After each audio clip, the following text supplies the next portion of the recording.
This is Limelight and Larceny, the Crew Building Con, written by Jordan Riley Swan and Hero Bowen.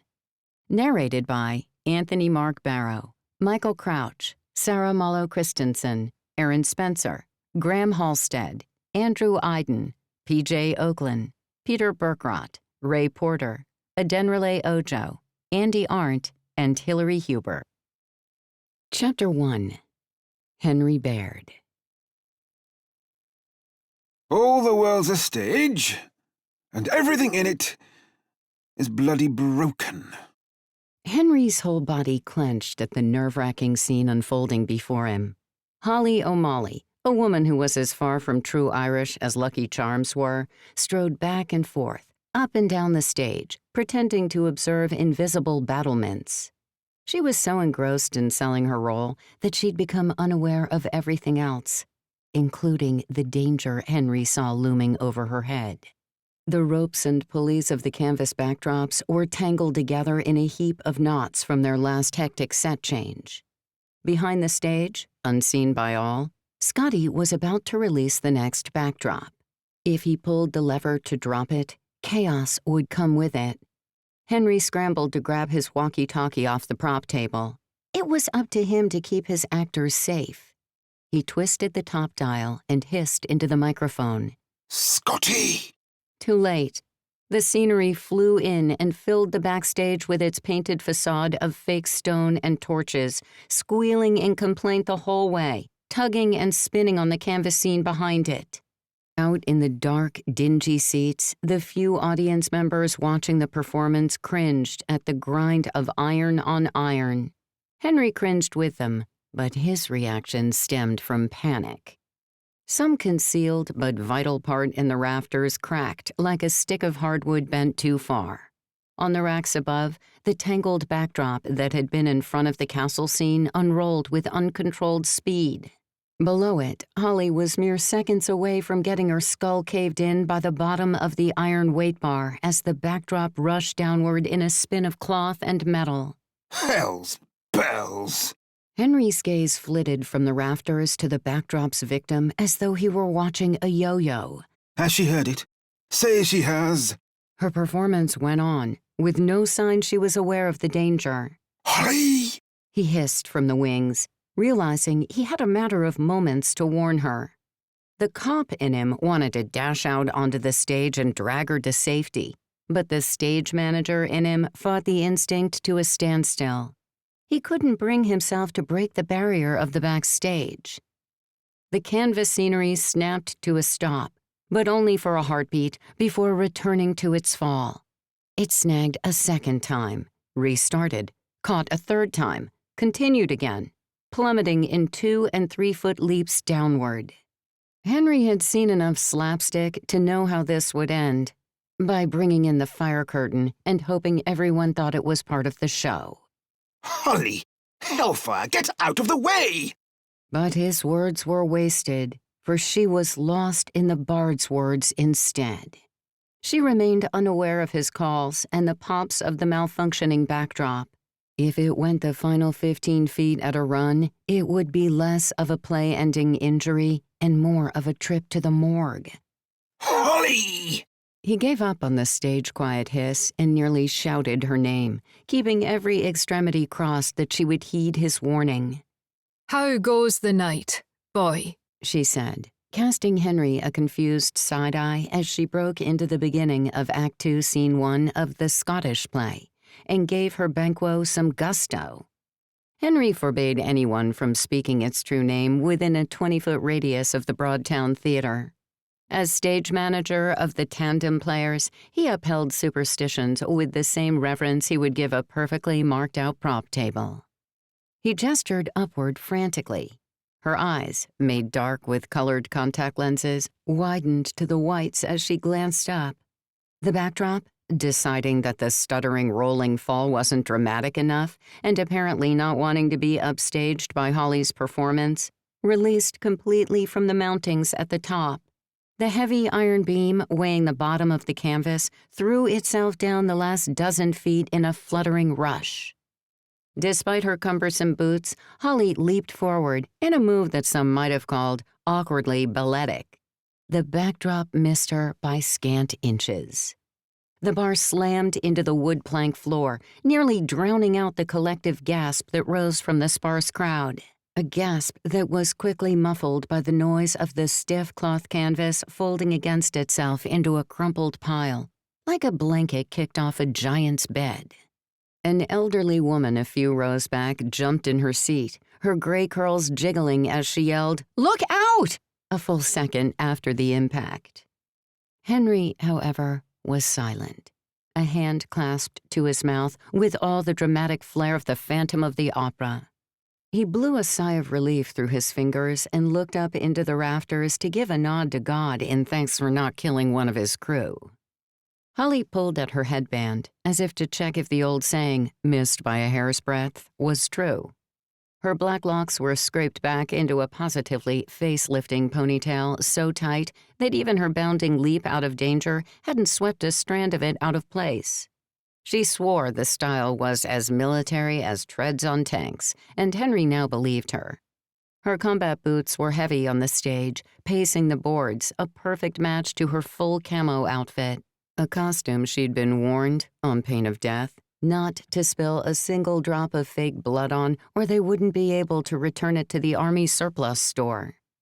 The dust from the canvas would shake off with a few flicks of fabric. Henry wished he could shake off his own nerves so easily. He pulled his hand from his face and peeked around the side curtain, up toward the only opera box they bothered to keep open. How had Ms. Maribel Keene, the sainted lady patron and owner of the Broadtown Theater, reacted to the sight of her building falling apart? At the least, he wanted to check if it had scared her as much as it had him. He had firmly expected to see her sitting there, as she did every Saturday evening performance, leaning forward onto the balustrade to get a better look, her ancient eyes requiring glasses thick enough to dent her narrow nose. Like the Broadtown, Ms. Maribel was an American dame, but her love for the theater was almost as British as Henry's own upbringing. The familiar glint of those glasses was missing. Her box was empty. He didn't bother to scan for her in any of the other upper seat boxes. They were all deemed unusable. Not unsafe, just in such aesthetic disrepair as to be unpleasant to use. Any seats that had been in good enough condition had long since been transferred to replace the ripped and stained seats on the main floor. The rest had been trashed, and the seatless opera boxes had been stuffed to the rafters with old props and technical bits and bobs. Maybe Ms. Maribel had taken a break and headed for the loo. Henry returned his attention to the stage. After 22 years spent in the Vice Division and over 10 more behind a desk, thanks to the whole Stevenson mess, Henry had seen pretty much every injury a person could suffer both on stage and off in his 50-odd years, including the one that had him working as a desk sergeant instead of running the undercover police stings that had once made up his day job. He knew exactly how lucky they'd been this evening. Back upon the boards, the play went on after a tense pause and some confused glances that spoke of silent, "Are we carrying on or not?" conversations between the players. Henry didn't dare to glance out at the puddle of audience members, not wanting to know how many had left after the backdrop's scene-stealing cameo. It wasn't as if they could afford walkouts. "The moon is down! I have not heard the clock!" Lute all but screamed out Fleance's lines, still visibly startled by the loud echoing clang and Holly's near miss. As one of the Tandem Players' most seasoned multi-rollers, Lute could whip off a costume and slap on another faster than any stage assistant. Which made sense, considering he was a self-trained magician who had spent more time on street corners busking, trying to woo money from passers-by, than the average lady of the night. He was in his early 30s, with a youthful face born of exemplary Korean-American genes that made him unable to buy wine without getting carded. He prided himself on his slender surgeon's fingers that made sleight of hand a walk in the park, or stealing a piece of cake. Well, a piece of cake. For that night's performance, he'd dyed the tip of his bleach-blonde faux hawk a suitably Shakespearean shade of blood red, despite Henry's pleas to keep it muted. Henry was thankful it wasn't the neon green of a few weeks earlier from the holidays. Volume, Henry said, catching Lute's eye and pincering his hands, warning the younger man that he was about to burst people's eardrums.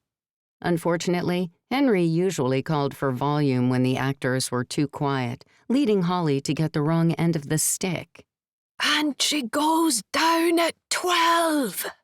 Henry shook his head, wondering if Trevor Nunn ever had to deal with this at the Royal Shakespeare Company.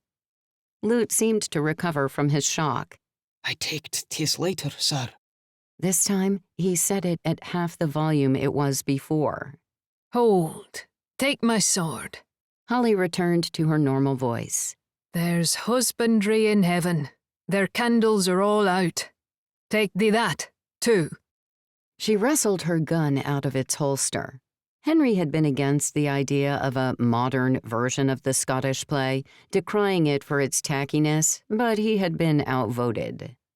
Lute dipped in a low bow and held out his hands to receive the weapon. He flinched at the exact moment that Henry heard the unmistakable sound of ripping. Heaven save me. This is why we do not do the Scottish play. Henry held his head in his hands. From his vantage point in the wings, he could clearly see the novelty underpants that Lute had received from his husband Garrett that very Christmas. Tiny elves wielding candy canes, and a slogan that could not be repeated. If the audience saw that, Henry knew they might as well skip to the curtain call right now. A tragedy tended to lack gravitas when the audience had seen bright green boxer shorts emblazoned with Santa's happy little elves. Get the gun and yield the stage. Henry mumbled through clenched fingers, his blood pressure on the rise. Lute grabbed the gun and backed away, keeping the split seam of his pants to the back of the stage as he crept off like a pantomime villain. His frequent trips to the gym for yoga, Pilates, and gymnastics seemed to be paying off in spades, as his backpedaling somehow still looked graceful. The second that Lute reached the wings, Henry shoved him toward the narrow slip of backstage area the theater allowed. Lute, pants off! Henry jabbed a finger at Zoe, actress and costume fixer-upper extraordinaire. Zoe, how fast can you make the repair? He needs them for Duncan. Maybe 5 minutes? Zoe held the title of the Tandem Players rookie, and it showed in her painful shyness. Her introverted nature didn't hurt her college studies as they revolved around computers and apps and things Henry rightly had no real understanding of, but that shyness worked against her in nearly every other social situation. Newly 20, with blonde hair in a pixie crop and darting green eyes, she still hadn't quite found where she slotted in at the Broadtown. Henry, on the other hand, knew exactly where she belonged. In a lead role of a major theater, if she would let herself be talked into it instead of confining herself to their small community one. She might have been a mouse off the stage, but on it, she was a lioness. Fierce and fearless, chewing up scenery and breaking hearts with her emotional prowess. He had never seen an Ophelia quite like hers during their last run of Hamlet. Utterly resplendent had been his personal review. You've got 3, he told her. Henry checked Ms. Maribel's box again to see if she had come back from the bathroom yet. She surely would have gotten a kick out of Lute's awkward backward walk off stage. But her private box remained empty. Had she been up in her box when he himself had been on stage earlier? He didn't recall. In fact, he didn't remember seeing her arrive either. A small knot of concern tied itself into his stomach, but a solitary line from Holly brought terror into his stage manager's heart and snapped his attention back to the performance. Give me my sword. Who's there? Holly called out as Garrett waltzed on stage to strike the audience with his majestic Macbeth, oblivious to the fact that Lute had the sword in question. I will need more than a snifter of whiskey after this. Henry hurried back to the wings to try to get Garrett to pause until Lute's pants could be stitched up. Speaking of a stitch-up, the theatre gods are certainly mischievous tonight. He waved frantically at Garrett. Ruggedly handsome, with a meticulously coiffed mane of curly black hair that bore a curious streak of gray at the front, Garrett often played the lead. Even when he didn't, he acted as though he were. Henry worried that the amount of lacquer Garrett used for his locks might require a fire safety check all its own. But Garrett was in full Macbeth mode. If he had looked Henry's way, he probably would have thought he was seeing Banquo's ghost a few scenes too early. Not that Henry could ever be as white as a ghost. His deep brown complexion would never actually let him look as pale as he was feeling at that moment. Exasperated, Henry darted into the backstage alley again and grabbed Scotty by the arm. Can you take the gun and run on as a random soldier? The moment they realize there is no sword, they will have to stall for an age. Scotty dangled the pieces of what had once been the prop pistol from his fingertips. The long slide top was in one hand, the grip in the other. It broke. A screw popped out and the spring sent the top flying. How? Henry gasped, only to wave a hand through the air. No, don't tell me. Just fix it and pour on the haste. You must get out there before Banquo's exeunt. Let's not forget that this is also the dagger that Garrett is to see, and if there is no dagger in the "is this a dagger which I see before me" speech, I think I may combust. Scotty provided the prop magic and special effects wizardry, be it pyrotechnics, makeup, blood, or all-out latex prosthetics.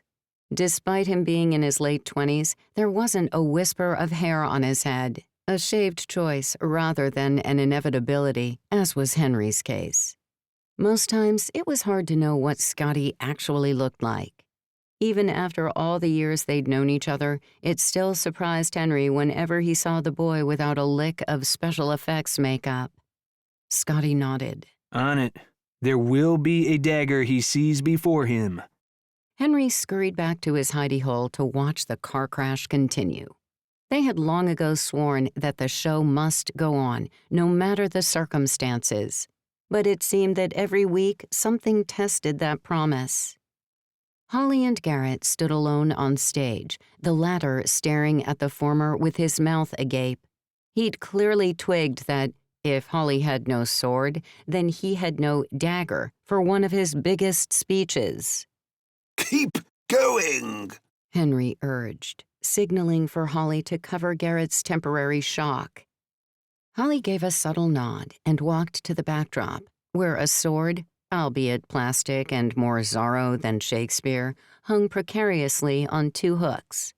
She wrenched it down, tearing 2 small holes in the sheet. Henry resisted the 35 different curses that wanted to escape his lips. Aha! Here is my sword. Why, it appears Fleance is as much a flea in name as in nature. He hath hopped abroad without furnishing me with my arms. Holly improvised, to the soft chuckle of some more knowledgeable audience members, while Henry despaired. This was sacrilege to the bard and all his perfected I-ams. But that was the stark truth of being a stage manager. Once the actors were on those boards, there was little one could do to stop them. Evidently realizing she had to buy more time, Holly dove into a startling display of prowling around the stage.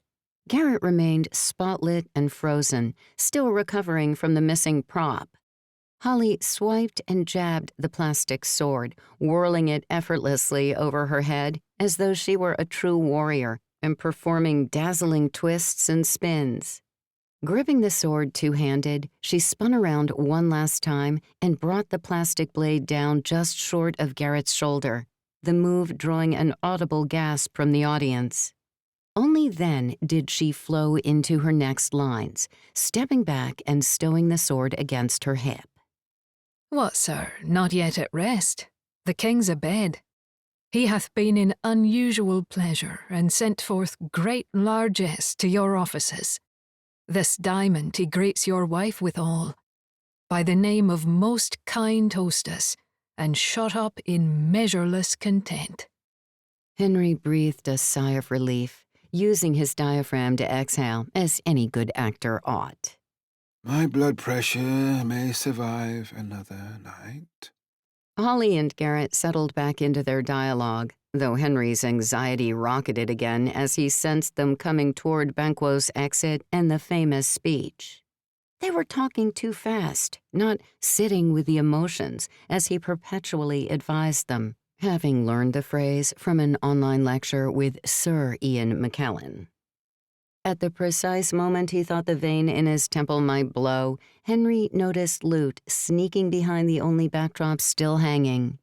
The master magician paused beside a square gap that was supposed to be a fireplace, though they'd lost both the crepe paper flames and the air blower some months ago. He waited behind the mountainous mass of crumpled canvas like a kitten about to pounce. When Garrett passed by the gap, Lute ducked out and palmed the gun into Garrett's back pocket. It happened so fast that Henry wasn't even sure what he had seen, which he hoped meant the audience would be none the wiser. Good repose the whale. Garrett dipped his head toward Holly. Holly did likewise. Thanks, sir. The like to you. Is this a dagger which I see before me? The handle toward my hand. Come, let me clutch thee. Garrett instinctively patted around his body for the missing prop, his hand colliding with the pistol that Lute had slipped into his pocket. Ah, I do clutch thee. I was not sure that I would. The audience snickered, and Garrett flashed a subtle wink that made Henry glad that Shakespeare was dead and pray a little that he could join the bard. It would have been better to use no dagger at all. He had tried to explain that the entire point of the speech was that Macbeth was seeing something that was not there. A dream, a fabrication, an omen. A fatal vision, if you will. But Scotty, Lord of Props, had claimed, We've got to give the people what they came for. If they hear dagger, they'll want to see something weapony, none of this abstract stuff. He can be imagining it, sure, but the people need to see it. Garrett continued, the auditorium turning heavy with the weight of his solemnity, all jokes firmly aside. For the first time that night, Henry got to watch without feeling as though something was about to go monumentally awry. If only they were still in the theater's heyday. What a delight it would have been to play to a full house and hear the thunder of every seat applauding. He turned his lamenting gaze out toward the auditorium, peeking through a gap in the front curtain. There could not have been more than 30 patrons in the 500-seat theater. In his native England, even a theater half this size performing anything by Shakespeare would have had 10 times the attendees, but that was small-town America for you.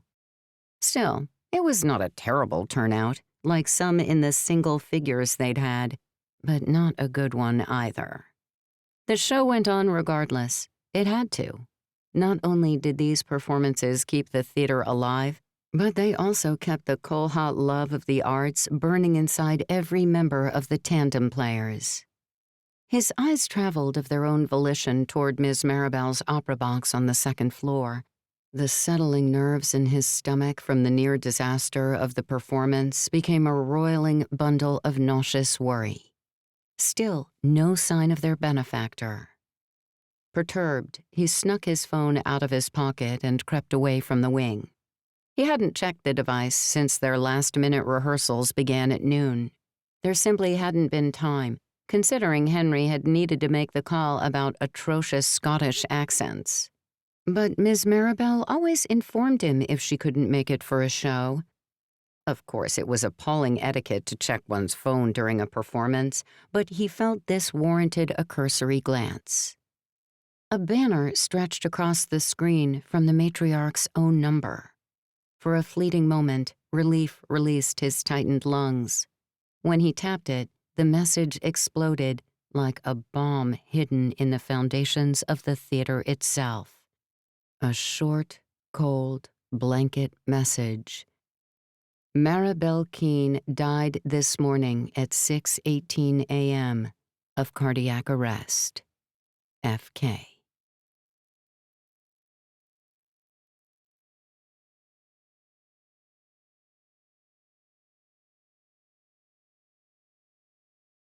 Chapter 2. Henry Baird. Henry hunched over his kitchen table the next morning, fresh toast withering on the ivory-colored plate in front of him. His phone rested on the time-worn table, opened to the same brutally stark text that he must have read 1,000 times. I simply cannot comprehend how the fruit of such a lovely woman's womb could be so callous. One might be able to forgive it if the message had come from the doctor on duty, but this? I doubt Frank can even bother to scour his mother's list of acquaintances before he rattled off this despicable, heartless update en masse. And to sign it with his initials, F.K., as if the cad were too embarrassed to sign his name to such an affront. Henry's wife, Bernice, turned by the counter, mug of coffee in hand. What's that, darling? There were people in that ancient, near, invincible brick of a phone of hers who likely have not spoken to her in years, and they find out she has passed away as though she were a supporting artist on Luther. Henry had not heard his wife's interjection. All he could do was stare at his phone as his toast grew colder. He had no appetite, a rarity, since he never missed a meal and was notorious for being a serial grazer.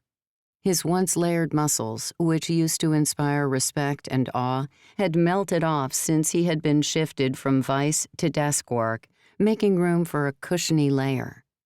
Now, he counted it a fortunate day if he could fasten his belt on the last hole, his doughy midsection making every shirt he ever wore strain along the buttons. But on this morning, he did not care if his uniform fit. All he could think about was Miss Maribel, beloved friend and benefactor, his grief filling up every part of him, including his stomach. How dearly he wished he could berate her son Franklin for diminishing her legacy in such a concise and appallingly digital fashion. I can't believe she's gone, Bernice said, finding the seat beside him and putting her coffee down. Her hand was still warm from the porcelain mug as she cradled his. I only saw her 2 days ago when I dropped you off at the Broadtown. She looked as fit as a fiddle, the same ferocious, amazing woman she always was. But maybe that was what they had wanted to see. Maybe there had been signs that she wasn't doing well that he had ignored for fear of what they meant.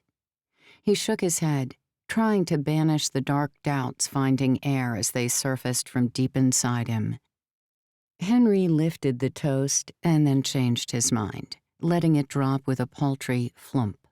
He bowed his head. I left a voicemail on her phone yesterday morning. I ought to have known something was amiss. She may not have excelled at technology, but she rarely screened a call from me. If he closed his eyes, he could hear her thin voice coming through his phone speaker, reciting her number, as those from her generation tended to do, before asking the caller to leave a message. Biting the inside of his cheek, he wished he had dispensed with the last-minute rehearsals and gone to check on her instead. Their slipshod Macbeth could have waited.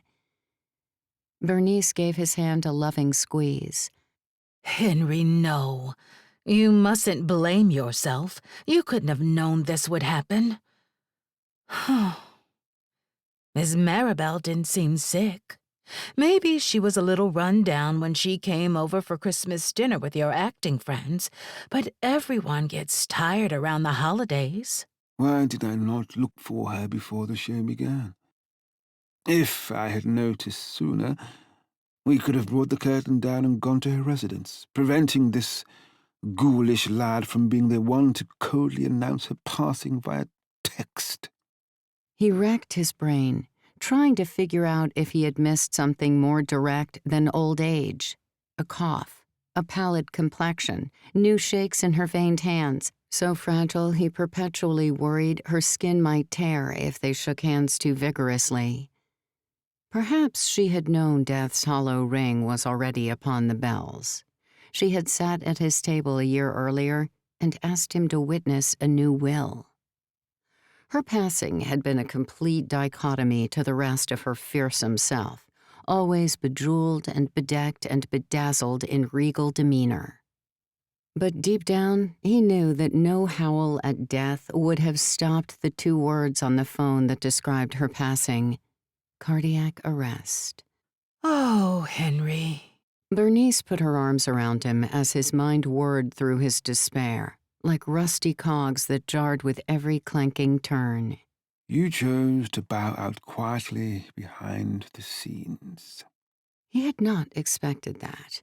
Honestly, he had assumed that when the Reaper did come for Miss Maribel, he would take her from her opera box during a suitably dramatic moment in one of their shows, like Hamlet's To Be or Not to Be, and choosing not to be, perhaps. Or something funny, to pay homage to her wicked sense of humor.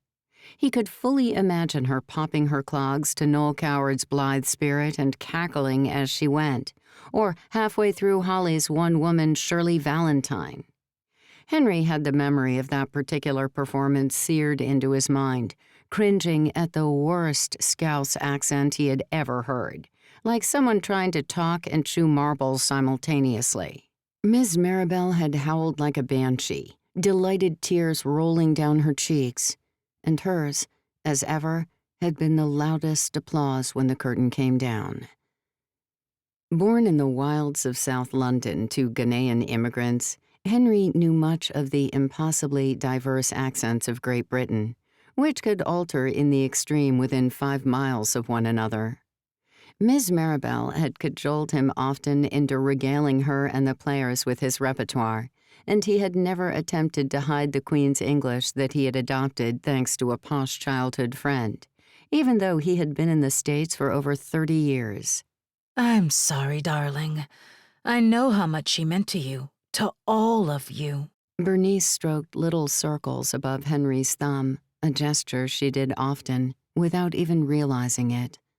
But he noticed, always. The Broadtown won't be the same without her. Henry expelled a sigh so heavy it made his middle ache. No, I don't imagine it will be. But I hope her legacy can live on in us. The Tandem Players had not been a mismatched bunch of theater enthusiasts to Miss Maribel. Over the years, they had become family, with new members coming in like long-lost cousins or estranged siblings and then leaving again, better for their time under her wings. The theater gave Miss Maribel something of a renaissance in the winter of her life, a purpose instead of drifting obsolescence. It was a beautiful gesture to make sure the theater stayed with you and the others. She had been with Henry in the waiting room of the lawyer's office as Miss Maribel ratified her new will. Henry and Bernice had not been allowed to witness the will signing itself, as they would benefit from it, but the lawyer had told them they were welcome to wait outside the office until it was completed.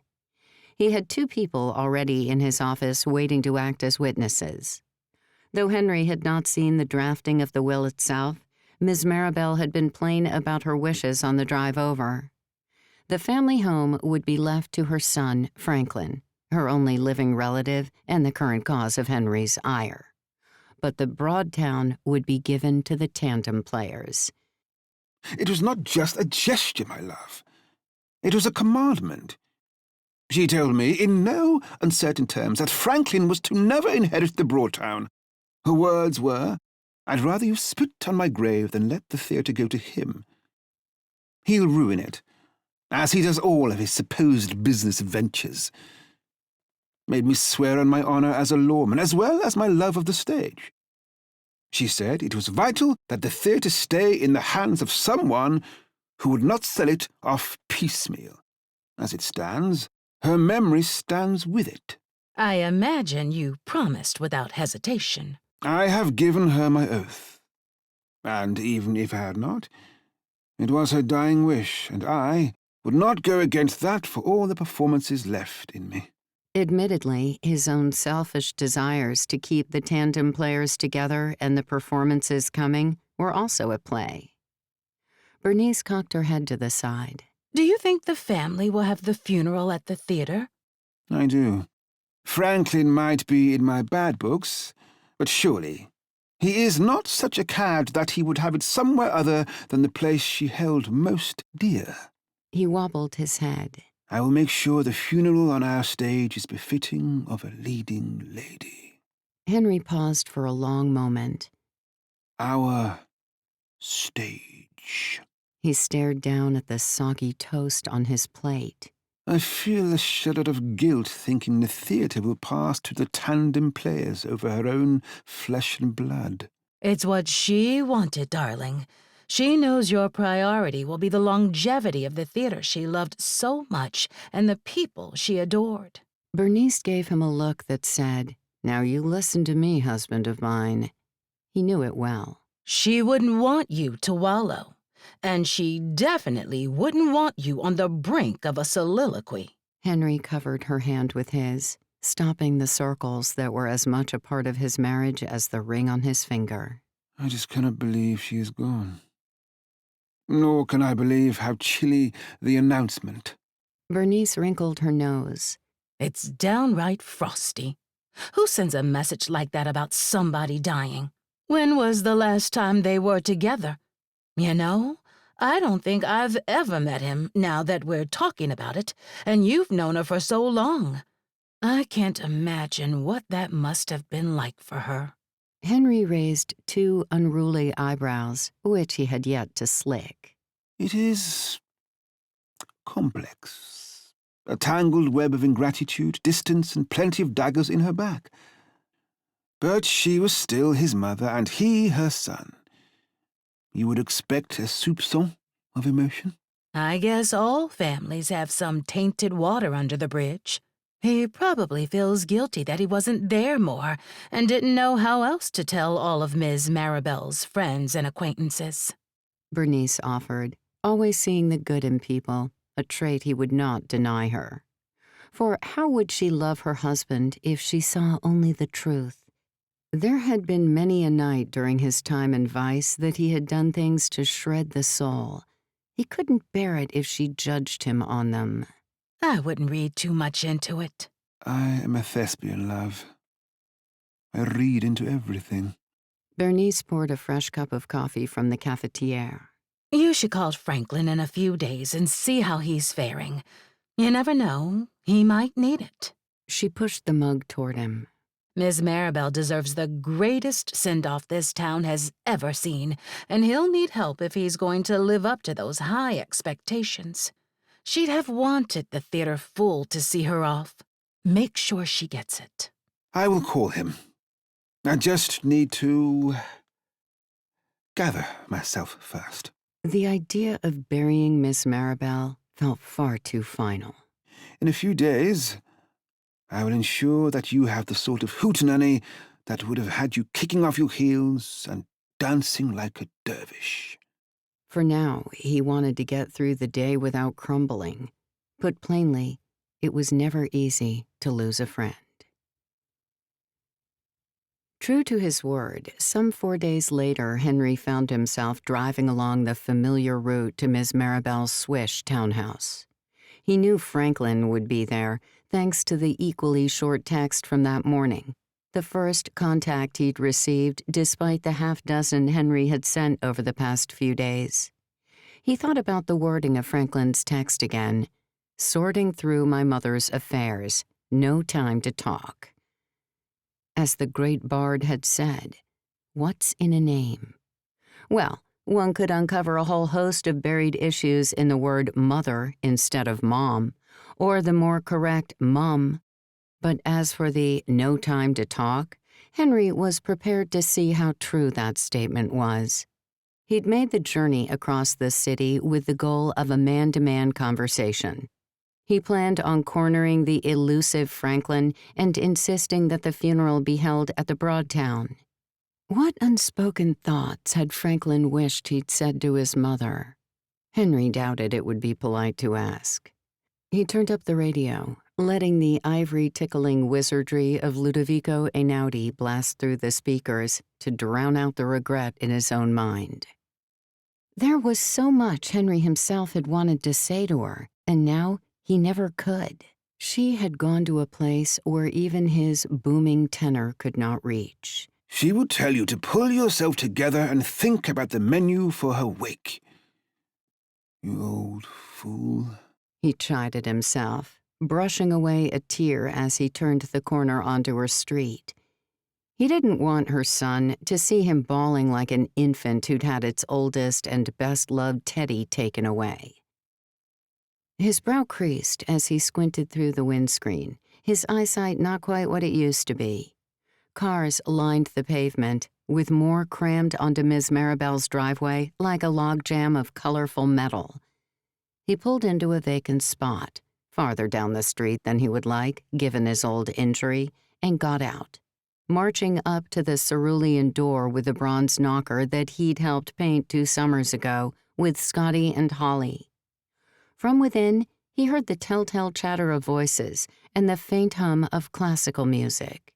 He didn't bother to knock.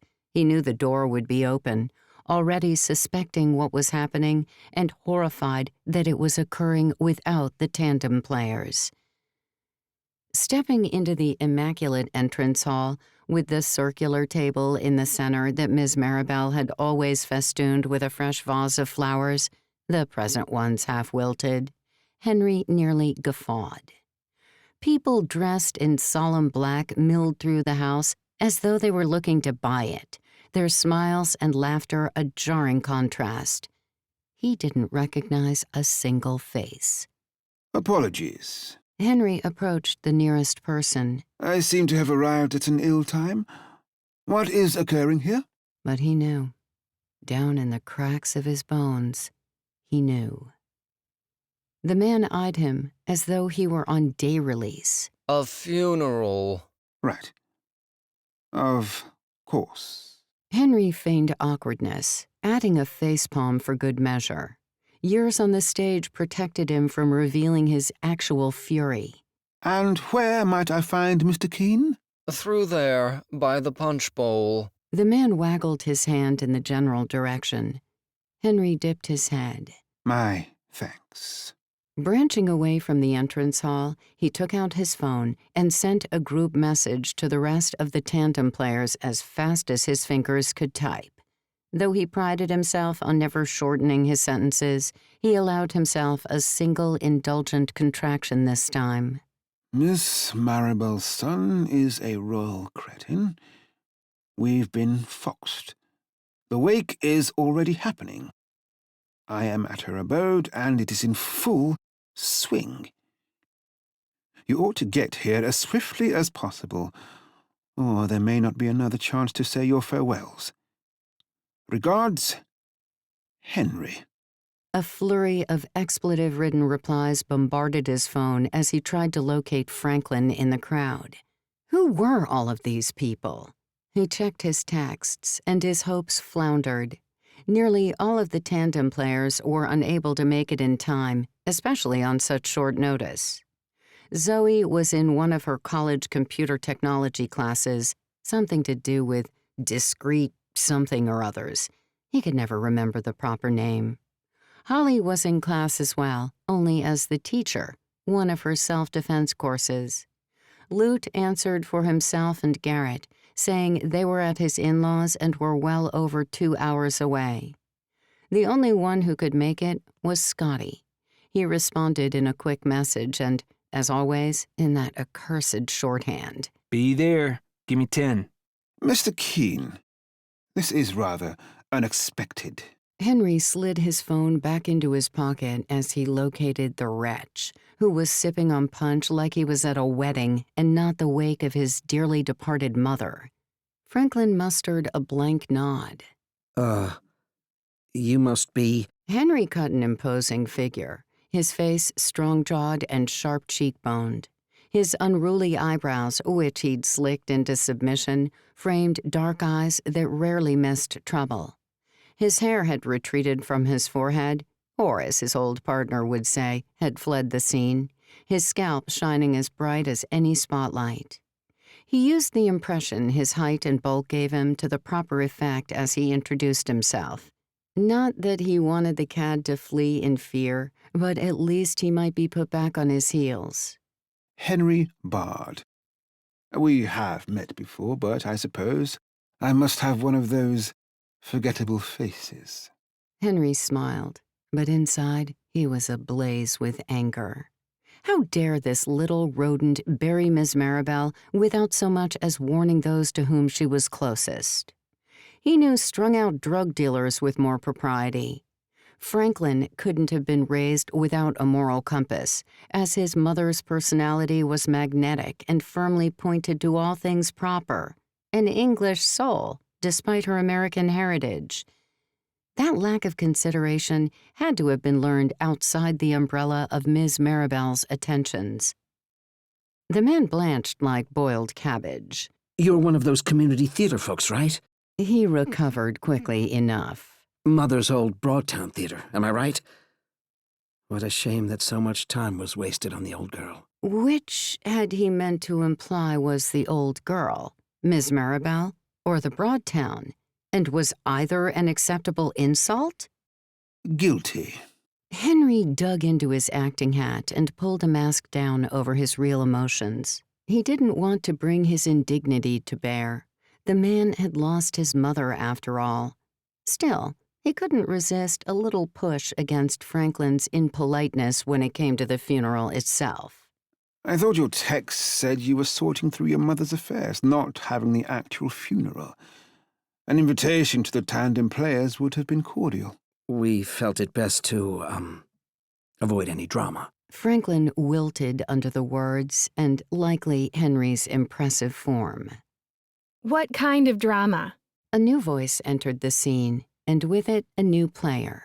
Laura, Franklin's wife, walked up to her husband and put her hand on his wrist. Franklin took a step back from Henry and lowered his head. Not the bad kind of drama, to be certain. I only thought to mention to your husband that, considering where the Tandem Players stood in Miss Maribel's attentions, I would have thought we at least merited another text to inform us of the wake. We would have been happy to assist with the funeral. Hold it at our theater, even. Your theater? Laura put her hand to her chest as if in shock.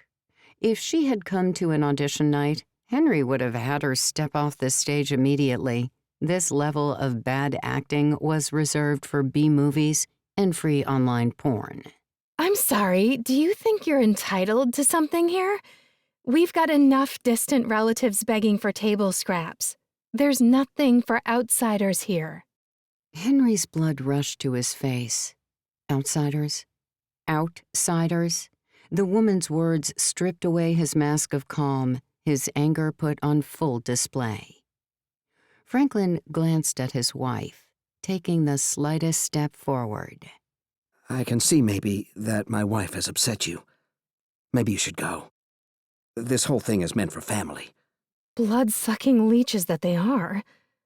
I don't recognize half of them, but they sure do appear when money is involved. The whole thing? Their patron's funeral. This inconsiderate lout's own mother's funeral was this whole thing? And even the mention of money, as if Henry had come with hat in hand begging like Oliver, set his teeth to grinding. So be it. Henry decided to dispense with the niceties. This pair didn't deserve them. If he was to leave, it would not be before he'd made his point. I shall not beat about the bush. He aimed his words past Laura to Franklin, knowing it would incense the woman to be subjugated to a secondary consideration. I want to speak to you regarding the will that your mother signed, which I happen to be witness to in a roundabout way. A will that grants the Broadtown to the Tandem Players. Franklin's eyes shot to the floor, flittering around like an actor who had forgotten his blocking. When they came up again, he looked not to his wife, but over his shoulder into a knot of men standing deep in the living room. Reuben? Franklin squeaked, and his wife cringed. She shook her head and folded her arms, refusing to take her eyes off Henry. A lanky fellow with a rack-bought suit hanging off a beanpole frame turned to face the call. The man nodded his hawkish face to his compatriots and excused himself. Laura pointed at the gentleman heading toward them.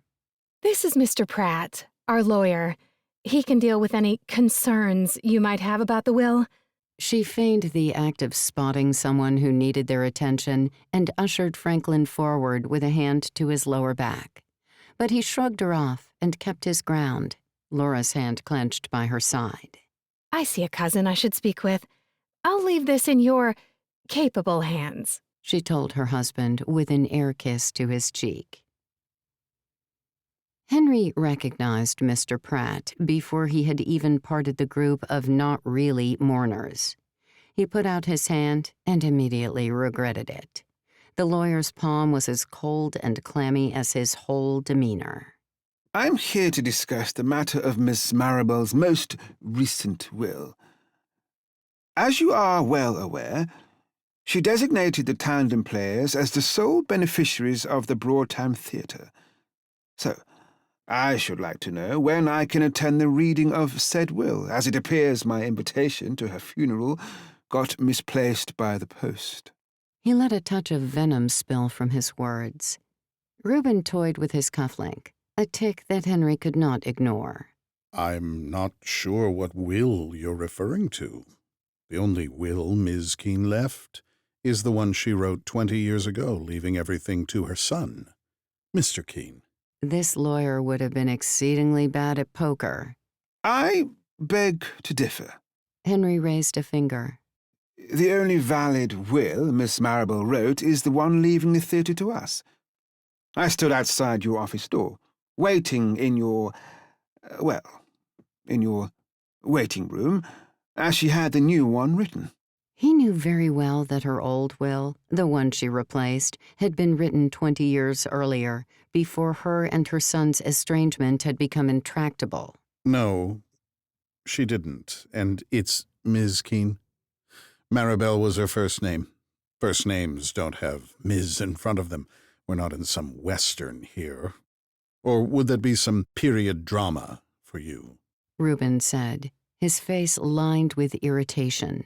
She always thought she was some Southern belle, having everyone call her that. Eccentricities give a person uniqueness, something you appear to know little about. Henry let his mask slip again for a moment, but swiftly gathered himself. Anyway, she made her new will a year ago. Do not try to hoodwink me. Reuben puffed up. The will that is on record, the only will, has already been submitted to probate court and names Franklin as the sole beneficiary for the entire estate. It was ratified just this morning, in fact. So, lies would be compounded with lies.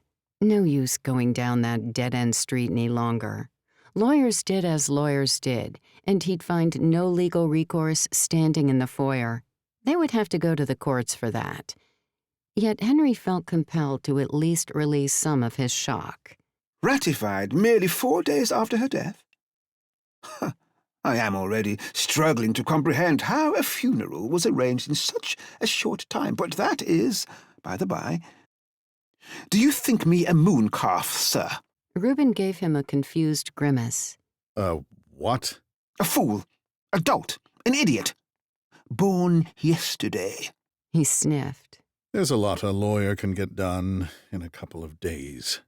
With the right dog's bodies in the clerk's office pushing your deceitful endeavors through, yes, I imagine there is. Chapter 3. Reuben Pratt.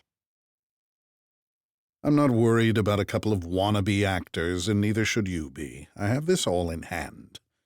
They don't have a leg to stand on. Reuben said, playing with one of his cufflinks as he stared at Franklin in the mirror above the sink he braced himself against. They were in the dearly departed's upstairs bathroom, and though it was moderately sized, the older townhouse's restroom was a little too cozy for Reuben's liking. He had asked if they could use one of the bedrooms, but Franklin had said his old one was filled to the brim with packing boxes, and he didn't even want to open the door to his mother's room, let alone enter it. At least they hadn't included Laura in the bathroom with them. She was nowhere near as easy to bully as her husband. Over Reuben's shoulder, Franklin looked away from his own reflection. He apparently didn't even have the courage to look himself in the eye as the two talked about the game they were playing with his mother's estate. When Franklin didn't respond, Reuben made his voice firmer as he spoke again. Those low-rent actors don't know where the new will is. They can try to contest the old one, but it won't get them anywhere. Just stay the course. We'll get the theater and get it sold before you know it. I don't know. Franklin lamented. I'm beginning to think this might all be too dangerous. What if we get caught? Did he have to hold this man's hand all the way through? Perhaps it had been a mistake to work with him. Reuben should have pulled the wife aside instead. She was rigid and bossy, but at least she understood reality. We're not going to get caught. When they find out that you destroyed the new will she made, we're all going to get arrested. Reuben raised an eyebrow. Who said I destroyed the will? What? It was the first word Franklin had said that wasn't mumbled. Apparently, he needed some real fear to bring his voice above weak mewling. Why didn't you destroy it? I have my reasons. The biggest of which was how the man was acting at that very moment. If Franklin decided to turn off this sweetheart deal, or if the man's restless wife tried to sell the building without Reuben, the lawyer would trot out the updated will and threaten to send it to the courts. Let those useless Tandem Players have the rundown theater for all Reuben cared, just as long as the people who tried to backstab him got it worse. He ached to tell the weaselly coward as much. In this contest, it was already game, set, match, and the winner was one Reuben Pratt. If someone finds the new will Mom made, we'll lose everything. It's as secure as a bank vault. Quit your worrying. I've expressed your mom's old will through the court. We're almost home and dry.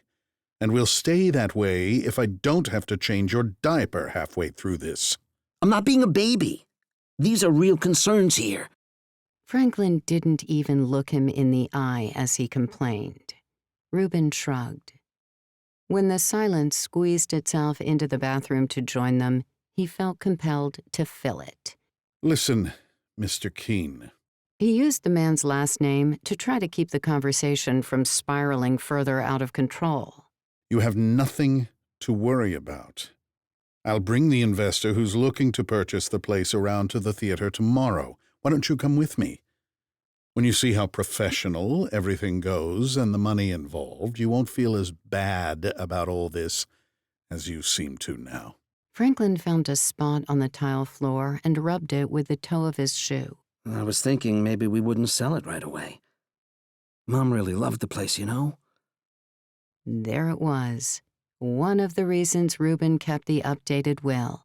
To keep this kind of crap in check. He debated whether he should load that bullet and fire a warning shot, or if he should talk Franklin down the old-fashioned way. Many a jury had succumbed to Reuben's gift of gab, and this fool would be easier to convince by half. But he really didn't have the patience for it at the moment, not in the confined and stuffy bathroom with the obnoxious daisy-yellow curtains hanging over a painted-shut window. The clashing pink tiles made him feel like he'd fallen into a 1960s Sears catalog. Did the woman have no taste? Should I get your wife in here, Mr. Keene? Maybe Laura would like to talk about all of this with us.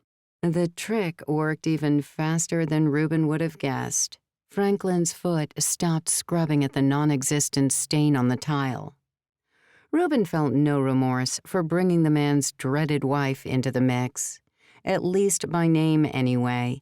He wasn't really interested in bringing her to them. She was a handful, but she was the original genesis for this whole profitable venture.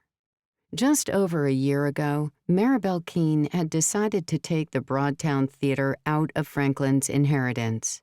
It was a stroke of luck, good for Reuben, bad for Maribel, that the old woman had worked with Reuben's father for all her legal needs, and his dad had handed off his clients when he retired. When the appointment for the change of will came across his desk, Reuben risked attorney-client privilege and mentioned it to Laura in passing at a PTA meeting. The desired effect was instantaneous. By the end of the week, they formed a plan with a handshake agreement, hide the new will, and submit the 20-year-old one from Reuben's father's files when Maribel died. And considering her slow downward spiral in health, they knew it wouldn't be a long wait. How Franklin had managed to convince a firecracker like Laura to marry him, Reuben could only guess.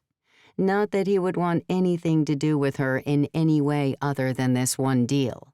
Word around town said she was a bit of a village doorknob. Everybody got a turn. Maybe that was why the two worked so well. Franklin was the doormat in front of that very door. It had been a cakewalk to take Maribel's money and make 2 copies of the will, one of which Laura got rid of the moment the old woman died. The other was nicely secured in the safest place Reuben knew. I'll call you tomorrow. We'll set up a time you can let me and Sasha into the theater so she can look it over from the inside out. Won't take more than an hour.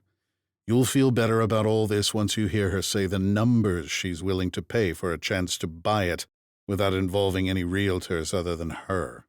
Do you know what she's going to do with it? Tear it down, I would think. Make some condos or whatnot. Honestly, the land is worth twice what the building on it is. It was the wrong thing to say. He should have let the man hold on to his delusions longer. Sure, Franklin had been estranged from his mother, written out of her will even, except for the townhouse. But memories and parental attachments held a lot of sway. When you and Laura cooked this whole thing up, I thought this investor person would try to at least keep the theater. Franklin made eye contact for the first time since the two had entered the bathroom, but it only lasted a second. Then his gaze went down to the floor again. I know this is hard, Mr. Keene, but you have to accept the fact that the theater is worthless and will eventually have to be torn down anyway. This just speeds up the process. You can't afford the upkeep on it even if you wanted to keep it. Let Sasha buy it and free you of the burden. I don't think so. In fact, maybe we should call the whole thing off. Reuben twisted his cufflinks so hard that the 2 sides fell apart in his hand. He sighed and put them in his pocket. His left hand went straight to his other cufflink and started playing with it. It was time he fired the bullet that he had loaded from the beginning of the entire conversation. You back off this now and I'll run the real will to the court by the end of the day. It'll cost me $20 to file it, but it will cost you your inheritance. Should I start your divorce papers while I'm there? Franklin shook his head. Laura wouldn't leave me over this. Broke and losing the one deal she put together? Out $500,000 worth of property on your sudden guilty conscience. I imagine she'll be packed by the time the funeral is over. We've been through worse. Reuben pulled out his billfold. Okay, then. It's your funeral. No, sorry. It's your mother's. He made a decent show of riffling through the now open wallet. I think I've got the $20 court fee to file the updated will right here. Wouldn't even have to stop by an ATM. Just straight to the clerk's office and boom, those actors go home happy. But you'd be disbarred from mucking around with the wills if you bring that new one in. I'll tell everyone what happened, and everyone will believe me when you take a second will in. His words were so pathetic that Reuben actually felt sorry for the guy. That threat is as empty as your bank account, Mr. Keene. Reuben took a step closer in the already suffocatingly small room, and Franklin backed up so far he nearly fell into the tall clawfoot bathtub. I don't have to personally submit the document to the court. I can have a buddy take it in, and I'll just sit back and pretend I had no idea it existed. Missing wills pop up more often than boys' pants at prom. Franklin wilted, like a flower cut too high up the stem. He didn't have to say that he'd lost, but they both knew it. Reuben was almost gentle as he spoke again. I'll coordinate with you tomorrow to go look at the theater with Sasha. Until then, at least you have your mother's house. That was the same in both wills. She didn't want you to go completely without. That's something, right? Maribel had, in fact, admitted to Reuben as she filled out the paperwork for the updated will that she wanted to see Franklin get something from her estate, just not her beloved theater. Her son had apparently made so many bad business decisions and lost so much money over the years that she didn't want the Broadtown to join the pile of failed ventures. Reuben wanted to throw it in Franklin's face, sort of one last kick while the man was down, but there was no point in provoking him even further. Reuben had already won, and he felt he should be magnanimous in his victory. So I assume we're good here? No more backtracking? Franklin lowered his head. You're worse than she is. Reuben wondered which she the man was talking about. He put the money back in his wallet, trying to keep a keen smile from finding his face. Not hard, considering that the decor of the small bathroom was once again working on his nerves. I'll text you in the morning, he said as he unbolted the door and stepped out into the hallway beyond, promptly ramming into a bald guy with a lazy eye. He wore an ill-fitting corduroy suit that hadn't been fashionable since the 70s. The guy glanced at Reuben, then peered around him at Franklin, who was practically leaning back in the clawfoot tub. The man raised an eyebrow and pursed his lips, throwing out a whatever floats your boat look. It's still occupied, Reuben said as he closed the door behind him, pushing past the hairless mole rat and blending back into the crowd. Chapter 4. Scotty Slagendall.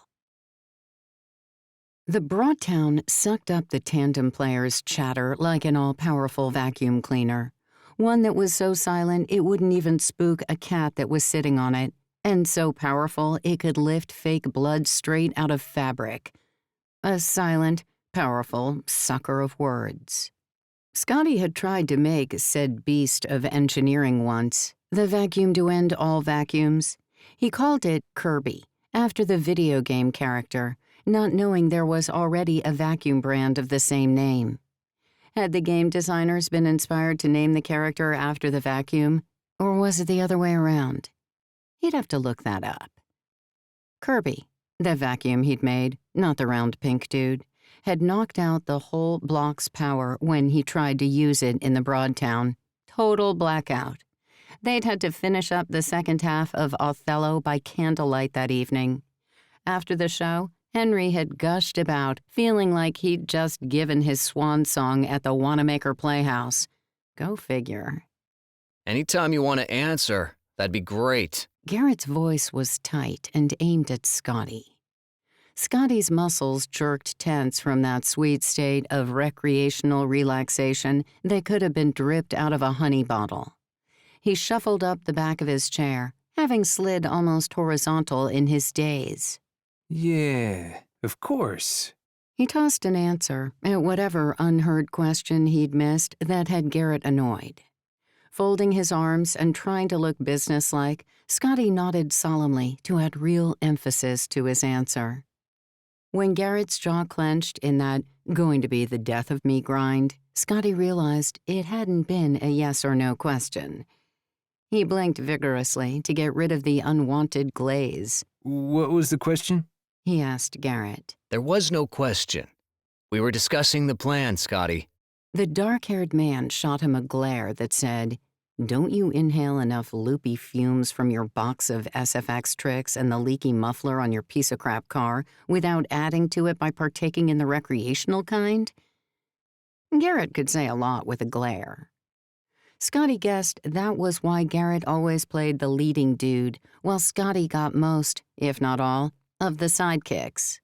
But when it came to acting, he let his makeup do the talking, withdrawing into any disguise like a chameleon, without the lizard tongue-flicking thing.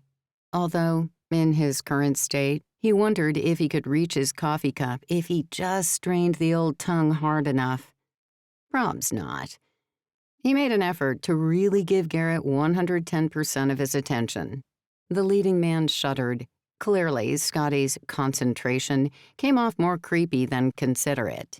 He guessed that the toady nose, pocked face, and straggly wig he was wearing as practice for the next play in the lineup weren't helping. He'd already made the joke, "Is it just me or is it greasy outside?" while running a hand through the slick strands, but no one laughed. They weren't in the mood, and they hadn't appreciated his suggestion that they all just chill either. Plan? We have a plan? This time, Scotty forgot to blink at all. How long had he been thinking about vacuum cleaners? In fairness, he had a good excuse for his peace and love vibes. Depressed to the bone after Ms. Maribel's bland funeral, he might have gone out and done a little baking afterward to make himself feel better. I should have cooked up a full face of SFX to look like her and walked right through that party's front door, give them strangers the fright of their lives. He snickered as he pictured himself raising a hand and shouting, "Who the devil are all of you? Be gone before I put my old Winchester to good use. My hands may be shaky, but I'm still an impeccable shot." But that only reminded him of Blazing Saddles, and he nearly lost it. One night, Scotty. You couldn't have gone one night? Garrett clenched his jaw. It only made his banana-slicing cheekbones more prominent. Scotty would have loved to glue some Maleficent-style peaks on those puppies.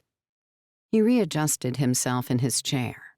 They'd pulled out a half-dozen folding ones, the kind most used by churches for picnics, setting up on the tall stage to talk about Ms. Maribel and the loss of the Broadtown, like they were in some kind of postmodern improv troupe.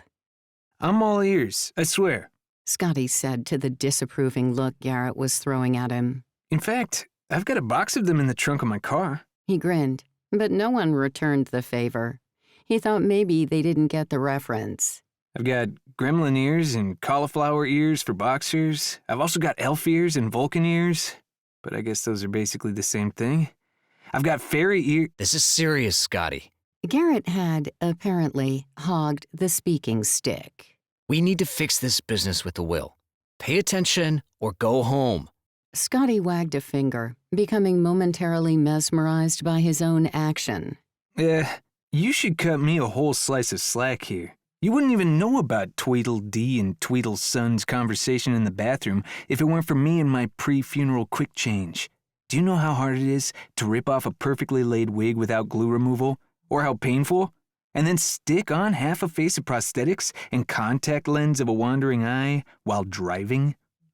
Garrett stuck out his Clark Kent chin and pushed back his dark locks from his eyes, the ever-present streak of gray at the front fanning out in white strands as they bounced back into place. I'm surprised you could, if you were like this at the time. For one, I wasn't like this. This sort of happened when I realized we were going to lose the Broadtown. For two, you'd be surprised what I can do when I'm like this. I can whack on a fake scar midway through a roller coaster, and you'd think I'd been hit by a low-flying bird. Scotty might have been on the woozy side of conscious, but he wouldn't let anyone insult his makeup wizardry. No rough edges whatsoever. He wouldn't admit that he'd tried to make a quick buck once or twice with that very trick, but theme park medical teams tended to ruin the illusion with, tests. You are a miracle worker, Holly told Scotty. She gave him a half grin and patted her auburn-colored hair. He had shown her a new technique for blending that hit roots like nothing he'd ever used before. She'd already gone through 6 bottles over the last year. All my years in Hollywood, and I can't think of anyone short of Westmore who was more talented. What did you used to say all the time, Henry? Garrett glanced at the stage manager before looking back at Scotty. When he spoke again, it was a devastatingly accurate impression of Henry's English accent, down to the pitch and timbre.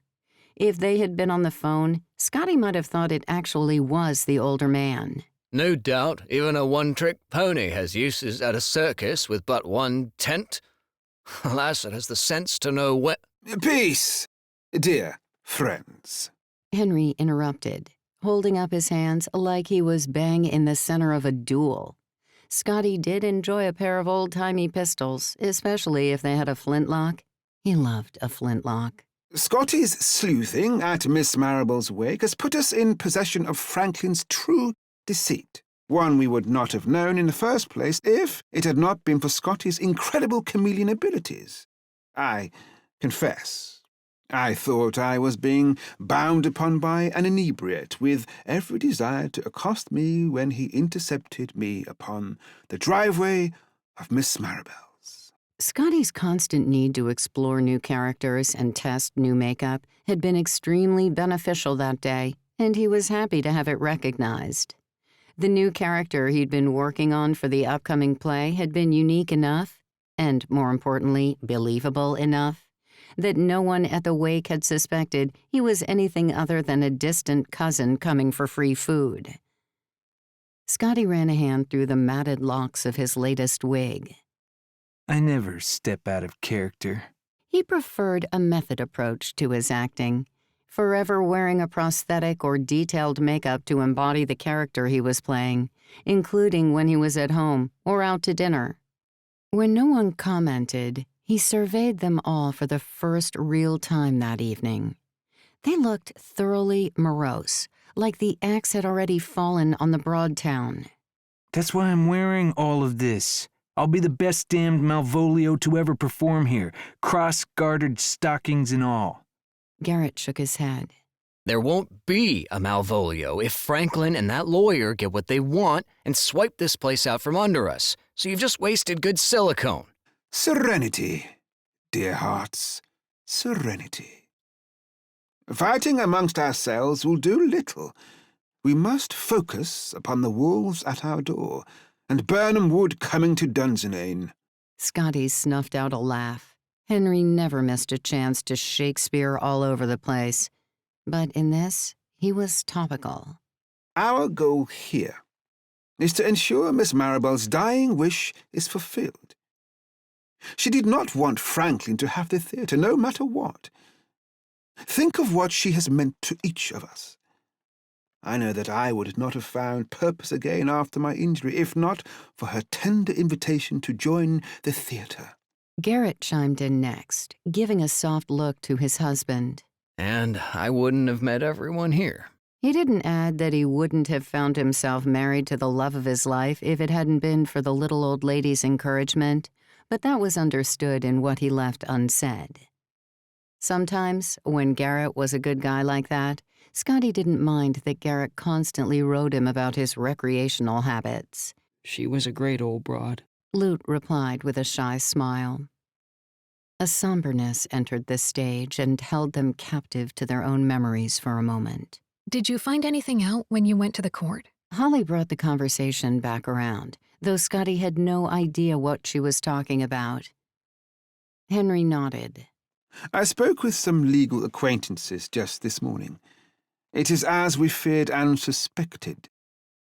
The real will never saw hide nor hair of the court. As such, they have ruled in favour of Franklin, though all is not lost, my dogs of war.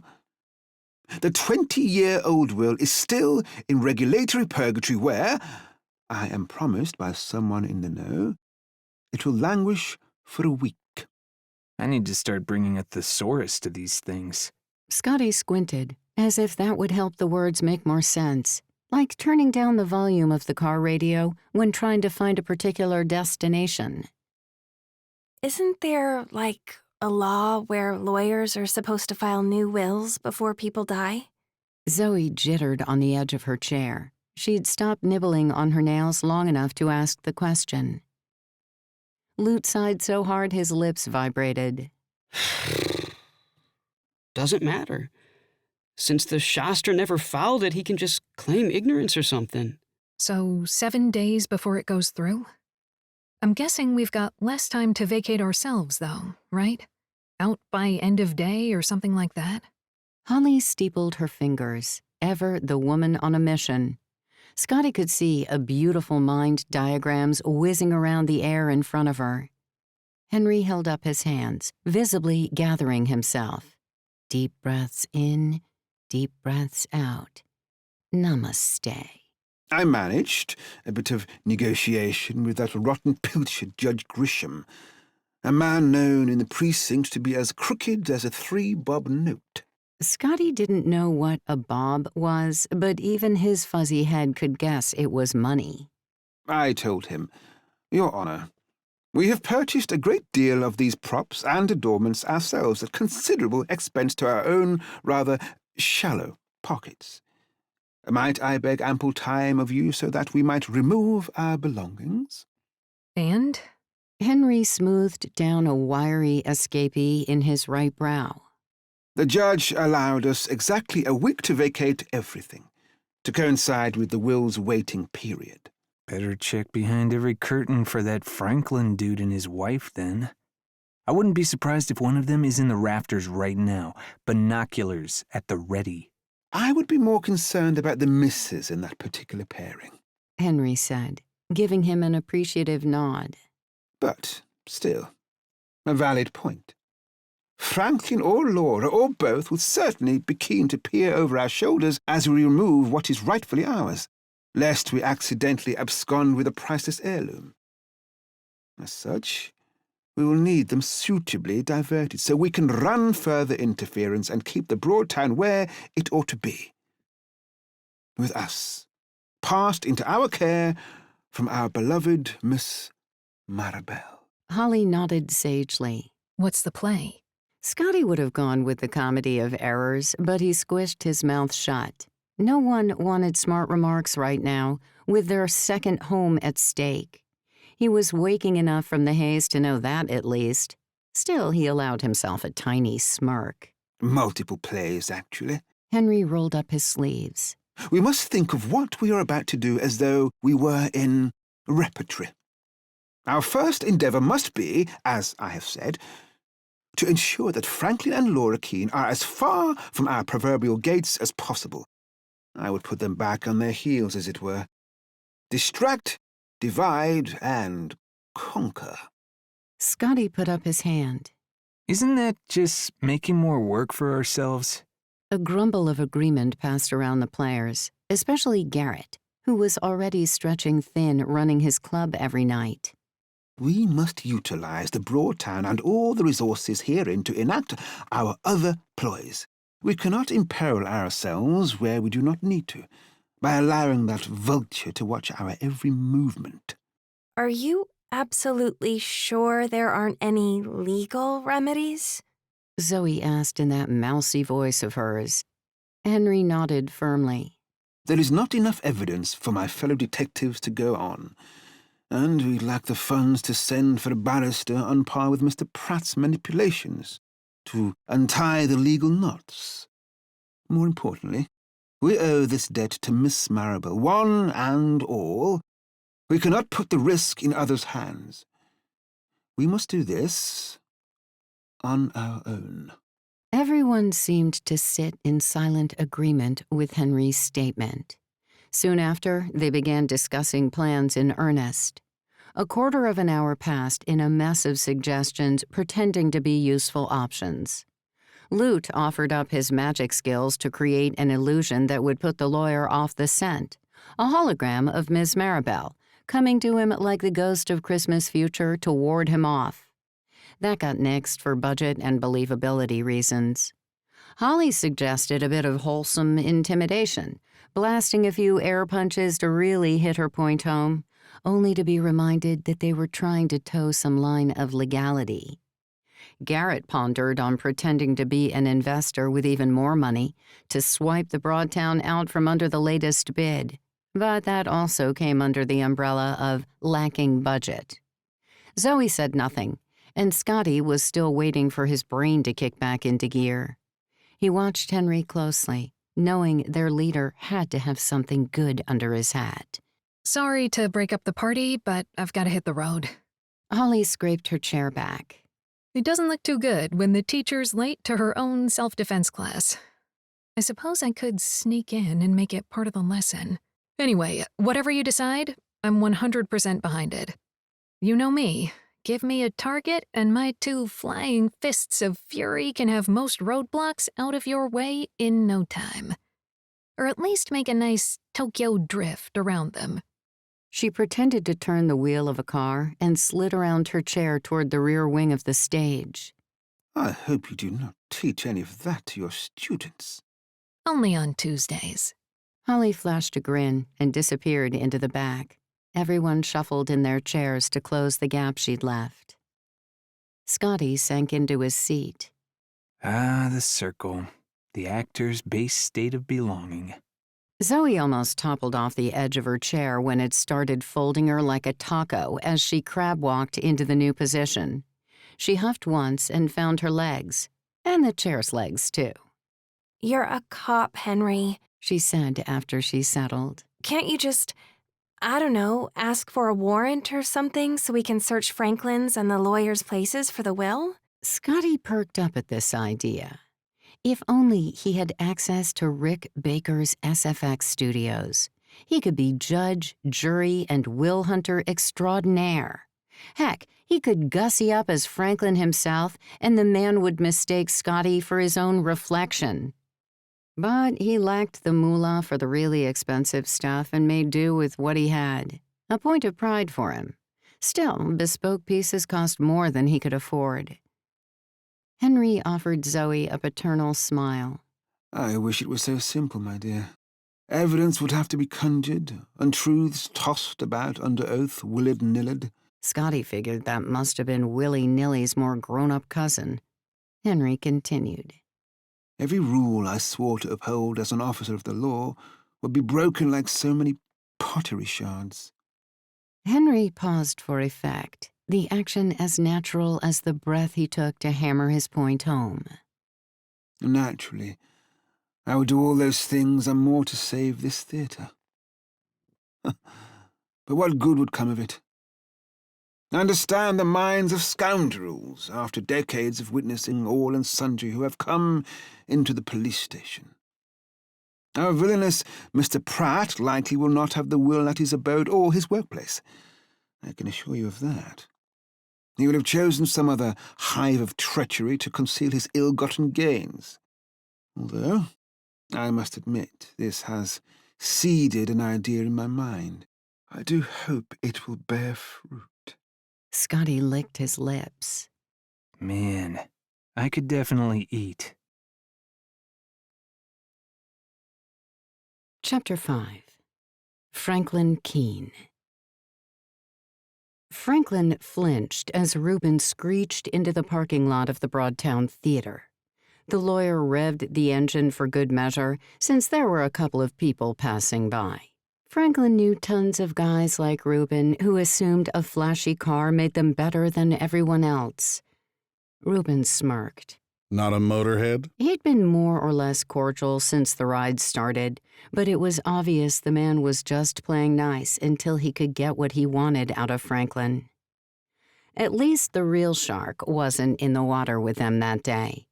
Laura had refused to step foot in the theater since the blowout decades ago between her and his mom. The two had pretended to be friendly in other aspects of sharing Franklin in their lives, but Laura's comment about the theater being a waste of space that could be used for other things had sealed the two women's animosity toward each other. His mother made sure to never invite Laura to any show or event, and Laura made sure to keep Franklin from attending the ones that his mom hinted she'd like him to attend. And so the divide had formed. Not that there had ever been a time when there wasn't a divide. Perhaps it was better to say the divide had deepened. It had started the moment his mother told him not to marry Laura in the first place, saying she seemed like the type to have a wandering eye. He hadn't cared. Even when Laura started to cheat, he didn't care. Well, maybe he did. Maybe it did drive him crazy that he wasn't enough.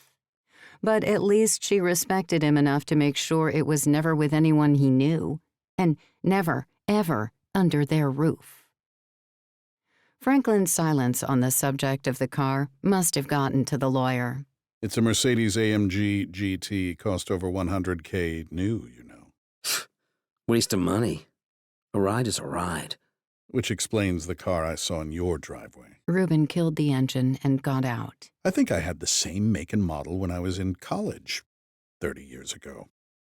Of course, mine was less rusty. Just because a man likes something more frugal. Franklin trailed off as he steadied himself on the side of the car. His humor had been sour since the funeral the day before, and it had doubled down that night when Laura had seen it fit to chastise him for suggesting they keep the theater for a little while. Well, I get it. I can't be a man because I don't like cars, or don't have the money for a ridiculous one like this. Is that where this was heading? Reuben's answer was a smug look and a head tilt that declared, "You said it, not me." Pushing the lock button on his key fob aimed over his shoulder, Reuben led the way to the front doors of the theater. Another Mercedes pulled in, not quite as sporty as the one they had just been in, but definitely better than any car Franklin had ever driven. The dark-haired beauty behind the wheel must have been the Sasha Dudek they were supposed to meet. Looking away from the woman who was there to pick over the remains of his inheritance, Franklin caught the lawyer's license plate for the first time. They were those vanity plates you could pay for if you were willing to piss away your money. Above par? Franklin asked, not expecting any real answer. I take it you play a lot of golf, then. It's above bar, not above par. Reuben said, his gaze never leaving the Benz that had rolled up next to them. Or, more specifically, his gaze never left the face of the woman behind the wheel. Some idiot had the same plate with the B's already, but the 8s make sense if you have any imagination. It was hard to tell if the lust in Reuben's eyes was for the woman or the money she represented. Reuben strolled over to the newly arrived real estate investor. Ms. Dudek, I hope you didn't have any trouble following. Reuben proffered a hand to her. She didn't return the gesture. Instead, she adjusted the edge of her white suit jacket about an old theater with her in matching New Orleans set of fitted pants, into red lipstick, and snake-like curls. She looked like a mythic goddess come to chain them to a rock or banish them to the underworld. And he guessed that was the point of a colonial-style house. The jerk right out of the gate.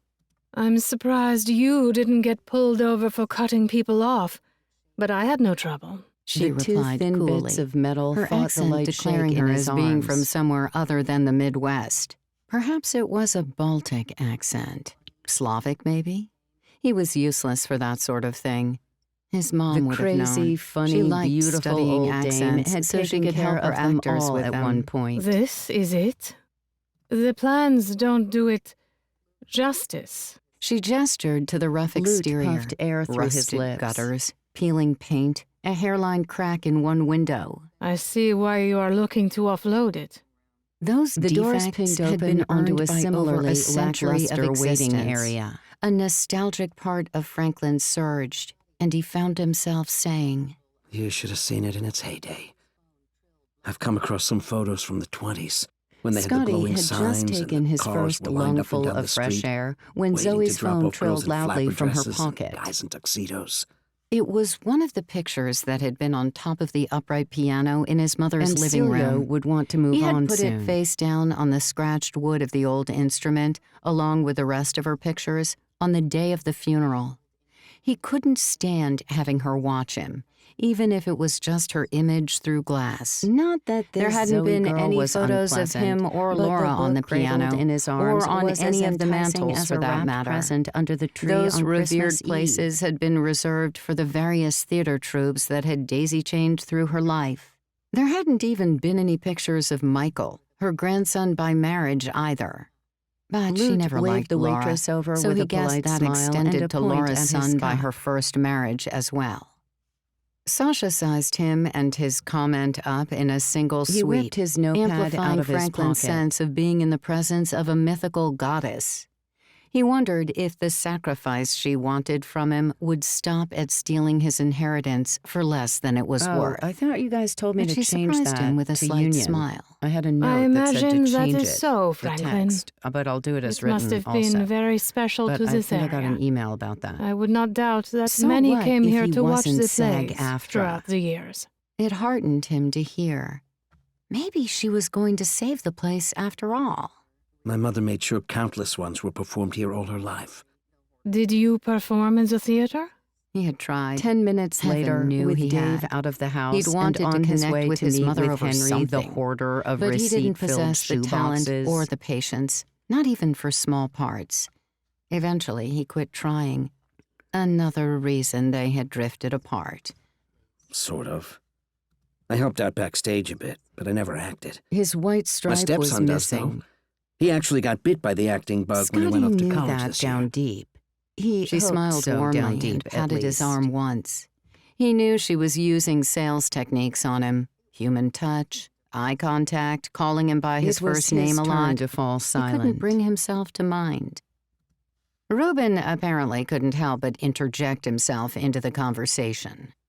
My daughter, Abby, landed the starring role in this year's play at her high school. Time he put it's youthful things just one of those behind college him. application extracurriculars for her. Only idiots try to turn theater into a career, but it was nice that she got chosen as the main star. Silence met this declaration. Standing on the center when it of became the apparent stage, that no one learning was going to stage fight praise with him old for his Stefan daughter, before though he passed genuinely away. Did seem proud of her, Reuben spoke again. Shall we go inside and get to it then?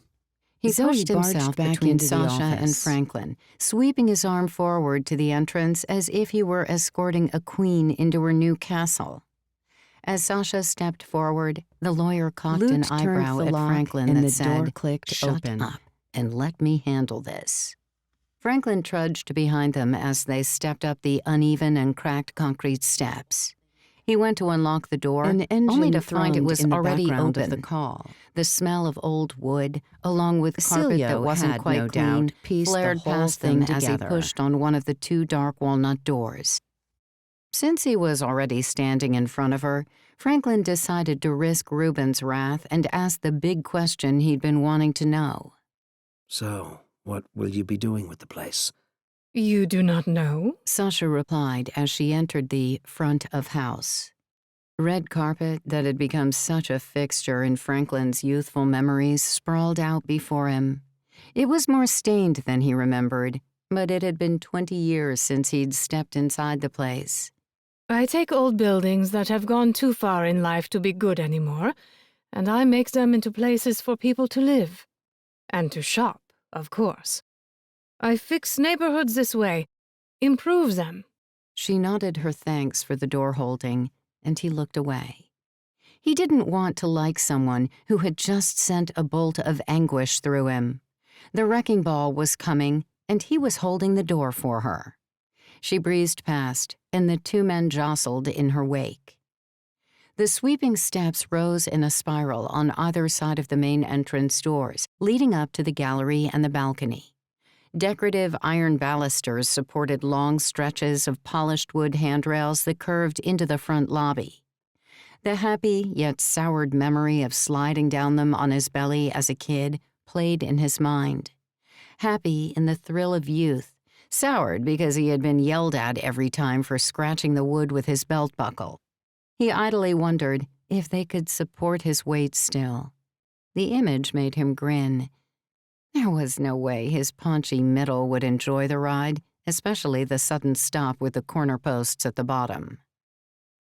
Sasha wandered through the space, her eyes on the ground where the walls met the floor more than the rest of the building. She did occasionally take note of the old fixtures, likely calculating their resale value. They passed through the lobby and into the main auditorium. She led them down the darkened aisle, tracing her fingertips across the backs of the now folded seats, then paused. Franklin, who have we here? She nodded to a group of figures on stage. There were 5 of them in all. The bulky black gentleman from the funeral, a pale girl with a blonde pixie cut, a lanky man with dark brown hair standing behind a Grecian-looking man with a touch of white at the front of his wavy black locks. And finally, an Asian fellow with red highlights at the top of his bleached blonde faux hawk. Just the amateur troupe who puts on shows here now and again. What was their name? Something that started with a T? Tandem Players or some such nonsense. Franklin tensed as Sasha's hand fell on his elbow for a second. I assume they will not be a problem as we look around. Reuben was the one who answered. They aren't anything to worry about. So you say. But we should not be rude, I think. She broke off from holding Franklin's elbow, and he sagged as if he'd just taken his hand off a fork in a live socket. Reuben followed Sasha down one of the main aisles as Franklin collected himself. Good afternoon. I hear you put on shows here? The British man who'd introduced himself at his mother's funeral came to the edge of the boards. Henry something. Baird, maybe? We do try. Henry climbed down the side steps to the main auditorium floor and offered his hand to her. Sasha accepted, and Franklin noted how Reuben crossed his arms at that. Someone was displeased that the investor hadn't accepted his help getting out of her car, yet she was happy to shake this man's hand. You can call me Henry. And these are my fellow thespians.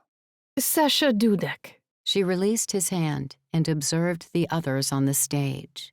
I'm hoping to invest in this particular building. It could certainly use some financial affection. Sasha reached into her Chanel handbag and took out a silver engraved card case bearing her initials. She slipped out one of the business cards and handed it to Henry. This is me, should you have any queries. Why, thank you. Henry took it and scrutinized whatever was written on it. Not to be outdone, Reuben retrieved one of his own business cards and flipped it toward Henry between his two forefingers, dealer style. And this is my card, should you wish to discuss anything regarding the Broadtown. You appear to have changed your tune. Henry muttered as he accepted the card. He crouched and sat on the arm of an audience chair in a nearby row, his knees cracking like splintering wood. Miss Dudek, I feel it my duty to forewarn you that this property does not yet belong to Mr. Keene, in case you were sincere in your desire to invest. He didn't even glance at either man behind her. It was, in truth, willed to me and my fellow players. You could have a lengthy wait upon your hands, as proceedings may be tied up in court for some time. Mr. Pratt? Sasha narrowed her eyes as she turned to Reuben. Franklin was glad they weren't being drilled into him instead.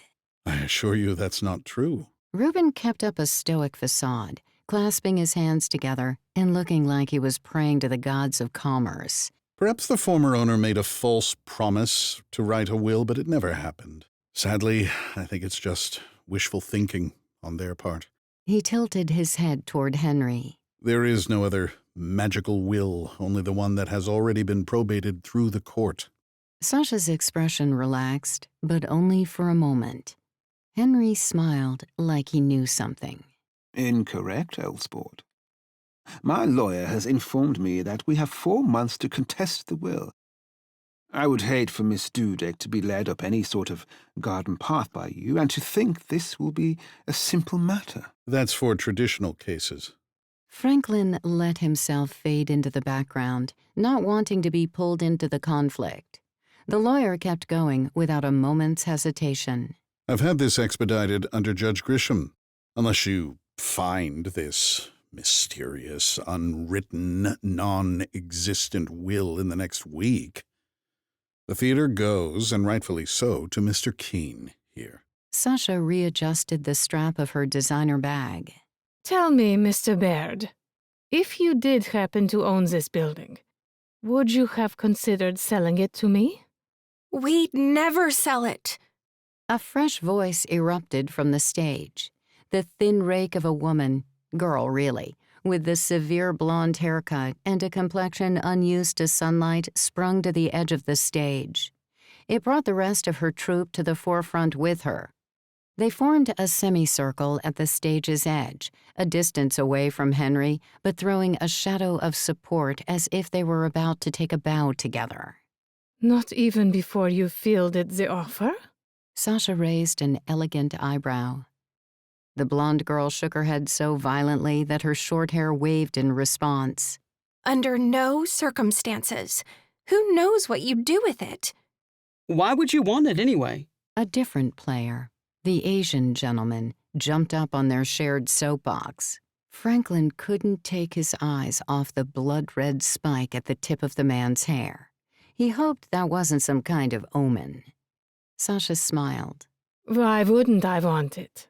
The man hesitated for a second with a quick look to his fellow castmates, as if he were waiting for them to jump in. When no one spoke up, he continued. Well, with it being a National Historic Landmark and all, I imagine that it'd cause some major construction and development headaches. You can't do much with historic properties. Believe me, we've tried when we've gotten folks in to do repairs and stuff. I've never seen plumbers and electricians go so pale so fast. Can't imagine what a construction team would do. Sasha shot a glare full of daggers at Reuben and Franklin. Is it really a historic landmark? Under her gaze, Reuben spun his cufflink around and around in the buttonhole. Beside him, Franklin racked his brain.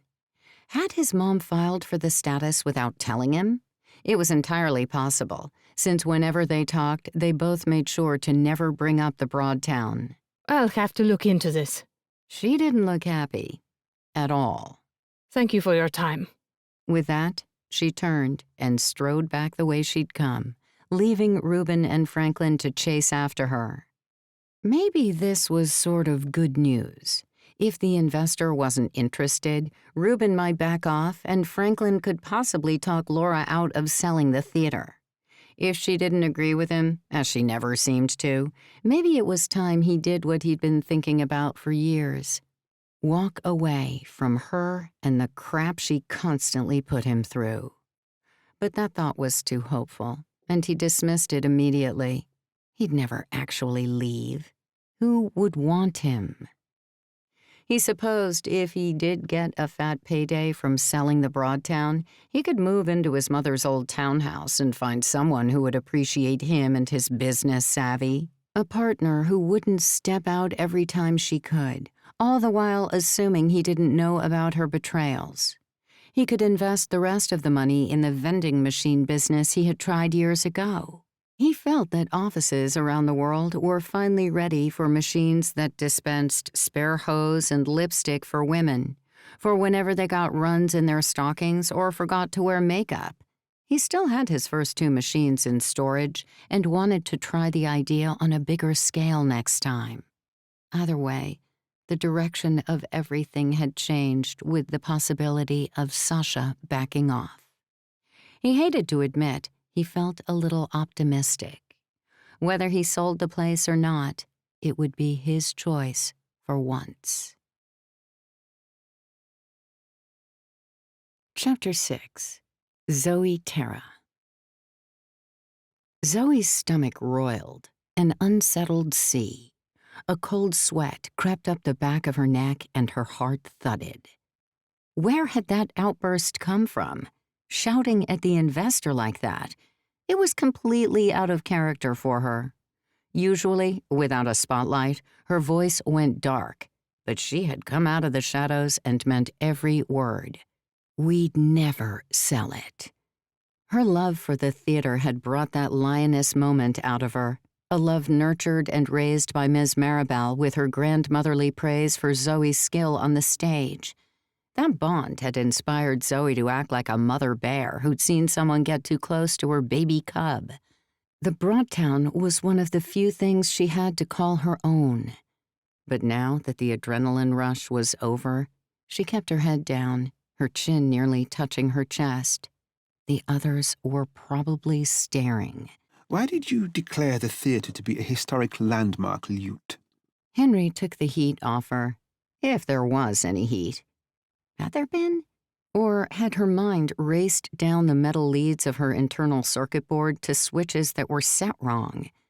Lute had backed her up earlier, as any good castmate should do, so perhaps she was not entirely in the wrong. Lute stepped forward and dropped down onto the edge of the stage, dangling his legs. His southern accent was barely noticeable as he spoke, his attempts to scrub it out coming along nicely. I thought it might nudge them all off a tad. Scare them with something they might not have considered, you know? Plus, they just got my goat so bad, I wanted to get theirs too. Zoe chanced to glance at Henry. She saw the ones and zeros flaring in his eyes, the code of who he was. Like a pop-up invading the stark blue of an otherwise empty computer screen, the message appeared on his face loud and clear. Idea loading. We will need to run 3 branches of interference, he announced in that pitch-perfect tenor of his. It will be perilous in the extreme. Garrett sat next to Lute on the edge of the stage and leaned into his shoulder, a small gesture of a deeper affection, as if to say, he is mine. I am his. I dangled from wires to play Peter Pan 4 Christmases ago and didn't know they were 65 years old until Scotty found the box with the production date stamped on the outside. Garrett said as factually and confidently as a teacher reciting from a lesson long pondered. Lute almost sawed me in half during that magic festival. At least I would still have the good half. Lute joked as he pinched Garrett's hip. Garrett elbowed his husband into silence and then continued. Scotty crafted pyros from a bulk pack of fireworks he got from who knows where. Holly got pronged with a real knife in a fight scene. How did the collapsible one get misplaced? Who knows? Zoe fell through that trapdoor that never got fixed, unless you count a duct-taped sign that says, "Don't stand here." And you, Henry, whistled on stage without realizing it. Perilous is nothing to us. This is not a moment for jests, Garrett. Henry began to pace, and Zoe knew that genius was brewing. She hadn't been here long, but she was a quick study, and a quicker understudy. Knowing someone else would shield her from the actual role, at least on stage, was confidence-inducing. People weren't so different from computer programs. They all had their quirks, their fixes, their errors. A single scheme is difficult to execute, in and of itself. Executing 3 schemes is monumental. What are you thinking? Henry cricked his neck. The sound shuddered through her. We must enact 1 scheme to delay the investor. Were she to use her money as a means to defend Mr. Keene and Mr. Pratt, we would be in straits most dire. The second scheme should be to unravel the web that has been woven between the Keenes and Mr. Pratt. Break down their battlements, cast suspicions between them, turn friend into foe, and succeed in throwing both off kilter. Thirdly, we must perform one upon the lawyer directly in order to obtain the true will. I did not care for his infantile use of the word magical. I much prefer legal. He's talking about running cons. He's a cop, and he's hinting at some very illegal things. Even as she thought this, her logical side kicked in. We can't run any kind of con on people who just saw us. Zoe wanted to say it. The words stretched their legs and shook their shoulders on the tip of her tongue, a diver preparing to tumble into the water. She tapped the toe of her threadbare chucks on the stage. She was still finding her spot at the theater, a year that felt like weeks, and she didn't want to tread on anyone's enthusiasm, least of all Henry's. She'd never been welcomed anywhere before. Henry hadn't hesitated to take her under his wing. Lute interlaced his fingers with Garrett's. I hate to be Deputy Downer, despite how great I look in a uniform, but if you're saying we're going to run con games, I'd say 2 things. 1, no one here has experience with that kind of thing, and 2, we can't run any cons on the people who were just here. They saw our faces. We wouldn't be able to trick them. Yeah, that. Lute had said what she couldn't. First, my decades working undercover in Vice have taught me many a subversive sting we could use. Henry replied with a glint in his eyes. Which is to say, I have seen them all. Second, I hardly doubt he recognized Scotty considering what he looks like now. And Holly is incognito at the moment. Garrett sniffed. Who would recognize Scotty from day to day anyhow? Even I don't recognize him half the time, with him always made up like some other person. With Holly being sight unseen and Scotty being the incredible Mr. Ripley, we might have a shot. But with 4 of our group easily identifiable, I doubt it'd be a plan that would hit the bullseye. Maybe the outer ring. Then we play the field around them. Deny the enemy camp their pawns, knights, and rooks. Henry clapped his hands together, making Zoe jump. All right, ladies and gentlemen, I think we may have the makings of something bona fide.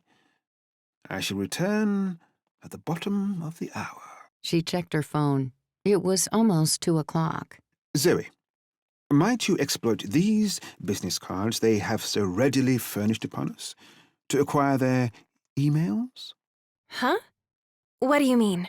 The sharp-as-a-tack mind that Zoe prided herself on seemed to have been blunted somewhere between that investor's arrival and her outburst about the theater getting sold. Her sharpness had already been scraped low by Miss Maribel's passing and the loss of her literal home. Now that Zoe could no longer live in the Broadtown's basement. Not that anyone else needed to know that's where she'd been staying lately. Miss Maribel had given her a devilish wink and a let's share a secret smirk when she offered Zoe a place to stay after she'd heard the college girl had lost all her money and was about to be evicted. Just don't go telling them boys now, Miss Maribel had said. I'm not running no house of ill repute, but then again, if you want to entertain a little company down there, who am I to argue? She'd finished with a mischievous cackle that hinted she'd entertained a few callers in her youth, and probably a few in her later years as well. Can you crack the emails and loop us into them? Henry asked Zoe. Her mind buffered. A little blue circle that turned round and round, the mouth never catching the tail. Kids at school had called her a kiss-up for a reason, though they'd used much harsher insults. She could still feel the barbs if she dwelled too long on the past. Cracking emails. Henry made it sound like tapping the top off an egg. She shifted her weight from foot to foot. All these conversations about illegal activities vibrated against the walls of her already jittery stomach. Her eyes went damp, her mouth dry, her throat scratchy. Hay fever? Or larceny? It is the surest way to save the Broadtown. Henry prompted in a whisper, the real kind, only for her. Because I flubbed it for us by telling that walking set of pumps with a Chanel bag that we would never sell? Because I didn't let us even have a moment's wiggle room or negotiation space? Impulse, though rare, never ended well for Zoe, joining the Tandem Players being the sole exception. That gamble had paid off. But if she lost the theater for everyone due to the geyser of emotion she hadn't been able to swallow, she'd lose the only good thing to come her way in a long time. Here, she could come and go and know she had people, great people, covering her back. Here, she could be someone she liked. Didn't that require a returned favor, after all they'd done to coax her out of her shell? But her own legal troubles from 3 years back, which were also thanks to computers and emails, still haunted her. She had to say no, disappointing as it was. Okay. Where had the denial changed to acceptance between her mind and her mouth? I'll access their emails. She didn't want to say break in, avoid criminal feelings, semantics important. Henry squeezed her shoulder. Splendid. In addition, might you modify the county clerk's website? That, frankly, was a bridge too far. No way she'd do something she couldn't at least pretend was justified. Out of the question. She nodded anyway. How? I mean, I know how, but, what do you want me to do to the site? Her insides wobbled like a spinning top losing inertia. But she was determined to hold her head up and be brave for once in her life. For Henry, for the players, for the place she could call home. A fine question. Henry set the scene, wafting his hand slowly through the air. Alter the email address on the website so we are copied into any correspondence and revise the phone number to a dead end. No, that's too much. I can't. I can only ask you to do what is within the boundaries of your comfort. He patted her on the back, making her feel even worse. The others were on board and raring to go. Whatever Henry asked, they would do. So why couldn't she? What did they have that she lacked? Time, familiarity, experience, courage? Just tell me why you want it done? She relented a touch. Give inch, mile gained. He tapped the side of his nose. Because the county clerk's office is the first organization they will reach out to when they proceed with their threat to research the building. If it has the right to be a true, dyed-in-the-wool National Historic Landmark, there would be records indicating its history that they'd need from the county clerk. I'm sorry, Henry. Zoe fought for breath to make the words. I just can't. I mean, if it weren't a government site, then maybe, but... She trailed off, aware that she was letting them down. They needed her IT expertise. She usually loved for them to come to her with problems she could fix. Still, she couldn't bring herself to give in, not with the kind of jail time that hung on a crime like that. Henry nodded. Fret not, little Minnow.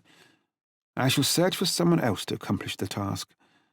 I have not been an officer of the law for all these years without making some connections. He took a tweed cap out of his coat pocket and pulled it onto his bald head. It suited him, made him look like a grandfather that Zoe had disappointed without meaning to. He didn't show his disappointment, of course, but she sensed it regardless. It was there in the 11s that creased between his eyebrows, an added strain that she'd caused. I really am sorry. Before he left, he offered her a warm smile that she didn't feel she deserved. I'll be in the basement if anyone needs me. She mumbled, patting her jeans pocket where she'd tucked away the business cards with their important emails. Happy hacking, Garrett said as Lute gave her a thumbs up and a winning smile. But they'd always been good actors. An hour later, 10 hours of work done. Zoe's face was bathed in the Arctic light of her laptop, the emails of the lawyer and the investor cracked wide open. If anything pinged in, she'd be the first to see it. Her fingertips rested on the smooth keys. A couple of letters had worn away.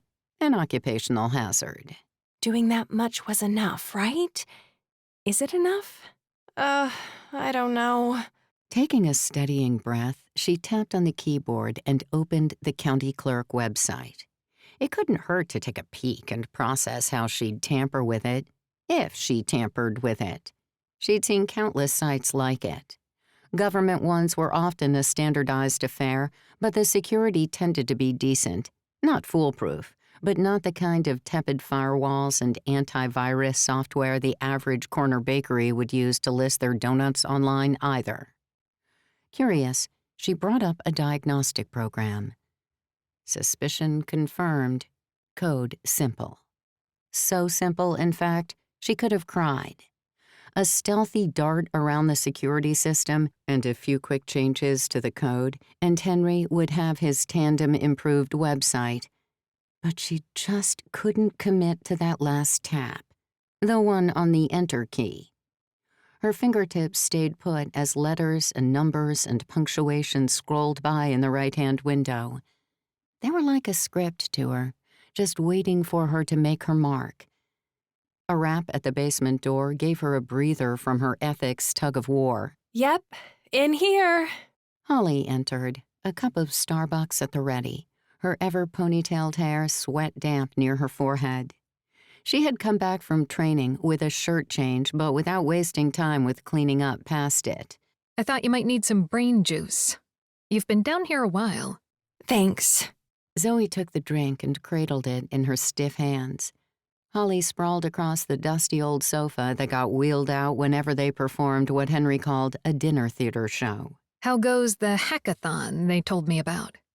I got the investors and the lawyers' emails sewn up. Zoe stared down into the milky brown liquid, wishing Holly had brought tea instead so she could try to read her future in the leaves at the bottom of the cup. A load of hocus-pocus, of course, but she was desperate. So, I've been wondering something. Where are you planning to move now that you can't live in the basement? Holly sipped her coffee as though she hadn't said anything at all. Zoe gawked. How did you... It's the biggest open secret in here, kiddo. The arm of the couch creaked as Holly slumped into it with a groan. She didn't seem to like the position and fought the cushions for another minute before admitting defeat and returning to her original lounging pose. They all knew, and they didn't say anything? Zoe smiled awkwardly, mostly at herself. She thought she'd been super covert about it. She should have known that nothing got past this group of people. But Holly made a good point. What was she going to do if they couldn't save the broad town? She'd get hoofed out with all the props and ancient sets. It was best to get ahead of that possibility. Do you, maybe have any rooms I could stay in? Zoe tried her luck, focusing on the logo of her cup like it was an optician's chart. I can pay. I'm tidy. I clean up after myself. I've kept the basement pretty, neat. Those holes were in the wall before I even started sleeping down here. Holly shook her head. Can't. I'm already living on someone else's good graces. Heck, I'd offer you some space on the floor, but the room I rent has an ironclad one-person occupancy rule. I'm not even allowed a goldfish. Not that I'd know how to take care of one. Zoe switched tactics. What if we rented a place together? You could, get out of that living arrangement. Sounds super restrictive. That can't be good for you. I'd love to. I really would, but I can barely afford my little anti-goldfish cell. Holly flashed an apologetic smile. Even if we got a studio together and split the rent and utilities in half, it'd still be twice what I could afford. And O'Malley doesn't got the cash flow for that. Zoe swiveled in her chair and watched the scrolling code. If only there was a program that could fix her life. A few taps of the keyboard and boom, nice apartment, healthy bank account, degree framed on the wall, anxiety gone. But that only served to remind her of her online troubles from a few years back. She drummed her chewed-to-the-nub fingernails against the slick paper of the coffee cup to distract herself. She didn't have anyone else she could ask, at least anyone who was still alive, and meeting new people didn't come easy to her.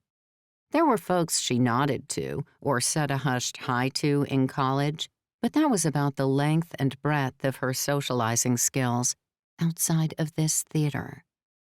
Friends unavailable, social program refused to load. She couldn't lose this place. She could hold up her moral compass on a pedestal of righteousness, but what good would it do when she wound up on the street with no place to go? Even couch surfing had its shelf life. Henry might let her stay for a week or two, maybe Scotty, or maybe Garrett and Lute would too. But she knew how quickly people could overstay their welcome. And though beggars couldn't be choosers, she kind of liked her own space. The basement had been her refuge. Penny for your thoughts? Zoe lifted her head. I'm just reviewing my options. Another knock at the heavy, water-damaged door gave her a chance to breathe. Henry entered without waiting for a reply. You're back. I certainly am. Henry whipped out a cheap, plasticky cell phone, the kind favored by movie bank robbers and kidnappers. Achievement unlocked. Burner acquired. Zoe knew it before he said a word. Though I must admit it took longer than I originally assumed it would. I wanted to ensure I located the right one. What did you buy a burner for? Zoe could guess, but she liked to have details. Henry approached and showed her the number taped to the back, like a grandma who'd never had a cell phone before. The linchpin of the gallows swing door. But first, have you had much fortune with regard to the emails? Zoe turned the laptop screen around to face him. There's one email chain between the investor and the lawyer. She clicked the messages. The investor is on edge about the whole thing, now that she thinks there's a possibility the theater is a landmark. I get the impression she's worried about the legal ramifications of trying to tear it down if it's a historic building, along with the public backlash that would come with it. I mean, you can't tell emotion from email, not really, but that's the verbiage vibe she was using. Did Mr. Pratt respond? Yeah, he says it's not a landmark and the investor doesn't have to worry.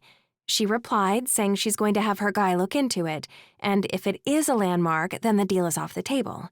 Next, there was a message from the investor lady to someone called... She peered at the name. Celio Lake. I think he's a state official, judging by the address at the bottom of his email. She's asking him about the landmark ruling. Henry clenched his fist in victory. Perfection! Exactly what I hoped would occur when Lute tossed that verbal grenade into the terrain. He waved toward the laptop. Might you do one more act of technical wizardry for me? I guess that depends on what it is. Zoe's cheeks warmed. Is it possible to backdate an email? Zoe nodded. Sure. Might you send such an email from Miss Marrable's account so that it reaches this Mr. Lake? An application for landmark approval should do it. Dated, say, 3 months ago? Henry smiled eagerly. I'll have to bury it in the spam folder. If it's in the main inbox, it won't make sense. Henry put up his hands. You are the computer whiz. Whatever you feel is best. Zoe set to work, using the login details she already knew for the old theater patron. Ms. Maribel's eyesight and motor skills had started to fail her in the last few months, so she'd often ask Zoe to do all the admin on her behalf. You are kind to me in the short time I knew you. I wish I'd known you longer. Sadness joined worry, two cousins ringing a rosy around her heart. She dragged an application template off the state website and had it filled in within minutes, settling into the therapeutic motion, her loud brain eased by the familiarity. After backdating the email and attachment by the 3 prescribed months, she forwarded it to the bottom of the state official slush pile. Easy as lying. I'm just going to send another email to follow up and get him to check the spam folder. Zoe kept Holly and Henry in the loop as she worked, rattling off an active email to the state official. Dear Mr. Lake, I am not sure if you received our first email regarding the form that I have reattached to this one. It was sent several months ago, but we have not heard back. We thought perhaps that Ms. Maribel Keene had received a reply, but there is no evidence of it in her email accounts. We do not want to seem pushy, but the former owner has recently passed, and we were hoping you might be able to expedite this situation. As I am sure you can imagine, we are anxious to have this matter resolved as soon as possible. I look forward to your response. Best regards, Henry Baird, the Tandem Players, the Broadtown Theater. Now, all we have to do is wait. Zoe flexed her fingers. Henry fiddled with the burner phone. The anticipation may send my blood pressure through the roof. A few minutes later, a message pinged into Ms. Maribel's inbox. Dear Mr. Baird, apologies, but we haven't received any messages from you prior to this one. Best, Celio Lake, State Historic Preservation Officer. Zoe typed back, lightning fast at 115 words per minute. Not to brag or anything. Dear Mr. Lake, as stated in my original email, the previous email would have been sent by the former owner, Ms. Maribel Keene, not myself. Could you perhaps check if it has been caught in your junk folder? I know that can occasionally happen with unknown email addresses, and your settings are likely high considering your position. Henry. Zoe heard a mental whoosh as the message flew off into the cyberverse. This was simple stuff. Did a state official really need his hand held, technologically speaking, for something like this? The computer illiteracy of some people never failed to irritate her. A message appeared in the inbox. Ah, right. I'll look into it now. He's checking for it, Zoe told the other two. Henry nodded sheepishly. Does that mean you have a modicum of time? She shrugged. I guess. Then could you perhaps see to it that the theater's Wikipedia page is suitably modified? He peered at her like a child who wanted a snack even though it was almost dinner time. Holly jumped up, apparently inspired. Ooh, a news article could be good too. Something to do with the history of the theater. I'm not sure I like all this tricking folks. Zoe frowned back at her laptop. Though I guess I should be glad I don't have to lie to people's faces, just via computer.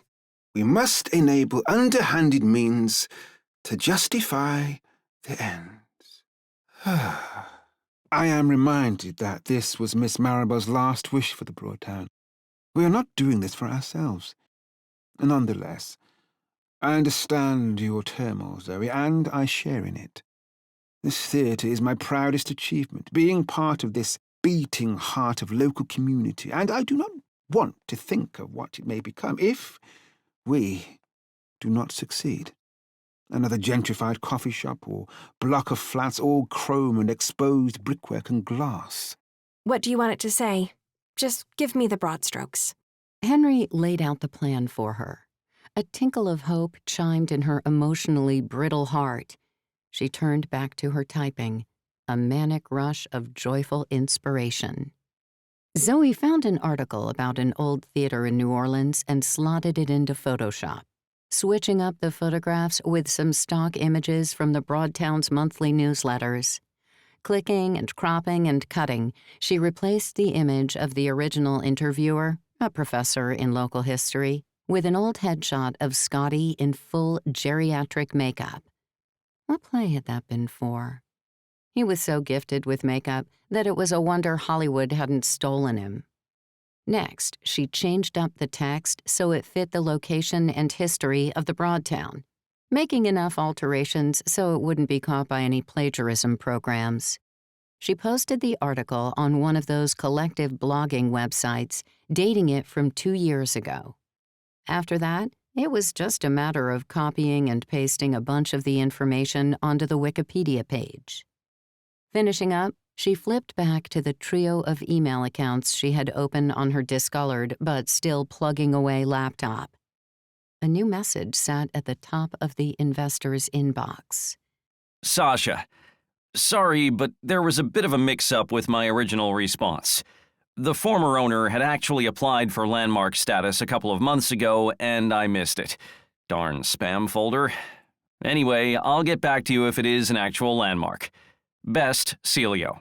Another message had popped into Ms. Maribel's account. Sorry for the delay. I have found the email. We'll get back to you in due course. Best, Celio Lake, State Historic Preservation Officer. Zoe could guess where this state official's priorities lay. They got a Celio Lake end title, while the investor was on a first-name basis. Emails could contain a lot of subtext if you knew where to look. Irked by the distinction he'd made, Zoe fired up the county clerk website and smashed her fingers into the keyboard with a vengeance. When she was finished, she sat back and exhaled like she'd almost drowned. I changed the number. Henry frowned. Pardon? On the county website. I changed it to a made-up one. Her lips trembled in an anxious smile. Chapter 7. Celio Lake. Celio mopped sweat from his brow with the back of his shirt sleeves as he signed out of his email for the day. The last quick exchange was between him and Sasha in regard to the application for landmark status for that old theater. She had responded, I was led to believe the place already had landmark status, but you're saying it hasn't yet? That probably means it's unlikely to be found worthy of the nomination. I've experienced situations like this before. 9 times out of 10, it's the building equivalent of someone trying to hawk their grandma's old useless china plates, thinking they're priceless antiques. Do you think you could look into it and find out for certain before you go on vacation? Speaking of which, make sure and send me some pics. Madrid must be nice to visit during this time of year, without all the crowds. Thanks in advance, Sasha. He'd replied. Not sure who thought it was already a national one. Maybe they meant it was a local landmark. Could be a county thing. I'll look into it when I look into the application for the SHPO review process I emailed you about. I don't know for sure that I'll get to it before I leave, though. I'll have to shake my scheduling book and see what empty dates fall out. Oh, and thanks. I'm excited to get out of the States for a while and see home. I'll send you so many pictures you'll feel like you're there. Regards, Celio. He had hoped for a quiet evening, especially with how close he was to the very vacation she'd mentioned, but his office had a way of toying with him when he least expected it. Leaning back in his swivel chair, he picked up the phone and dialed the number for the county clerk's office taken from the website. A tinny, robotic voice echoed through the speaker. "The number you have called is not available. Please contact the service provider." Celio stowed the phone back in the cradle. The office must have been getting their lines fixed. He decided to go down to the clerk's office himself when he got a minute, cut out the middleman. The rest of his own offices had already abandoned ship for the week, flooding out with the speed that comes to all government workers on a Friday afternoon. It had been a near thing that he was there at all to answer the phone, but he was often the last person in the building because he genuinely enjoyed the hours he spent at his job. Though, he had to admit that recently the paperwork made the joy of finding and learning local history almost not worth it. The coming vacation would give him a reprieve from that drudgery. The National Historic Landmark request form for the Broadtown was still warm from the printer as he put it on the bottom of the pile with 100 other things he had yet to do. As he withdrew his hand, he looked again at the stack. If it stayed there past the next few days, it wouldn't see daylight until he was back from visiting his parents. Sasha had hinted at wanting an answer sooner rather than later, and she was one of the few people who treated his office with at least a modicum of dignity. In fact, he still had the bottle of wine she'd sent him as thanks for helping her with a pet project she had wanted considered for historic status. It hadn't qualified at the time, but she hadn't held her disappointment against him. He didn't want to open the bottle. The vintage had been too rare to actually drink. Celio pulled the request form back from the bottom and placed it at the center of his desk. He would start looking into it first thing Monday. Who would know, or care even, if he showed a little favoritism toward Sasha? Or a lot of favoritism, for that matter. Chapter 8. Loot Row. Loot flicked his lock-picking kit out of the left sleeve of his bottle green satin bomber jacket like an old-time gambler with a hidden derringer. The wardrobe wasn't quite the discreet ninja vibe he was supposed to be shooting for, but he refused to compromise where fashion was concerned. It was probably the only thing he and his mom agreed on: fashion maketh the man. He never wore black except to funerals or behind the scenes of the theater, the worldwide uniform of the underworked, underpaid techie. He didn't wear uniforms either unless, well, that was between a man and his husband. You sure this is the place? Loot peered over scarlet-rimmed glasses, which, secret be told, he didn't really need. Sometimes the glasses didn't even have lenses at all. They were merely a masterclass in framing the face and bringing attention to his dark eyes. Did you not see the name Pratt scribbled on the letterbox as we came down the drive? Henry hunched his shoulders inside one of those barber jackets that all British men of a certain age seemed to own, a farmer's blend of thin, leathery material and coarse tweed. Since Henry was British and of that certain age, Loot let him have it without comment. Loot grinned wolfishly. And here I was thinking it was graffiti. Graffiti! Ah-ha! Very good. Henry guffawed. Loot had never heard anyone guffaw in real life until he met Henry. The older man quickly regained his composure. We ought to use his back door, for discretion's sake. Loot snorted, but ultimately chose to let the obvious joke lie in the gutter where it belonged. No sense picking up things that dirty when you couldn't wash up afterward. Besides, they weren't there to have a stand-up battle. Locks needed picking, and they had a will to find. Allow me. Loot darted around the side of the grand home, which was all whitewashed wooden fixings. It reeked of money, and he guessed that was the point of a colonial-style house. probably why his own father had chosen theirs growing up. Henry lumbered after him down the pseudo-alley to the left of the lawyer's house, not so quick on his feet and surely not keeping pace with Lute's lithe and nimble frame. Lute liked to keep himself in the sort of shape where he could contort into a magician's box at a moment's notice. His regime all gymnastics and Pilates, with a hint of parkour thrown in if he was feeling particularly adventurous. Or if he was retreating from a 3-card Monte game that had gone wrong. Not that he did that much anymore. Garrett made sure they didn't need money, despite constantly complaining they didn't have enough. Still, it kept Lute's reflexes sharp. As Henry caught up to the gate that blocked their path, Lute used some of that parkour athleticism to pinball between the wall of the house and the picket board gate that ran perpendicular to it. At the top of the side wall, he crouched low and scanned the surrounding area for any neighborhood watch types who might have their binoculars out, curtain twitchers who had nothing better to do.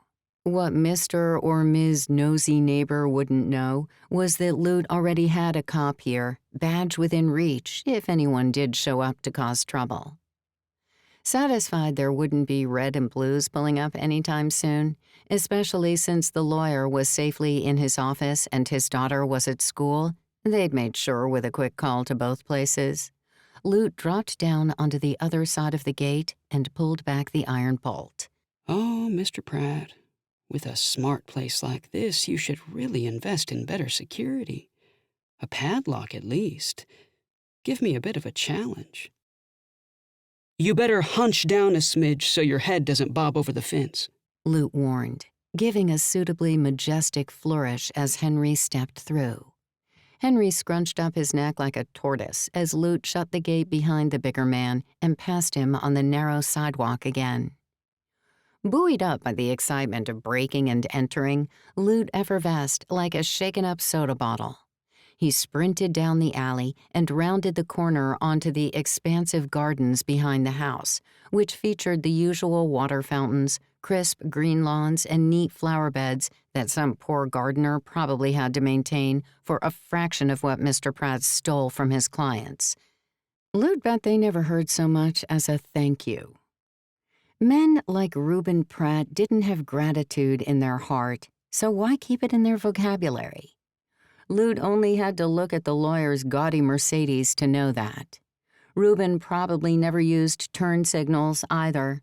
Lute could gauge a few other factoids from that Mercedes, but it wouldn't have been polite to cast aspersions, since the ref would say those shots were below the belt, so to speak. Can I ask you something? Before I slip my picks into the lock and commit another crime past trespassing? He stopped just ahead of the back door. Back door hardly covered the description. Full ceiling-to-floor windows graced the entire rear of the house, which would fold on themselves to open out the interior and bring the outside inside. He'd heard the real estate spiels 1,000 times when he and Garrett did their house hunting game, one they still played to this day as a little shake of spice on the already fine meal of their relationship. Henry took off his tweed cap and mopped his brow. Ask what you will. No secrets between us this day. We are comrades in crime, my good Lute. Why aren't we breaking into this guy's office instead? Ain't that where he'd had the will? Henry pulled the cap back down onto his shiny head. Come now, you are no novice to the intricacies of the psyche, and he cannot risk being hoisted by his own petard. Lute arched an eyebrow. Say what now? He cannot be caught in his own lies, or he will be the one penalized. I thought you were au fait with Shakespeare. He would not leave such an incendiary article where his paralegal may discover it. More importantly, I have noticed there is a touch of blood in the water between Mr. Pratt and Mrs. Keene. They would tear one another asunder if they thought they could take all the money from the sale for themselves. As such, Mr. Pratt must have concerns that Mrs. Keene will attempt to avail the services of a private investigator in her search for the will. And the office, of course, would be the first place she would have her PI pillage. Lute nodded and moved in for the kill, approaching the lock and unfolding his lock-picking pouch. He ran his hands across the tools like they were old and very intimate friends. Assessing the pesky Yale lock, he selected 2 of the thinnest picks and set to work. The delicate art of pushing and twisting the teeth into the right formation with the perfect amount of dexterity and pressure. He stopped midway through, checking the tumble. He turned his back to the door and stood from his stooped position, then looked Henry in the eye. Not exactly eye level, as Henry towered over him, but good enough to be taken seriously. I have to know something, Henry. Lute said, his tone as sincere as any he ever used outside of private moments with Garrett. And I don't mean no offense. Just something I've been thinking on for ages now and have a hankering to know. Perhaps you could ask once we have stormed the gates. In a second. Lute wasn't quite ready to give up the double thrill he was feeling, the first of which was the result of busting the lock's cherry while all the world could notice with a peek from some random upstairs window. The second thrill came from being bold enough to finally ask one of the questions that kept Garrett and him up late talking from time to time. Very well. If it hastens your lock-picking wizardry, I will answer. How the heck did you work Vice undercover for 20 years talking like a Victorian butler who only learned English from the pages of Shakespeare plays? Think not that I spoke as such when I was in the marches. I can assure you that, like any role for the stage, I became the player needed, be he an uneducated thug or a gang-leading ne'er-do-well. Why, even the most white-collared cocaine buyer could not lift the mask of my character to peek at what lay beneath. Lute had to admit that when Henry was on stage, the accent could disappear as needed, and he performed modern works just as well as anything from the Bard. In fact, Lute had made that point with Garrett more than once. But that was all stage, with pre-planned lines. Henry wasn't exactly the greatest player on his feet when they had done improv work at the Broadtown. I see you struggle to believe it. Henry sighed and gave Lute a half smile.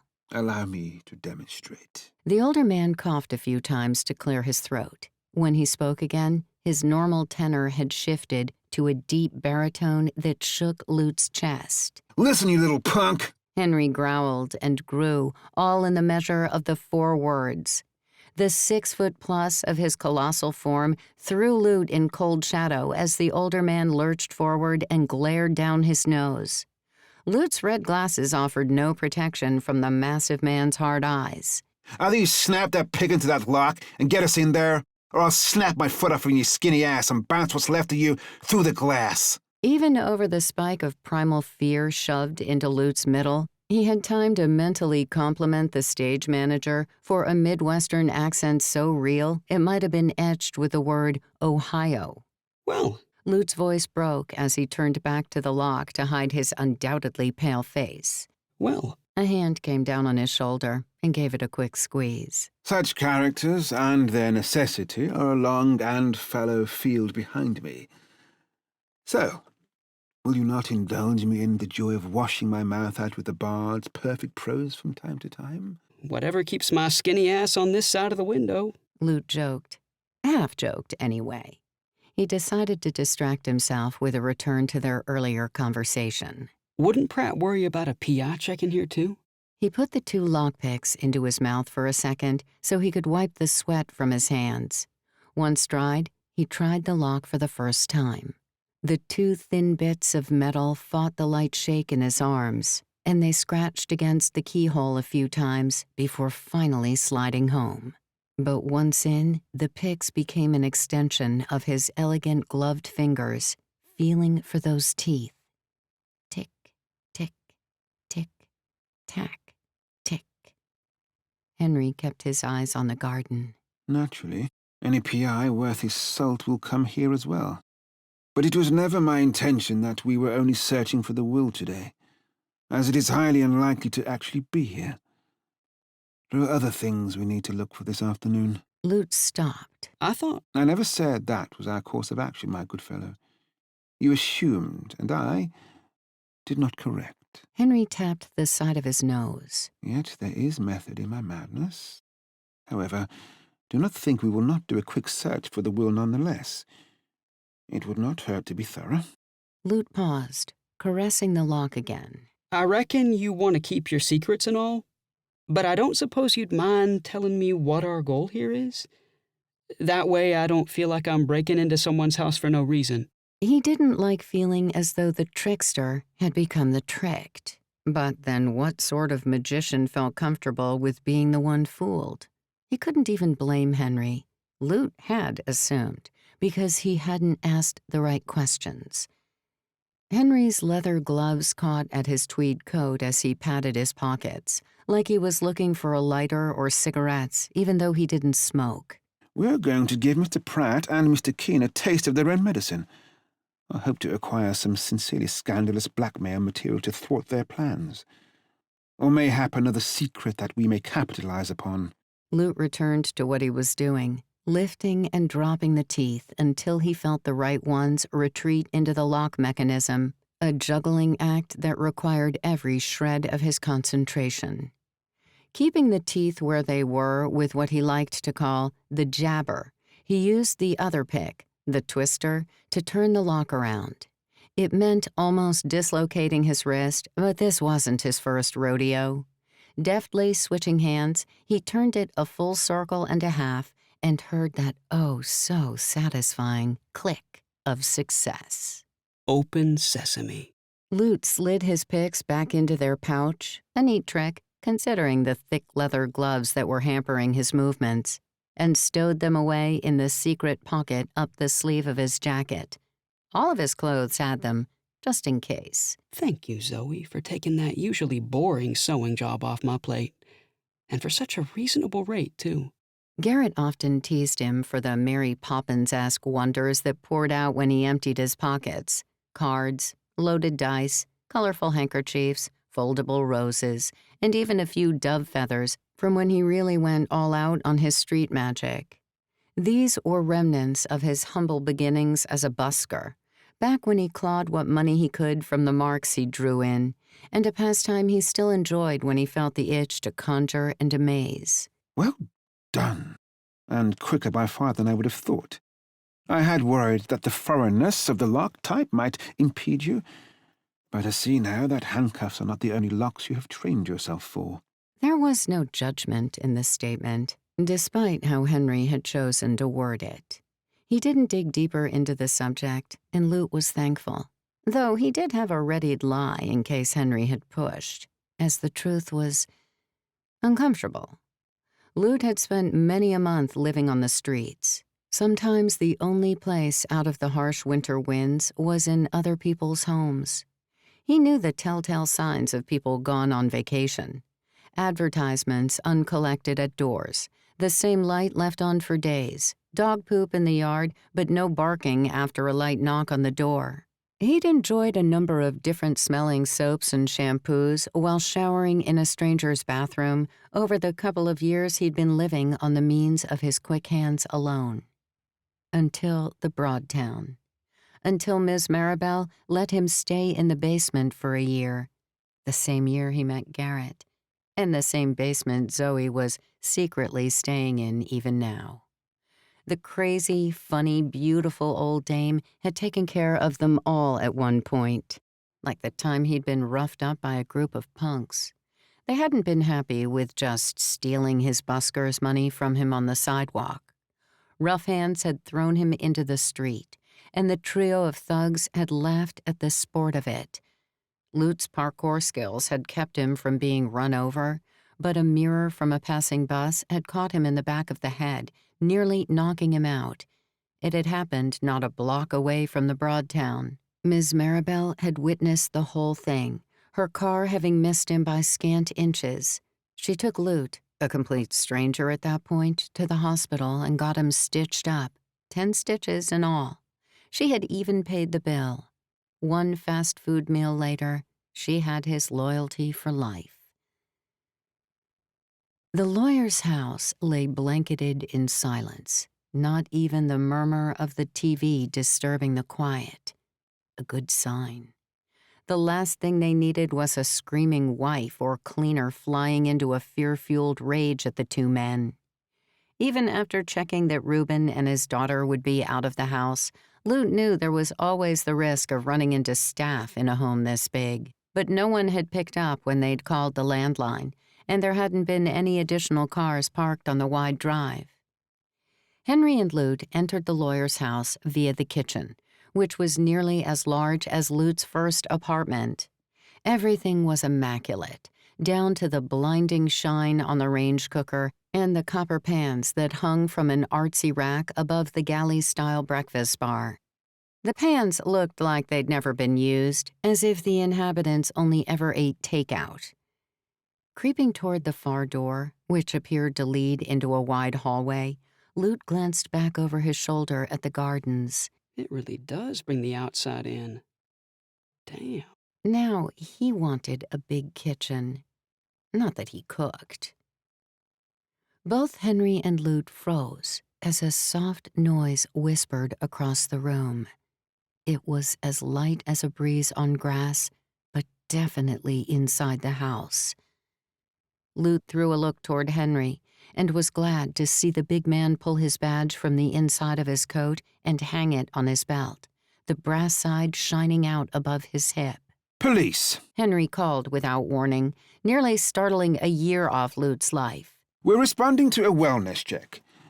Is anyone home? The rustling returned, followed by a flash of fur as a tabby cat sprung through the kitchen and jumped up on the marble counter. Lute leaped backward, the adrenaline surge that he usually relished during his parkour runs souring into fear. Nowhere near as enjoyable. The tabby sauntered toward a glass canister with a chrome lid. Inside, a mix of what were surely high-end cat treats filled the container almost to the top. Lute laughed softly and unscrewed the lid. The cat waited as he dug out a chicken-shaped treat and laid it on the ground for the purring feline.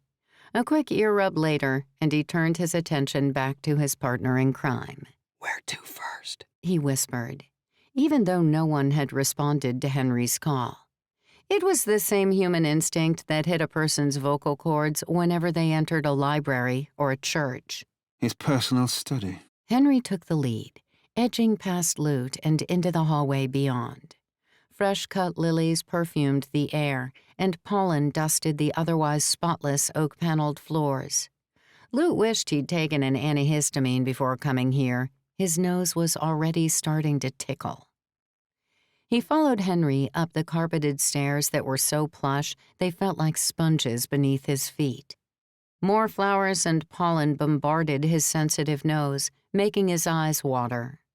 Gently pushing open doors like the lead actress checking for killers in a horror movie bathroom, Henry walked down the long hallway, Lute at his heels. The first room obviously belonged to a teenage girl, unless Reuben had a penchant for K-pop boy bands. The next was the lawyer's bedroom. Surprisingly enough, it was decorated well for a single man. Italian provincial furniture filled the room, and a gilded mirror with old silver backing dominated the wall above a long dresser. A gay man's taste, Lute would have joked, but he decided Henry wouldn't care for the running commentary. Neither did it seem like Henry cared to search the room. He passed it by with only a look. He finally found the room he was searching for behind the last door at the end of the landing, Reuben's private office. Seek and ye shall find. Henry stepped inside and wasted no time in his downright considerate ransacking. He rifled through drawers and folders, but then replaced each item in perfect order. You know, if Mr. Lawyer Guy here suspects that the Keens are going to hire a PI anyway, then there sure ain't no need to be so careful. In fact, won't that encourage more suspicion between them if he thinks Franklin set someone on him? A good thought. But I do not wish for Mr. Pratt to suspect he has been pillaged, lest he search for missing items, and I plan on absconding with anything we might find valuable to our case. No sense giving him hints he has been set upon. Lute took a moment to survey the room from the threshold. The study wasn't nearly as impressive as the rest of the house. It was a puny space with an IKEA desk, ugly metal filing cabinets, and a battered blue swivel chair that looked as though it had been robbed from the local high school's IT department. Pushed against the far wall, with about a single step between it and the desk, stood a musty gray sofa that had seen better days. Blankets and a pillow were stacked at one end. Probably a last resort guest room since his wife left him. Henry had given him the lowdown on the lawyer's marital situation after pushing poor Zoe to scour the man's social media footprint. Reuben Pratt was on his second messy divorce and counting, with his only daughter splitting her time between her mom and her dad. It made him think of Garrett. They weren't the perfect married couple by any stretch of the imagination, but they were happy. Even when they fought, they refused to go to bed angry or alone. They knew that once the communication and willingness to fight for peace disappeared, it was a downhill tumble to divorce land. Though he supposed that wasn't such a scary place for a cutthroat lawyer like Mr. Pratt. Here we are. Lute bounded over, leaning across the back of the creaky swivel chair. Ooh, what juicy secrets did you get? Bank statements. Henry moved them farther away from his face, then closer again, finding the focus.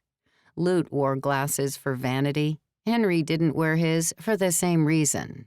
That is one of the glorious things about lawyers. Though so much in the business world is done via the internet these days, they all prefer paper copies of everything, even if they print them out themselves. What else would they do for amusement if they could not organize their filing systems? Go and look at the crumbling portrait of themselves that they keep in the attic? Lute retorted with a grin. How long do you think this will take? I don't want to be sitting here cracking Dorian Gray jokes if your fellow boys in blue show up. You are quite the refined burglar. We will not be long. He scanned through the sheets of statements and paused at one. Ah, that is the ticket for soup. Huh? Maybe the running joke between the other Tandem Players about writing a Henry Bear dictionary could be moved from humor status to serious endeavor. I have found what I was looking for. Let us finish with a quick look for the will. Henry folded up the statement, his gloves crinkling the paper against the folds as he put it into the pocket of his barber jacket. Naturally, Lute lifted the paper off Henry as he brushed invisible lint from the stage manager's lapel. Both Garrett and Barnabas Barnum, the region's finest back-alley magician and illusionist, who'd trained Lute and swore he was related to the great circus king P.T. Barnum himself, although Lute had seen his ID using the same trick he was about to employ, could both agree that Lute had the slyest hands in the business, but for obviously different reasons. He lowered his red-rimmed specs and scanned the information on the document. Henry had seen something Lute couldn't. It looked like an average bank statement. Okay, you got me. I have no idea what's so important about this old piece of paper. Nothing's jumping out. Henry whipped around and shook his head in despair. You know that is theft by any other name, yes? He swiped back the paper and stowed it in a different pocket, keeping his palm pressed to it.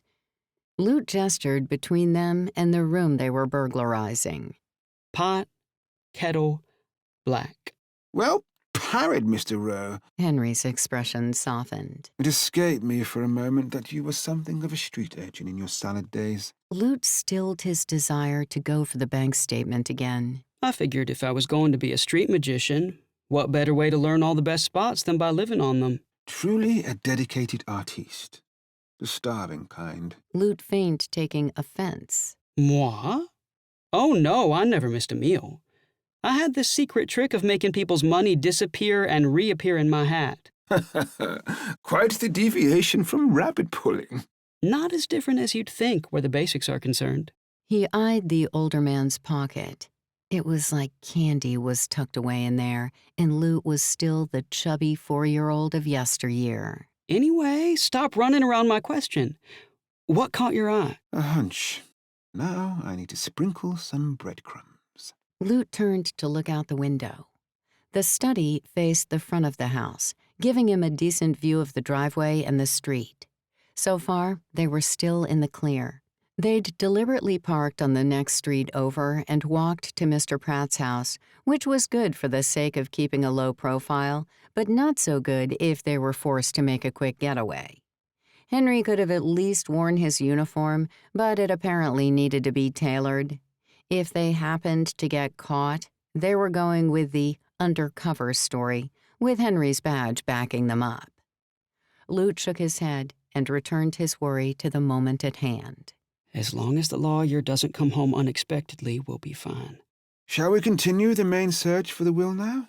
I'm still doubtful, but as it is said, no stone unturned. They carefully searched the office and then the master bedroom. Lute looked into the daughter's room again, but couldn't bring himself to cross the threshold. That would have been too creepy. Henry called for Lute at the top of the stairs. He, too, had come up empty. Now what? Henry answered by taking out his burner phone and dialing a number. Good afternoon. I was wondering if I might speak with Mr. Pratt. He paused, listening. Oh. He's in a meeting. Do you know when he'll be done? I see. All the way across town. Do you know when he will be back? No, that is quite all right. I will phone later this afternoon, then. Although I do not suppose you could tell me what his usual office hours are, could you? I should hate to miss him when I call again. After a few ums and ahs and a cursory farewell, Henry hung up. Was that the sprinkling? Lou couldn't tell if it was the breadcrumbs or not. I mean, was it useful?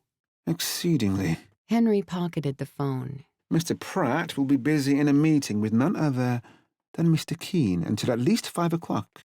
In addition, he tends to keep his mornings free and runs errands all afternoon when he does not have meetings. And he does not work at all on Tuesdays.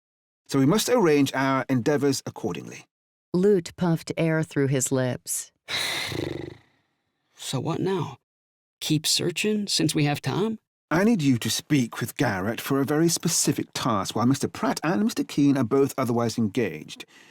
We must prevent the latter from snapping at our heels and have him diverted by your husband's heels instead. Lute frowned. I'm not following.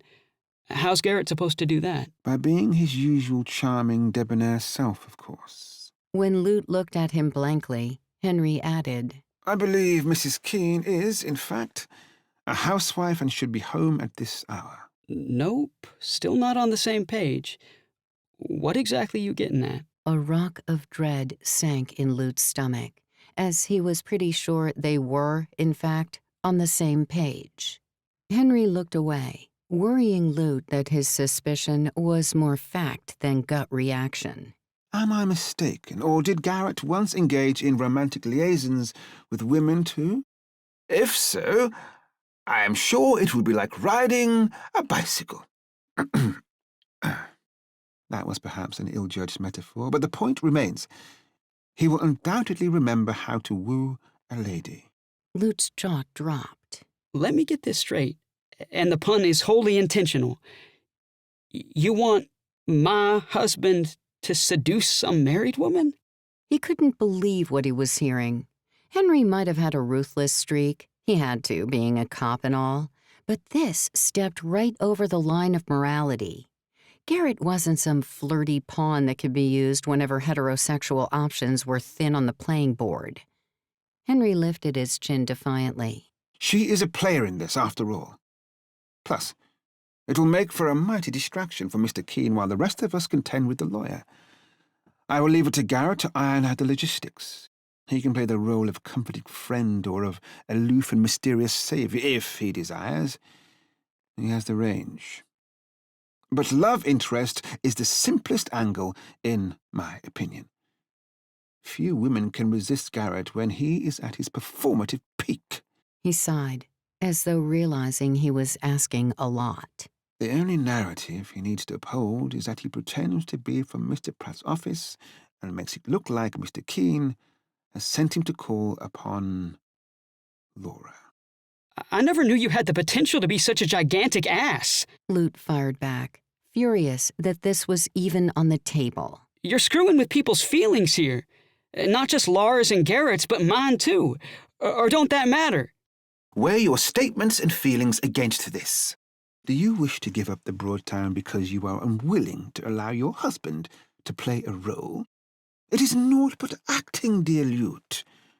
Would you show such distaste if he were wooing his Beatrice while he romped about the stage as the flirtatious Benedict? Lute clenched his hands into fists. Not everything is Shakespeare, Henry, and this is fast turning into a tragedy that I don't like. Shall I tell you of a far greater tragedy? Henry's expression took on the mantle they all had hanging over their hearts since Miss Maribel's death. If there was some mist in the man's eyes, Lute chose to give him the dignity of looking elsewhere. Even with one glance, he knew the tears were genuine, not the waterworks of a seasoned actor. Losing the one place where all of us are permitted to indulge in our greatest passion without fear of judgment. The building where a jaded old constable like me can transform into a king or a warrior or a jester and feel youth restored to my spirit, if not my flesh.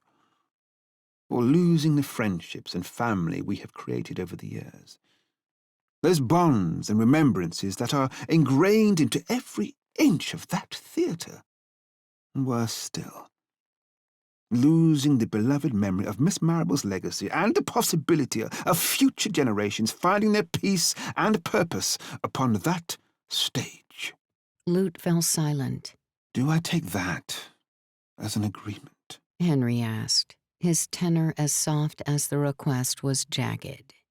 Lute shrugged. I don't know how you do it, but you always say the right thing at the right time. His tone smarted with notes of reluctant, almost bitter admiration.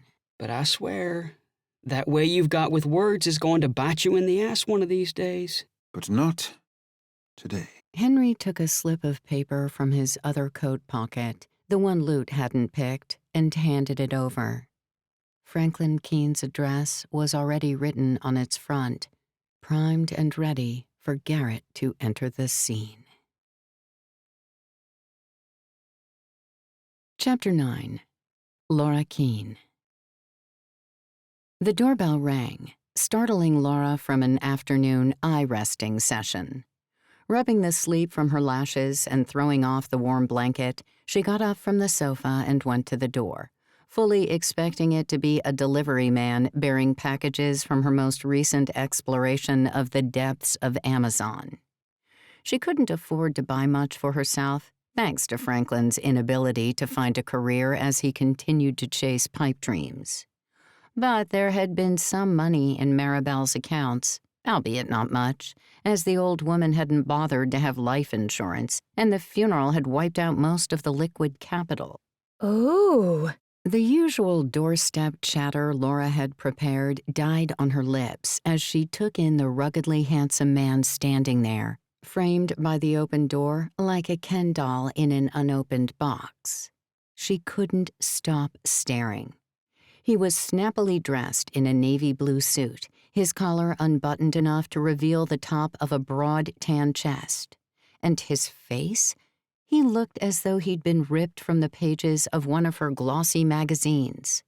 Not the too pretty type of model who helped sell haute couture, but one of the more mature, stylish gentlemen who posed for expensive watch companies like Rolex and Omega.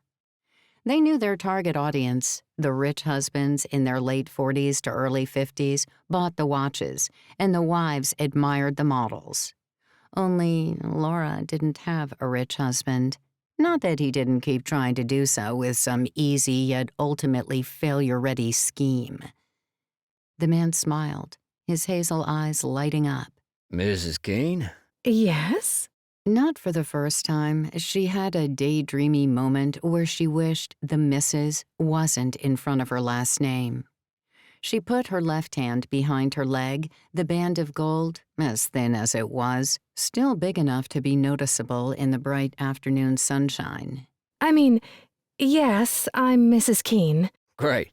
I've got the right address. Your husband gave it to me, but honestly, his handwriting's a bit hard to read. He laughed softly, heating her insides from her heart to... elsewhere. Sorry, you must think I'm so rude for not introducing myself. I'm Gareth Fisher. I'm a paralegal at the law firm of Reuben Pratt. He put out his hand, and she did the same, though they didn't shake. He just held her hand for a tantalizing moment, his palm warm and solid. If he took it and kissed it, I might drag him across the threshold.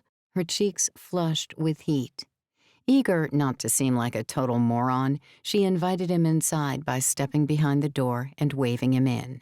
I don't remember ever meeting you at Reuben's office, she said as she walked him into the house. Just got hired, replacing Mr. Levinson. Did you meet him? Maybe not. He wasn't at the firm very long. He said a lot in those few lines. What kind of turnover rate did Reuben have with his paralegals? Knowing what a crook he was, she imagined it was quite frequent. Did you want to speak with me about some legal matter or another? Laura asked as he entered her domain. No, it's nothing like that. Reuben asked me to drop by on my way back from a meeting.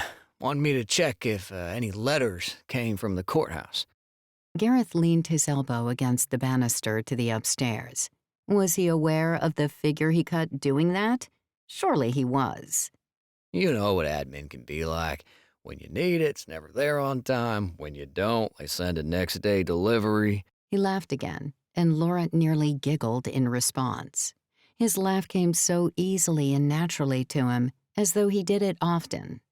She couldn't remember the last time she'd properly laughed, or swooned for that matter. I thought you were the delivery guy, she blurted out, trying to cover her nerves with conversation, but smiling nervously anyway, her lips not getting the message and betraying her outright. It had been years since a man had gotten her so discombobulated. Maybe it was because of his Hollywood good looks, but more likely, it was the sudden influx of masculinity in this place that sorely needed it. Franklin's weak presence permeated every room. Timid, useless Franklin. A man whose testosterone had evaporated like his own self-worth over the years. It was one of the reasons Laura never brought any of the trophies she hunted home with her, preferring to eat her meal away from the watering hole, so to speak. The reminder of her pathetic marriage put her out of the mood faster than being asked to pay for a meal or not having a door held open. Gareth tipped an imaginary cap to her. Speedy deliveries at your service, if you'd like. He threw that sharp laugh out again, a weapon he carelessly wielded without seeming to notice the damage it did to her self-restraint each time. I do feel like a delivery guy half the time. Always running errands, sending this document here and that document there. They never tell you in law school, but you spend most of your time in the car or running from place to place. It's not all, I object, and I put it to you, members of the jury. But more, where's the cheapest place to get gas? And I hope this person doesn't have a mean Rottweiler. So you're not a full lawyer, then? She pictured him banging on tables and defending the innocent, just when she thought he couldn't get any sexier. Almost. Still have to pass the bar. The way I've been studying, I'm hoping to leap over it. Anyway, I don't want to take up all your time. I'm sure you're very busy. I just have to check about this letter, and then I'll be out of your hair. I wish you'd run your hands through my hair. She blinked furiously and debated the dangers of catching a prize right there in her own home, one that had voluntarily crossed into her lair and made himself as comfortable as if it were his own. The letter. Right, of course. She hid her heated cheeks by turning away from him to the letter organizer on the ledge by the door. She rummaged through the mismatched pile of correspondence and plucked a legal-looking envelope out that had come that morning. Is this it? Gareth frowned. No, I don't think so. It should have a postmark on it from one of the state offices. The frown faded, and his smile came out, like the sun emerging from storm clouds. Never mind. I'm sure it'll turn up tomorrow or the next day. So let me apologize in advance, because you might end up getting a few more of these visits while the whole will thing is ongoing. I imagine there's nothing worse than waiting for an exciting package to come, only to find some stranger asking about boring legal crap. Oh, I'd say there was definitely an exciting package waiting for me when I opened the door. How much trouble she could get in with this piece of meat too casually dangled in front of her. She was so tired of the Groundhog Day of her existence that she would have flirted with a well-grown mushroom if she'd thought it would make her feel more alive. There was something so delicious about being noticed by a man. Gareth certainly made good view of her, his eyes casually observing her face, flicking down to her lips a couple of times as she talked. And once, just for a moment, all the way down and back up again. Even as she let him take her in, warning bells chimed in the back of her mind, although they were muffled by his good looks. Had Reuben sent this model of a man to schmooze information out of her? She needed to be wary, just in case. If I can help in any way, you know where I live. He loaded that weaponized laugh and fired it again. Until this case is over, I've no doubt you'll get sick of the constant sight of me. Not a chance. Already, the warning that had first rung out was lost in her overamped mind as she mentally rifled through the outfits in her closet. She tried to think of one that could pass off as smart casual without resorting to the yoga pants and fluffy sweater she had on now. Though, to be fair, the yoga pants did flatter the assets she still kept from her youth, ones she would have let go to pot if it wasn't for her need to occasionally go hunting. Well then, I'll be off. He put out his hand once more, and she quickly slotted her palm into his, relishing in the frisson of his touch. It was a pleasure meeting you, she said, reluctant to pull her hand away. He nodded. And you, Mrs. Keene. Please call me Laura. She wanted to hear him say her name. He started to remove his hand, but paused for a single squeeze. Goodbye, Laura. I look forward to seeing you tomorrow. She leaned against the door jamb as she watched him go, needing the weight of the entire house to keep her from tipping over. Come back soon. She closed the door and curled up under the blanket on the sofa. Squeezing her eyes shut, she intentionally ignored any thoughts of what Reuben might be playing at by sending the man to her door.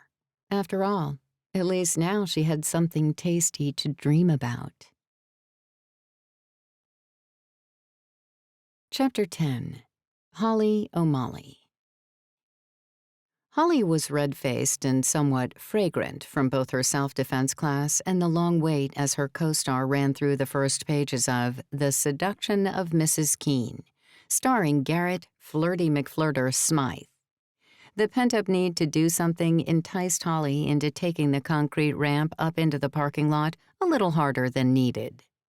She resisted the temptation to handbrake turn into one of the many empty parking spaces outside Mr. Pratt's office. The screech of tires would have brought the wrong kind of attention. You're sweating bullets, Garrett told her. Ever the ladies' man. Well, she guessed he didn't have to be anymore. Not that she would have been interested in the first place. She gulped down what was left of her iced Americano while simultaneously fanning herself and ramping up the AC for a couple of minutes. I won't win anyone over in this stupid lawyer's office if I turn up looking like a swamp witch. Cool down. Cool down. Listen, Holly said, flashing her best quit your picking on me unless you want to throw down look at him. you weren't the one who spent the afternoon working out with a bunch of wives, teaching them to defend themselves against would-be assailants, were you? 'Cause I'm pretty sure that was me. I didn't have you waiting that long, at least. Then again, She said, ignoring him. maybe you were working out with a wife, too. Quit it. I'm a married man. She's a married woman. Then twice the reason for nothing to happen. I'm just laying the groundwork like Henry asked. You're getting worse than loot. He seemed to think about it for a moment. Although the way she flirted with me and eyeballed my husband's personal property, Garrett glanced down at his lap and back up again. I can tell you she would have been upstairs in less than 5 if I'd pushed. My, isn't our ego showing itself this afternoon? Just a matter of fact is all. The only fact you should be worried about is how Loot is going to take all this. Garrett shuffled in his seat. Actually, that really is on my mind. The shift from companionable teasing to serious worry brought a question to her face. He frowned at her. Did you know that Lute's parents are divorced? She shook her head. Happened a while back, I'm told. Someone accused someone of cheating, and the distrust kind of spread. I think it infected poor Lute, too. He tries so hard to show me as much trust as he can, but I can tell it's difficult for him right now. If the Broadtown hadn't been so damn important to Ms. Maribel, I would have told Henry there was no way I'd expose my marriage and Lute's feelings to even the slightest hint of infidelity. Surely there are other ways to distract and divide, or whatever it was that Henry said we needed to do. Probably, but I trust that Henry knows what he's doing.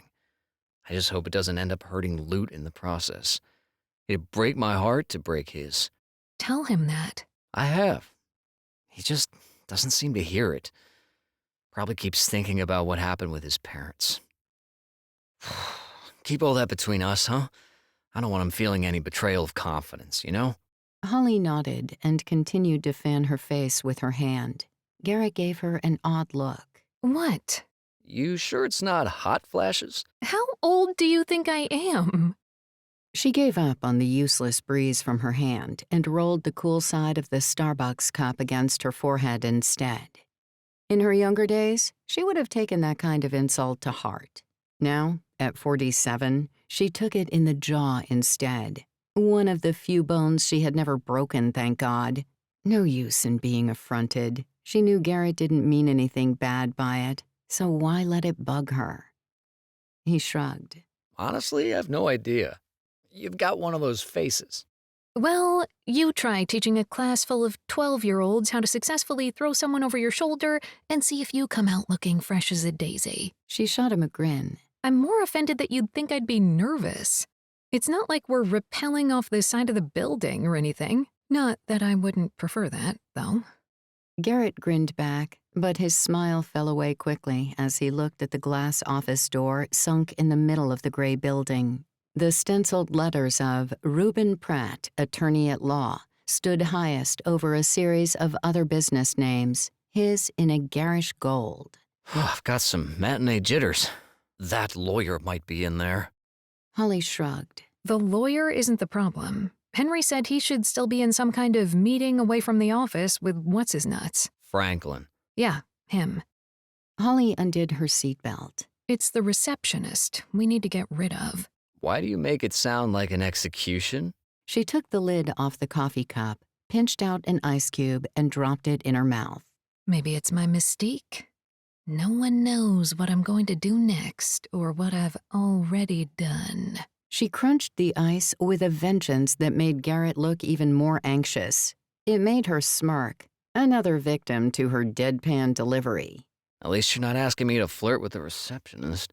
He muttered, drumming his fingertips on the passenger side armrest. Holly dropped her smirk. His assignment with that keen lady had clearly chipped his ego a bit. Tired of only being considered for roles because of your pretty face? Holly watched the clock on the dash, annoyed at how fast it was counting off the minutes. She was still too hot and sticky to go inside yet. There hadn't been much time to prepare, hence her sweaty appearance and his shortened visit with Franklin's wife. I never thought I'd see the day that you'd be the honey trap. She laid the bait, waiting for him to bite. Garrett turned sharply, a hint of a pout on his lips. Why not? Vain much? As an aging star, he was forever hypocritically sensitive about his looks. I thought you were pissed about being the distraction. I am. Well, kind of. It's just playing a part for Laura, you know, which is nothing much for me. He ran a hand through his salt and pepper hair, which was still full-bodied despite the keg of product he combed into it every day. Holly flipped down the visor and retied her hair, checking the state of her sweaty face. It had dimmed to a flushed glow. First name basis already, eh? I'm just getting into character. Don't go blurring those lines, and the two of you will be fine. She fluttered the collar of her white shirt to stop it from sticking. Breathable cotton, my ass. Holly nudged him in the arm and checked the dash. Guess I'll just be a sweaty mess. Maybe they'll take it as nerves from needing a lawyer. Time to do away with that receptionist. Okay, you definitely meant to make that one sound menacing. Garrett popped the door handle and got out, while Holly grabbed her small satchel handbag and clambered into the open air without bothering to look graceful. Slinging the bag over her shoulder, she patted it with a fond smile. It was filled with all the necessities: pepper spray, a rape alarm, a retractable baton, boxing wraps, a tin of cherry lip balm, a personal taser, and her keys, which were useful for slotting between her fingers when walking across a shady part of town if the rest of her arsenal didn't work. Together, they approached the tall gray building, one of those uniform cement monstrosities built in the 60s that could be found nationwide. The automatic doors slid open to reveal an empty lobby covered in patchy carpet, where disturbing stains had spread over the years. The shyster's lair. Exactly what she thought it'd look like. Mr. Pratt had clearly spent his money on himself instead of a nicer HQ for his base of legal operations. To each their own, she supposed. But she was a sucker for first impressions, and this building reflected her first impression of the lawyer to a T. Maybe this kind of look was just what that shady jerk wanted. The right flytrap to draw in the right kind of loser to exploit. After calling the elevator, they went straight to the 4th floor, as Henry had instructed. The doors pinged open onto a similarly lackluster waiting area, with a cheap desk against a wall that legitimately looked like it was made of a single sheet of white-painted MDF. The vinyl chairs had clearly seen many a squeaky backside, and a strange scent overwhelmed the air. Floral air freshener mingled with an elementary school smell. The blue-toned carpets were the culprit, she guessed. They were the same kind found in classrooms. Good afternoon. Welcome to Reuben Pratt, attorney at law. The receptionist stood, the words so rehearsed they droned off her tongue. Holly barely kept her eyes from rolling. Was that really what he'd named his company? He could have thrown in a few fake names to make it sound more compelling. Maybe Pratt, Fool, and Egypt. Holly smiled sweetly and fired up the old Irish accent, though she'd never been within spitting distance of the Emerald Isle. Good afternoon to you, she said. She probably had Celtic origins in her somewhere, but the O'Malley in her name was purely for show. A self-made character that she'd played for so long, she sometimes forgot who existed beneath it. At least the Holly part really belonged to her. She'd kept it so she didn't have to train her ear to a new name when she moved here. How may I help you today? She seemed well-meaning, with a young, kind face and this sort of wavy blonde hair that Holly wouldn't have even tried to copy. A ponytail did the job in any and all scenarios. Me husband and I filed some immigration papers about a fortnight ago, and we've not heard aught back from... Love, what were his name again? She looked to Garrett to come in as her romantic lead, a familiar dynamic. They'd been so many on-stage couples that they easily lapped the length of time Garrett and Lute had been married. Garrett flashed a beguiling smile at the receptionist. It was one of the paralegals, Martin Levinson. Last we heard, he'd had some news back about my wife's visa, but then he stopped answering calls. As you can imagine, we're fairly worried, as my wife's temporary visa is going to run out soon, and we don't know what we'll do if she has to leave the country. He was relaying the intel that Henry had given them, and Holly prayed the old man's sources were accurate. Otherwise, they'd be screwed. Holly snaked an arm around Garrett's waist, leaning her head on his shoulder. There's part of me that just wanted to check he ain't dead. If he's not, then we've clearly done something to piss in his cornflakes. She barked a laugh, and Garrett joined in. The receptionist looked startled, like Holly had hoped she would.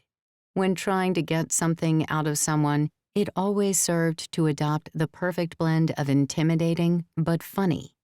That way, they had no idea what was going on, or whether to laugh or cry.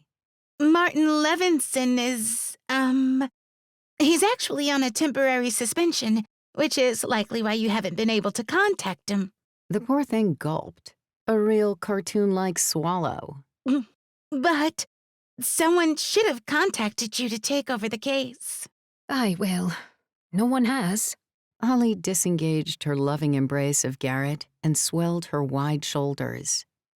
The receptionist edged out from behind her desk and peered down the corridor that stretched away behind the paper-thin wall. Did you say he already had some kind of news to give you? That's what he said, though if he's got himself a suspension, maybe he were lying through his teeth. Holly tapped her foot impatiently. We just need to know if I'm allowed to stay or not so I can figure out what the bejesus I'm going to do. How about you shufty along to Martin's office and see if he's left something in his outbox for us? I ain't going to be happy if we've come all this way for naught. I might start flipping tables or something, you never know. She gave a manic laugh that had the desired effect. The receptionist looked about ready to hide away in the ladies' room for the rest of the afternoon. Straightening out her suit jacket, the receptionist managed a nervous nod. Of course, I'll do that immediately. What are your names? Sinead O'Clancy and Warren Foster. Holly replied without missing a beat. Soon to be Sinead Foster, if you can get them papers. Take a seat. I'll be as quick as I can. The receptionist hurried off as if rabid Pomeranians were chasing her. She reached an office at the end of the longest hallway in the place and darted inside. The door banged closed behind her as she swept past, obviously signaling that she was worried the crazy Irish woman might follow if she was given a chance. Holly and Garrett didn't take the seat they had been offered. As soon as the receptionist disappeared behind the foggy glass door, Holly lunged for the desk. She snatched the phone out of the cradle and took out a slip of paper with 2 numbers written on it, 1 for Laura Keene and 1 for Celia Lake. She paused before dialing the first. Why couldn't Zoe have just faked the phone number for this place so we didn't have to call from this office directly? You know, a couple of clickety-clacks on a keyboard and voila! I bet there's some online dark web gimmick that can do that. Garrett came closer, putting himself in prime position to see the corridor the receptionist had walked down. I don't think Henry wants to push Zoe to do too much more than she already has. She was really uncomfortable with the whole idea of the con. I think he's being careful not to spook her. He glanced down at the desk. And I need something from Ruben's desk for the next job Henry gave me. Then do that before I start dialing this Laura chick. Organization, people. I don't want to have to talk to her. I'm not the honeypot. Good point. Scouring the corridor, he crept over to the empty office opposite. Ruben's name was emblazoned on a giant plaque across the door, so there was no mistake who the boss was. He turned the handle and let himself in while Holly stood guard. You better be quick, Smythe. Holly could almost hear the sirens. She looked down the hallway toward the missing receptionist. How much time would she take? If it played out how Holly hoped, that poor receptionist wouldn't return until she had something to give them. But there was every chance she could slope back with her tail between her legs, too, fully prepared for a tongue lashing. Garrett reappeared a couple of minutes later, wearing a broad grin. Got it. He hurried across and showed her a small glass bottle of clear liquid with a chrome cap. What is it? I'll tell you later. Time is a-wasting. He pocketed the bottle and gestured to the phone. Get Laura on the line so I can work my magic. Holly sniffed. Awful bossy there, Garrett. Nevertheless, she dialed. After a couple of rings, she heard the click on the other end and hastily shoved the phone into Garrett's hands. Hello? He said. Hi, yes. Sorry to call you like this. It's Gareth Fisher here. Yes, the delivery guy. He laughed, and Holly hit him with a kill me now look. I just got back to the office and wanted to ask if those documents had arrived yet. Yes, I know it's still the same day. I was hoping maybe the mail hadn't run the first time I was by. It's okay if not. They asked me to check, is all, and I wanted to make sure you didn't think I was some weirdo. Oh, it hasn't? Mail had already run when I got there the first time, huh? Well, that's not a problem at all. How are you? Did the package you were actually expecting come? It's for your son? What? No way. You don't look anywhere near old enough to have a son in college. Did he have a book of cliches or something? Holly pitied the woman who could believe this tripe. She tapped his shoulder and pointed at the clock on the wall. He spoke a little faster. Anyway, I'm sure the documents will arrive soon. I have to get back into a meeting, but I'll call again if your husband doesn't bring them in. Okay, yes. Nice speaking to you again, too. I hope your son likes the jersey. Yep, you too. All right, then. Talk to you later. He hung up and exhaled. Holly raised an eyebrow. She sounds like she's in love with you already. I have that effect on people. Poor woman. Relationships like that were part of the reason Holly had never gotten married. If you didn't have someone to rely on, you'd never be disappointed. That was her motto, and it had served her well so far. The Tandem Players teased her for being a lone wolf, but alone didn't have to mean lonely. Can I call the state guy now, before the receptionist comes running back? Holly took back the phone. Give me a sec. I've got it covered. A second later, he launched into a high and tight voice that was a dead ringer for Mr. Pratt. Hello, Reuben Pratt calling. Yes, that Reuben Pratt. I'm kind of a big deal. Huge. Massive. Holly clamped her hand over her mouth to stifle a snort. Where did you learn to mimic like that? I thought you only knew how to do impressions of Henry. What can I say? I have many hidden talents. If I told you how I picked up that particular skill, I'd have to send you an NDA as thick as my thigh. He loved to play up the man of mystery vibe. What he didn't realize was that Holly had always been able to read him like an open book, in kitty-sized lettering. I'm going to guess you watched reruns of SNL as a kid. I can't see Minnie you as a tree climber or an outdoorsy type. Actually, I took an elective in my second semester at college to help people with speech therapy. I thought I could transfer it to trauma therapy or something like that, if the acting gig didn't work out. But don't tell Lute. He thinks I learned at training to be a spy. He can sense your BS before I can, and that's saying something. He probably says that because you like to hear it. Now, where was I? She dialed the state official's number and waited for the call to connect. Knowing she had Garrett on hand to put up a killer impression of Mr. Pratt, she felt a lot calmer about the whole situation. On the drive over, she'd secretly been freaking out about how she was going to pry information out of this Celio guy if she had to pretend to be nothing more than a humble receptionist for Pratt. Hello, Celio Lake speaking. The state official answered after a polite 2 rings. Hello, this is... Holly checked the name plaque on the desk. Tina Ballinger, calling from the office of Reuben Pratt, attorney at law. I've got Mr. Pratt on the line for you. She waved wildly at Garrett, jabbing her finger for him to go back into the lawyer's office. He took the hint and sprinted over, leaving the door open so Holly could see him. Okay. Put him through. She heard a hint of reluctance in Celio's voice as her fingertip hovered over the transfer button. Transferring you now. As soon as she pressed the button, the call clicked over to the other phone, and the sound of ringing came through the speaker. She hauled ass over to Garrett as he answered, squishing her cheek against his so she could listen in.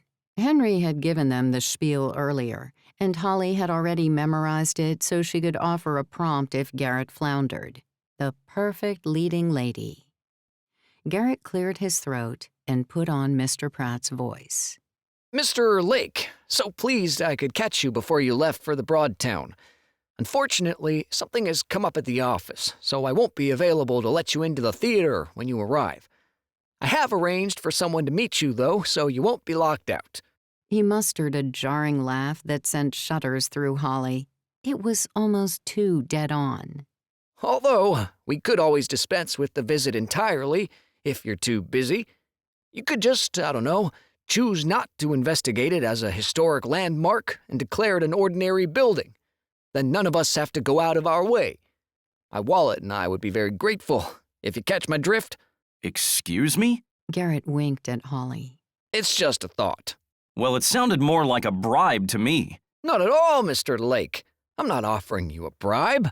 Think of it as more of a favor with a back scratch in return. What is your bar number? Come now, Mr. Lake. I was obviously joking. I know better than to try to persuade a state official to ignore these matters. Garrett pretended to fumble over his words while Holly clasped her hands in excitement. Would I have gone to the trouble of arranging for someone to meet you at the theater if I really intended to be underhanded? I guess my humor isn't to everyone's taste. That's entirely my fault, of course.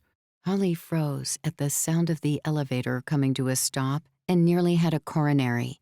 Someone was coming. She dug an elbow into Garrett's ribs and rushed out into the waiting room, throwing herself into one of the crappy plastic chairs. Inside Mr. Pratt's office, she heard the phone slam into the cradle. But it was too late. Garrett was stuck in there, and a very familiar face was stepping through the slowly opening doors. Chapter 11. Reuben Pratt. Are you Mr. Pratt? A feminine voice stole Reuben's attention from the phone in his hands. He hadn't even taken a full step off the elevator yet and was already being accosted with another problem.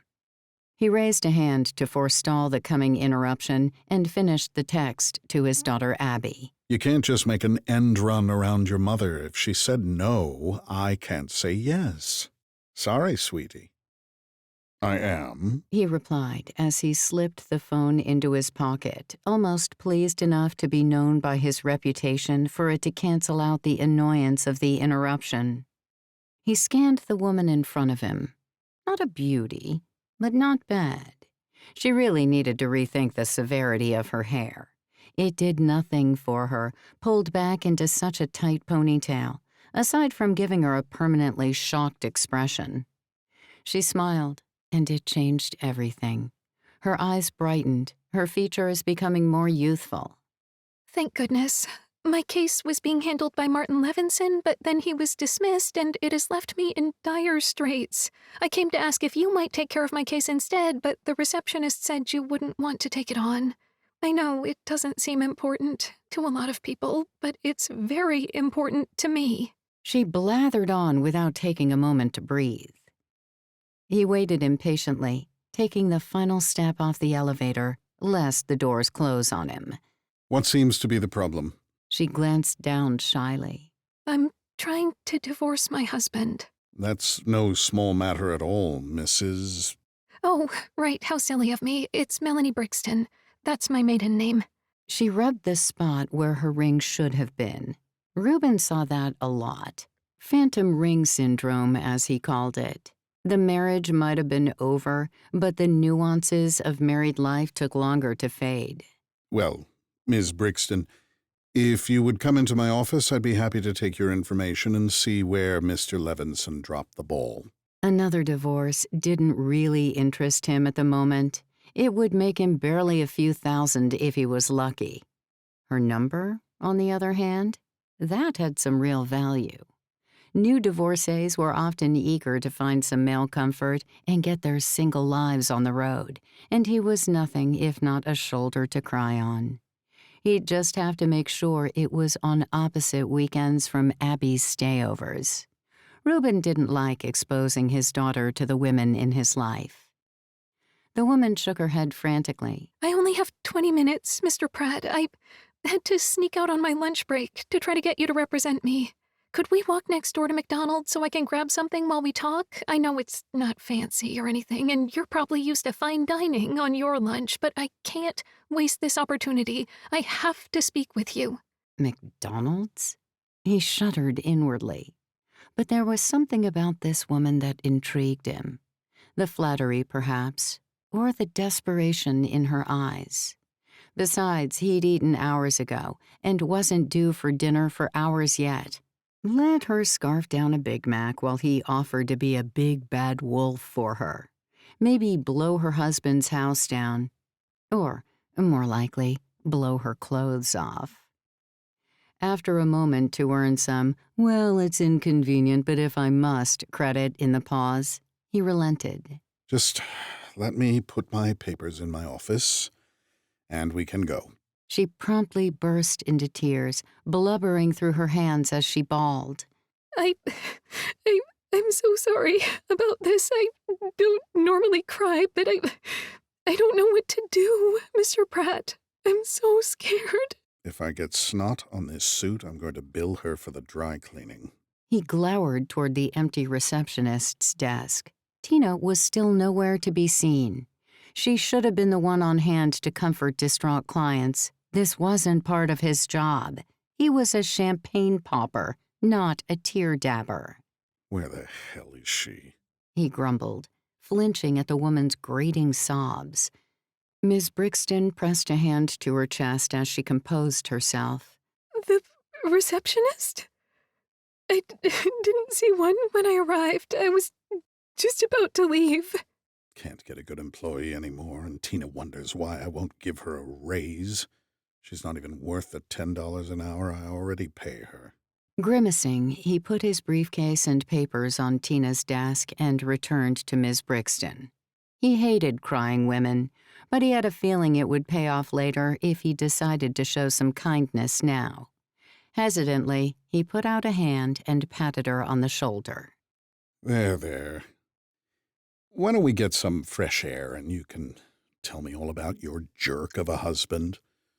I imagine he has to be a real piece of crap to lose the love of a catch like you. He moved toward his office, and the woman responded by looping her arm through his and almost dragging him to the elevator. It was almost amusing how scared she was for her husband to catch her in a lawyer's office. Thank you, Mr. Pratt. Really, thank you so much. It's my pleasure. Or it would be. He hid a grin, enjoying the way she pressed close to him as they walked. And call me Reuben. She mumbled and sobbed the whole elevator ride down to the lobby. Once there, she peered up at him with her sad doe eyes. The trouble is, I really don't know how I can possibly pay you for your services. My husband controls all the money, as well as everything else. But I'm desperate, Mr. Pratt. I can't stay with him, or I'll be in serious danger. And I know you're one of the best. Please, tell me there's a way, or else I don't know what I'll do. I have a few ideas. This was only their first meeting. He didn't want to frighten her away. He needed to build a rapport first, before he told her of the payment plans he had in mind. Her phone chirped. She plucked it out of her pocket with shaky hands, her eyes widening in alarm. No. Oh, no. Oh, no. What's wrong? My husband just checked on me at work. He'll go mad if I'm not there immediately. She shoved the phone back into her pocket. Can I have your card so I can call? He wasted no time in loosening a card from his brass clamshell holder. Call me anytime, Ms. Brixton. My cell phone is right there. I'll be waiting. Thank you. Thank you. Thank you. I will. She took the card and ran off without another word, leaving him to watch her shapely figure disappear into the distance. A ripe pear, just begging for a nibble. Jackpot. He was set to make a killing from the theater sale, and now he might even pick up a bit of side action with a desperate divorcee. Not a bad way to start the afternoon. No, not bad at all. Chapter 12. Henry Baird. A few hours after his off-the-books raid with loot on Mr. Pratt's house, Henry was back at his desk in the precinct, running a background check on the pesky lawyer and searching for any formal complaints or charges against the rapscallion. It tickled his conscience that he had already broken more laws in the past 24 hours trying to secure the Broadtown than he had in nearly 30 years on the force. But he did his best to ignore any feelings of unease. If I hear that dinging sound again, Henry muttered, his ears jangling with every file not found pop-up alert. I shall blow this blasted computer to smithereens. A list of complaints indeed existed under Mr. Pratt's name.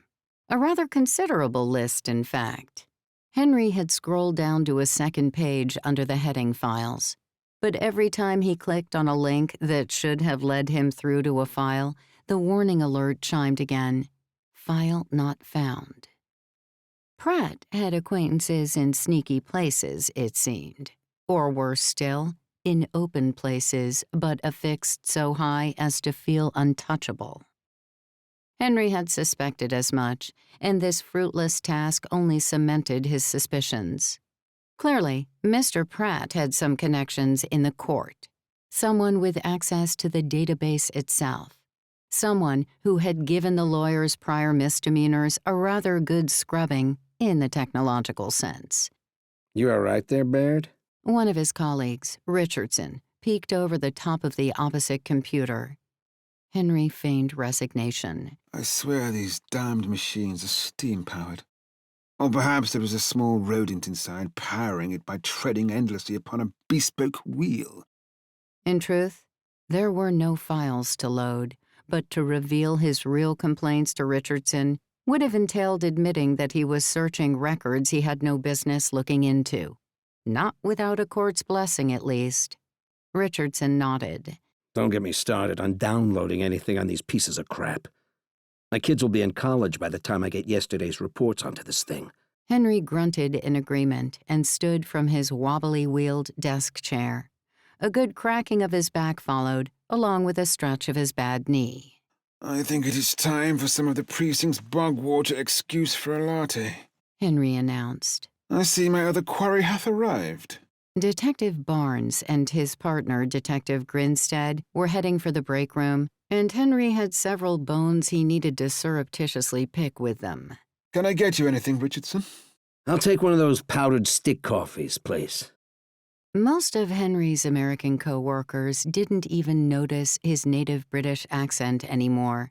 He'd toned it down when he was in Vice and never used it on operations. But he had let it all hang loose since landing a desk job. No point pretending anymore. Gradually, they'd gotten used to it as an eccentricity that could be overlooked, since he was exceptionally good at what he did. A sterling choice. Far reduces the risk of getting the dried globs that have been in the tin since the 90s. Henry straightened his tie, securing it with the engraved pin Bernice had bought him many moons ago. Even in his haste, there was no excuse for slovenliness. At least some good had come out of his infuriating dive into the dastardly history of Mr. Pratt. He had confirmed that the rat had tunnels all around Henry, whose origami-like plan was folding itself into position.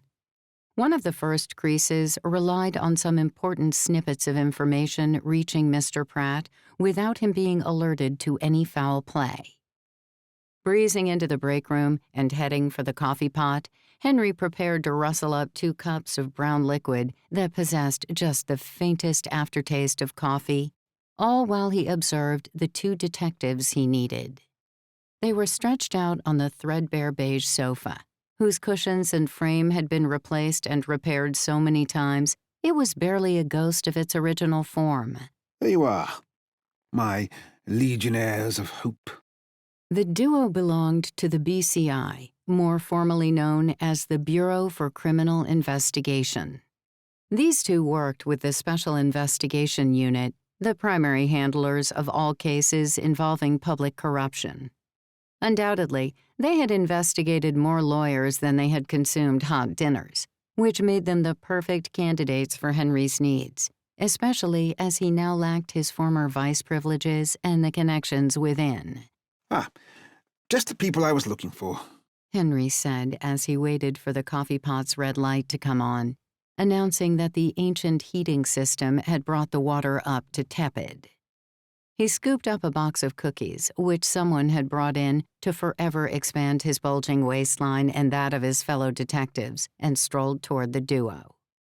It would have been impolite to approach empty-handed, of course. With a gesture like a host offering fine wine at a dinner party, Henry extended the open box to them. You were looking for us? Grinstead, an old-school detective who should have retired years ago, reached for an oatmeal raisin cookie. Henry could tell a lot about a person by their choice of cookie, and one could never trust anyone who selected anything with a raisin present. Henry nodded and smiled as Barnes, a man of around 30, with an enviably full head of dark hair and sharp brown eyes, went for a triple chocolate offering. His fellow detective nodded in thanks, but didn't respond at first, perhaps sensing what Henry was going to say next. Indeed. I was wondering if you had received the season tickets to the Broadtown that I left in your trace. I confess I have lost track of those I have graced with the gift of theatre, but I would hate for the two of you to miss out if I have somehow misplaced your tickets. I can always seek out more tickets if those have been lost. Grinstead and Barnes exchanged an embarrassed look. The blue tickets, right? Grinstead replied through a mouthful of crumbs. Yeah, I got mine. I've been meaning to come along, but you know how it is. Work gets hectic, and free time kind of flies out the window. Barnes cleared what sounded like a clog of cookie in his throat. I'll have to look through my inbox again, Baird. My bad. But if I find it, I'll try my best to come see a show. How's the old theater doing, by the way? Grinstead brushed crumbs off his swollen belly and dipped into the box again, this time for an almond cookie. Had the man no decency or good taste? Barnes nodded and spoke before Henry could answer, unaware that his teeth were positively medieval thanks to the lingering chunks of chocolate. Did that lady give the place to you in the end? A dainty turn of heel in the subject, boys. Anything to avoid committing to watch me tread the boards, I assume. The pair would likely have assisted the dastardly Pratt and cowardly Franklin in their plans to sell the Broadtown out from under the Tandem Players if the two detectives thought it would mean not having to attend a performance. Heathens, the lot of them. There has been some unexpected tomfoolery with the will, Henry admitted, digging into his reservoir of emotion to paint a layer of melancholy onto his tone. Worse yet, an investor has aimed an underhanded lawyer at us in an attempt to legally snooker us. The vulgar git even made a few veiled threats, yet he recoiled sharpish when he caught a glimpse of my brassed shield. Sounds like trouble, Barnes said apologetically, barely batting an eye at Henry's way of speaking. He was used to it, like pretty much everyone at the precinct. They even made a joke of it when they heard him speaking to the public in an American tongue. Indeed, but I believe this lawyer is up to far more than just toying with a few starving thespians. I do not suppose you have had any complaints about Mr. Reuben Pratt at the BCI, have you? Barnes perked up at the name. Is he the one with offices at that sorry-looking place on Miller Street? It looks like a 60s throwback. The building, not the man, I mean. That the guy? Henry feigned surprise. What? Yes. I do believe that is the very twit who is hounding us. We've had a few complaints about him over the years, but he's slippery as an oiled-up eel. The younger detective picked up his coffee from the table and took a gulp, clearing the dryness from his voice and the cookie from his teeth. We looked into him a while back, on suspicion of money laundering for some real estate tycoons. Of course, there wasn't anything we could prove, so we had to let it drop. Rich folks are like leprechauns. You think you've got a tight hold of them, and then poof, they're running off laughing to their crock of hidden evidence at the end of their rainbow. An interesting analogy. I will be adding that one to the repertoire. Basically, the guy's as tricky as they come. Cautious to a fault, only he hasn't slipped up yet. Actually, it sounds like he might be making a wrong turn if he's antagonizing you. Did he not know what you were or something? Not at first. Henry raised an enunciating finger, striking the important parts of his speech like a conductor. Even now, I imagine he thinks me to be little more than an aged rapscallion with a bit of metal pinned to my chest, a thorn in his side, a fly in his ointment, etc. ad nauseam. Baird, can't you ever just talk in plain English? Why be plain when I can be sublime? You might as well ask Wordsworth to recite limericks. Henry retorted with a smile. Barnes laughed, while Grinstead's eyes pinched up in exhaustion. Well, now that I've had my vocabulary stretched to its breaking point, I've got files to go through. Grinstead excused himself, pushing up off the couch and leaving Henry in the capable hands of Barnes. Henry frowned. I believe his opinion of me shrinks every time I engage him in conversation. Soon I will have to resort to grunting alone to keep him from outright hating me. Nobody could hate you, Henry, old boy. You're too damn British to hate. Naturally, Henry said, not that he truly understood what that was supposed to mean. After all, I did not lodge a complaint when he took the wrong cookie each time. I thought my silence upon the matter might be seen as an olive branch of sorts. Barnes wafted a hand through the air. He's just got a lot on his mind. Another sip of the watered-down coffee punctuated this statement. Anyway, he's not the only one with a lot on his plate. Seems like you might have piled on an extra portion with this Pratt guy. Don't forget, lawyers are vampires at the best of times. Still, I'll bet this one has met his match with you. I'm surprised he walked away without a broken nose if he's trying to take that place off you. I never resort to pugilism, Barnes. Even if I were to give into bloodlust, these creaky bones cannot land an uppercut the way they once did. I wonder if my opponent relented because he knew that the paper trail of his wrongdoings might actually stay within the system for once. A system I would have access to.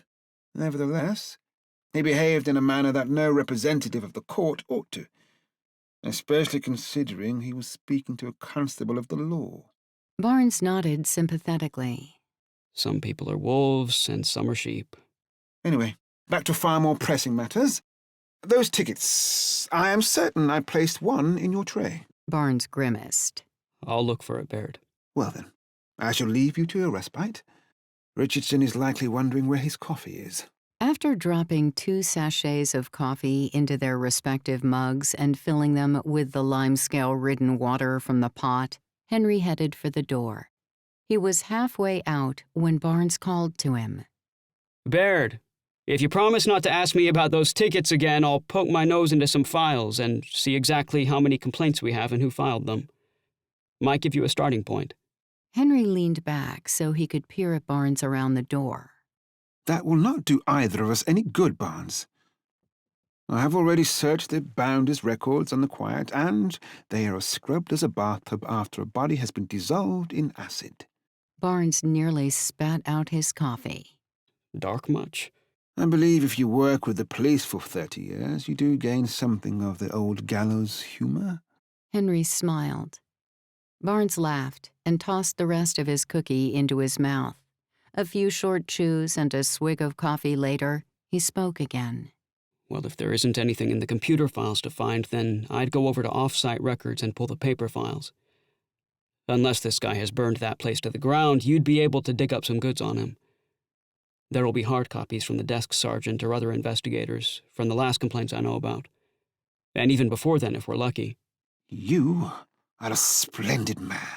Henry flashed a wink. And I swear, I shall not mention the season tickets again.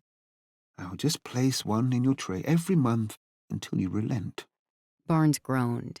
Henry exited the room, mentally berating himself for not thinking of the hard copies. While he would have relished the opportunity to leave it all in Barnes's hands, thus ridding himself of an additional task, Henry knew he could not afford to be lax. And so, after delivering Richardson his caffeine, he took his suit jacket from the back of his chair, pulled it on, and headed over to the off-site records. It was a gloomy, miserable block building of cement and despair, where only the cold case detectives dared to tread. But that is the beauty of pen and paper. Nothing short of arson can destroy it. And the only house I plan to see burned down is the one of cards that our dear lawyer is trying to build." He chuckled at his own analogy as he signed in at the reception desk and took himself off to the section for peas. Henry pulled out box after box and settled himself stiffly on the floor, for the cross-legged position was not recommended for a man of his age. He dug through the endless folders, hoping to strike gold. "Aha!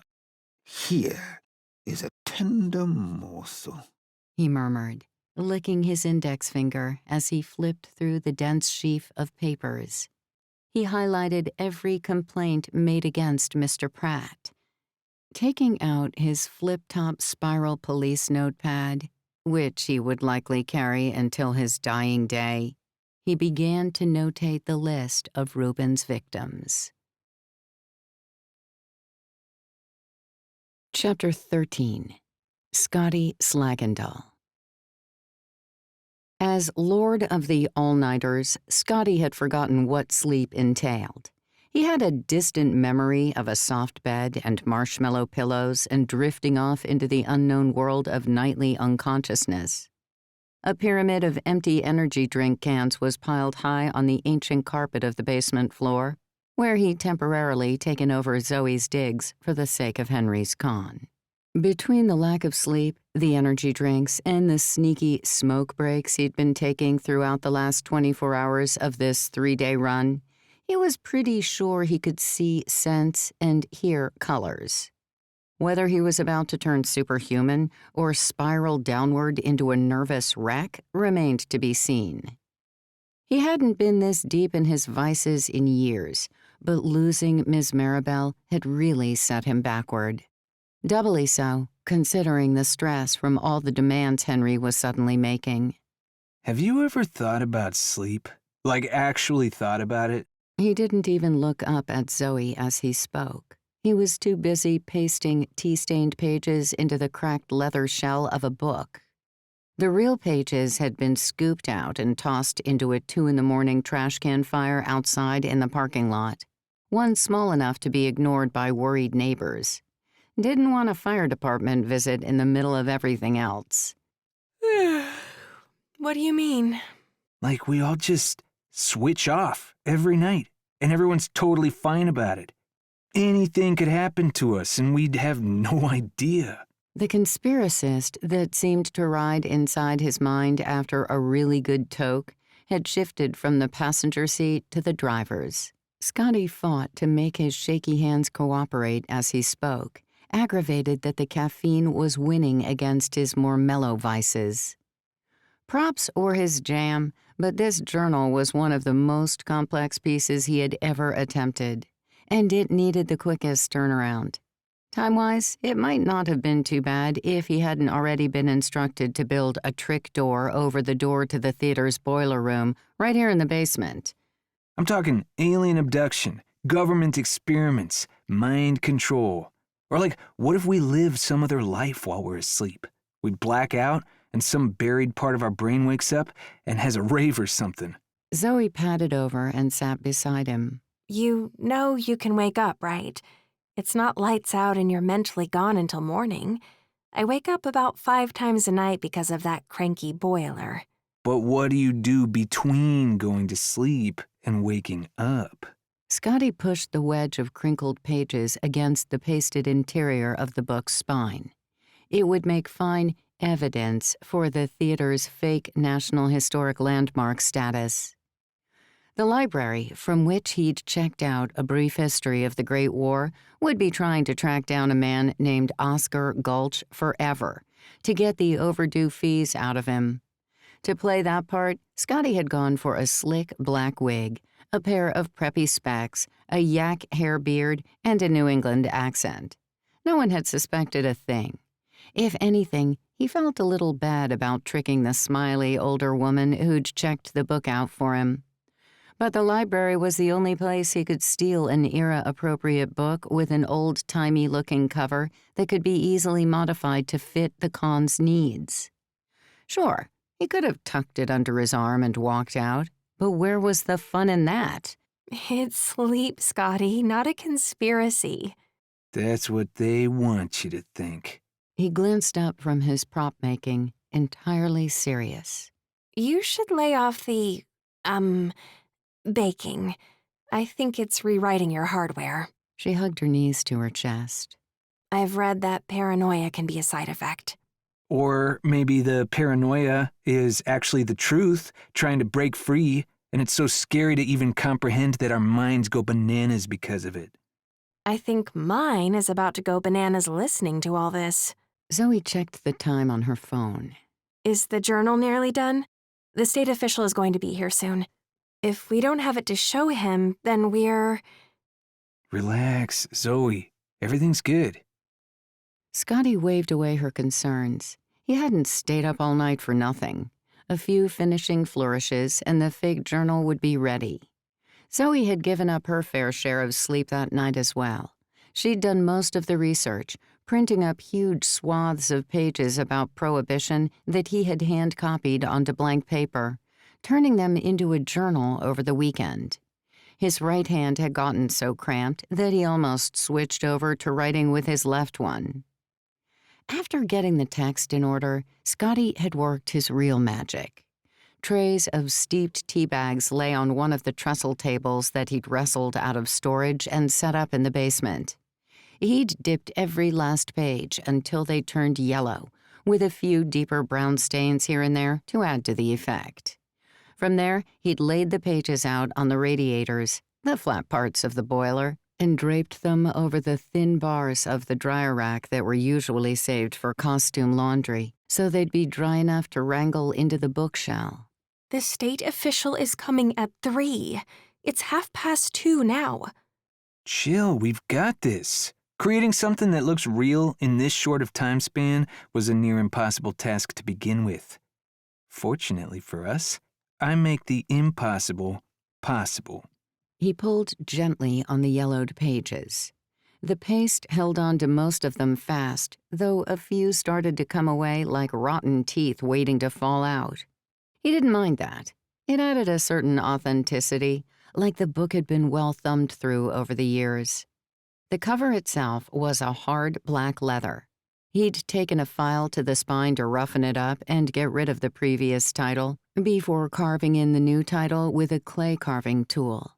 A bit of gold paint had added the last touch to the Broadtown Theater, a journal. The author was a woman named Tara McLeod, a genuine person who'd lived in these parts during the early 1900s, dying shortly after Prohibition had ended in the 1930s. The rest of her backstory was a fictional result of Zoe's handiwork. She'd broken a key on her laptop while creating the narrative online that backed up Scotty's handwritten copy. Luckily, she had a USB keyboard tucked in a box from a desktop she never used. It had been amusing to see the double stack as she worked, a loose keyboard sandwiched on top of the built-in one. Her work had been impeccable, despite the hiccup. She'd added Wikipedia entries and crafted deliberately half-assed web pages to give Tara some historical legitimacy. Still, Zoe seemed shakier than Scotty, even though his stomach was the one swishing violently with lurid green, high-caffeine chemicals.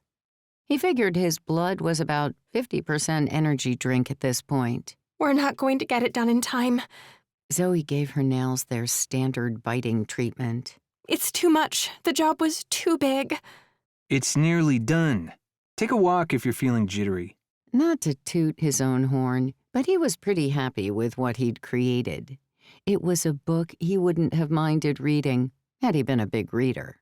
If it wasn't a how-to SFX instruction manual, he didn't have the discipline to sit still. He preferred to keep his hands busy.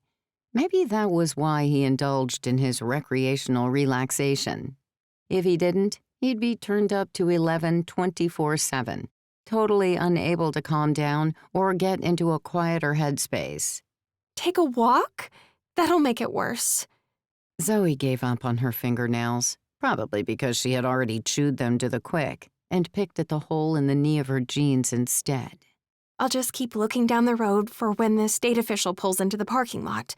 Meeting him at the door is going to be bad enough. My face is going to give it all away. I just know it is.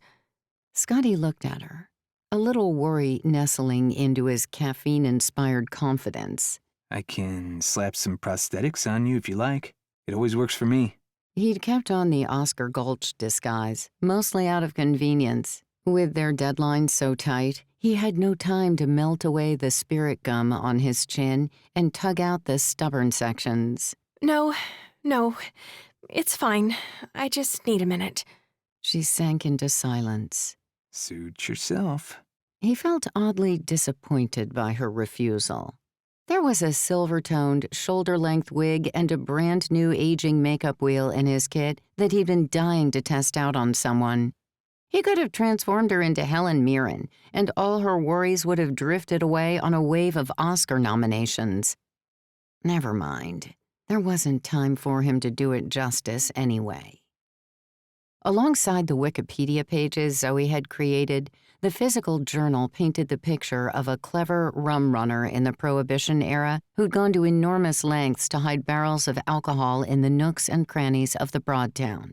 All told from Tara's perspective, it regaled the reader with perilous near misses with the law, the ingenious hiding places she'd used, and the numerous drinking parties she'd orchestrated.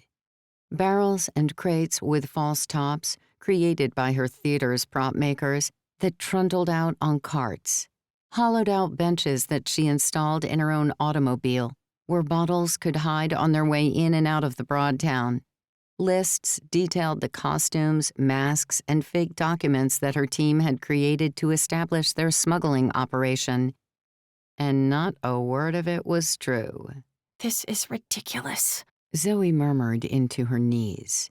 Scotty folded the book closed. If you think you could have done it quicker, maybe you should be in charge of props instead of costumes. The lack of sleep had made him ratty, his nerves grating. He'd been trying to stay cool, but he could only handle so much tension. Seriously, what did everyone expect?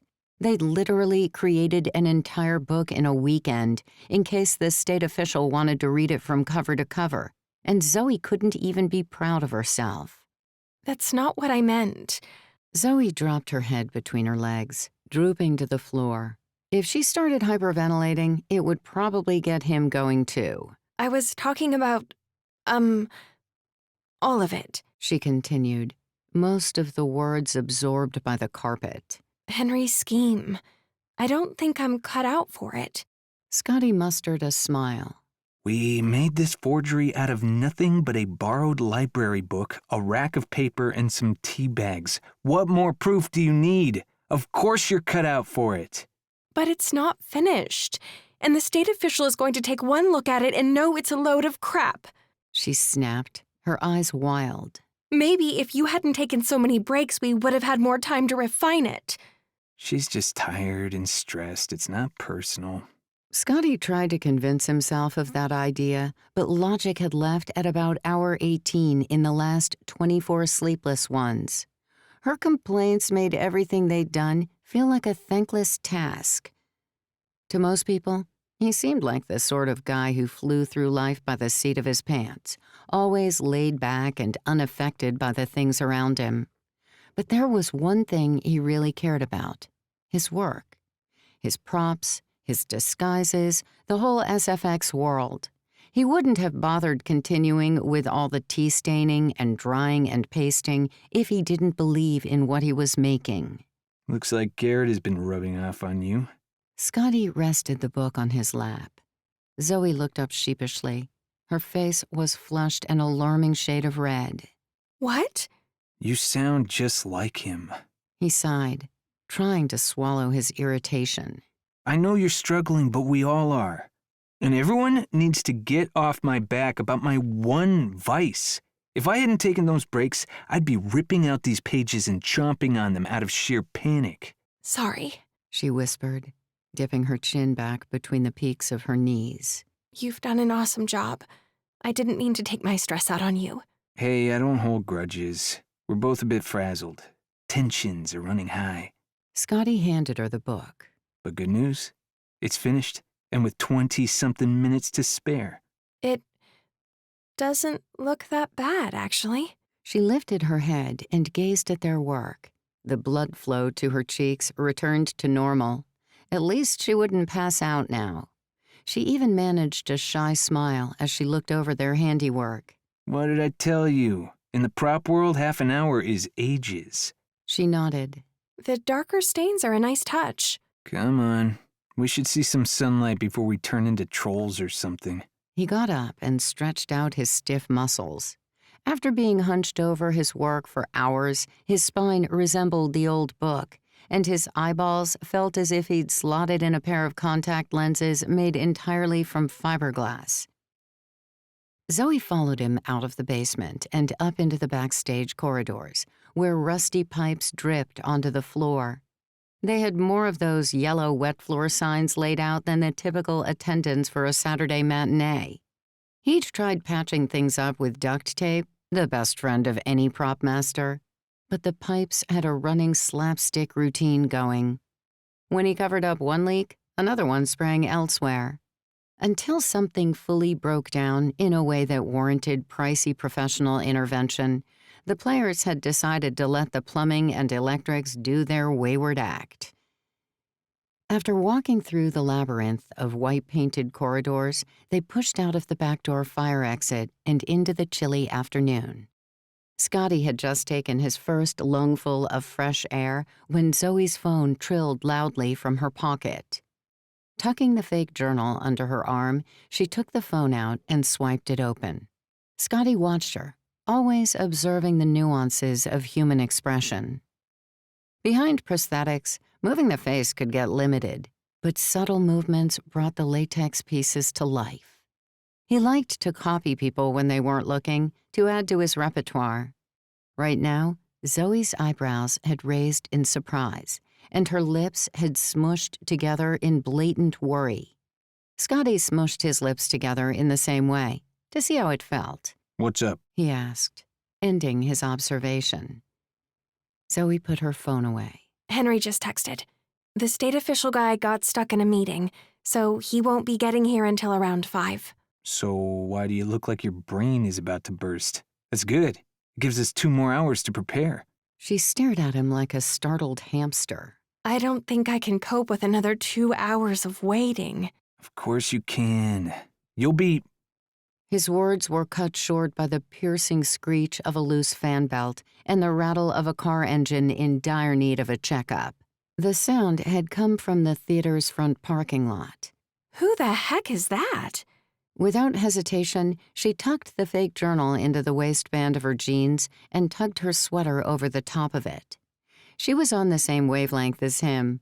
None of the Tandem Players drove a car that made that kind of racket except him, and he was beside her. Scotty shook his head. I don't know, but we should probably find out.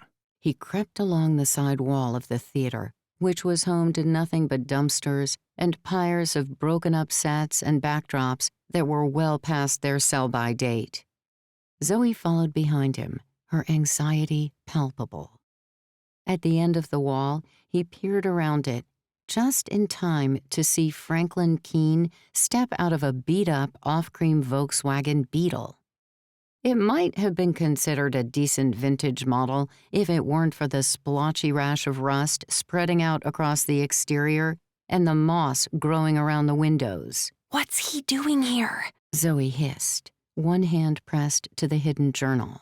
Nothing good. As Franklin approached the front of the theater, Scotty took out his phone and sent a hasty text to Garrett, the leading man in charge of running interference on Ms. Maribel's son by way of his wife. Franklin is here, up to no good. Need you to get him out before 5 p.m. A text flashed up a couple of seconds later from the Lothario himself. No problem. If you keep him busy for an hour, I'll think of a way to get him out of there. You'd better, or we've wasted a whole weekend on that journal. Adjusting the lapels of the blazer that perfected Oscar Gulch's character, he stepped out and hurried to the front door of the theater to intercept Franklin on his way in. Hello there. He glanced behind him, but Zoe had disappeared. Considering they had an entire basement filled to the brim with incriminating evidence of the journal they'd just faked, he hoped she was taking the initiative to clear it up before Franklin came snooping. Franklin squinted, as if trying to place Scotty. That happened to him a lot, but it was rare for folks to figure it out. Hello. Mr. Keene, is it? Scotty stuck out his hand. Henry said I should look out for you if you came by so that you've got a ready guide to show you around. I'm the box office manager, Jerry Meyer. Nice to meet you. Franklin's face relaxed. For a moment, I thought you were another one of those tangent players. I'm having trouble keeping track of how many there are. Scotty concealed a smirk. Ah, I can imagine. They're a never-ending carousel of eager beavers, ravenous for the spotlight. I could never do what they do. I have terrible stage fright. He laughed like a peeved donkey. Anyway, what can I help you with today? A grand tour? A seat sponsorship? Investment opportunities? Front row seats, perhaps? I am entirely at your service. I've just come to take inventory. Franklin tapped the ring binder clutched in the crook of his arm. Of course you have, you slippery snake. You put a single prop in there that doesn't belong to you, and I'll stuff a bag full of glitter in your heap of junk's heater. If it has one, that is. Scotty smiled sweetly and dove for the front door, pulling it open so Franklin could pass through. Say no more. I'm here to help. Franklin sniffed, seemingly pleased. Well now, that makes for a nice change. Yeah. I'll help you rue the day you ever tried to yank this place out from under us. Chapter 14. Franklin Keene. Did they throw anything out? Franklin had seen less cluttered spaces on America's worst hoarders. Piles of props here, bonfire material there. He wasn't even sure what color the floor was, and picking his way across the relentless sea of junk felt much like an assault course. Franklin tugged on his tie to loosen the knot that threatened to strangle him. There had to be a metaphor in there somewhere. Maybe something about this cursed place being a noose around his neck. If that analogy was going to hold, he'd rather it be a noose around Reuben's neck for pushing him into all of this. He ignored the thought that Laura was even more culpable for the current state of his life. But he only had to get through another week of this crap. Then Laura would have the payday she'd been pushing him to provide. In 5 more days, he could start the newest business idea he'd had. Boats converted into storage lockers. That way, no land ever had to be purchased or maintained. Just park the boats off in the sea and bring them in when the customer wanted one. He'd been slogging through mountains of garbage for the past hour and a half, being henpecked by the bookish box office manager every time he tried to write down something that, apparently, belonged to the Tangled Players, or whatever they were called. Dueling pistols? Franklin poised his pen above his paltry list as he looked down at a velvet-lined box. Jerry shook his head. Replicas, purchased by Henry from an auction house a few years ago, beautifully crafted, but sadly not the real deal, and also not the property of the theater. I wouldn't mind sneaking them out of here and displaying them on my mantelpiece, but I fear Henry would notice. Eyes like a hawk, that one. The man rattled out the most ungodly laugh, somewhere between an asthmatic wheeze and an animal in pain. And here I was, thinking you might be on my side. Franklin had been thrilled not to have to deal with any of the actor types on this particular visit, but the initial satisfaction had quickly turned to irritation. Jerry was proving to be far more talkative than any of the players had been. Wouldn't it be easier if you just showed me what belongs to the theater? Jerry didn't appear to have heard him. He was peering over the rims of his glasses, eyeballing a plastic clock on the wall, the kind that ticked ominously through every exam Franklin had ever undertaken. Right now, it showed 10 till 5. Mr. Meyer? Jerry prodded his glasses back up to the bridge of his nose. What was that? Can't you just show me what belongs to the theater and what doesn't? Franklin struggled to keep his tone even. You must have an inventory or something. if there is, I don't know where to find it. I'm just the box office manager. I don't have much of an idea of what's around here until I see it, and then it all comes rushing back. The blessing and the curse of having a semi-photographic memory. I suppose I am like an actor in that way. I always need a prompt. He exploded with that ear-splitting laugh again, making Franklin cringe. At this point, he wanted to be left to his own devices. Franklin put the dueling pistols into the rapidly growing pile of non-theater property and turned to a box filled with costume jewelry. There wasn't much in there that would fetch a decent price. His mother's jewelry box, now that would have gained him a small fortune, but according to Laura, it was not in his mother's room. He couldn't bring himself to check, as that space would always be his mother's private domain to him. But it sure hadn't stopped Laura from scouring it over. Short of ripping up every floorboard and tearing the walls of his mother's house to shreds, he doubted he would ever find it. He'd thought about doing exactly that, but it would have meant losing money from selling his family home, which was his only backup stream of income if the whole theater plan didn't pan out. And how about this? Franklin pointed to the box of costume jewelry. I don't think they'd suit you. His gaze drifted back to that damned clock, like he was in Times Square waiting for the New Year's ball to drop. You know that's not what I meant. Franklin hissed air through his teeth. He was about 2 seconds away from taking off his tie and choking the guy to death with it.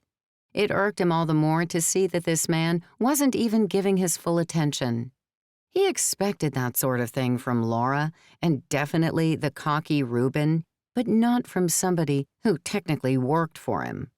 Well, was going to technically work for him once the will finished doing its thing in court. Jerry peered at the box. I think that belongs to the players, probably accumulated over the years. For the third time, he looked at that clock, his body stiffening. Do you have somewhere to be? Am I interrupting a packed schedule? Jerry put on one of those apologetic smiles that suggested bad news was coming. It's just that I have to lock up at 5, Mr. Keene. Believe me, I wish I could keep things open for you, but my girlfriend is expecting me for dinner, and she gets mighty hangry if I leave her waiting. Well, I'm not leaving until this is done. Franklin insisted, sweeping a hand over the piles of detritus that didn't seem to be getting any smaller. You can give me the key. I'll lock up when I'm finished. Jerry paled. I'm afraid that's not allowed, Mr. Keene. If you're staying, then I have to stay too. My duty to this theater is paramount, and I wouldn't sleep easy knowing I wasn't the one to turn the key and switch off all the lights. I won't be done in 10 minutes. Franklin nodded up at the clock. If it makes it simpler to you, you should just assume that none of this belongs to the theater. These are props, scenery decorations, costumes, that sort of thing. Most of this kind of inventory has been purchased by the players over the years. Franklin straightened. And what if I miss something of value that does belong to the theater? I'd be as shocked as you. Jerry snorted and picked up a string of painted rubber ducks. You'd get about 50 cents for this at a garage sale, if you're lucky. These things have sentimental value, but no real-world worth. You can borrow my glasses if you need a closer look around you. I mean, there's a reason we all call it the dumping ground. Franklin would not allow himself to be bossed around. He got enough of that at home. One man's trash is another man's treasure. That's exactly what the players said when they bought this junk in the first place. He opened his mouth as if he was about to say more when a buzz sounded in his pocket. He pulled out a small smartphone and glanced at the screen. The black whiskers of his goatee bristled as he grinned. Good news? Franklin asked as he took the box and dumped it with the rest. Yep. Just got word that a pest problem is about to be taken care of. Before Franklin could ask, not that he actually cared, his own pocket buzzed. He welcomed the distraction from sorting the endless array of useless crap that didn't even belong to the damned theater. More importantly, it gave him an excuse to step away from the increasingly annoying Jerry. He pulled out his phone. Ball and Chain flashed up on screen. Some might assume it to be a cutesy nickname, but Franklin meant it more often than not. Plus, it was a whole lot nicer than the words that went through his mind when she was being particularly demanding. He swiped the answer icon. Hello? Franklin, what took you so long to pick up? Laura asked, despite the 2 whole seconds it had taken for him to answer. Never mind. You need to come home right this instant. What's wrong? He tried not to sound too frustrated. It's the car. My car. Some idiot just backed up onto our driveway to turn around, and they hit the front of it. The insurance documents are in your glove box, even though I told you 1,000 times to leave them in mine. I need you to get back so I can call the insurance company. Franklin furrowed his brow. Are you kidding me? Did you see who did it? Are they still there? No, I didn't even see it. Happened while I was It happened when I wasn't near the front door. It's an absolute wreck. I don't think it will drive. You need to come home right now. At least the insurance is paid up. Thank God she's so paranoid about that particular bill. I'm leaving. I'll be there as soon as I can. Hurry.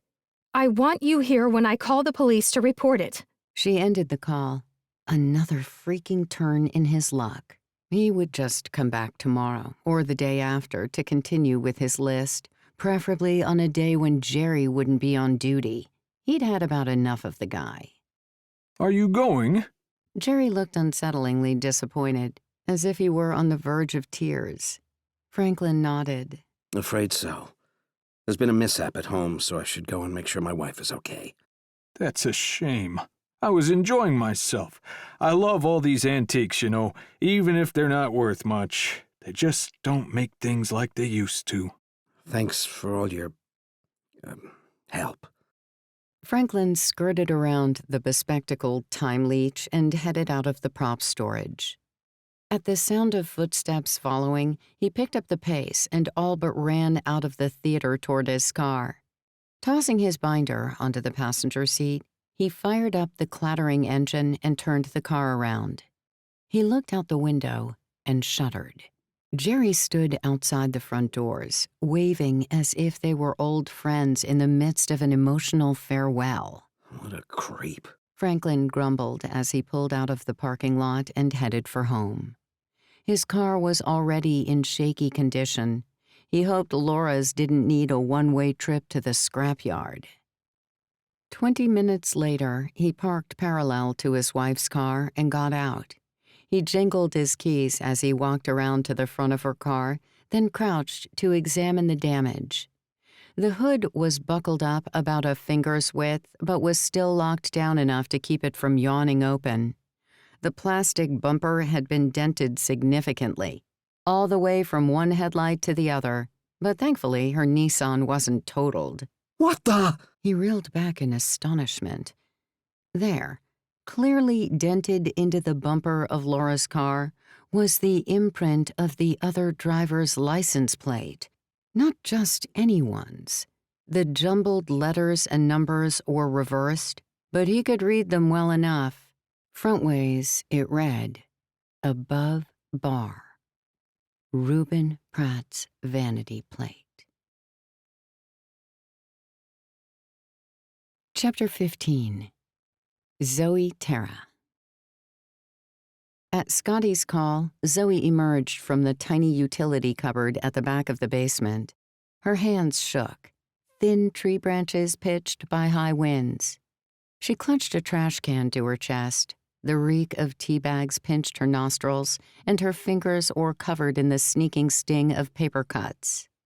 After spotting Franklin, she'd sprinted back down to the makeshift prop factory and gathered up all the evidence of the journal-making as fast as she could, not knowing, but definitely suspecting, that Franklin might check down there. Is he gone? Her eyes flitted about like a lone soldier dropped behind enemy lines, as if Franklin could pop out at any moment. Scotty smiled. What part of "it's safe to come out" makes you think it wouldn't be? Are you accusing me of switching sides or something? What? No. She stared at him, mortified. It was a joke. She grasped the trash can tighter, like a metal security blanket. Right. I knew that. Quick thinking back there, by the way. Scotty waved a hand around the room. I had a bunch of diversion tactics ready in case he decided to come down, but looks like you took care of it. She nodded stiffly. I'm covered in tea. Her favorite shirt, a slightly overambitious gray one with MIT branding that she'd gotten from eBay when she was sure she'd be the next Grace Hopper or Betty Holberton, had brownish stains seeping into the fabric. Being the ever-broke college student, she had little chance of cleaning it unless she could borrow someone's washer. She was out of quarters for the laundromat, and that wasn't likely to change unless she went digging behind the old basement sofa or her student loan came in, which she didn't want to think about, considering the first incident she'd had with the loans. You better get out of that shirt before the state guy gets here. Scotty checked his phone. If he's coming at 5, you got about 4 minutes. Why do these things always get cut so close? The universe has weird-ass patterns. Mercury must be in retrograde or something. Zoe didn't believe in that stuff. She occasionally read her horoscope just to roll her eyes or smirk when it said she was due an influx of wealth, which proved especially funny when she was down to her last few dollars. But she wasn't one to deny people the things that comforted them, even if they were just a blanket prediction that folks could twist and turn until it fit with their actual lives.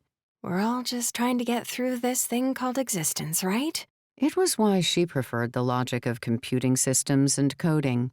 No surprises, and always predictable. Type in this code, get this result. Type in that code, get that result. With the rest of her life being in a state of constant instability, that was where she found her peace of mind, in the things she could control. Her love for costume making echoed those feelings. The right stitch created the right result. Thread obeyed and did what it was meant to do. Geometric patterns merged to become something greater than the sum of their parts. Sometimes she wondered which she loved most, the computers that she seemed to instinctively understand, or the sewing that created art through shapes and math. Wait, did you say 4 minutes or 40? A look at her laptop screen showed it was nearly 5:00 p.m. Zoe's panic stations went into full meltdown.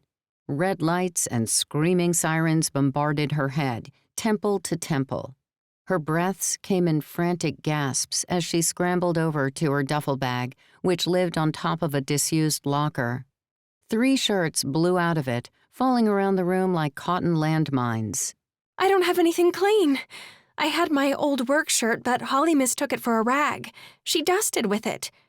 She'd received the shirt after a short-lived stint at a coffee shop. As it turned out, a public-facing hospitality role and an over-anxious introvert weren't a good combination. Scotty shrugged. Borrow one of the shirts from the box office. We've got all sizes for the ushers. Back when we actually had them, of course. He stretched out his arm, limbering up. I've got to shuffle off Oscar Gulch and get into my next character. If you hear yelps of pain, don't worry. It's just me ripping out this beard. Wait. Zoe's stomach roiled. You can't possibly finish in time before the state official gets here. We've got less than 4 minutes. Scotty laughed. Not cruelly, but a bark of amusement. No way. He can't see me in my professor getup. You've got this, Zoe. You know the play. The journal is in place. You just have to get him to find it. You'll be fine on your own. Scotty said it so casually, not realizing that he'd made Zoe's worst nightmares come true. I'm going to camp out in the bathroom until I'm done sticking things to my face. Then I'll make myself scarce. But you better hurry. 2 minutes now. No. This can't be happening. This wasn't part of the deal. It's not a solo show. Zoe dumped the trash can into the utility cupboard and slammed the door, leaning up against it as the cold sweats came on with a vengeance. Her breath came in increasingly shorter gasps, a ventilation system on the fritz. Whoa, easy now. Breathe, buddy. You going to be okay? Scotty put his hand on her shoulder. She flinched as if his fingers were charged with electricity. No, I can't. I just can't. Her throat was thick with a phlegm of fear. I thought I was leading Mr. Lake to the journal with you, not on my own. I told Henry, I told Holly, I've told everyone, tech stuff is fine, but I can't lie to someone's face. Scotty pulled her into a side hug, but her body remained rigid. You're going to do great, Zoe. This is child's play for you. I've seen you on stage. This is nothing. That's performance. This is deceitful. She slipped out of his hug. I don't do improv. No, I can't do improv. I went to one session in college after my professor suggested it might get me out of my shell. There's a reason I never went back. I suck at it. My mind doesn't work like that. I have to have a script, words on a page. I have to know what's going to happen next. Scotty shrugged. So, come up with a script in your head and try to stick to it. The statey guy isn't going to know it's pre-rehearsed. I have 1 minute left. She started to hyperventilate. What the heck was Henry thinking? I can't fool this guy. If I slip up, all the fingers will be pointed at me. He approached her slowly with his hands raised. Hey now, don't make everyone's hard work die because of a teeny tiny bit of stage fright. Remember, we put a whole fake journal together in a single weekend, and made a secret door too. You can do anything, and I don't blow smoke up people's asses. I mean it. She didn't move. Scotty put on Henry's stage manager demeanor, English accent and all, and pointed at her. Is this the spellbinding ingenue who has Miss Maribel wailing inconsolably in her box after, and I quote, the most exquisitely raw and drama key she had ever seen in the Trojan women? She said she had to physically restrain herself from coming down to embrace you, for it felt too real. And the giantess of the stage who dominated as Medea, putting the frighteners up Garrett's Jason. He was nary the same for days afterward, and hid in his dressing room so he would not have to see you. That is the gravitas you possess. He adopted a small smile and dropped his impression of Henry. Enough now, Zoe.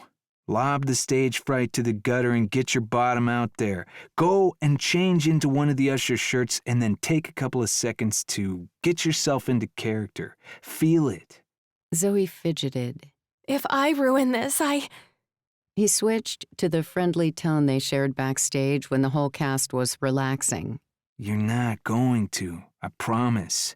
You just need to act with confidence, and the rest will slot into place. She took a shaky breath. That's the problem. I don't have any. Then think of a time when you did. Now I'm going to the bathroom to slip into my chrysalis. If you need talking down off a ledge, I'm a call away. I might sound funny if I'm gluing on the mouth wrinkles, but I'll still be able to talk. He didn't give her the chance to argue as he walked out of the basement. In a way, that was probably for the best. If he'd stayed, she might have wrapped her arms around his legs and begged him to stick around, and that would have been embarrassing for everyone. Instead, he'd chucked her into the deep end. Sink or swim. As you can see, this is the, foyer. Zoe stood in the middle of the red-carpeted, red-curtained, red-everything space. Her borrowed usher shirt itched as if ants crawled in the seams, and the moldy pits where it had been put away wet at some point or distracting at best, rancid at worst. She wished she'd just thrown on one of her own T-shirts. At least she'd have felt a speck more comfortable in this agonizingly awkward situation. Why did this part have to involve improvising? Give her a script and she could move mountains. Force her to create her own lines, and she drowned in nervousness. Celio Lake, the state official, gave a wry smile. I can see that. We, serve refreshments, and the box office is over there. That's where patrons get their, tickets. She gulped so loud it sounded like a bullfrog. I'm familiar with the process. He offered her a sympathetic chuckle. Her cheeks burned. She forced herself to smile back, hoping she didn't look like a psychopath. Do you want to move on to the actual theater? You're the tour guide. He pushed up his shirt sleeves over his tan arms, looking like an extra in Miami Vice. I just want to make sure I see everything and learn all I can about the history of the place. She turned her back to him and grimaced. He seemed nice enough. It was the job she didn't like. Well, when the foyer was first built, there were, lots of false walls installed. The founder, Tara McLeod, used to hide as many barrels of rum as possible around the building. Behind those fake walls and behind fake paintings, which led into secret rooms. That sort of thing. Could I see one? Celio's face brightened with curiosity. I wish you could, since they never existed. But they were all, filled in with cement and insulation in the 50s. No asbestos, though. Yay! She wanted the red carpet to open up and swallow her whole. In all her life, she'd never yayed. It sounded like a pseudo-intellectual trying to use a word they didn't fully understand. That's a shame. Isn't it? She replied, sweating buckets. Could he hear the lies tripping off her tongue? She had no idea what natural sounded like anymore. This wasn't like putting on an accent. This was more like putting on an entirely different version of her real self and making that version feel totally cool with conning someone who was, in turn, watching her performance. It was all too complicated. She hurried through to the main auditorium with Celio in pursuit. These seats were all replaced in the 70s. Just keep talking. The moths and woodworms got into the originals, but these are based on the initial design. That's probably why they're so uncomfortable. It's a trait with theater chairs, isn't it? After about an hour, they all start to make your cheeks ache. Celio nodded, giving her a brief reprieve. I saw The Cursed Child in London a few years ago. Both parts, or what's the point, right? My backside didn't wake up for a week afterward. It had lost so much feeling. I think the Tandem Players would all die of exhaustion if we tried to put on that show with just a handful of us, she said, a little envious that he'd been to see it. She didn't have the money for a cup of cheap coffee and a day-old donut, let alone airfare, hotel costs, and the extortionately priced tickets for that lengthy piece. You know, I might pay to see that. He had a nice laugh, warm and inviting, unlike whatever kept coming out of Zoe's mouth. Have you ever seen the one-man Lord of the Rings? She shook her head. Can't say that I have. It's brilliant, and that's coming from someone who's not a big theater person. No offense. Then why did you go and see The Cursed Child? Someone who actually gives a hoot about theater could have had your tickets instead. She suppressed her annoyance. People who saw shows for the clout of seeing them pushed her buttons. They didn't respect the craft, the slog, the dedication that went into putting on something like that. They just wanted a dinner party story. Although she supposed she could let him off since he'd clearly endured some weirder stuff, too. Wait. Both of those shows were fantasy-related. Maybe it wasn't about the clout, but about the genre. She suddenly felt like a jerk, a super judgmental one. Oh, I didn't take any offense. Theater is not for everyone, but it means a lot to those who see theater as a big part of their lives. We've got regulars who come to every show. It's not always fancy, but they like it, and we like it. Celio smiled. You seem very passionate. Do I? Up to then, she'd been fairly certain she was coming across as a babbling idiot. Absolutely. I can tell that this theater is important to you. Otherwise, why would you know so much about it? Feeling a bit more cheerful, she continued with the tour. The sconces were also based on the originals, though they're not real fire anymore. Obviously.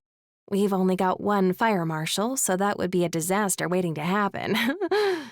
She snorted and wished she could smack herself without freaking out the official. And that's the stage, where the magic happens. It's bigger than I expected. That's what she said. The line fell out of her mouth. Too many days of watching The Office online as she worked on costumes had finally cracked her. The boldness of the statement and the impropriety of it froze her. Like ice chunks off a glacier, the confidence hidden under the water, the confidence that she had just begun to feel, broke off and floated away. Zoe bobbed up and down on her feet, unable to step any farther. Celio didn't laugh. His back was to her as he looked out at the wooden seats. Had he heard her? The redness coloring the tops of his ears suggested he had. She'd embarrassed him, and that embarrassment crumpled the character she was playing, destroyed it utterly. She hemmed and hawed, trying to think of what to say next. She turned around, not even able to look at Celio, and she nearly choked as she spotted Scotty in his old professor makeup, peeking out from behind one of the support pillars that stopped the dress circle from collapsing into the stalls. He held a cue card in liver-spotted hands. "Pretend you're on stage. Be bold." It was time to risk it all. Scotty was right. She was almost on stage. Feet away from it, in fact. This was her domain. "Size is just perspective," she said, and Celio turned around, his expression unreadable. "If you were in the upper circle, you might find it as small as a tale of two Emmas." That time, she genuinely laughed at her nerdy theater joke. Be bold indeed. "Do you want to go up on the stage? You can get a better view of the auditorium from there." She didn't wait for his reply as she strode up the steps. He wandered along behind her, apparently quite content to follow her lead. The view from the raised stage brought with it a measure of comfort. Her breathing came easier. "It's quite exciting, isn't it?" Celio walked right up to the edge, as if he were about to soliloquize the heck out of the empty theater. He seemed relaxed, and it was like her earlier sexual innuendo hadn't even happened. Zoe caught sight of a blur in the wings. Another cue card poked out from behind the blacks. "Play out to your audience. You've played strong before. Own it. WWMD." Huh? What was that supposed to mean? It made sense as another cue card appeared. What would Medea do? Zoe stifled an inappropriate chuckle. Medea would seek vengeance on her crappy husband and do away with her kids. Not sure that would help them out much. But she felt buoyed up by Scotty's support, a lifeboat in a stormy sea. The rest of the Tandem Players didn't give him a lot of credit at times, especially when he'd been indulging in recreational relaxation, but he was coming through for her. Even in full SFX makeup, maybe everyone needed a crutch. His just happened to make him a bit dazed from time to time, but he still got the job done. "Can I show you the backstage area?" She piped up, proud of herself for not turning that into another innuendo. Celio shrugged. Why not? "It's a bit of a mess, but we're in the middle of remodeling." She lied. She doubted it had ever been neat. I don't mind. I'm here to see things as they really are. Celio smiled oddly, and Zoe's nerves came back to bite her in a way no cue card could fix. Was he onto them? Had she messed up without realizing? Seriously, what had Henry been thinking, leaving this task to her? Of course, the official was suspicious. She wasn't good at playing herself. As they headed into the labyrinth backstage, Zoe made sure to lead Celio down to the basement. She showed him the dressing rooms and the rope and pulley gears, but she kept the tour brief. There wasn't much to see anyway. Taking a deep breath, she swung open the basement door and prayed he couldn't smell the distinct scent of tea bags in the air. She could, as though the walls were dripping with it, but perhaps that was because she was sniffing for it. "And this is our prop storage," she said brightly, noticing the slight flare of Celio's nostrils. Panic gripped her harder, taking her voice up an octave. "It's also our makeshift tea and coffee station." Celio nodded. That explains it. "Hmm?" She felt like her eyes might pop out of their sockets. There's a funny smell in here. I wasn't sure if it was all this stuff or if it was my imagination. He pointed to some old scrolls that had also received the teabag treatment. I imagine you have to age up quite a lot of things for your shows. I remember my daughter using tea bags and coffee grounds on a pretend letter from a Civil War soldier for a history assignment.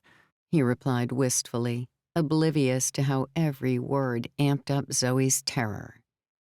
He was going to take one look at the journal and know it was a fake. He'd literally just detailed how they'd done it. You know, Mr. Lake, your comment about secret doors and hidey holes reminded me of something. There is one still here. It's nothing huge and not as secret as some of the other ones, obviously, or we'd never have found it. But I can show it to you. I didn't even think about it because we, sort of use it as a broom closet. Shameful, I know, but storage space is storage space. Celio raised an eyebrow. I would love to see it. It's here. She gulped and led him over to the door that Scotty had camouflaged into the scenery. Nervous as she was, Zoe had to admit that he'd done a stellar job. If she hadn't already known where the door was, she wouldn't have been able to spot it. What am I meant to be looking at? I just see a wall. That's what they want you to think.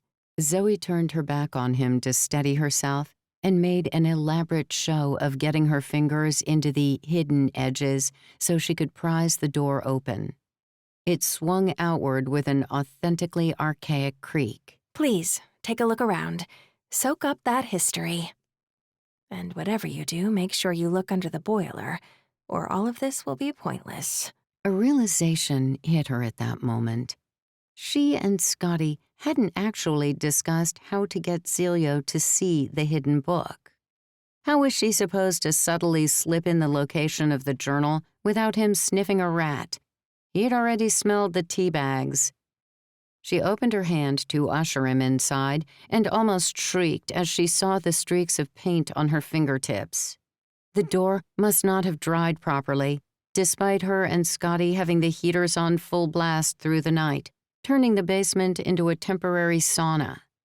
Her eyes widened in horror as she watched Celio push through the doorway, some of the damp paint dragging a definite brownish line across the top of his arm, so dark against his pale shirt. What would Medea do? What would Shakespeare do? Oh God, oh God, oh God. She hid her paint-tinged right hand and reached for Celio's smeared shirt with her left. He flinched, whirling around as if a ghost had crept up behind him. I'm so sorry, Mr. Lake, but you seem to have a bit of, varnish on you. Zoe put on her most apologetic expression. We had some workmen in this morning to, revarnish some of the doorways. You must have brushed past one. Celio eyed his shirt and cursed under his breath. Damn it. Varnish is the worst to get out. Actually, it's easier than you think. Zoe thought quickly, letting her costume department know-how fill in the blanks. All you need is some citrus-based cleaner or paint remover. Dab some on a cloth and sort of sponge off the stain. But make sure you work inward, or you'll spread the stain. Your shirt will be as good as new, I promise. Celio's expression morphed into one of admiration. You really are a fountain of knowledge. What do you make of our little secret room here?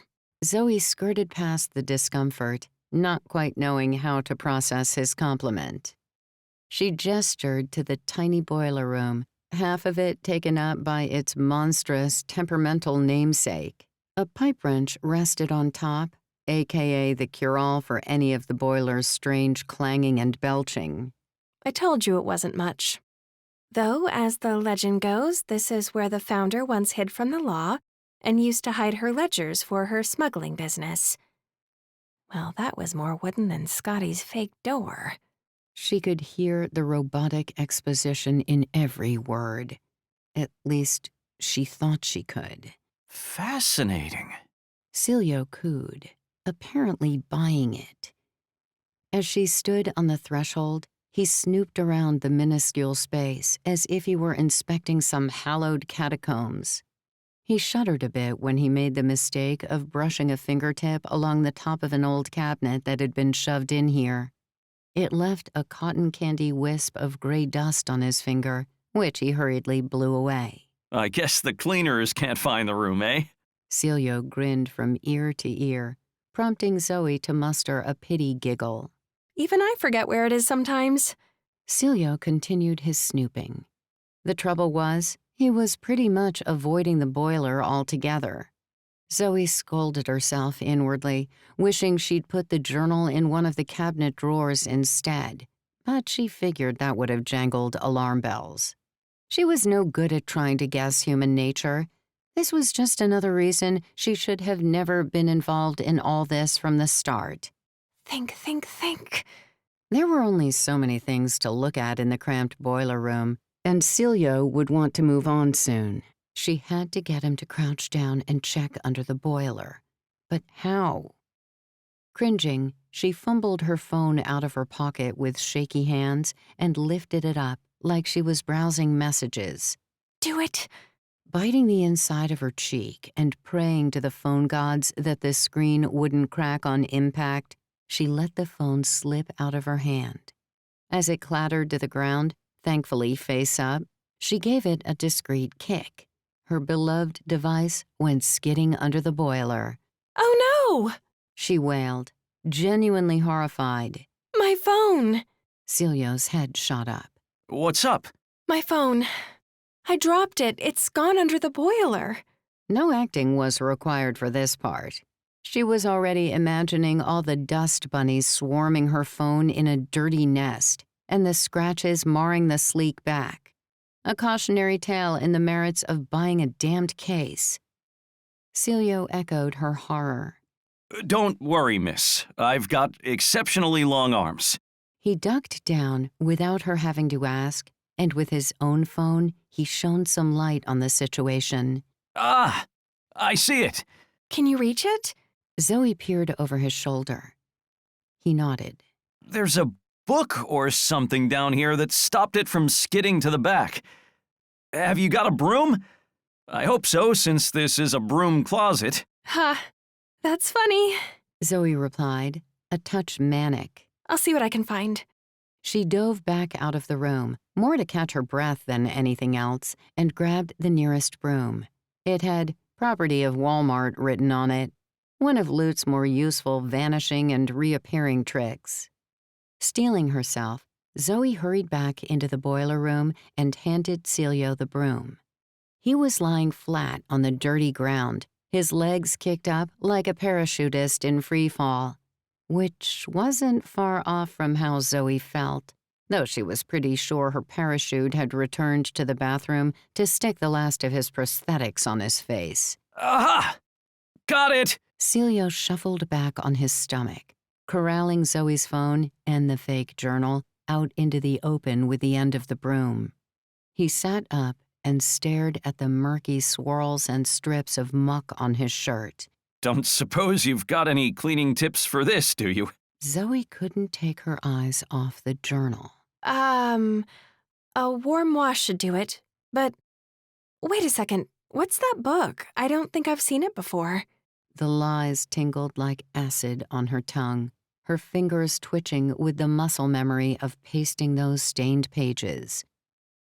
Celio turned his attention to the item in question. It looks old. It does, doesn't it? She wanted to hightail it out of the room, knowing her words sounded as falsified as the journal.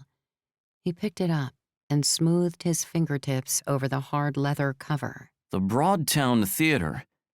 A journal. His brow furrowed as he turned to the first page. Written by Tara McLeod. Does that name mean anything to you? The founder of the Broadtown, yes. Remember, I mentioned her earlier? Right. Celio scooped up the phone and handed it back to Zoe without even looking at it. He was too invested in the journal, just as she'd hoped. It's filthy. The book, not your phone. Although it scooped up some dust bunnies down there, too. He blew on the cover of the book, and a pile of dust and debris flew into the air. It had been the one thing she had made certain of when Scotty had suggested the boiler as a hiding place. It needed to be covered in dust. It had taken her 2 sweeps of a broom behind the panels in the lighting control room, and she had enough in a dustpan to bury the book if she'd wanted. Zoe watched as he brushed even more dirt off of it. Maybe she'd gone overboard. For a few minutes, which felt more like a lifetime, Celio observed the journal. Zoe's insides roiled like a basket of cobras as he brushed a thumb over the cover and the stained paper, shaking off more dust. He caught a whiff of something as he fanned the pages. His nose came down to the open book, and he breathed in, a quizzical look on his face. The chick is up. He knows. He can smell the lies.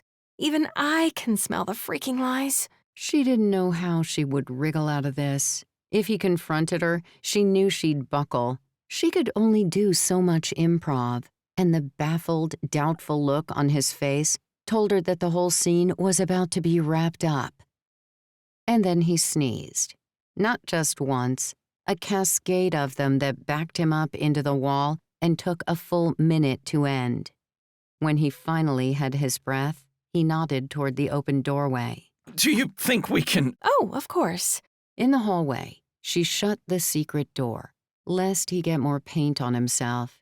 He breathed deeply and held back another sneeze. Got a snoot full of dust. You going to be all right? He nodded and looked at the book again. He gripped it as if he were afraid it would fall back into lost history if he let go. Would you mind if I take this? More often than not, these things are replicas or reprints, but I've never seen a handwritten reprint before. Could be valuable. To the theater, I mean, if it's the real deal. Oh, well, I don't know about that. If it's property of the theater, then I don't think I can just let you have it. Maybe we could do a private verification on it and send you the report. If you're still interested. She replayed the instructions Henry had given her. Don't be too reluctant. Just enough. His theory was that there was nothing like being told no to make someone desperate, and they needed Celio to want to have it verified. This is what I do, miss, he urged, eyeing the journal with a fresh hunger. Please, let me take it off your hands and do all the necessary investigations for you. Cutting out the middleman would be better for everyone, I assure you. Zoe scratched her chin. It doesn't feel right. What if it is valuable? Are you trying to suggest I'd steal it? He looked wounded. No, not at all. I'm sure you'd take good care of it, but I'd need your assurance that you'll bring it straight back to me once you're done with it. Celio nodded effusively. Of course. You've got my word, and my word is my bond. I've got it written on a plaque in my office. He no longer seemed dubious of the journal, just curious. Zoe was done acting coy about him taking the stupid thing. Well then, I suppose you can take it. She offered him a relieved smile. I trust you, Mr. Lake. She'd gotten through it. Despite a couple of hiccups, she'd freaking done it. The only casualty was the ruined back of her beloved phone. A small price to pay for stepping out of her comfort zone and playing the role of a lifetime. Now, the fate of the journal's verification rested in the hands of the other players, and she didn't envy them one bit. Chapter 16. Celio Lake. After saving the tour guide's phone and finding hidden treasure in Davy Jones's boiler room, Celio was back where he'd started, at the front entrance to the Broadtown, and grateful to be done. Not that this Zoe girl was unpleasant, but the book cradled in his arms was as enticing as a wrapped present under the tree on Christmas Eve. He didn't get his job by accident. He loved history, and the book in his grip might be a whole new chapter, one that hadn't been read in decades. Unable to resist any longer, he rested the journal on the box office ledge and flipped through some of the fragile pages, stopping about halfway through the book. Zoe had disappeared to fetch her keys, and he didn't want to leave without saying goodbye.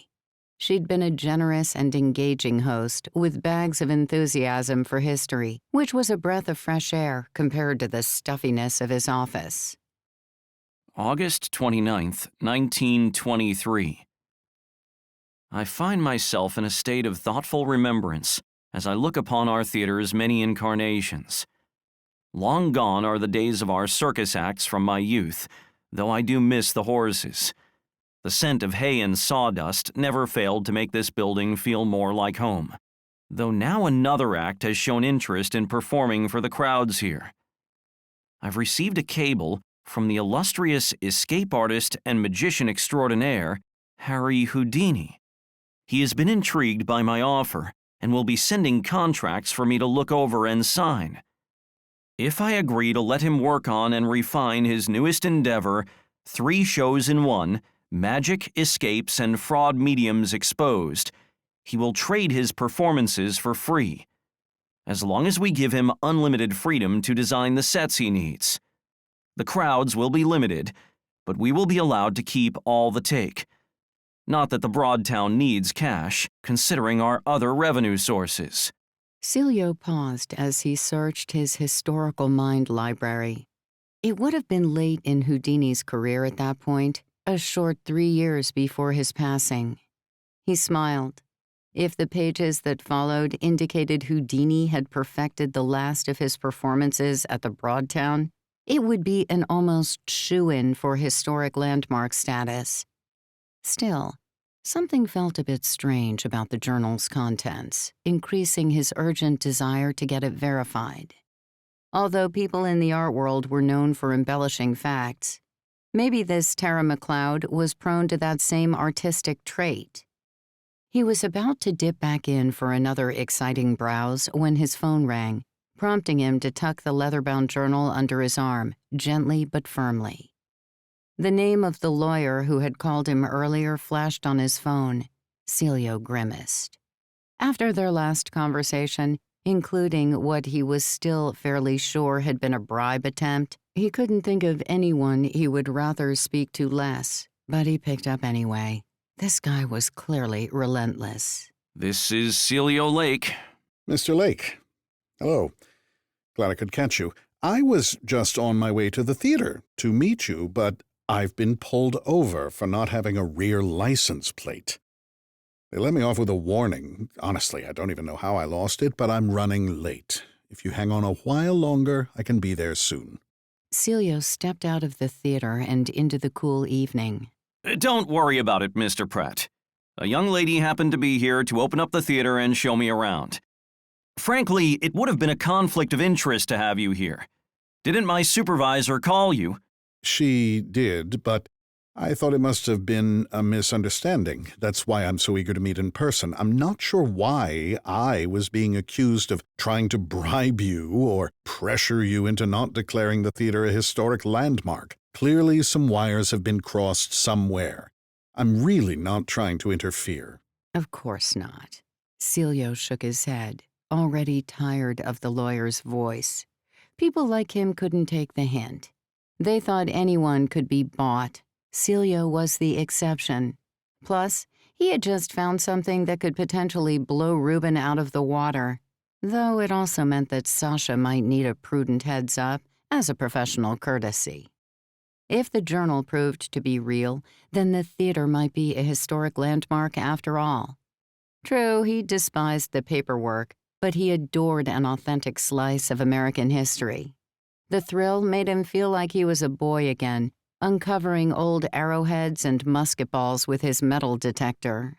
You'll have to take that up with my superiors, Mr. Pratt. He rested a hand on his hip. But I will say this. When you called me from your office, I was not happy with some of the inferences you were making.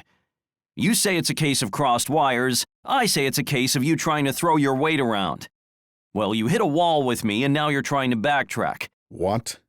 I never called you from my... My boss has advised me not to have any further contact with you, Mr. Pratt. Celio didn't need to hear the rest. There would only be more excuses. If you have any questions regarding the progress of the landmark ruling, please call my superiors to discuss it. I have protocol to follow. I suggest you do the same. What are you talking about? Listen, you just stay there. I'll be at the theater as soon as I can. There's really no need. My tour is over. Celio shifted the journal from one arm to the other as he prepared to hang up, more eager than ever to see what else was written inside. And I don't think we should meet face to face at this point. Pushing the end call button without giving the man further chances to defend himself felt wrong, but Celio knew he would only hear the lawyer trying to cover his ass about the bribing fiasco. Behind him, the squeak of the theater doors announced Zoe's arrival. Is everything all right, Mr. Lake? He nodded. Just dealing with some shady characters. I know all about those. She came out and joined him on the sidewalk. One in particular. Mr. Pratt, by any chance? Celio meant it as a joke, but the frightened expression on Zoe's face halted any laugh. She shook her head. No, but it does have something to do with the will. Oh? After we contested it and chased up the application for National Historic Landmark status, this rough-looking character came by. Twice now, actually. She scuffed the toe of her shoe against the flagstones, her voice tight with anxiety. Some thug with a scar on his cheek. We were cleaning up at the end of the night, and he came in, even though we'd locked the doors. He started making these threats that we'd be in serious trouble if we didn't drop all of it, saying we'd pay for messing around with the wrong people and trying to cheat them out of the money. He wouldn't even say what it was, but we figured it was too much of a coincidence to be anything other than the Broadtown. It was just me in the foyer the first time, but the others must have heard him bothering me because they came through to chase him off.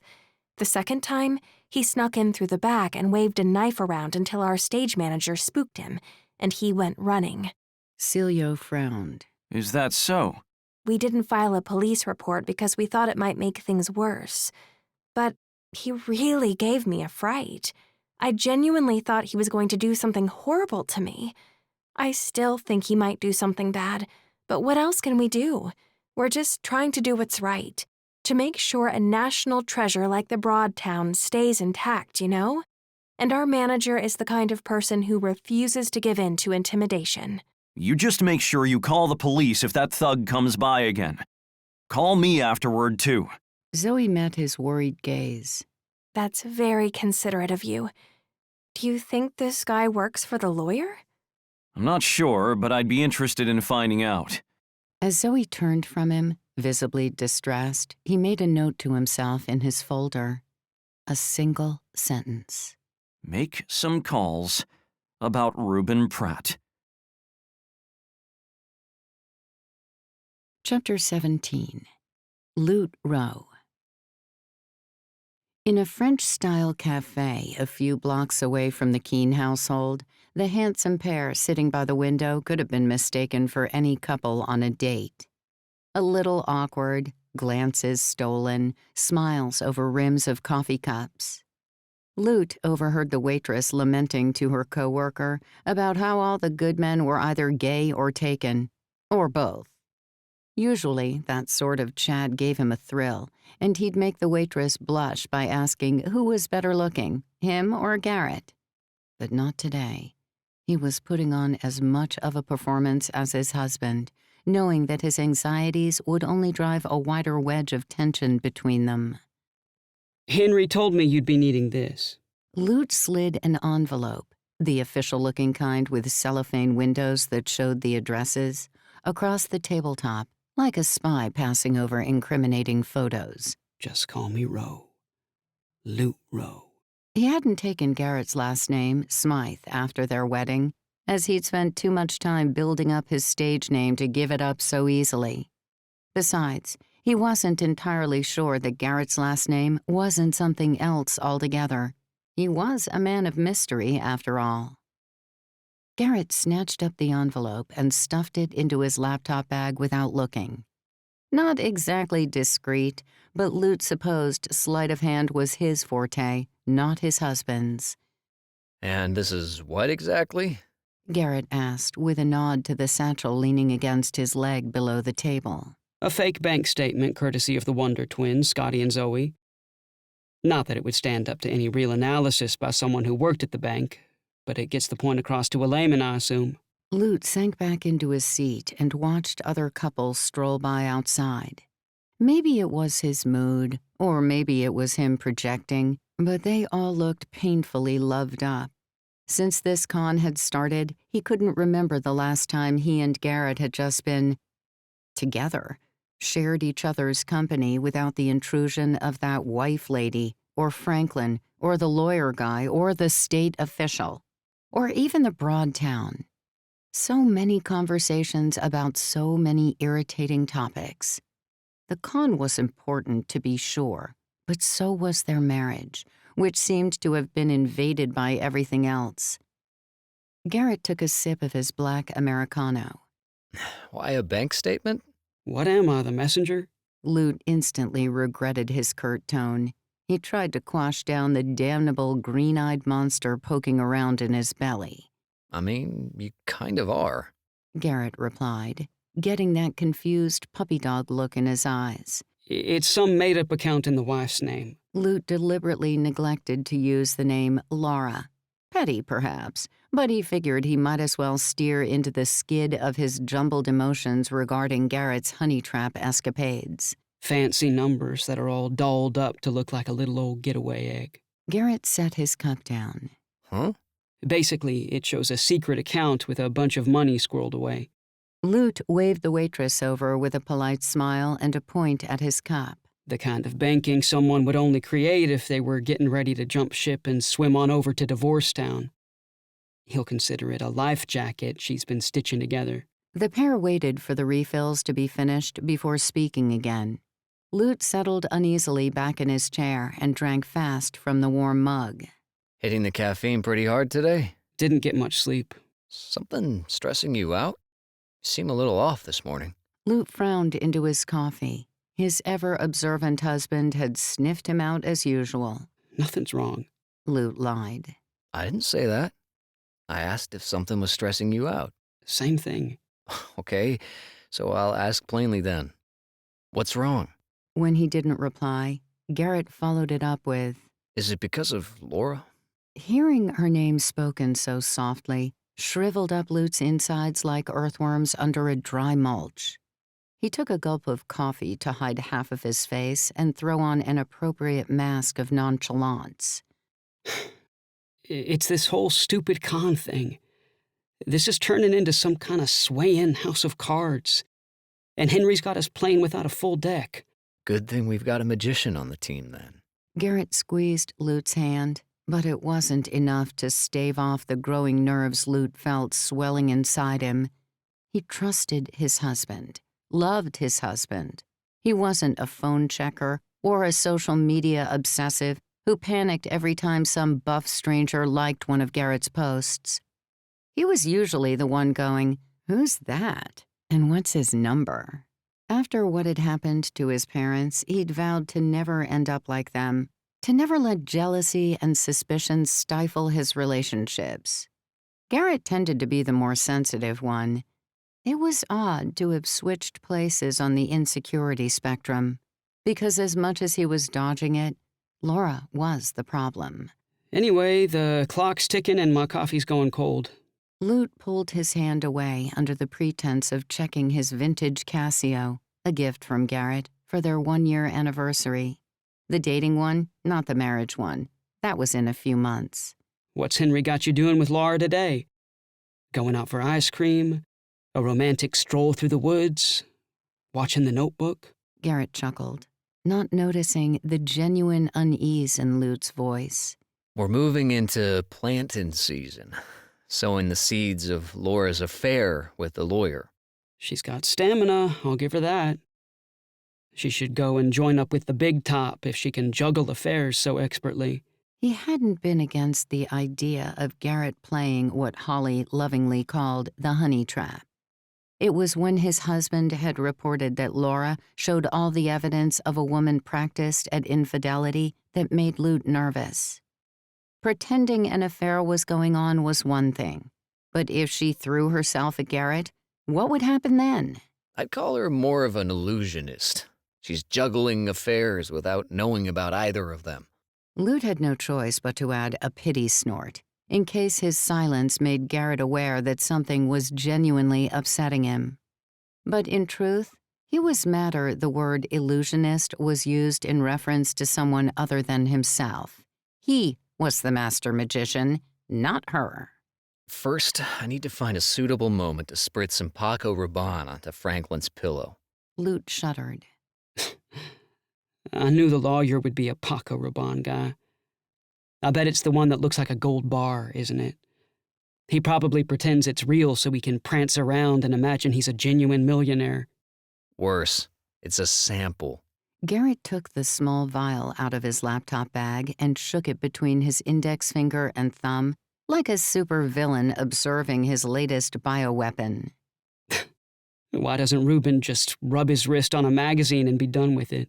Garrett put the cologne sample back in his bag. Because he wouldn't want to pay for magazine subscriptions, I guess. He gave Lute that lopsided grin. So, after a little spritz on Franklin's pillow, I need to find a way to lift the toilet seat in one of the bathrooms. Only Laura and Franklin are living there at the moment, since their son is away at college, so it'll be a dead giveaway that something isn't right. Oh, and somewhere in all that, I've got to hide that bank statement where she won't see it, but where Franklin is sure to stumble onto it. Going to be a stressful visit. Ray's toilet seat. Subtle. Did Henry see that on a TV show? Never mind. You'll just have to hope Franklin doesn't think he went and lifted it without realizing. Lute stirred his spoon in his coffee cup for no reason other than to keep his hands busy. That's why it's a two-pronged attack. Franklin might be able to explain away the toilet seat, but he won't be able to come up with an excuse for the cologne. Garrett rubbed his stubble. The truth is, though, I'm starting to feel bad for Laura, despite how she behaved toward Henry at the funeral. Not to mention how she looked at me like I was a piece of meat. But maybe she's just a bit lonely and lost, doesn't know what to do with herself now that her son is out living his own life. Sounds like the plot line for a lot of them suburban stay-at-home mom types. I suppose it happens a lot, doesn't it? Years go by, kids and careers take precedence, and before you know it, you're in a loveless marriage, unable to remember why you got together in the first place. Lute sat, feeling trapped as he listened to the words with a twisting stomach. Sounds like you've been having some deep chats. He swallowed the bitter note in his voice and felt it grind down his throat like a lump of gravel. Was that what Garrett thought would happen to the two of them? There had never been anything loveless about their marriage until recently. Their bedroom had been cold as a mortuary slab since all of this save the Broadtown business began. Lute tried to convince himself that it was a temporary lull that would last only until the theater was safe, but the more Garrett spoke about Laura, the more he worried it might not be so temporary. I'm going to conjure up a hat for your ass, Henry, for doing this to me. Lute admired women and appreciated the female form, but he'd never been attracted to them. Even as a kid, he'd known he was wholly and proudly gay. He was pretty sure he could have had an easier life if he'd pretended otherwise, especially where his family was concerned. He'd been willing to let his relationship with his parents take the hit so he could be unequivocally himself. As for Garrett, he'd always desired men and women alike, but he'd hidden the side that was interested in men until he met Lute, and that meant he had a string of ex-girlfriends behind him, some of whom he'd truly loved, which nagged away at Lute's one big insecurity, that one day Garrett would eventually want to return to having a female partner. Lute knew it was stupid, and he knew that wasn't how bisexuality worked. Being bisexual wasn't greediness or indecision. It was just a preference, as valid as any other. But he guessed that when you had something to lose, you were always worried about losing it, as plain as that sounded. It was an especially pointed truth for Lute, who'd already lost so much along the road of his life: a safe home, future security, a roof over his head, a family that was supposed to love him no matter what. Ms. Maribel's passing had only added to that long list of loss. With the way Garrett spoke about Laura, it sounded a lot like the way he had spoken to Lute when they first got together, with how he used to say sweet things, get that gooey look in his eyes, and go out of his way to make him feel special. Garrett's phone rang. He lifted it off the small diner table between them. Even as he flipped it over, Lute knew what name would read on the screen. Laura. With a sigh, he leaned back into the hard metal chair and watched as the man he loved pretended to be interested in someone else. Chapter 18. Laura Keene. Do you take sugar? Laura pushed down on the plunger of the French press, and the kitchen filled with the aroma of fresh coffee. Gareth looked a bit wired already, but she knew how lawyers could be, assuming he actually was one. Once upon a blue moon, when she was young and everything was pert and where it was supposed to be, she'd temped at a law office. They'd worked as hard as they'd partied, though she didn't take Gareth as the partying type. What happened to that girl, I wonder? Laura drifted back a few decades to the days when her future was as promising as an empty journal waiting for the first words put to paper. Free and unrestrained by any ring on her finger, she could have dropped everything and moved to Singapore if she'd wanted. She could dance in crowded bars on Saturday nights and sleep in on lazy Sundays. Now, she had to sneak a dalliance in once a month in some seedy hotel or some bachelor's pad in the middle of the city. Plus, she hated going into the inner city. Splenda or actual sugar?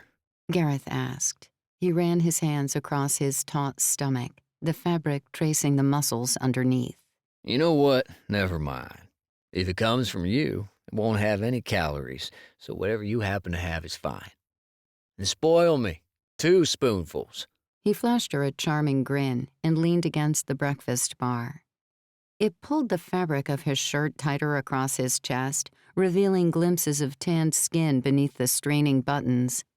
Staring at his muscular silhouette, she absently scooped sugar out of a bowl and aimed it in the general direction of Gareth's cup. You're spilling, Laura. She snapped out of it and realized she'd dumped the sugar onto the counter. Sorry, I'm so clumsy today. And reckless to boot. This man was such an obvious thirst trap. It was a wonder he didn't come with a warning label that said, "Get involved at your own risk. Manufacturer not responsible for broken hearts or failed marriages." Since he'd arrived on her doorstep looking for that letter, the distractions and daydreams had gotten out of control. She'd tripped over a basket, almost walked straight into a door, and stumbled into a kitchen stool.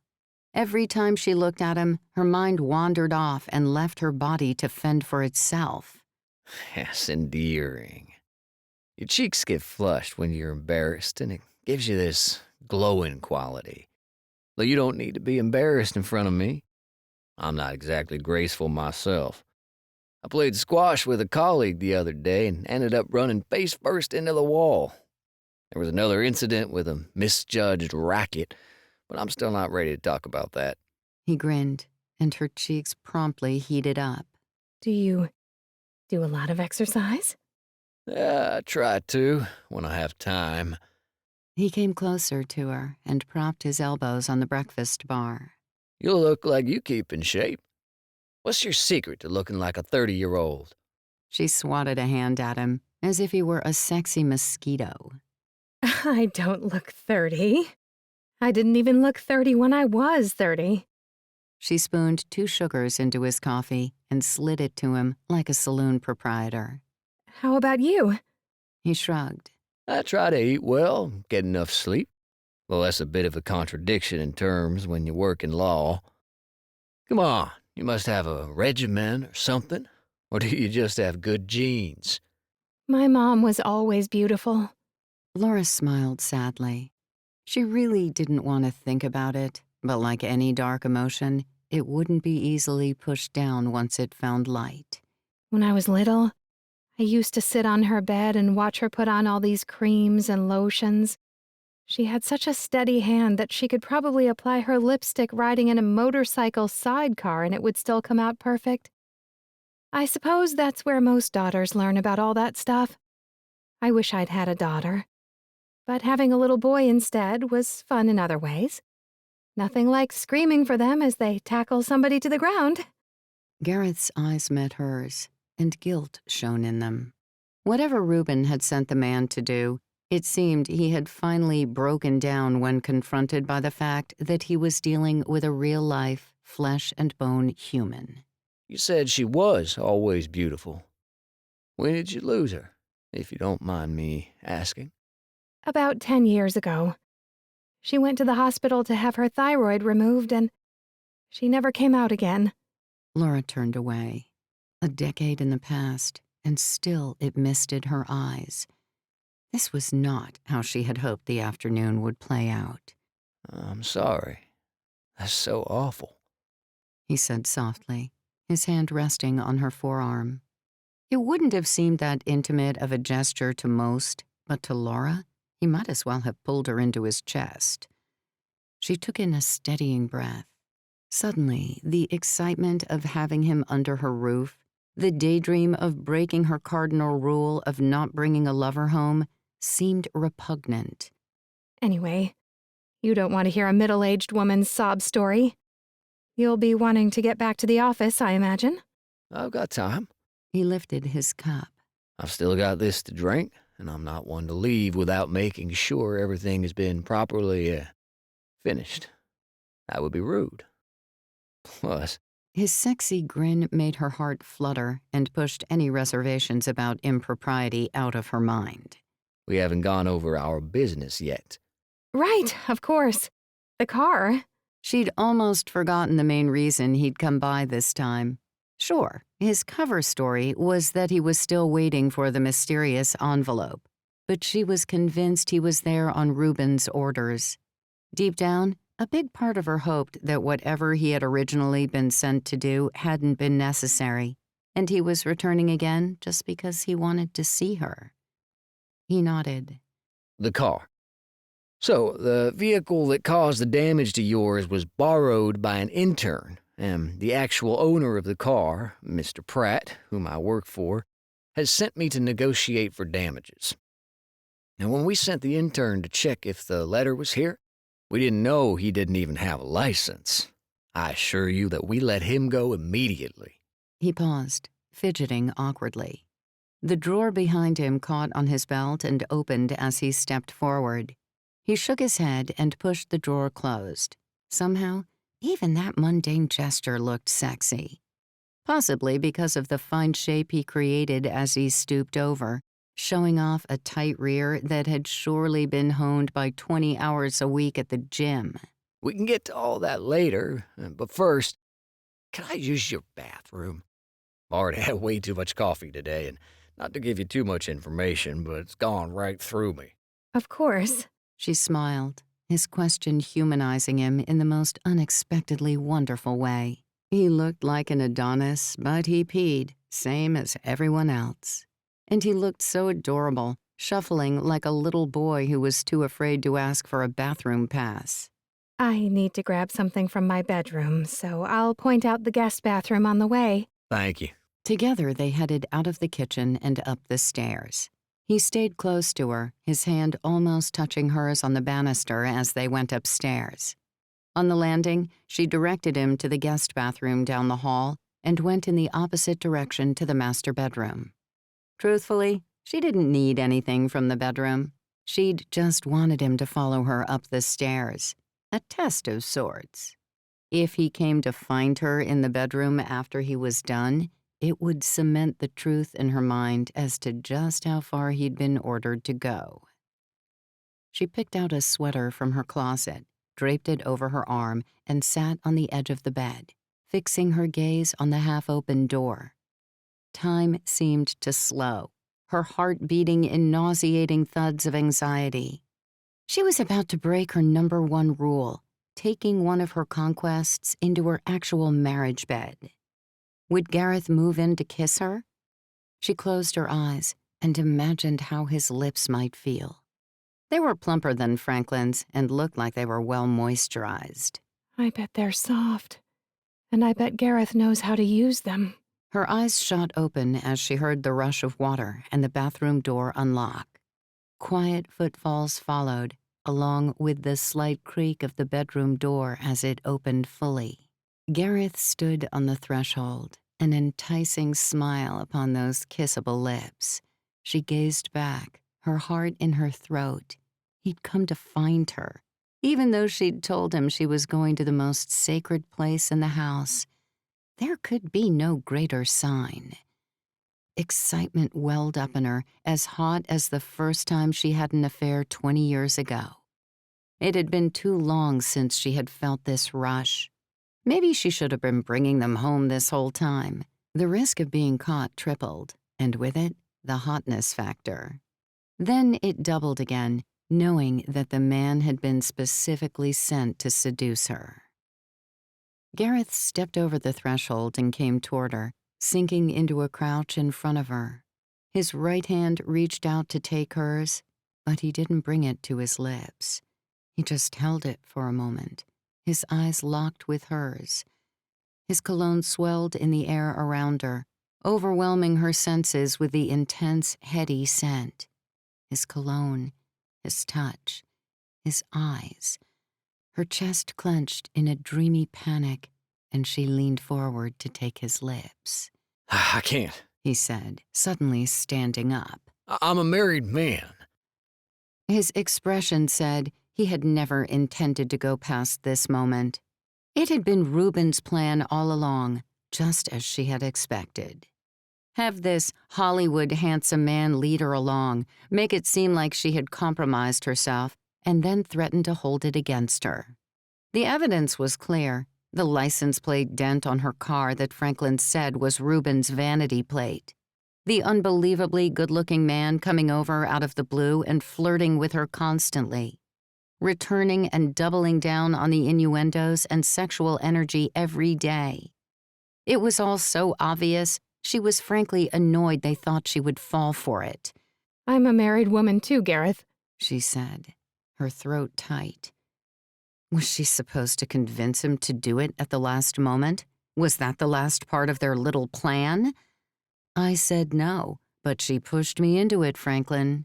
It was quite sad and so easy to see through. Enough was enough. But you knew that, Gareth, and I suspect you were told to ruin that. His dangerously beautiful eyes narrowed. She had him there. So that scuzzy lawyer was trying to get blackmail material, was he? What a waste of time. She could have slept with Gareth on the bed next to her husband, and that coward would have turned over on his side, put his fingers in his ears, and hummed to distract himself. You can tell Reuben to go to hell. He's not going to split me and Franklin up just by dangling a piece of meat in front of me. Even one as tasty-looking as you. I'm not sure what he thought he was going to gain by trying. My husband won't leave me unless I tell him to go. His reaction shifted to one of relief instead of shock. He cocked an eyebrow and smiled. I surely will tell him that. Now, if you'll excuse me. His scent was stronger than ever as he brusquely walked from the room, leaving a trail of his cologne in the air behind him. The shock of his casual walk away kept her sitting on the edge of her bed, even as the sound of the front door opening and closing echoed up the steps. Chapter 19. Holly O'Malley. Henry called an emergency meeting, marshaling everyone into the Broadtown's tiny kitchenette. Holly propped her leg up on a spare dining chair and stretched out her hamstrings while the other members of the Tandem Players traipsed in. She regretted last night's attempt to squat herself tired. A bubble bath with some fancy essential oils probably would have done a better job. Now, she was just cranky and achy. Let me guess, we've hit a bump in the road? Holly dug her thumbs into the tight muscle, putting some bicep action behind the makeshift deep tissue massage of her calves. Lute and Garrett were the only ones absent. Lover squirrel? Nah. Garrett is probably getting his woo on while Lute keeps the engine running outside. Lute wasn't a fan of confrontation, so he'd have been more likely to swerve away from a gathering, but Garrett loved the pomp of meetings. Henry wrung his tweed cap between his hands. Something of that ilk, yes. I believe I may have prematurely basted the goose when we called Celio Lake from Mr. Pratt's office. You mean we messed up? Scotty translated. Henry gave a full-lung sigh. Not entirely. Zoe, would you care to elucidate? Me? Her hand came up to her chest as if she wanted to push her startlement back inside. Poor thing was scared of her own shadow. Holly had done her best to bring Zoe out of her shell, but some hermit crabs couldn't be coaxed out. Such a shame. The college kid had been making some good progress until all this conning business had started. Holly could see the girl withdrawing back into that hard crustacean shell. Henry nodded. You are the one with the information, and I yield to your expertise. Explain the ordeal we are in now, if you would be so kind. Zoe picked at the skin on her palm, refusing to look at anyone. Oh, so the lawyer guy emailed a private investigator to set up an appointment to discuss what's going on with the Broadtown's historic landmark status, and some stuff that Celio said about getting a call from the lawyer's office. She gulped. I saw the email chain, but I didn't stop the reply. They're meeting this evening at 5. The PI and Reuben, I mean. As you can see, we have clearly ignited Mr. Pratt's suspicions in our zeal to keep Franklin distracted as we lay groundwork for the necessary events that have not yet come to fruition. Henry's salted crown of hair looked like it had turned whiter with stress. It couldn't have been easy, taking the reins on this. Holly didn't envy him at all. They all had their part to play, but he was the mastermind, and if this all fell apart, he'd be the one blaming himself for losing their spiritual home. No doubt his badge would be at risk, too. 30 years on the force washed away by a pail of trouble from his own hand. Zoe finally lifted her head. It's worse than that, though. Tell all. Do not spare them the fearful details. Henry's unruly caterpillars knitted together in consternation. I looked this PI up online. It started as a quick background check, but then I fell down the rabbit hole. She grazed her teeth against her bottom lip.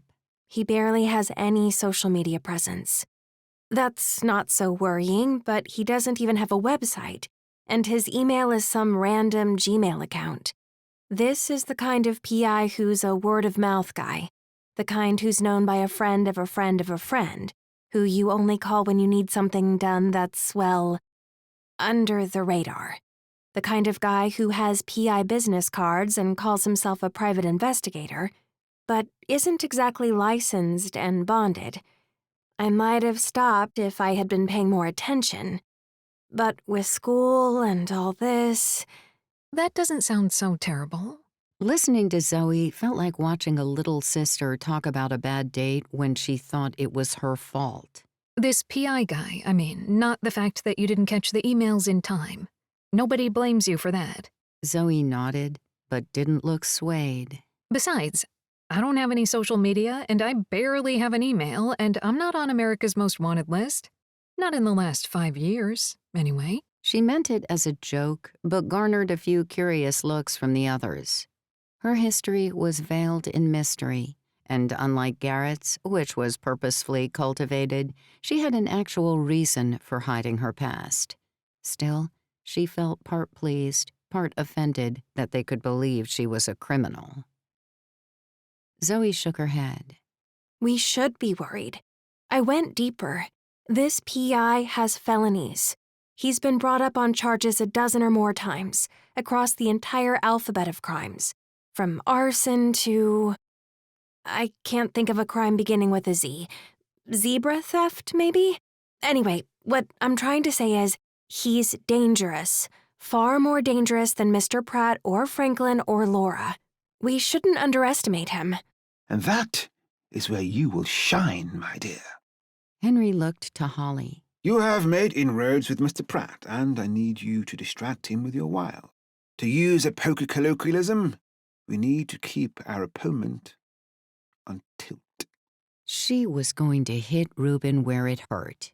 She'd seen the way that punk had leered at her as she'd hurried away from the near fiasco in his office, where she had barely distracted him away from Garrett. She'd witnessed the repulsive, hungry look in the lawyer's eyes when she'd begged for his help with her imaginary husband. He was a chauvinistic rat who thought he could have any woman at the drop of a hat. She couldn't wait to turn the tables on him. I can meet Pratt for an early dinner to hire his services. He's expecting a call from me, so it shouldn't be too hard. Holly smiled and snapped her fingers at Henry. Give me the burner. He raised one of those caterpillars over his eyes and gave her a half grin. It was followed by the phone itself. Oh yeah, Henry. I've figured out what you're doing with it. She showboated a little as she dialed the number on the cheap plastic phone. He answered on the second ring. Reuben Pratt, attorney-at-law. She rubbed her throat a few times to massage the voice into place, finding that sweet, anxious tone she hoped would entice him in like a siren song. Hello, Mr. Pratt? This is Ms. Brixton. We spoke the other day. Ah, of course. I was wondering when I might hear from you again. Holly definitely heard a smirk in his voice. I'm sorry I didn't call sooner. My husband, he checks my phone records, and I didn't know what to do, but my friend let me use her phone so I could call you without him being able to trace it. She spread the lie buttery smooth. I desperately need you to meet with me this evening, after work at 5 o'clock. It's the only time I can manage. I apologize, Ms. Brixton, but I have a prior engagement at 5. Oh no. You do? Holly flashed a grin to the others, already prepared for persuasive maneuvers. I'm sorry. Maybe I'll be able to break away next week, or the week after. You know what? This is a bad idea. I'm sorry I called you. Holly held her breath for a second. Would he drop the chase before he even got on the field? Hold on a second, Ms. Brixton.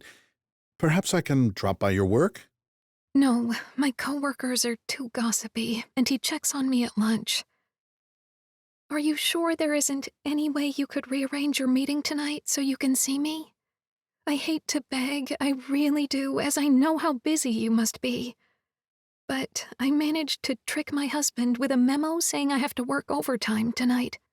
I made sure he saw it when he went through my bag this morning while I was in the bathroom, so he knows I won't be home until after 6. I only have that 1 hour to get away from him, to talk to you. Please, Mr. Pratt. I'm on my knees here.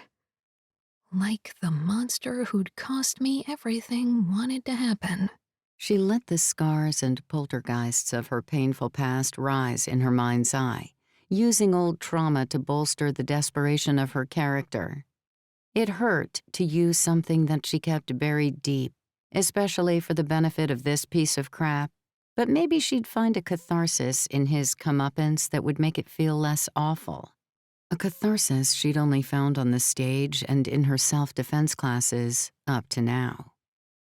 Broken out of her thoughts, Holly realized the flaw in her own logic. If her fake husband talked to all her fake coworkers, then he would definitely realize the fake memo wasn't logical. She crossed her fingers that the lawyer wouldn't work it out. He grumbled something away from the speaker. Very well, Miss Brixton. I'll rearrange my previous engagement so I can meet you. Do you know the little French place on the corner by my office? I'll find it. Holly made sure to sound extra enthusiastic. Oh, thank you, Mr. Pratt. You have no idea what this means to me. I'll meet you there at 5 after 5. Thank you so much. You are truly my savior. She knew he'd like that. People like Reuben always liked to paint themselves as heroic. I'll see you then. Goodbye, Mr. Pratt. And thank you again. She pressed the end call button and grinned proudly at the others. Now we wait. Henry nodded, looking marginally less stressed. Zoe, you ought to clap your eyes on your laptop at this juncture. I have a feeling there will be correspondence. Zoe took out her smartphone, one of those huge note-taking kinds with a stylus. It was outdated and battle-scarred.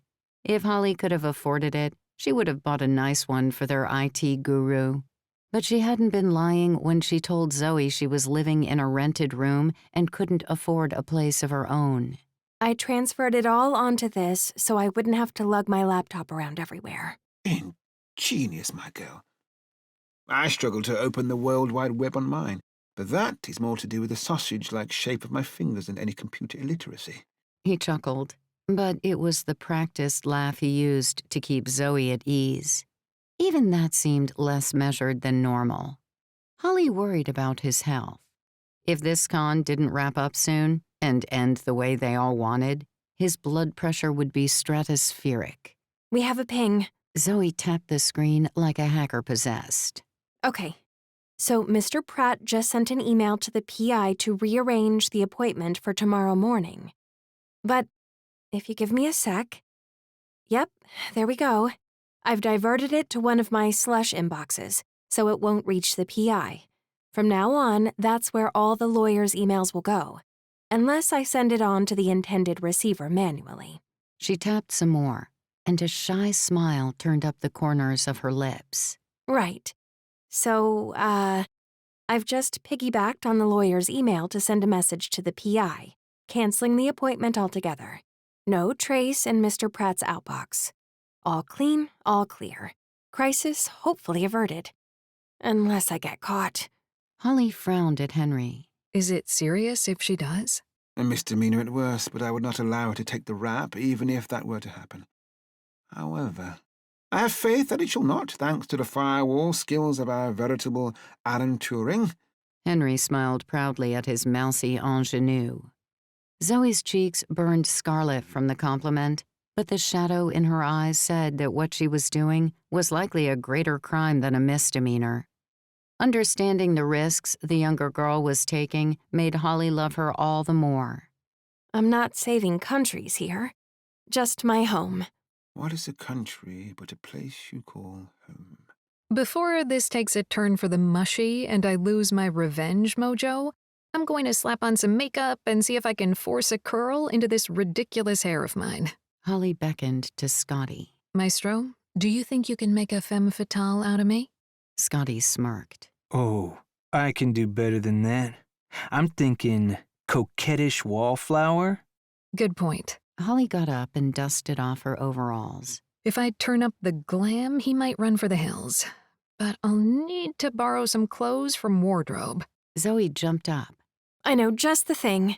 Holly smiled, pleased to see Zoe poke her head out of her shell. Then let's beautify this piece of cheese and trap a rat. Chapter 20. Reuben Pratt. She cleans up real nice. Reuben caressed the stem of his wineglass as he took in the beauty sitting beside him in the private booth. He had fully expected the facelift ponytail and the drab clothes from last time, but it appeared she had made an effort just for him, a gift, all wrapped up in pretty packaging, for him to unwrap later. Her hair was loose, tumbling past her shoulders in romantic waves, ready to be pulled. A sweep of smoky gray darkened her lids, and her lashes were long and fluttery. Seductive. True, she'd been a bit heavy-handed with the pink stuff on her cheeks, but it gave her a nice, just been out in the sun for too long flush. However, it was her lips he couldn't take his eyes off. They were fuller than he'd thought, defined by a berry-like stain that stirred him in all the right places, as though she'd been sipping on a rich and heady Malbec before he arrived. He wanted to taste them. Don't drink? Reuben gestured to her untouched glass. It's a decent vintage. She smiled shyly. My husband might smell it on my breath. I have mints. Well, I suppose a sip couldn't hurt. She lifted the glass to her lips and took a sip. Reuben watched the movement of her throat as she swallowed it, already picturing the two of them in the privacy of his house. Delicious, isn't it? She giggled. covering her mouth as though she was embarrassed to laugh. Very much so. It'll go straight to my head. Not before we've discussed terms, I hope. He swirled his own wine around his glass, inwardly smug about the offer he was about to lay on the table. I've considered your case, and I feel we can come to a suitable arrangement. In return for a lower fee for my time, perhaps you could give me your time in exchange. She stiffened, as if he had accused her of being the whore of Babylon, and then offered to take it back if she would give him a free ride. The whisper in her next words made his neck hair stand on end, but not in a pleasant way. I'm not sure what you mean, Mr. Pratt. He pushed through anyway. Maybe he was misreading her reaction. Besides, hadn't she begged him to take the case? In my busy life, there are things that I enjoy in order to de-stress after a long day. If you could take care of those things, then I would be happy to reduce my fees. Possibly even take on this case pro bono. Surely she was just playing coy. It wouldn't require much time on your part, and your repayment wouldn't have to begin until we'd ensured you were away from your husband. Why, you could even reside in my house for a while until the case is closed. That would make things easier for the both of us. He moved in for the kill, sliding his arm around her shoulders so she would be certain of his intentions. He let his hand slither toward temptation. The white blouse she wore was unbuttoned just far enough to reveal a thrilling amount of cleavage, inviting him to indulge in a sample. He almost had his hand on his reward when her hand shot out and twisted his wrist back on itself. It happened so fast that he didn't hear the snap of bone. He wasn't even sure what had happened, but he felt it. Did he feel it? A jolt of blinding agony ricocheted up his forearm as he unleashed a strangled cry. What the He crunched his teeth together so hard he almost broke a veneer. Miss Brixton pushed a finger against his lips, her eyes glinting with anger. I thought better of you, Mr. Pratt. I have been manipulated and coerced for the entirety of my marriage into doing demeaning and degrading things. I will not leave one monster only to end up with another. She lifted his floppy wrist and shoved it in his face. Let this serve as a warning for the next time you try to use a woman for your own benefit. I hope you're not right-handed, or you're going to have a very uncomfortable recovery period with no way to take care of your manly needs. She stood and stormed out, leaving him reeling in shock and sweating with the pain that thumped through his arm. Reuben waited a few unbearable minutes before he staggered out of the restaurant and hailed a taxi, cradling his useless hand against his chest. Bad enough he had to go to the hospital, worse that he had to take a cab to do it. His Mercedes was still in the impound lot, thanks to the missing backplate and the fact he'd had some energy enhancement powder in his glove box he'd forgotten about. He was certain he'd get the charges dropped eventually, but he felt unmanned without his ride. The ER, please. He rasped as he got into the back of the cab. You okay there, boss? The cabbie asked as he pulled away from the curb. Reuben's eyes narrowed to reptilian slits. I'm still not sure. Had he misjudged her? She'd seemed eager enough to please the last time they'd met, and she'd agreed to meet in a restaurant. She couldn't have been entirely oblivious to his intentions. As the cab zigzagged through evening traffic and his wrist throbbed like it was about to fall off, he felt a buzz in his pocket. Awkwardly, he wrestled his phone out and rested it on his knee for a second so he could swipe the answer icon. Grimacing against the renewed pains that shot through his arm with the slightest movement, he put the phone to his ear. Hello. Stay the hell away from my wife, Reuben. Franklin's unmistakable voice blared through the speaker. If I catch you sniffing around her again, I don't care what it costs me. I'll see you disbarred. Mess with me, whatever. But don't you dare mess with my wife. The call abruptly ended. Reuben didn't even get a chance to reply. He stared at the phone. What the hell is going on? You having some trouble, boss? The cabbie looked at him through the rear view. I'm not sure. He murmured, utterly baffled. Seems like you don't know a lot. You don't know how you hurt your hand. You don't know if you're having trouble. Maybe you drank too much. Good thing you got a cab, yeah? Reuben sat in sullen silence, trying to figure out what had just happened. It had definitely been Franklin on the call, but he had no interest in Franklin's wife. She was far too pushy for his taste. Plus, Reuben never got involved with a married woman unless she was already on the way out of her marriage. Too dangerous. So, what was Franklin flipping out over? He debated calling him back, but he knew it would only invite more yelling. Something was definitely iffy here. Something was happening outside of his control, yet right under his nose. First, there had been the weird accusations from Mr. Lake at the state office, and now Franklin. Even the investor was being cagey and not answering emails. Could those idiots at the theater have something to do with it? No, that was giving those losers too much credit. This was likely the work of one of his less desirable clients. Reuben searched his contacts for the PI's number and dialed. He needed answers, or the promise of answers, before he lost his freaking mind. Hi, it's Reuben. I didn't think I'd be hearing from you again. You get a little spooked by my reputation and decide not to hire me? Do you know how much I hate time wasters? Him too? The plot thickened until Reuben was no longer sure he could swim in it. What are you talking about? When I emailed you this morning, it was just to postpone the meeting. I didn't mean we weren't working together at all. He spat through the pain. That's not the email I got. Mine said you were canceling it altogether. No, I didn't cancel anything. What the hell is happening? Reuben resisted the urge to slam his phone into the car door. Let me look into some things, Reuben.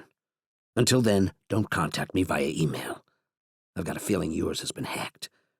I suggest you get your IT guys to look into it. Also, you may want to put me on the book sooner than you were thinking.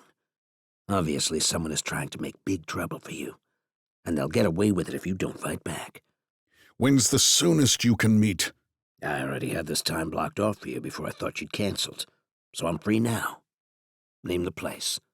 Reuben glared out the window at the sea of taillights. The ER. Someone just broke my wrist. The driver looked at him in the mirror but didn't say anything. And Evan? Yeah? Do you carry a gun? Relax, Reuben. I'm on the case now. And you better damn believe I'm armed. Chapter 21. Henry Baird. Henry stared into the back seat of his off-duty car, a respectable sedan but surprisingly nippy on the road. I have certainly gained some additional timber, my old friend, he muttered, petting the collar of the shirt hanging in the back window. The friend in question happened to be his old uniform, which he had tried on that morning to instant regret. It would have to be let out a full inch or two, unless he wished to risk taking someone's eye out with an artillery round of exploding buttons. He was about to get back in the driver's seat, having swung by the Broadtown to drop off costumes, spare adhesive, and a few boxes of bygone props that he thought might be useful for their ongoing scheme, when his name caught the air behind him. Henry? Zoe appeared from near the large flip-top trash bin, brushing her hands together as though something unpleasant loitered on her palms. Ah, Zoe, my cherub. Were you on rubbish duty? She wrinkled up her nose. I was. And just so you know, something has definitely died in the dumpsters around back. She wiped her palms on her jeans. What brings you by? Did you have a, meeting with someone? He knew she was loosely asking about the con, for she had that rabbit-in-the-headlights look about her. No doubt she was wondering what madcap scheme he might embroil her in next. He was disheartened to think of how badly he was treating the emotionally frail young lady. When this was over, he needed to devise a monumental way to make the whole thing up to her. Perhaps offer her some kind of security in her living conditions beyond the damp basement of the Broadtown. Henry gestured to the uniform dangling from a hook above his back seat, a window curtain of blue and brass pomp. I have business with this unflattering devil. Is it a costume? She took a closer look. If it is, the craftsmanship is excellent. I wouldn't know the difference. Henry smiled at her enthusiasm. That is because it is the real McCoy, my old blues, a ghost of my former, more svelte self. I would have thought Vice didn't wear uniforms. Weren't you undercover all the time? It is true. These blue colors would have gotten me killed faster than any gang red. But we need them for official functions as well as far too many funerals. Plus, I was not hired straight into Vice. I served my time strolling the beat like so many of my brethren. Are you donating it to Goodwill? Zoe leaned up against the car. I wouldn't think you'd be allowed to do that. Or is there like a morgue for old uniforms? Is that the right word? It is more a matter of reincarnation for the most part. Old uniforms are shredded to keep ill use from occurring, and their remains are turned into shop rags or blanket stuffing. The patches, however, are sometimes salvaged and recycled for the next generation of rookies. When they're out of vogue, even those are boxed away or framed for memory's sake. He pointed to his own uniform. As for this one, it must serve another purpose down the line of our endeavours. But it needs to be enlarged somewhat. I blame my wife's delicious roasts. He patted his stomach. Do you want me to let it out later? Heavens, no. He waved her offer away. Seeing the crestfallen slump of her shoulders, he followed up on his statement, lest she think he had lost faith in her talents. You already have enough to contend with, and I am aware of your concerns. We know you are certainly iffy about this entire business. I will not make you more uncomfortable, dear girl, if it is within my power. She did not respond, reinforcing his observations. In truth, it wasn't a lack of skill that had made his decision, or even the reasoning he had given her. No, he wanted a woman named Doris Marks to tailor his uniform, and for an entirely different reason. She was one of the names from the list of Reuben Pratt's victims, the proprietor of Spinner's Laundrette, who also offered alterations at a very reasonable price. And this infuriatingly tight uniform was his excuse to visit the poor woman. Might I suggest some tea to calm your nerves? And let me tell you about some people that Mr. Pratt is taking advantage of. That may soothe your conscience for some of what we have done and will need to do yet. A half-smile crept onto her lips. Is tea your cure for everything? I am British. An hour later, as Henry had convinced Zoe to agree to 1 cup at least, he pulled up outside Spinner's Laundrette, one of many innocuous-looking shops along a fairly ordinary street. Killing the engine, he grabbed his uniform and walked toward the laundrette. A little bell announced his entrance. Ah, those small touches of tradition. The sound reminded him of boyhood trips to the corner shop, where he would buy as many one-piece sweets as his pocket money would allow. Perhaps a 2-piece sweet if he was feeling particularly flush. They'd all be thrown together in a paper bag, where the sour crystals from the fizzy gummies would mingle with the rest, giving his tongue a salivating surprise. Good morning. A middle-aged woman with graying dark hair swept neatly into a chignon, beckoned to him from behind the counter, and awarded him a friendly, be it tired, grin. Olive skin and a somewhat Latin appearance punctuated the tilt of an accent in the 2 words. She looked as far and away from a Doris as he was from a Billy Ray. But shame on him for letting such socially ingrained preconceptions linger in his usually liberal thoughts. Anyone could be a Doris. In fact, It was a lovely name befitting a lovely smile. Self-service machines churned dutifully beside him as he approached the chipped but immaculate laminate counter. A young man barely out of his teens rolled a mop bucket up the far aisle, dragging the long soap-filled strands of the mop head back and forth across the floor. He looked up only for a second as Henry sidestepped the yellow wet floor sign, returning to his cleaning without comment when it was apparent he didn't need to warn the patron about the slick floor. Good morning, right back at you. Henry shuffled off his British intonation for the sake of being more easily understood. Wondering if you could help me with this. He laid the uniform on the counter, tucking the arms to its side and flattening the creases instinctively. It's a bit too tight in the waist, and I've got a parade coming up. Don't want to have to buy a new one.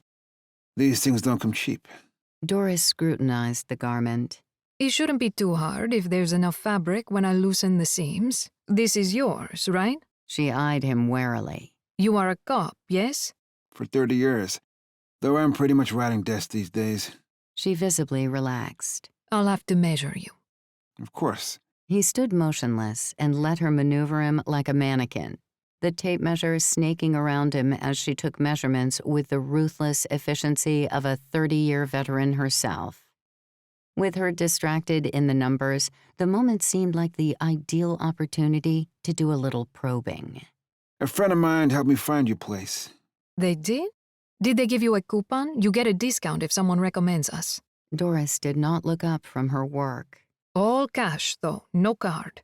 I don't like those machines, nor the money they steal from us for using them. 3%. Ha! They can keep 0%, I say. The perfect front for laundering of a different kind. Henry's cop instincts fired up, homing in on the signs that the business was not conducted entirely above board. He had two choices for what to do next. Use kid gloves to pry some concrete information out of this woman in case he spooked her into silence. Or shock her with a direct acknowledgement of her former police complaint on the lawyer. He chose the latter. Actually, my colleague was looking over some old files at the precinct, and he remembered I mentioned needing some alterations. He pointed at the file and said, "Why don't you go there?" He was joking, I assume, but I thought, why not? Doris froze. What files? Like police files? No, just some old complaints. My colleague is trying to add evidence to a case he's currently dealing with. Some lawyer or another with his fingers in all kinds of crafty pies. Henry replied, sensing she might be about to open up. A real prat, if you pardon my language and my pun. Reuben Pratt? The woman stood in front of Henry, and her eyes narrowed with anger. Henry frowned. That's the one. That bastard tried to ruin us. I wouldn't piss on that man if he were on fire. Well, I wouldn't want to see either of those things. Henry said with a lopsided grin. He rubbed a hand across his bald head to the ring of close-shaved white around the back. What did Pratt do to get you so riled up? I'm not sure I should say. In fact, you forget I said anything, yes? Listen, I'm not here on official business, just looking to get that sewing done. If you want to talk off the record, I promise. I won't hold anything you say against you. Doris looked around the laundromat as if the lawyer might be in the room waiting to spring out from behind a washer. The only person in sight was the young man and the slow-moving mop. Her mouth opened once, and it looked for a second like she might speak, but she clamped it closed and shook her head. Henry took a stab at the likeliest reason a lawyer would want to pressure a dry-cleaning business, the one his instincts had been screaming at him from the moment he had seen the name and the nature of the complaint in the file room. I assume he's asking for you to wash something other than laundry here. We are legitimate. You can check my accounts and ledgers yourself. There is no funny business here. Henry nodded sympathetically. I'm just wondering why somebody here made a complaint about Pratt in the first place. My son was worried about something else, something he did not understand. He made the complaint. But we never followed up on it, and we don't want to. Henry smoothed his lapels. If, hypothetically, you ever did find yourself being coerced into working with that man, you could push for an investigation. You wouldn't be held legally responsible for actions you did under duress. Just do a little follow-up on what your son started when he first made the complaint. I can recommend a good detective. Doris shook her head vehemently. We don't want any trouble, and there is nothing going on here. We are good, honest citizens. Of course. Henry felt a twinge of disappointment, as he had hoped he might have found a proper lead for Barnes to follow. But he had already pushed enough people into doing things that caused them discomfort and downright legal danger. Zoe specifically. He would not add this woman to that list. With his measurements taken, Doris retreated behind the counter and passed him a ticket. You can collect your uniform in 3 days. Her tone left nothing in doubt. She wanted him out of her laundrette. To reinforce that desire, she scooped up his uniform from the shiny counter and turned to the rear room, showing him her back in the process. Offering a polite thank you to her retreating form, Henry took the ticket off the counter and went back to his car. He whipped his notepad out of his pocket, and with a decisive strike, he crossed the laundrette off the list and unleashed a deep sigh. He was about to turn the key in the ignition and pull away when a knock at the driver's side window startled him. A young man motioned for Henry to roll down the window. Warily, he did so. Can I help you? I'm Rafa. I just heard you talking to my mom. The young man, the very one who had been busy mopping the floor, said in a low whisper. He crouched next to Henry's car door, hiding himself from view of the building's large front windows that flanked the street. Are you working on some kind of case against that lawyer? Henry arched an eyebrow. I can't really go into that.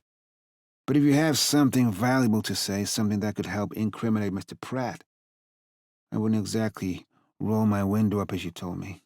Rafa raised his head a foot and glanced over the top of the car to the front of the laundrette. Seemingly satisfied, he squatted again, meeting Henry's gaze once more. My mom lied. But it's not her fault, I promise. She's just scared is all. That piece of crap lawyer is making my parents declare a lot more revenue than they actually make, forcing them to doctor their books, and it's killing them. We've always been a cash business, you know? Mom has said no to that walking turd in a suit 100 times, but he's our immigration lawyer, and he threatens to have us deported every time she tries to end it. We earn the right to be here with blood, sweat, and tears. Some of which shined in the young man's eyes as he went on. My parents are good, honest citizens, and they've got documentation, but we aren't permanent citizens yet. We have a temporary leave to stay, which he updates whenever it runs out just to keep them on the hook. We tried talking to another lawyer, but the day after the paperwork started at the courthouse, we got a threatening call from Pratt. That's why I went down and filed the complaint with you cops. My parents don't want to get us deported, and they know a lawyer has the power to do that, regardless of the documents we have. Henry smiled sadly. I knew your mother was avoiding the truth, but I didn't want to drag her into it if she wasn't ready. My parents hate him. They'd do anything to be rid of him, but they're too afraid to speak out. They made the mistake of hiring him to be their immigration lawyer and think it's their fault. Bad karma. He's got all the cards, and we don't even get to play in the game. What are you willing to do? Henry was genuinely curious. The young man couldn't have been older than 20, yet he had an earnestness about him that made Henry want to take him under his wing. Rafa shrugged. I don't know. I just don't want them to be crushed under the weight of his fear tactics for the rest of their lives, you know? They're my parents. I don't want them to stress every day, never sleeping or eating properly because they're terrified of what might happen. I commend your bravery. Henry opened his trusty notepad and jotted down a note on the first blank page and ripped it clear, leaving confetti bits of white behind in the top metal spiral. Go down to the precinct and ask to speak with Detective Barnes at BCI. He tapped the name on the sheet of paper before handing it to the young man. Tell him everything you just told me. He's a colleague of mine, And he has friends over at INS who will make sure that your family doesn't get punished for doing the right thing. In fact, Detective Barnes might be able to see that you get special protection with the DA, provided you testify when called to do so. Anything illegal that was done under duress will likely be forgiven. Henry didn't want to say anything without absolute surety, for the same reason a surgeon never told a patient that they were 100% going to survive. But he could at least offer the first hope the boy had likely seen in years. Rafa, Doris yelled from inside the laundrette. ¿dónde estás? Si estás fumando, te golpearé con mis chanclas. Henry had a vague understanding that poor Rafa might have a meeting with the flat of a flip-flop if he didn't get inside immediately. The boy's shoulders sagged as he pocketed the note. Thanks. He said, then hurried back to the hot, sweaty, thankless task of cleaning things for people who likely did not even see his family as anything more than an extension of the machines that washed their clothes for $2.50 a pop. Henry felt sorry for the boy and his parents, but he knew he could not wholly rely on Rafa's determination. Other factors and the young lad's own fears might prevent him from following through with Henry's suggestion. It was time for him to assess the rest of his own options. Henry flipped back to the page that bore the list of Reuben's victims and tapped the next two with the ballpoint of his pen. Both were cash businesses, much like the laundrette. One was a car wash, the other a Mexican food truck called the Mad Mex. Clearly, Reuben had targeted vulnerable business owners who unwittingly gave the lawyer leverage that he could manipulate. It was all in the surnames. Unlike the Marks family, who seemed to use an adopted name, the owners of the car wash and the food truck were named Ozan Cardenas and Emilio Vasquez, respectively. Well-meaning, hard-working immigrants, just like Doris, and indeed, just like Henry. There but for the grace of God go I. Henry's anger at Reuben Pratt kamikazed into absolute ballistic fury. Pratt was a despicable predator, preying on those with the slightest hitch in their step, manipulating good people for his own evil benefit. Before, Henry had merely sought to retrieve the will and gain the theater that rightfully belonged to the players. Now, he wanted more.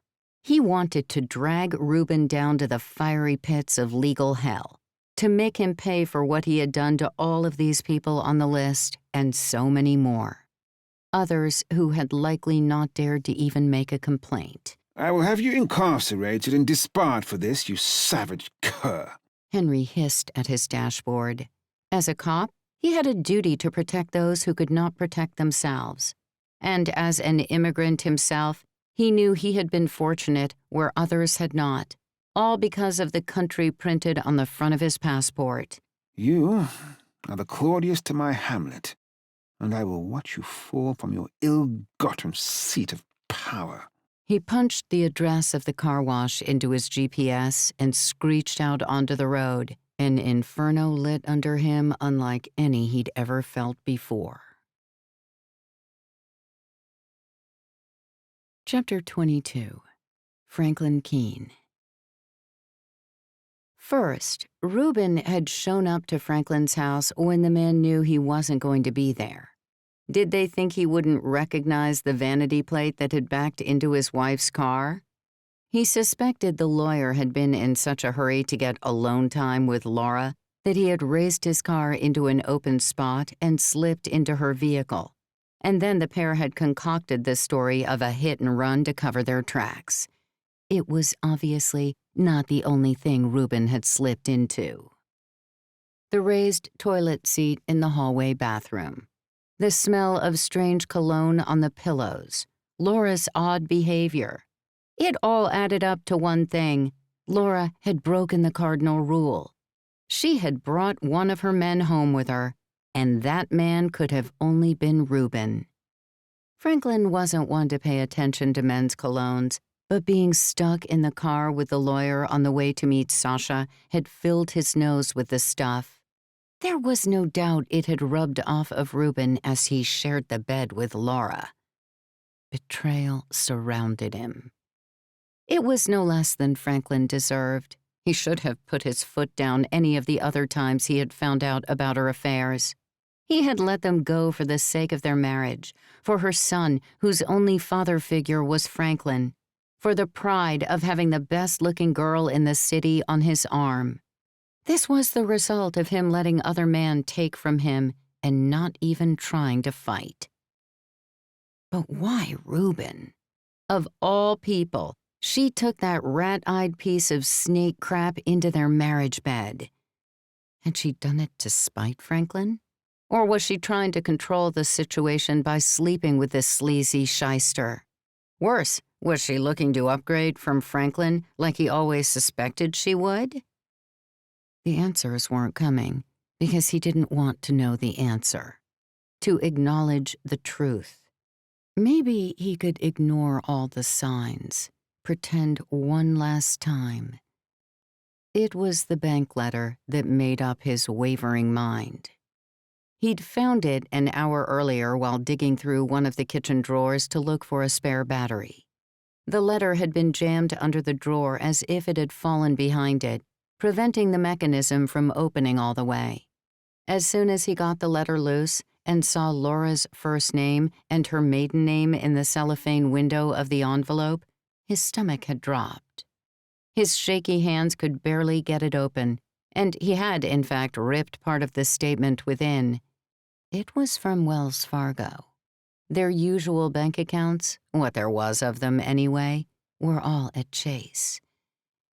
It detailed a savings account, one that had nearly $23,000 in it. The statement was from a few months earlier, with the most recent of regular $200 deposits showing a week before the postmark. She was saving up money and not telling him. Enough money to leave him, and apparently had been for quite some time. Had she stayed because she saw that his mom's health was deteriorating and a payday was coming? Or was she waiting for her nest egg to hit a full $25,000? Did it matter? The front door opened and Laura called out, "I'm home." Franklin couldn't bring himself to respond. Instead, he leaned back in his chair at the chrome and vinyl kitchen table and stared at the letter in front of him. "You upstairs?" She asked from the bottom of the steps. Still, he did not respond, merely stared in mute resignation at her escape letter crumpled up in front of him. Laura appeared in the doorway between the living room and the kitchen. She gave him a bright smile. He imagined she had plenty to be happy about. A new lover and a coming fortune. "There you are. I just got back from Pilates. I think I'll take a quick shower. You go grab dinner for us. I'm in the mood for Chinese." Did she need to wash off the smell of Reuben or one of her other men? Her Pilates class was usually on Mondays. More proof that she thought he was stupid. "What's the matter?" Laura asked when he didn't look up from the table. Franklin leaned forward and grabbed the wad of paper, smoothing it flat on the white tabletop. No matter how many times he dragged his palm across the top, he couldn't wipe away the number and what it meant.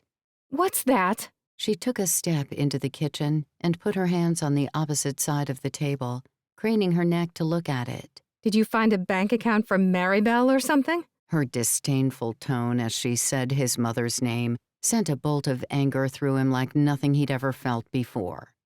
Decades of vitriol and repressed emotion boiled up in him with such force that if he had been a tea kettle, the steam wouldn't have had time to even whistle. There would have just been an explosion, and nothing left but shards. A sudden, weary cold blew into him as all the steam evaporated. There was so much he wanted to say that nothing came. Instead, he brushed past her, smelling the sweat and cologne of some new man wafting off her as he passed, and trudged up the steps to grab the ring of keys that the hospital had given him from his mother's personal effects. Laura's confused voice followed him up the steps, but she didn't leave the table, and the piece of paper on top of it. What's this bank account? Why is it in my name? What's going on, Frank? He didn't answer that either. No matter what he said, she'd only feed him more lies, more fake denials, more acting. He was sick and tired of people playing parts. Chapter 23. Scotty Slagendall. Nice digs. I need to get me a setup like this. Scotty gave a low whistle of appreciation as he walked through his friend Dave's small ranch-style home. Everyone had a friend called Dave somewhere in their contacts list. They'd been pals since high school, but they were very much a high-road, low-road pair, now that those glory days were a hazy memory. Emphasis on the hazy.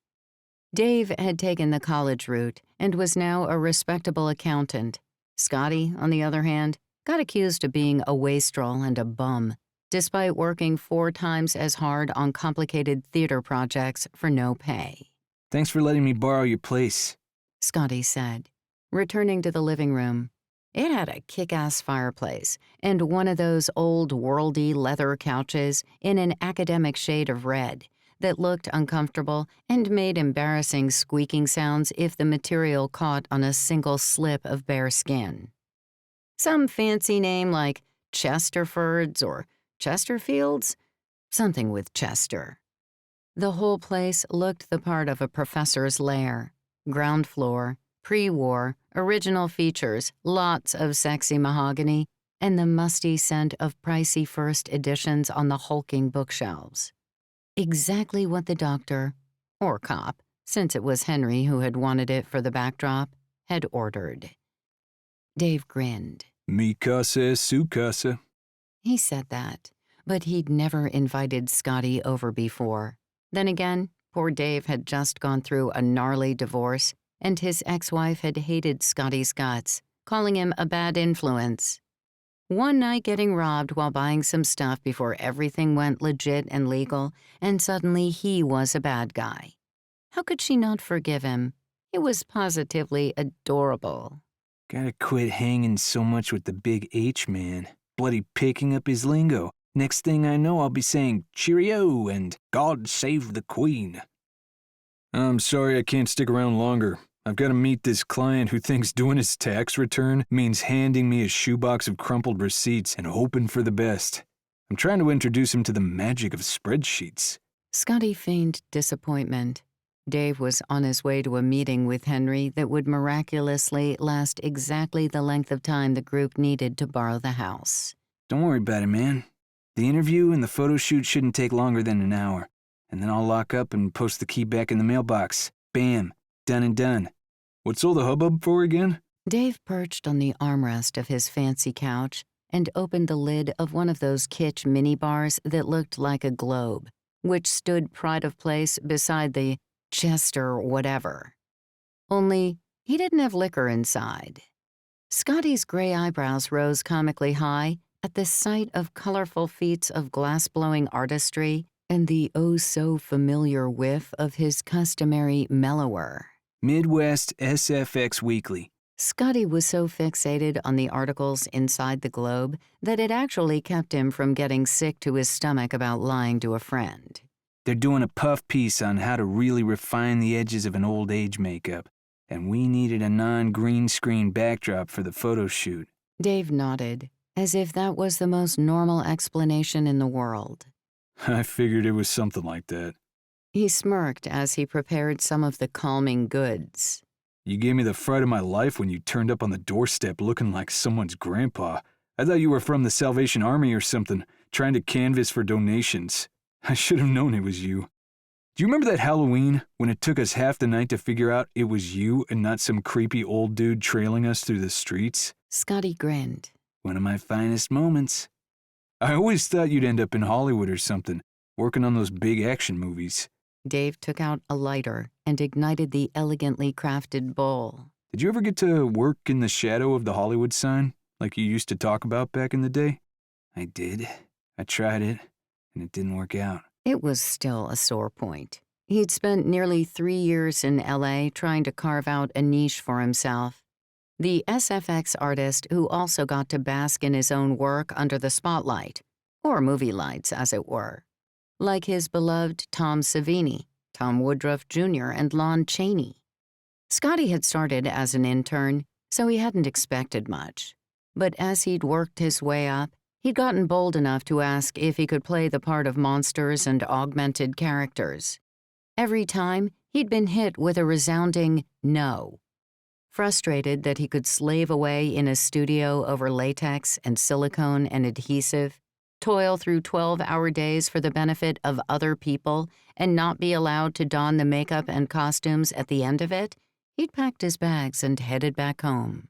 There, he could at least be a slightly bigger fish in a tiny pond, instead of a puny minnow in a vast lake of people who were eager to please and wholly, instantly, replaceable. Ms. Maribel had bought him the Greyhound tickets to Hollywood and driven him to the station herself. Her knowing gray eyes, hidden behind the thick 1960s cat-eye spectacles, showed no condescension for his choice the whole drive. 3 years later, she had picked him up from the same bus station, in the same old station wagon, without a single judgmental word. There's not much money in physical SFX, Scotty replied, instead of going for the struggling artist's story. Dave nodded sagely. You should get into accounting. Not as exciting, but it pays the bills. And it pays other people's bills, too. You get it? Never mind. Waste of a joke. Scotty smiled, feeling the warm prosthetic cheek appliques rub the bottom of his eyelashes. Could anybody else get such range of movement out of their work? People get so desperate, and I mean down to the dregs desperate, to have their taxes done for them that you can just name a price and they'll hand it over, especially if somebody, wink wink, can suggest a few cracks their money can fall through and avoid getting taxed altogether. His voice distorted with the smoke he held in his lungs as he reached out with the glass beauty. Do you want a hit before this interview? I bet it's nerve-wracking. Scotty knew he shouldn't. He needed a clear head. Not to mention, Garrett was due to arrive shortly after Dave left. There would be another "Yes, Dad" lecture if he arrived and Scotty was baked. Plus, he had makeup yet to apply. Not to himself, but to Garrett. I better pass. Bad mojo not to take at least one puff when offered. Dave shook the elaborate glass bowl at him. The smoke-discolored water sloshed and rolled in the lower bowl. Well, I don't want to be a bad house guest. Besides, his hands were always steady as a rock. It would be fine. He had the tolerance for it. And maybe a second or third toke, just to calm me down a bit, kill the old stage fright. Scotty took the enticing offer out of his friend's hands, hearing the scrape of the lighter igniting. Truthfully, that might have been another reason why his LA dream hadn't quite panned out. But he preferred to blame the studios and their prejudices against letting anyone without a credit onto their beloved sound stages. So what if he didn't want to join their union? He was a veritable Doug Jones. They'd have known that if they'd given him a chance. 10 minutes later, with Dave out of the house and on his way to meet with Henry, the hoarder of receipt-filled shoeboxes, Scotty sat on the floor in the living room, laying out everything he'd need to get Garrett into character. His hands were moving slower than usual, and he kept bursting into fits of laughter every time he looked at the distinct femininity of the strip of silicone he intended to use as the scar. He'd say one thing about the legal stuff: it packed a wallop. A loud knock jolted him out of his amused reverie. Who the hell was that? It couldn't be the state official. Not yet. Could it? How long had he been sitting here, twiddling with silicone? He glanced up at the posh carriage clock on the mantelpiece. Posh? Damn it, Henry. It was definitely too early to be Celio Lake, another person Scotty would have to lie to. How much he'd lied to Dave finally registered in his slow-motion mind and churned his already jitter-filled stomach. There was no such thing as Midwest SFX Weekly. He'd make it up to Dave the next time they talked. Maybe get some of that special blend out at the Green Cross on 2nd Avenue. The knock banged out again, frantically louder. Scotty startled a second time. Had he lost track of his thoughts again? He hauled himself up and went to the door, opening it as if Freddy Krueger were waiting to slash him. When he saw Garrett, he relaxed. Oh, it's you. Who else would it be? His nostrils flared as he sniffed the air. Really?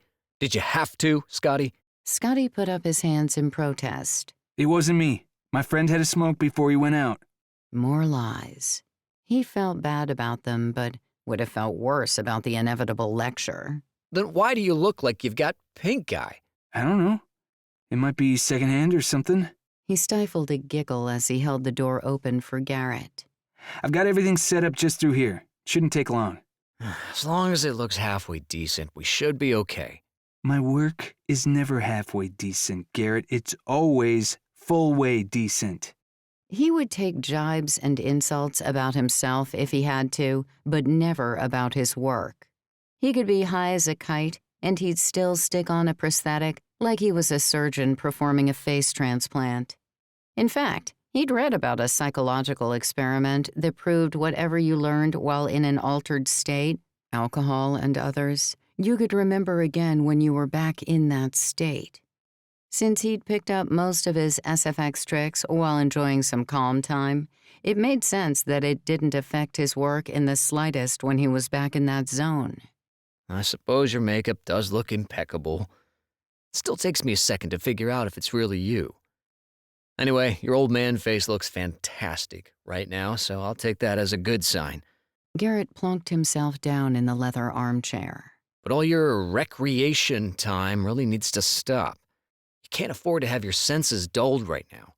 We need you sharp. Scotty used a cotton pad to clean Garrett's skin with alcohol.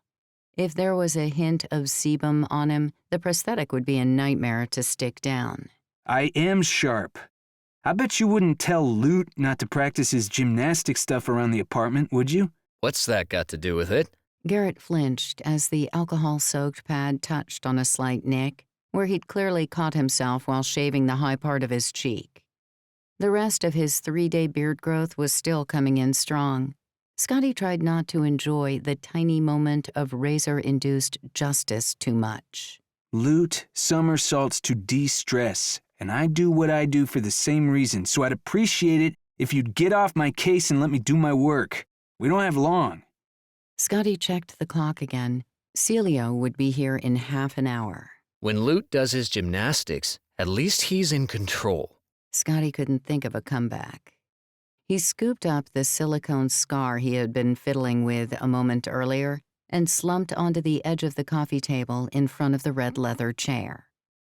Garrett thankfully fell silent as Scotty worked his magic. He leaned his stubble-filled face forward, the incoming beard as black as his wavy hair. His white stripe was missing, colored in with the temporary shampoo dye Scotty had lent him. The shadow beard was meant to make Garrett look tougher, and it definitely felt rough on the back of Scotty's knuckles as he applied the first bit of glue high on his friend's cheek. And they were friends. The bickering and constant writing about Scotty's recreational habits just proved Garrett cared. Scotty knew that down deep. He hoped so down deep, at least. The familiar process of arranging the prosthetic calmed Scotty's upset stomach. The steady dip of his brush into the adhesive and the strokes beneath the silicone lightly pressing so it stayed in place. It traveled up from Garrett's perfect cheekbone to the bottom of his right eye. A little pull on the skin and some more glue, and Garrett's eyelid looked like it could barely close. Scotty dissolved the thin latex edges of the piece so they'd blend seamlessly with Garrett's real, deeply tanned skin. After that, it was just a matter of painting the material so it had a subtle sheen, like a real scar. and dappling it with purples and pinks and reds to make it stand out. He added some liquid latex to the edges to make them wrinkle up a bit, where the skin would naturally pucker as the wound healed up. For the last touches, he flecked Garrett's skin with some reddish paint to give him a weathered look, and he dabbed some purples and grays in the hollows beneath Garrett's eyes. Speaking of which, Scotty pulled the contact lens case from his shirt pocket and held it out. Garrett took the little round gray cup and unscrewed the top. Wordlessly, he fished out the red-veined lens and put it on his right eye. A couple of blinks, harder to do with a newly applied scar, no doubt, but he still managed, and the lens centered itself, the perfect beat-up eye. Well, you look like a thug, so I'd say that's 1 point to me. Scotty grinned and scooped up a handful of hair wax. Although I grudgingly admit that some good genes and that almost beard you've grown certainly accent my work. Now to ruffian up those beloved locks of yours. You didn't use all that shampoo I gave you, did you? It's super expensive, and we might want to use it again at some point. Garrett shook his head. Good. Now sit still, or this stuff might get in your eyes. Despite the warning, Garrett squirmed in the chair as Scotty rubbed the wax between his palms. He looked like he wanted to bolt as Scotty mussed up his mane until it looked like it hadn't been washed in days, all the combed and gelled neatness utterly ruined. Is it over? Garrett winced as Scotty leaned back to assess his masterpiece. He nodded. Perfection. And not a moment too soon. Scotty had just about packed away his kit when he heard a car pulling into the driveway outside. Quick as a flash, he dumped his tools behind the long skirt of the velveteen curtains and rolled down his sleeves to get back into the character of Professor Ingleton, primary expert on the history of the local area. Garrett was standing in the hallway, admiring his scar in the mirror when Scotty ran through to join him. Celio is here. Showtime. You did a good job on the scar. I wasn't sure I could pull off a thug. Garrett put on the khaki bomber jacket he'd brought with him. Definitely an item Lute had picked up for his husband at some thrift shop just for his role as the thug. No way it was part of his regular outfit rotation. Garrett reached for the door handle, only to miss it on the first attempt. Damn, hard to see out of this eye. You'll compensate soon enough. Garrett tried again, snagged the brass knob, and then turned to face Scotty. Next stage hinges on you, Scotty. I just put some lady through an emotional roller coaster and possibly screwed up her marriage forever. So don't you dare throw that and everyone else's hard work away because you have no self-control. Either you get it straight, or I'm going to call for a membership vote when this is over and get you suspended from the Tandem Players. Scotty glowered. I love the broad town. Don't you dare say I don't. And I care about everyone's future, so quit lecturing me just because your idea of taking the edge off your nerves isn't the same as mine. We can't all shriek out the ahs from Phantom of the Opera and call it relaxation. He'd had enough of being labeled the useless member of this group when he'd already done so much to help them. I know what I'm doing. Besides, I was in the Players before you, so I have seniority. You seem to have conveniently forgotten about that. Garrett's scar crinkled up. Seniority only counts in unions and yearbook staff in high school.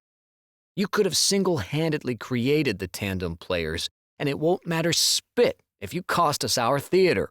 He took a breath and strangled the door handle. I'll leave you with this thought. Even if we manage to pull this off, I'm not the only one who's tired of you constantly being high. It only takes 3 yes votes. Do you really think now is the time for this? If that's your idea of a motivational speech, you need to watch some more TED Talks. Garrett crossed his arms. You remember the plan, right? Verify the journal. Exactly. And when this guy comes back out of the house, I'll jump him for it and steal it. You coming? You're not going to hurt him, are you? Scotty knew Garrett could get a bit overzealous when he was in character. He'd nearly popped out Henry's actual eyes during a performance of King Lear. Garrett lifted his chin, proud as any peacock down at the local zoo. Of course not. I'm just going to snatch the book, or his briefcase if he isn't carrying the book in his hand.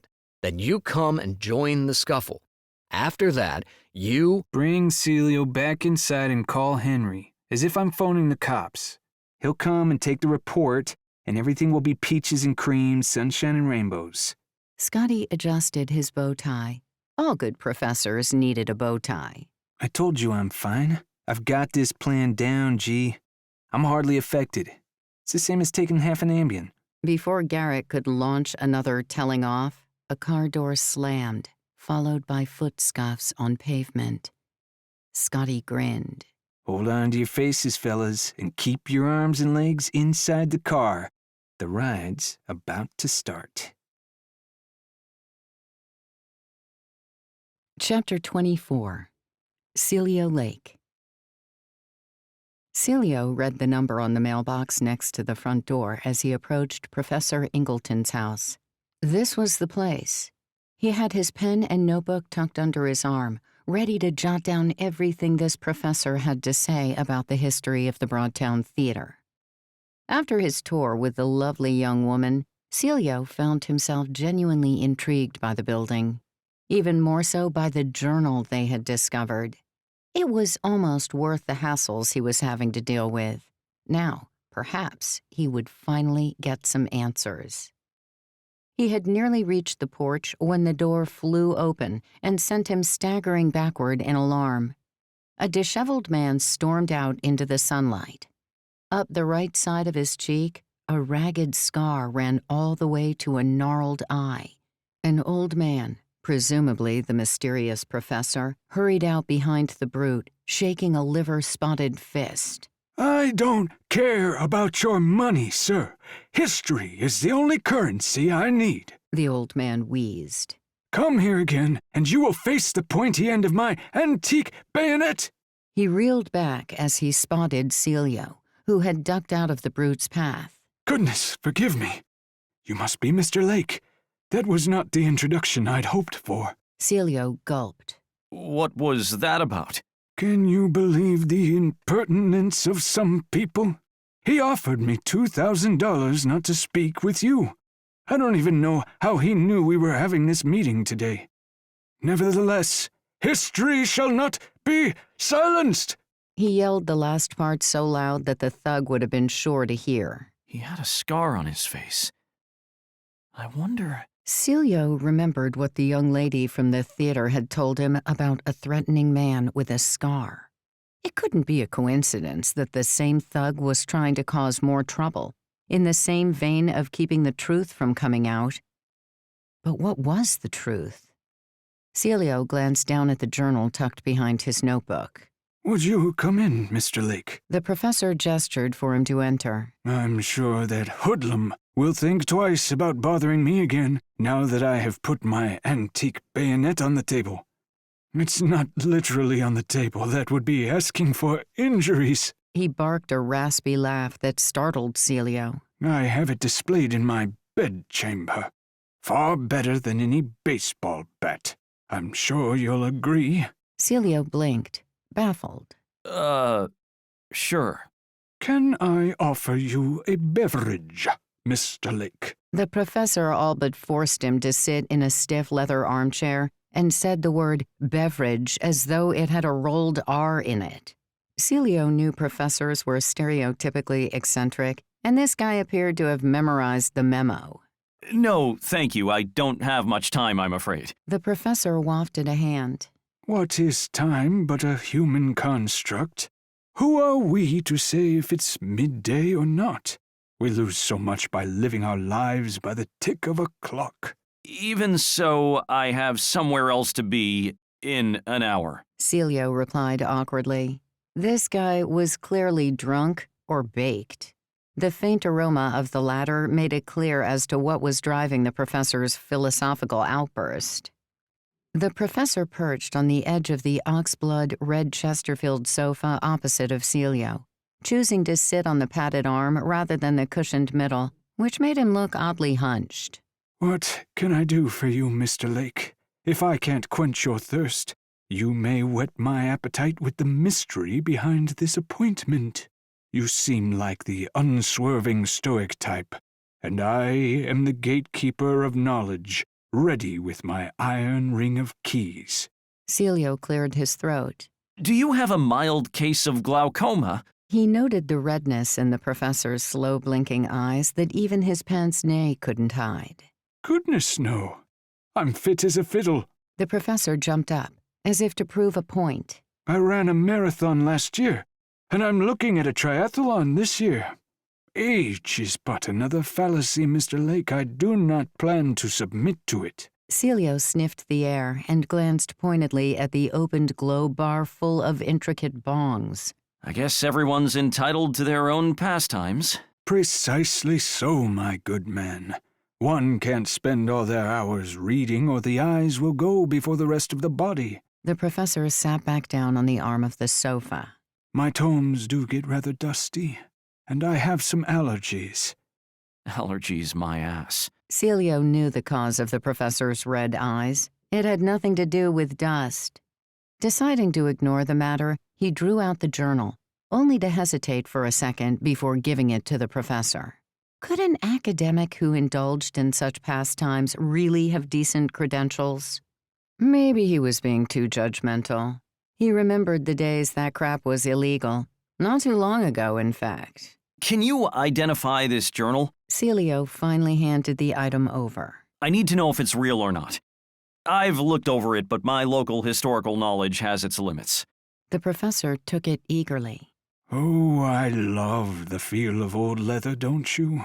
The way it crackles and crinkles, and that smell of yellowed pages. Divine. I should bottle it up and sell it to the bibliophiles. He flipped through the journal a bit too aggressively, and the whole thing tumbled to the floor. Celio watched, horrified, as the professor stifled a giggle and snatched it up again. He returned to thumbing through the pages, but he'd only reached about a third of the way through when he looked back up at Celio. Entirely real, my good man. That was a bit quick. I see, my man. Celio tried not to let his skepticism show on his face, but he felt a nagging doubt in the back of his mind.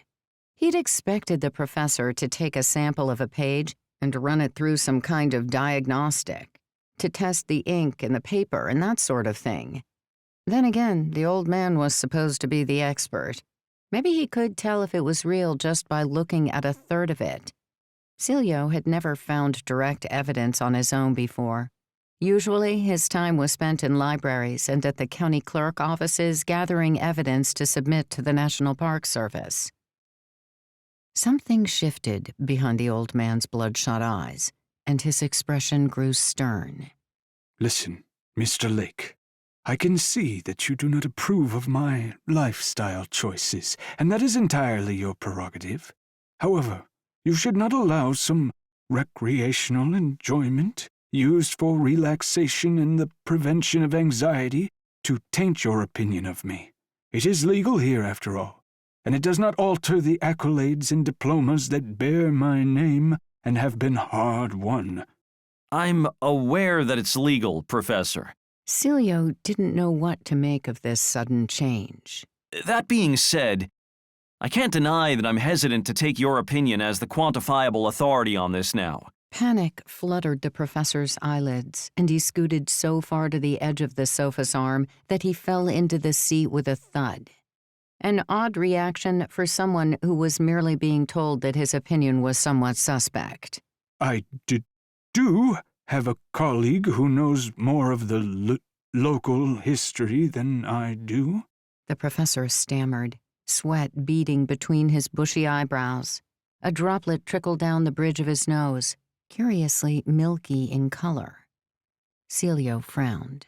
I was told that you were the premier expert for the county's history. The professor fumbled with his bow tie, a mustard monstrosity. I apologize, Mr. Lake. I should have said that I almost know the most about our local history. My colleague is Miss Angelica Fortis. Sorry, Professor Angelica Fortis. She is as straight as an arrow, which is perhaps why I neglected to mention her. She is something of a fuddy-duddy, and she does not appreciate my indulgences either. She would adore the opportunity to slander me further. I imagine the pair of you will get on like a house on fire." His face scrunched up as if he'd smelled something unpleasant. Do you have her contact information? He quite liked the sound of this woman, and he didn't know if he could stay in this room much longer without picking up a contact buzz. Evidently, this professor was a charlatan who'd chosen to declare himself an expert over the reputation of those who were more qualified. The professor nodded and took out a rustic, blocky phone. "Certainly. I can call her right now. She will not welcome my call, and she may even screen it. But let us both hope that she is feeling generous today." He dialed, and Celio heard the faint ringing tone. A female voice answered a few moments later, though it was too muffled to hear clearly. "Angelica, my darling! Who is it? Why, it's John Ingleton." He pulled a, "can you believe this?" face at Celio. "I have a man named Celio Lake here, one of those state historic preservation officers. He's looking to have an old journal verified, and I was wondering if you could take a look at it for him. I haven't been able to, due to my poor eyesight. You know what it's like." "You would? Excellent news! This afternoon?" He covered the receiver. "Would you be able to visit with her this afternoon?" Celio nodded. Around 4? "How would 4 suit you?" "You can accommodate. Wonderful.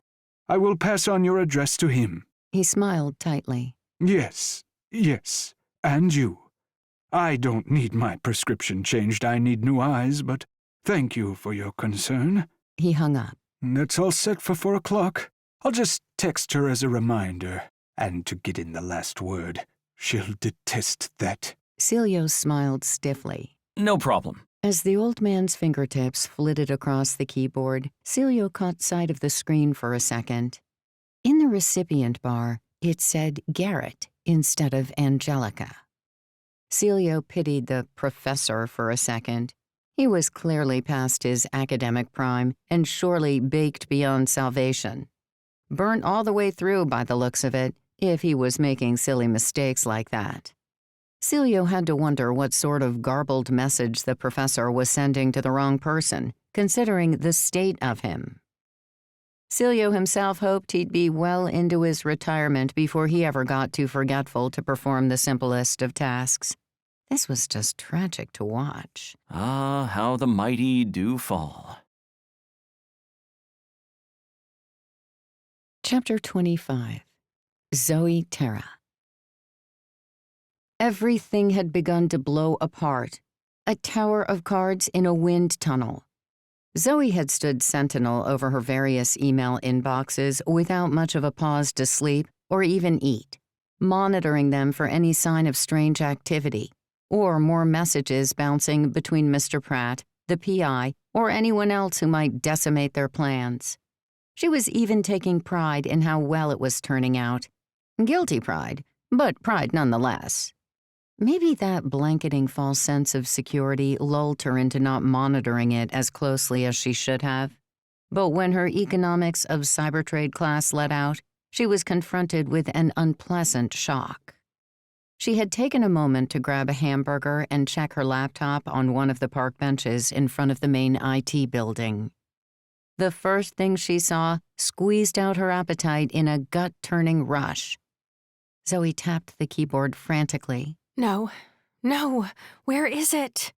She searched again and again for her hack on the lawyer's emails, but it was gone, scrubbed, and professionally done by the looks of it.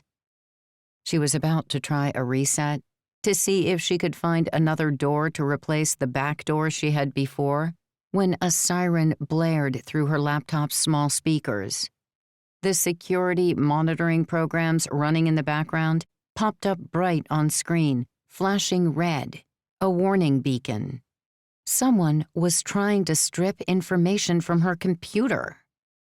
She quickly right-clicked the Wi-Fi button at the top of the screen to shut off the connection and deny them access, but the app wouldn't open. How did they do that? Holy hell. The screen nearly broke as she slapped it down hard, slamming it closed, hoping to force it into sleep mode. The hard drive light pulsed and flickered, but refused to shut down. Gasping in panic, she flipped it open again. A hard reboot was out of the question. Holding the power button down would turn off the computer for sure, but her model had a 10-second delay instead of the usual 5. The damage someone could do in that time was catastrophic. Fingertips clacked on the keyboard, a blur of strokes. She fought the attack one-on-one, trying to type and evade faster than the hacker could click and attack. Come on, come on, come on. She fired up firewalls and anti-hacking software, some of which she'd designed herself, although she'd created them to try to sell, never believing she'd have an actual reason to use them. Words, letters, and symbols streamed down the windows in never-ending columns as her fingers danced, the warning siren pulsing at her eardrums, ramping up her nerves to a fever pitch. Her anti-hacking software slithered away into the cyberverse, a nuclear warhead set to detonate inside of the computer of whoever was hacking hers. She pressed the spacebar with a shaking hand, and the sirens fell silent, the red flash coming to an abrupt halt. Not content that her software was safe, she continued to type until her fingers ached, making sure to put up every firewall possible. With her computer now ensconced in a fortress of defensive software, she finally allowed herself to breathe, a hiss of too thin air. But her job wasn't quite done. She needed to know who was behind the sophisticated and nearly perfect attack. Sweating profusely, she triggered a diagnostic on her entire computer to scan for the program that had tried to derail hers. The culprit emerged a few minutes later, a little-known but vicious program licensed on the secondary market, Spyglass One, designed and marketed to investigators. Its counterpart, Shattered Mirror, tended to be licensed alongside it to prevent future attacks. If she tried to hack them again or monitor them, they'd spot her and kick her out with more of the same, maybe even destroying her equipment in the process. It's the PI. It has to be. Doing the only other thing she could think to do next, she shut down her laptop altogether. This could actually put me in jail. My monitoring software isn't exactly legal. If they trace it back to me... Oh, God. She had assumed she was dealing with technical amateurs. Not anymore. Swallowing hard, she realized the truth. It was over. She had thought she could do this. She thought she could make a difference. As much as she loved the Broadtown and the people here, nothing could be worth serving actual prison time. She wouldn't survive it. Henry's precinct was only a dozen city blocks or so away from campus. She trudged toward it, not even bothering to jump on a bus. She felt like a criminal going in for a confession. In a way, she was. It was fitting she was heading toward a building full of detectives. They could lock her up and not have to send a car for her. Not that she was actually going to confess. It was unlikely the PI would have her information. She had been pretty thorough in defending her laptop in the end. But that didn't stop the feeling. Once Zoe found herself in the shadow of the precinct, her courage faltered. She called their stage manager turned criminal mastermind from the street. Henry met her a few minutes later, minutes that might as well have been hours with the speed her heart hammered in her chest as she watched cops traverse up and down the steps. I can't do this anymore, she blurted out as soon as he stepped up to her, heedless of the officers walking by. It's too much. I'm going to get locked up. You said I wouldn't take the heat for it, but this is my work. All arrows will point to me if they track me down. I can't go to jail. I'm too small. I'll be dead in a week. Henry grabbed her arm, gentle but firm, and steered her down the street, hugging the inside of the sidewalk with a look over his shoulder to his fellow officers. When he seemed satisfied they were out of earshot, he finally spoke. Begin at the beginning, dear girl. What ails you? Breathless, Zoe relayed the private war she'd fought. Henry nodded calmly throughout and stopped her once to take note of the names of the spyware and security programs, then bade her to continue. When she finished, he rubbed his temples, his elbows making small circles with each rotation. Zoe lost herself as deep in thought as he seemed to be. She came to one obvious decision. She didn't want anything else to do with his con. It wasn't supposed to be dangerous. It wasn't supposed to threaten her future. True, if they couldn't make it work, she'd be homeless. Well, that wasn't quite right. She could put her tail between her legs and go back home with her mom and stepfather. Zoe shuddered and rubbed her arms as if all the heat in her body had evaporated as she thought about living under their roof again. I tried, Henry, but I can't do it anymore. She dipped her chin to her chest, flopping like a teddy bear who had lost all its stuffing. Henry leaned into the brick wall of the bail bondsman's office next to them. If that is your wish, then we shall remove you from this endeavor post-haste. Zoe took a step back. Would it be that easy? Was she out of this mess of having to do illegal thing after illegal thing? As I imagine, you worry yet on where you will reside. I will remove the detritus from my son's empty cesspit of a room. That beloved troglodyte has long since absconded to New York with his fiancée, and will have no further need for his former lodgings until he deigns to return during the holidays. That ought to be enough time to find alternative accommodations for you. And I shall help you do so. In the meantime, you are welcome to take refuge with me and my dear wife, Bernice. She will be delighted to embrace you into our fold. Oh. She didn't know what reply she'd expected from him. Disappointment, surely. Or a rousing speech to talk her around. But by showing kindness, he'd thrown her. She still didn't want to continue, but the only thing more powerful than her morality was her desire not to be an inconvenience to anyone around her. What say you? Zoe lowered her gaze. I'm going to head back to the theater later and pack. It took all her willpower not to throw him into a hug. All the world's a stage, and all the men and women merely players. They have their exits and their entrances. If this is your exit, then you must exunt. I will not force you to play a part you abhor, nor will I cast judgment on you for departing that which you did not want to do. Why did you have to be so nice? If he'd been colder or more dismissive, it would have been easier to turn her back on saving the Broadtown. So, what are you going to do, since we're sure to lose the Broadtown? I am not following, my dear. I thought you were going to stop, since I can't help anymore. Apologies if I misrepresented the course of action. I am merely offering you a life raft so you may abandon ship, lest the enemy take you for ransom. As for the plans already made, they must unfurl and catch wind. Though I am sorry that your departure will not only deplete the ballast, but leave us without a lookout in the topmasts. Yet we must continue the journey. It was apt that he had chosen a sailing metaphor. Zoe felt like she had undergone an around-the-world guilt trip, including all 7 seas. And just to add an anchor to her already sinking chest, Henry said, Take heart, my protégé. If we save the theatre before she runs aground, you will always have a place on the stage. Chapter 26. Loot Row.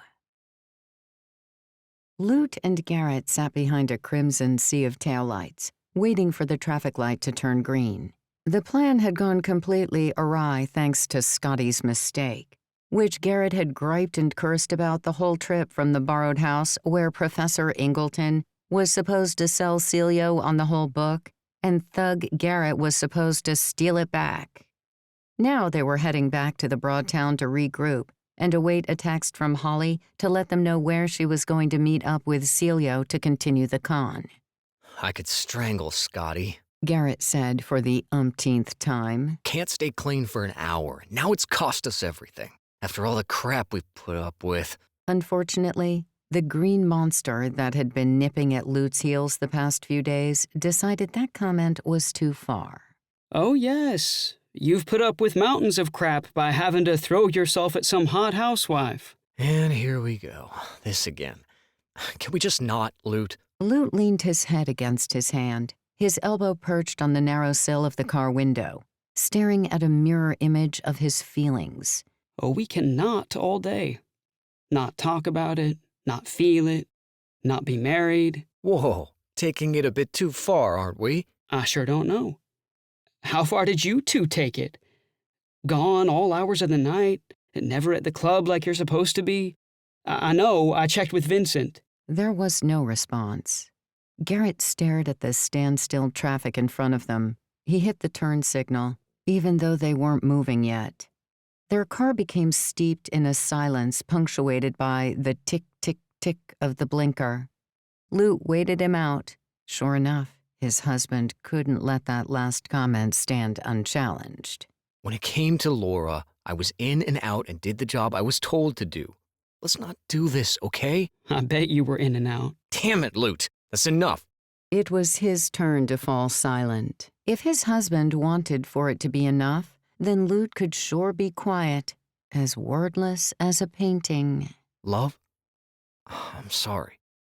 I just hate to see you jealous.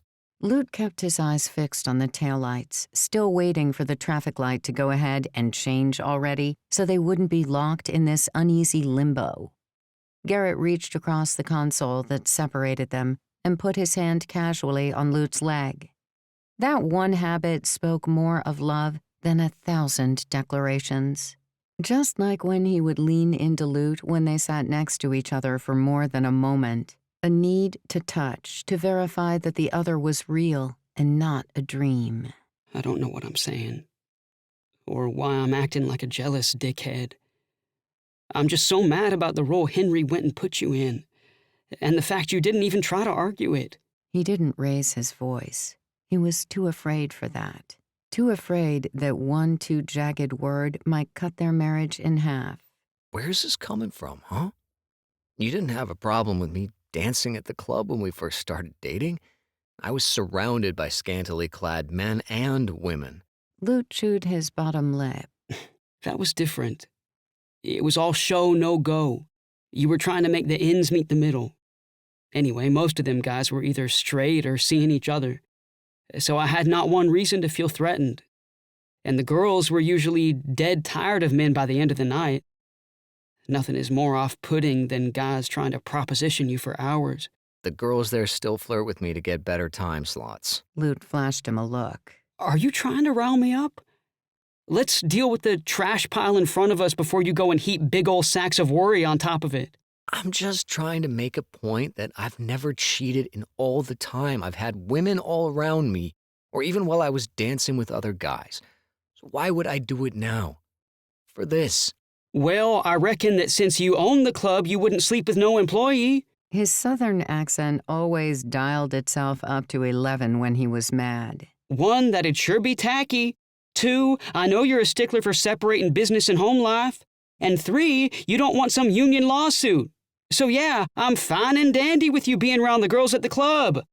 Plus those girls weaponize sex, and you're bulletproof to that kind of thing. It's the emotionally needy who ring your little old heart's bell. And I swear, if you say you mean needy like you, Lute, I'll step right out into traffic, just you watch. A small, secret smile graced Garrett's face. That may be true, but the only person who has any real sway over me is you. Because I'm yours. And I always will be, love. Lute rolled his eyes and damned himself for letting the words go right to the core of him. He wanted to still be mad. How long you been rehearsing that line? No rehearsal. It's all on the spot, straight from the heart.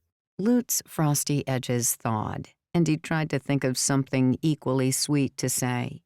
Instead, he reached down and put Garrett's hand in his own. One squeeze later, and all was right in the world. The rest of the drive was quiet, but it was the peaceful sort, that only people who remembered they were in love could find riding comfortably with them. When they arrived at the Broadtown, it was to an empty parking lot and the lightless eyes of the closed-up building. They were the first to get back for the regroup. They hadn't put on any new productions since Miss Maribel's passing, so there was no reason for anyone to be inside. Garrett parked them in the employee spots around the back, where it was shielded from the early afternoon traffic. Lute found that to be a good sign for their marriage indeed. I do have one question. Where have you been the last few nights? There was the last of it. The biggest fear he'd been worrying about. Garrett spent a lot of time at the club in the evenings, but he'd never come crawling in at dawn like he had the previous 3 nights. Garrett gaped at him. Is that what's really been bothering you? Lute didn't want to start another argument on the heels of the first, but if his husband wasn't parlaying a romance with Laura, where the heck had he been recently? Lute shrugged. I'm just saying, you only had a few parts in Henry's plan. Play the thug and make Franklin think his wife was having an affair with Reuben. That's it. It shouldn't have taken nearly as much time as you spent with Laura, you know? You're always gone when I get home, even though you're not on the schedule to do any con work. Lute paused, trying to gather himself. I've gone to bed alone every night this week. Garrett side-eyed him. It's not what you think. You'd better have a valid reason for being gone every night, is what I think. It's so valid it could legally drink and buy smokes. That analogy makes 0 sense. Lute folded his arms across his chest. If I'd been harping on your reason in being all infantile, then maybe it'd be the right analogy, but... I meant my reason is as valid as a driver's license. Garrett sighed the sigh of a man who'd been wedged into a corner. The truth is... Lute sat up, his heart pounding and a sickly tingle working its way up inside him. All of a sudden, he felt shaky, as if his entire world were about to crumble around him, and there wasn't a single thing he could do to stop it. It was the fear a person felt when they were about to open an email or a text on a lover's phone, knowing it would change everything irrevocably. In the glove compartment. What now? Lute's fear evaporated into a whirlwind of confusion. Garrett leaned across the car and popped the glove box open. He pulled out a handwritten journal and passed it off to Lute. It was full of dates, times, and locations. All were from the current week and varied from the grocery store to some place called His Pad, an office, a massage parlor, and a dozen more places. The dates and times corresponded perfectly with every missed evening. What the hell is this? Lute flipped through the notebook. It was the kind of thing an obsessive stalker would have of their favorite celebrity. Scotty, Holly, and I take shifts following the lawyer around. Mine usually occurred when I wasn't meant to be somewhere else for the con. That tended to fall on the evenings. Garrett's shoulders sank into a slump, as though he'd just shuffled off 10 tons of extra weight. Henry didn't want me telling you I was skulking around, tailing the lawyer, because of how dangerous that part was. We didn't know he had a PI or anything, but Reuben himself could be carrying and whatnot. We were trying to keep you from losing sleep over it. Looks like we made it 100 times worse. Oh, so that's how you got the lawyer's license plate off his car so quickly the day you backed our car into Laura's? Lute slotted some missing puzzle pieces together, now that Garrett had given him the proverbial corners. Garrett nodded. Good thing I had the emergency toolkit in the trunk. I'd never have gotten it off his car without a flathead screwdriver. Or perhaps a crowbar, but that would have drawn a bit too much suspicion. Garrett's phone buzzed with a text alert on the dashboard. You're not interested in the lawyer, are you? Lute meant it as a joke. He really did. But Garrett looked about ready to blow a gasket as he shook his head and grabbed his phone. He scanned the message and put the phone back on the dash. Was that Holly? Yeah. She thinks she's found a place to meet Celio. She'll text me the address once she goes in and scouts it out to make sure I have a place to jump him for the book. I was teasing about Mr. Pratt, you know. I can go a whole hour without being jealous. I know you can. Garrett leaned across and lifted gentle fingertips to Lute's cheek. I'm sorry. That was bad timing for a joke and worse timing for a knee-jerk reaction. Forgive me? Maybe. Lute met his husband's inviting eyes and closed that last bit of space.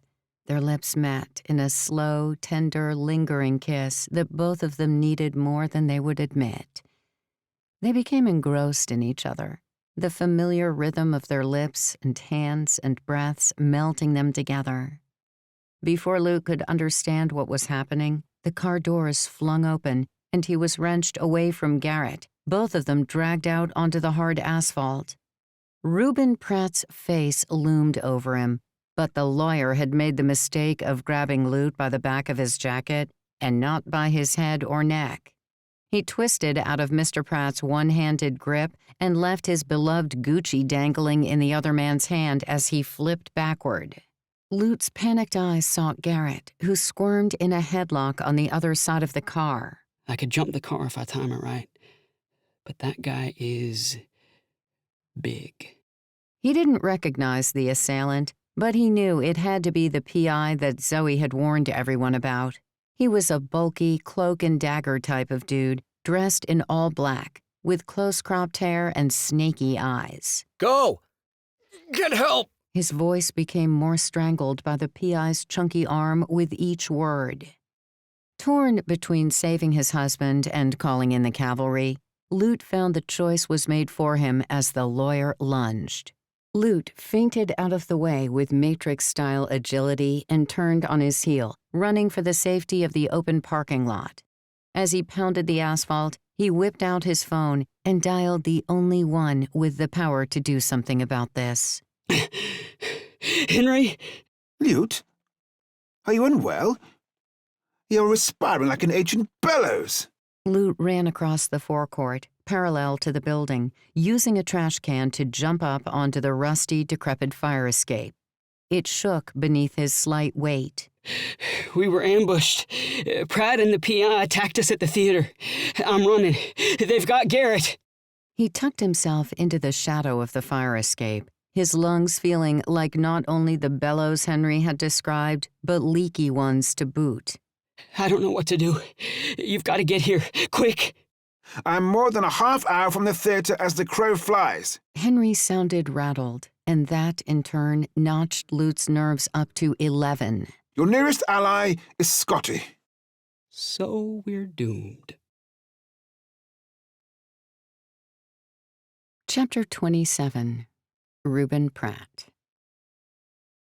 Using the spare key he'd copied from Franklin's keyring, Reuben let himself into the empty theater.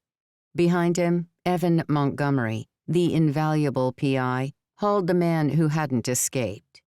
Reuben knew precisely where he wanted to begin his interrogation, center stage, with him playing the lead. That would really hit the actor where it hurt. As he entered the auditorium, a few lights glowed in the aisles and at the back of the stage, but there were no technicians to man the spotlight and give him the dramatic backdrop that he truly desired. Nevertheless, it would do. Sit him there, Reuben instructed as he dragged a folding chair into the middle of the stage. According to the research Evan had done, the man with the gray streak in his hair was named Garrett. He decided to test just how good the PI was. You're Garrett, right? The man nodded once, but did not speak. Evan pushed Garrett down onto the chair and quickly handcuffed him behind the seat. A pair of twist ties zipped his ankles to the long legs of the oak chair. It irked Reuben that the PI had managed to keep hold of his victim, while he held only a satin bomber jacket with no actor inside it to press for intel. Not that it had been his fault. His good arm was in a cast, thanks to the bitch who had broken his wrist. Still, at least he had one suspect to interrogate, and one was more than enough. I know who you are, Garrett Smythe. Reuben paced in front of the black-haired man. I know you're the one who's been calling my office all week, and I know that you tried to trick Celia Lake with all that ridiculous stuff on your face, like I wouldn't guess it was you. The scar and the messed-up eye are overkill, don't you think? Garrett met his gaze with narrowed eyes. I don't know what you're talking about. Then we might have to jog your memory. Reuben nodded toward the PI. Evan pulled aside the lapel of his suit jacket to reveal an old-school revolver in a holster under his shoulder. Reuben hoped it wouldn't come to gunpoint, but that all depended on Garrett's willingness to spill the necessary beans. Is that supposed to scare me? A slight shake in Garrett's voice told Reuben that it was doing the job. What are you going to shoot me for? Kissing my husband in the parking lot? I don't think that'll make either of you look too good now, will it? Hate crimes come with a hefty sentence these days. Evan glared at him, but said nothing. Reuben appreciated the intimidating effect, and so, apparently, did Garrett. Their prisoner shifted in the chair, his eyes darting to the gun. Not nice, is it, when you're the one in the hot seat, not knowing what's going to happen next? Who needed whale music and a white noise machine when Reuben had this image to help him sleep at night? Sticking it to the idiots who'd turned a simple building sale into a train wreck. But he was here to get everything back on the rails and running smoothly again so he could get his money and get out. Evan got up in Garrett's face and pulled a handful of the actor's messy hair back, stretching his neck into painful-looking cords. The PI looked him dead in the eye, but the man didn't blink. Careful with my hair. It takes forever to get the gel off your skin. Evan smirked. That's why I keep my head shaved. Saves on the product. His rough voice carried well across the stage. Some men could pull off a bald head, Garrett said, clearly trying to sound casual. Shame you're not one of them. You can drop the bravado. I'm sure you're a good actor and all, but you ain't exactly fooling no one right now. I imagine your pants are threatening to fill up at any second. Luckily, I wore my brown boxers. Reuben rolled his eyes, but Evan actually chuckled and let go of the fistful of dark hair. Garrett sucked in a breath. You know you're in some serious trouble, don't you? The PI said. I've died a few times on stage, both as a character and as an actor. But I'm not afraid it's going to happen now, if that's what you're getting at. Don't have to die to be ruined. He pulled out a metal tube about as thick as a roll of quarters, but a little longer. With a flick of his wrist, a baton telescoped out of it. He casually tapped the weighted end of it against the tip of Garrett's nose and then the side of his cheek, along the line of teeth hidden beneath the flesh. There was no mistaking the threat. Garrett lowered his head, looking a little green around the gills. How far is this PI willing to go? Reuben had heard stories from the acquaintances who'd recommended him. Evan wasn't quite a loose cannon, but perhaps one with mountings that had some definite give. At the moment, Reuben's broken wrist spasmed, his entire right forearm now set in a plaster cast. He could cope with the pain, but the endless itching, not so much. A dark smile curved up his lips. These Tandem Players had no trouble playing dirty. Now, it was time for Reuben to take a roll in the mud. Chapter 28. Holly O'Malley. Gussied up like a laboratory hybrid of Jackie Onassis and a haute couture sample sale, Holly had never known clothes could feel so suffocating. In a flowy, silky red skirt, borrowed from the theater's costume department, earmarked for a future version of Blood Wedding, paired with a knockoff Chanel jacket in complimentary maroon and a high-collared lace blouse that strangled her at the neck, she might have looked impressive, but she preferred pants any day of the week. She'd almost tripped about a half-dozen times. Almost. Her reflexes knew better. She had her hair down again and a full face of makeup, but the stupid strands kept getting in her eyes and stuck to her lip-glossed mouth, causing her to sharply huff them out of the way. Ms. Fordyce, thank you for seeing me on such short notice. Celio arrived at the quaint cafe on the outskirts of town and stared at Holly for at least 10 seconds before collapsing into the seat opposite. Henry had given up on finding her a house to use, or even an office. There just wasn't enough time. She'd hastily picked somewhere to meet where no one would recognize her. But it seemed like Celio couldn't care less about their meeting location. He carried a battered leather satchel and wore a jaded expression. Clearly, he'd had a heck of a day. Holly didn't get time to reply as her phone buzzed on the table. Apologies, I should have turned this blasted thing off. She put on a clipped British accent learned from the Tandem Players' very own Henry Baird as she flipped the phone over. It was the character reference himself. She frowned. Sorry to be a nuisance, but would you excuse me for just a moment? It is my daughter's English tutor. No problem. I'll just order a coffee, He replied, though his eyes crinkled in annoyance. Holly hated to be adding to whatever bad day he'd had, but she couldn't ignore this call. Henry knew she was busy. If he was interrupting her, it had to be for a valid reason. Skirt swishing, she took the phone outside and began what she called the frazzled parent pace, with a few added, "I'm so sorry," glances back through the window at Celio, who'd gone up to the counter. Henry? What's up? Another hiccup of epic proportions. Garrett has been apprehended by the Pratt and his PI pooch. So, I am afraid you will not be able to just verify the journal and wait for Garrett's thug alter ego to pounce and steal it, because he is not going to be there. Holly didn't need to pretend to be frazzled anymore. What? Where is he? Is he okay? Do you need me to ditch this and go help him? No. You must persevere. They have taken him hostage at the theater, but... Holly jumped in before he could finish. He's being held hostage? What are they asking for? It's for us to drop all of this, isn't it? The jig is up, right? She spiraled quickly into the worst-case scenario. After all, things had already taken a downturn. She wasn't even meant to be doing this Professor Fordyce shtick. But with old Professor Scotty dropping the ball, she'd had to step in and pick up the slack. Well, no, perhaps that was a foolish choice of words. He is not being held hostage per se. Not yet, at least. However, he is in their hands, but we are managing the situation here. You are much too far away to aid him. This will all be over with the PI before you could make half the distance. Then what do you want me to do? How was she supposed to keep on with this journal verification, worrying that someone might be about to put a big, bloody hole between Garrett's manicured brows? Henry's breath hissed through the speaker. Stall Mr. Lake however you can.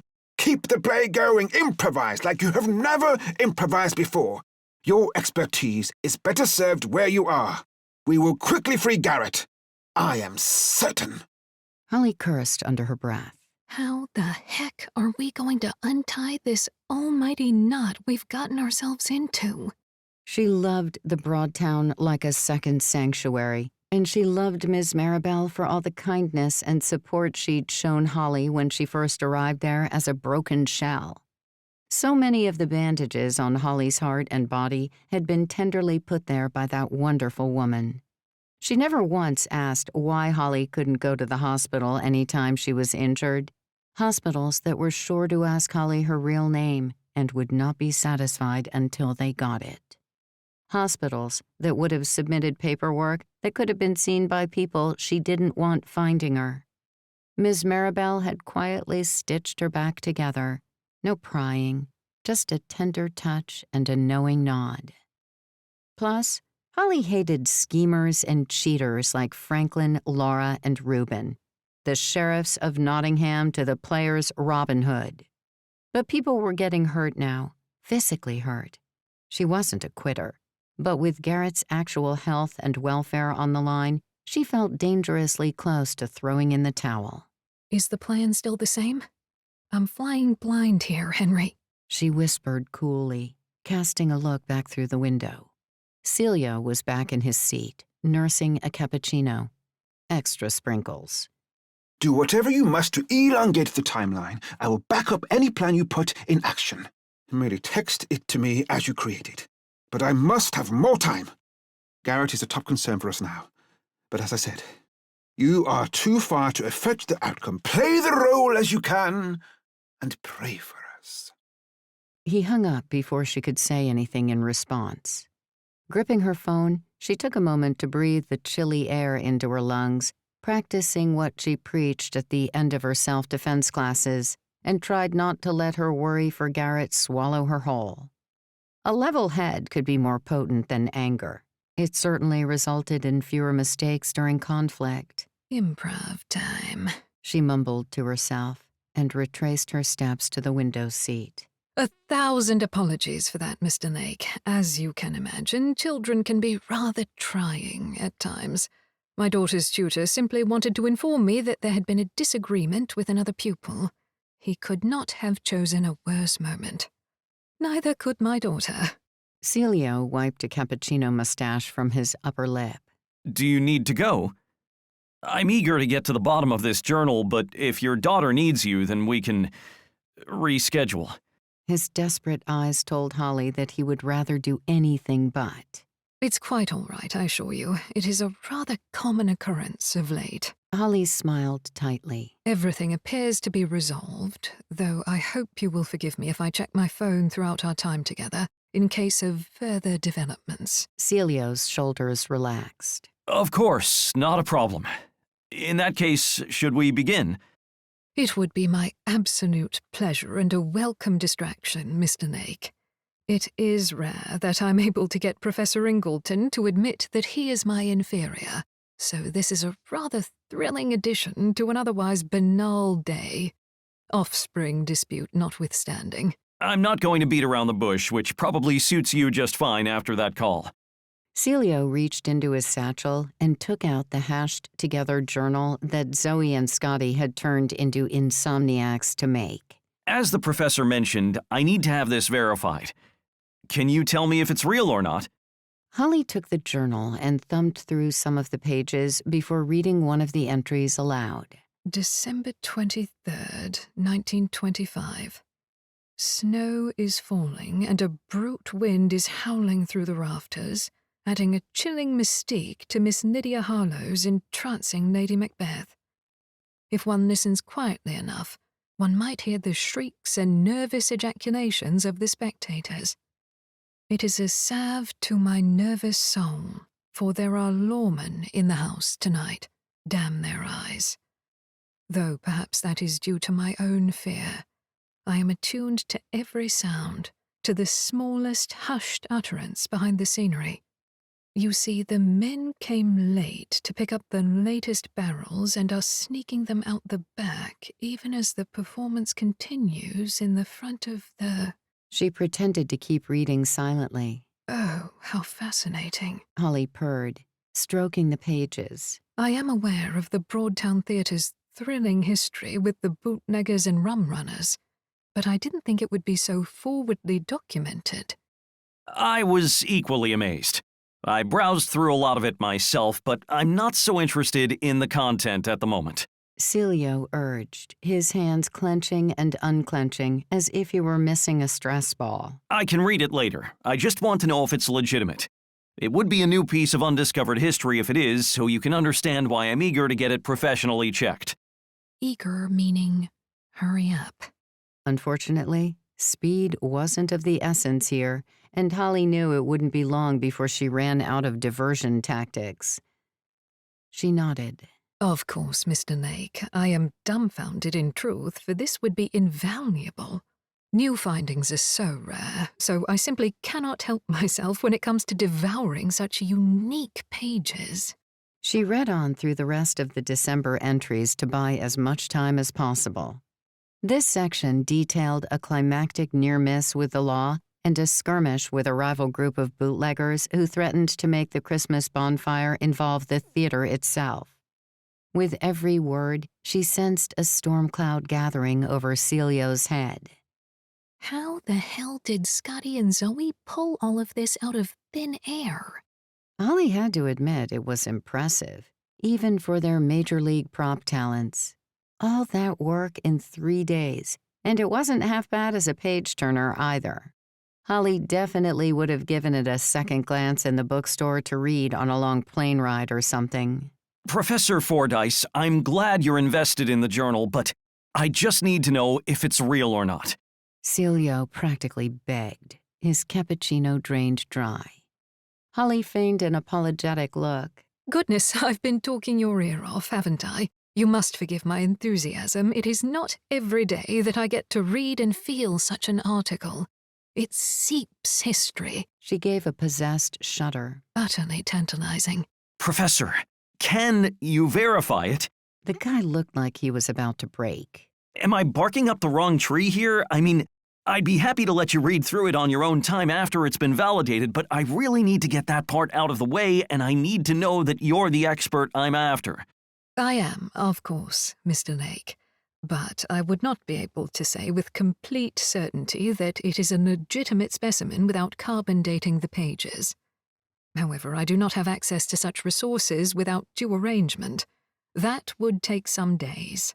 So you can't tell me if it's real or not right now. He deflated in front of her. Holly felt a twinge of guilt for stringing him along like this, but Garrett and Henry needed time. She put on her kindest smile. If you're looking for my immediate opinion, I can give you an answer that is 99% accurate. In order to do that, I would need to verify the handwriting with the original signature of Tara McLeod on the deed documents for the property. She opened the front page of the journal like a stretching bird. Do you see where she signed this, Mr. Lake? He nodded, seemed to inflate again. I do. We can check the handwriting against the signature if we have one that we know to be real. I happen to have a personal interest in the forensics of signature forgery. I can tell a fake from the tiniest inconsistency. Celio's expression brightened with hope. Thank goodness for that. I thought this entire day was about to be written off. If you were willing, we could go to the county clerk's office and verify the signature here against those of the original deed. More than willing. Excellent. Well then, let's do the deed, as it were. Celio blushed, as she'd hoped he would. It was Misdirection 101, picked up from Loot. By disarming Celio with a joke, he'd forget the irritation of her dragging the time out, resetting his brain so she could bore him for another half hour at least. I just need to send a quick text to my daughter's tutor first to make sure everything's all right. She batted her eyelashes at him, but he still seemed to be recovering from her innuendo. Taking out her phone, she typed one-fingered, like a grandma with her first gift of modern technology. Keeping C busy, but I need boots on the ground ASAP. I promised him a visit to the clerk's office to verify the SIG in the journal. Said it needs to be compared to the SIG on the theater's OG deed. Need Scotty to make the deed with the same SIG, UBS. Need a clerk, too. Can you make it happen? How's G? Any update? This had to work, for Garrett's sake and for the Broadtown. This was the only viable option they had left, with the lawyer ready to throw down for revenge. It was now a race against time. She sighed at the thought of Garrett at the mercy of two men with little to no scruples. God, I hope they don't break his face.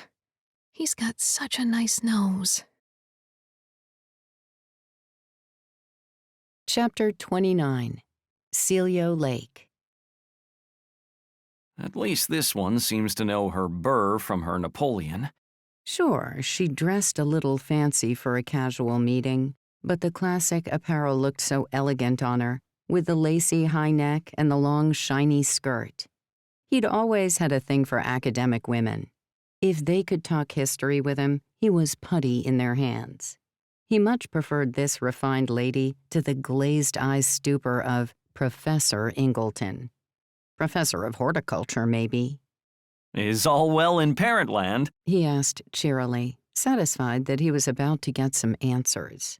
She'd given him a reply to his conundrum that seemed logically sound. In fact, he was slightly annoyed that he hadn't thought to check the original deed in the first place.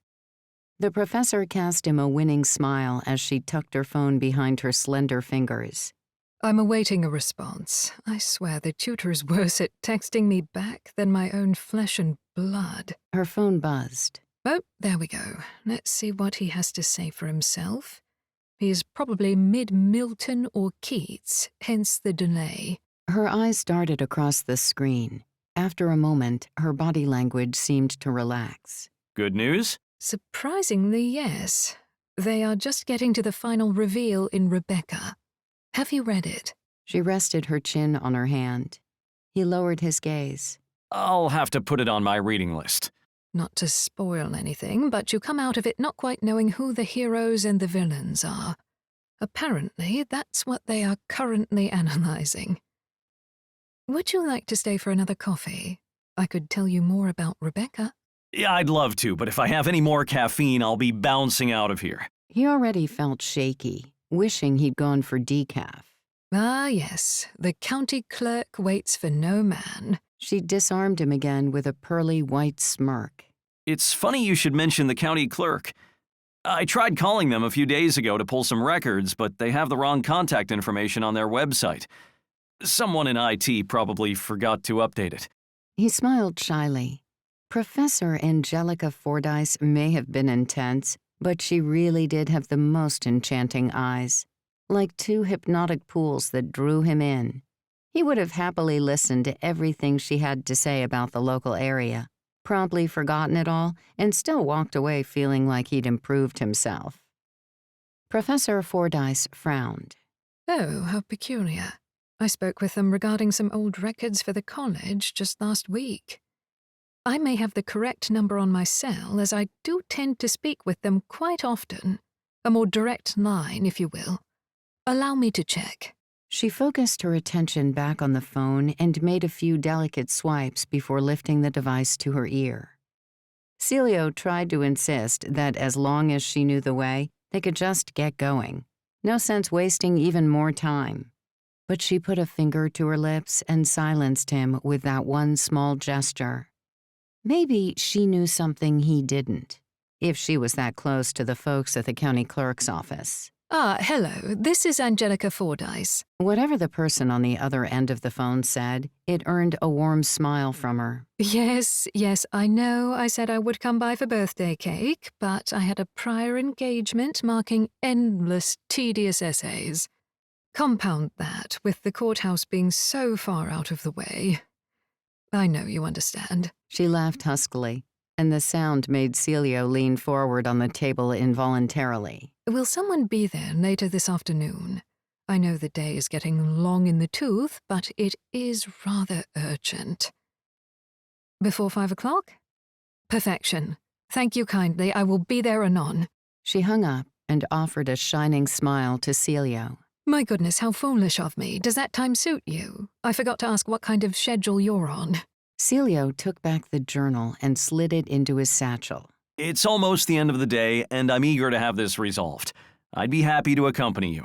Splendid. She clapped her hands together. But you must allow me to drive. I like to take the time to get to know new people, and a jaunt sounds like the perfect opportunity.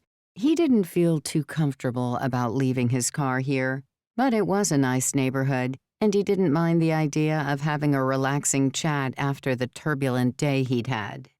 Might as well let Professor Fordyce take the lead. He could pick up his car on the way back, hopefully with a concrete, real or not real answer to the journal conundrum. After you, Mrs. Fordyce. She flashed him a killer smile. Oh, please. Mrs. Fordyce is my mother, God rest her soul. I am firmly and perpetually a Ms. She stood and swept out of the cafe, leaving him to chase her skirts like a child running after a kite. As he left the cafe, he sent up a silent prayer to the overcast sky. Please let this be an end to the Broadtown debacle. If I hear that name again, I might bulldoze the place myself. Chapter 30. Henry Baird. Henry had gotten off the phone with Lute and was barreling through the precinct like a man possessed, ready, as was his calling in life, to go and save the day. Home, James, and don't spare the horses! Or, in this case, horsepower. He burst away from his desk and rushed to the lift, held back from a run by his gammy knee. The wait for it gave him a second to catch his breath. The doors chimed open at the same time a familiar voice called from behind. Baird! Damn. Henry stepped into the elevator, hoping the closing doors would deter the younger detective from following. Just the man I wanted to see. Barnes said cheerfully as he dodged through the narrowing gap. Henry pushed the button for the ground floor. What can I do for you? Where are you going? Barnes asked before he answered Henry's question. Something of a family emergency has occurred. I must step out for a moment. Sorry to hear it. But we can walk and talk to your car. Of course. Henry nodded and pushed the button again, though he knew that was not going to speed up the lift any. He would have to be cordial.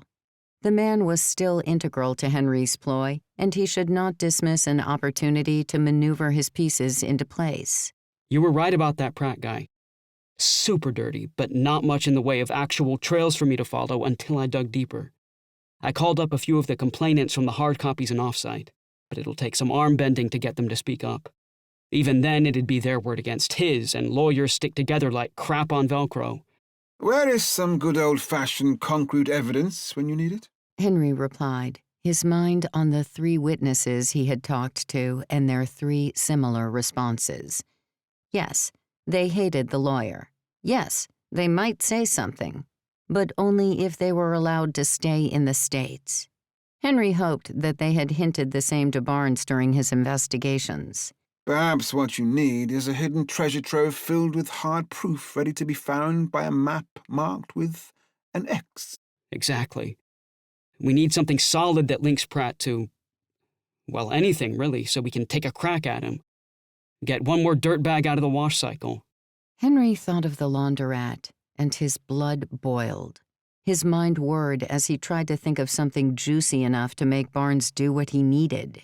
Speaking of a trove of hidden evidence, were you around during the Jeffrey Caulfield murder case? He pulled a Kaiser Sose, bunching together the name of the Caulfield Elevator Company and State Inspector Jeffrey Bosch, both of which were listed on the safety certificate framed just above the row of floor buttons.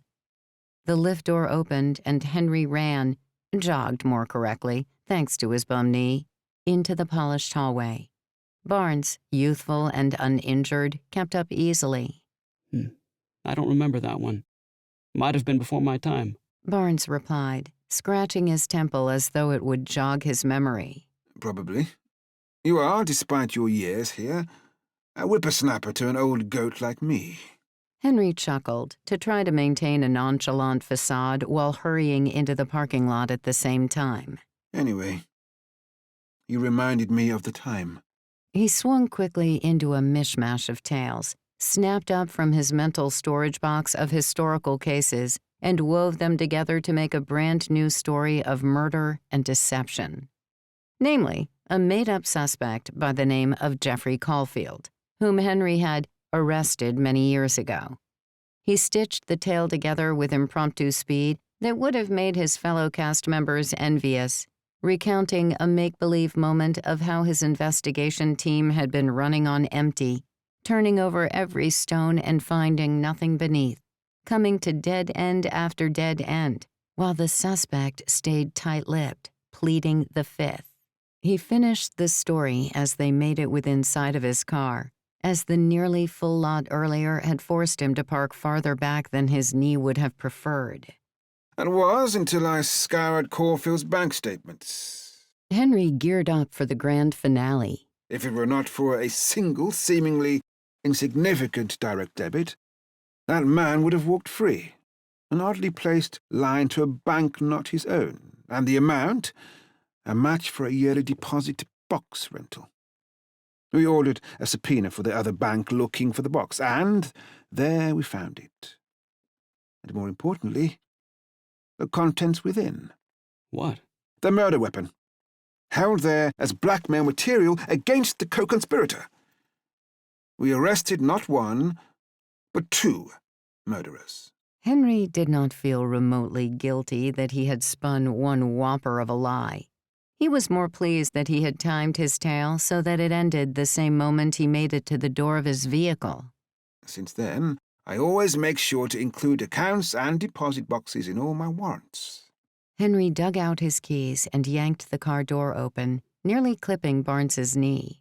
Now, I really do have to go. His fellow detective nodded. I'll talk to you later.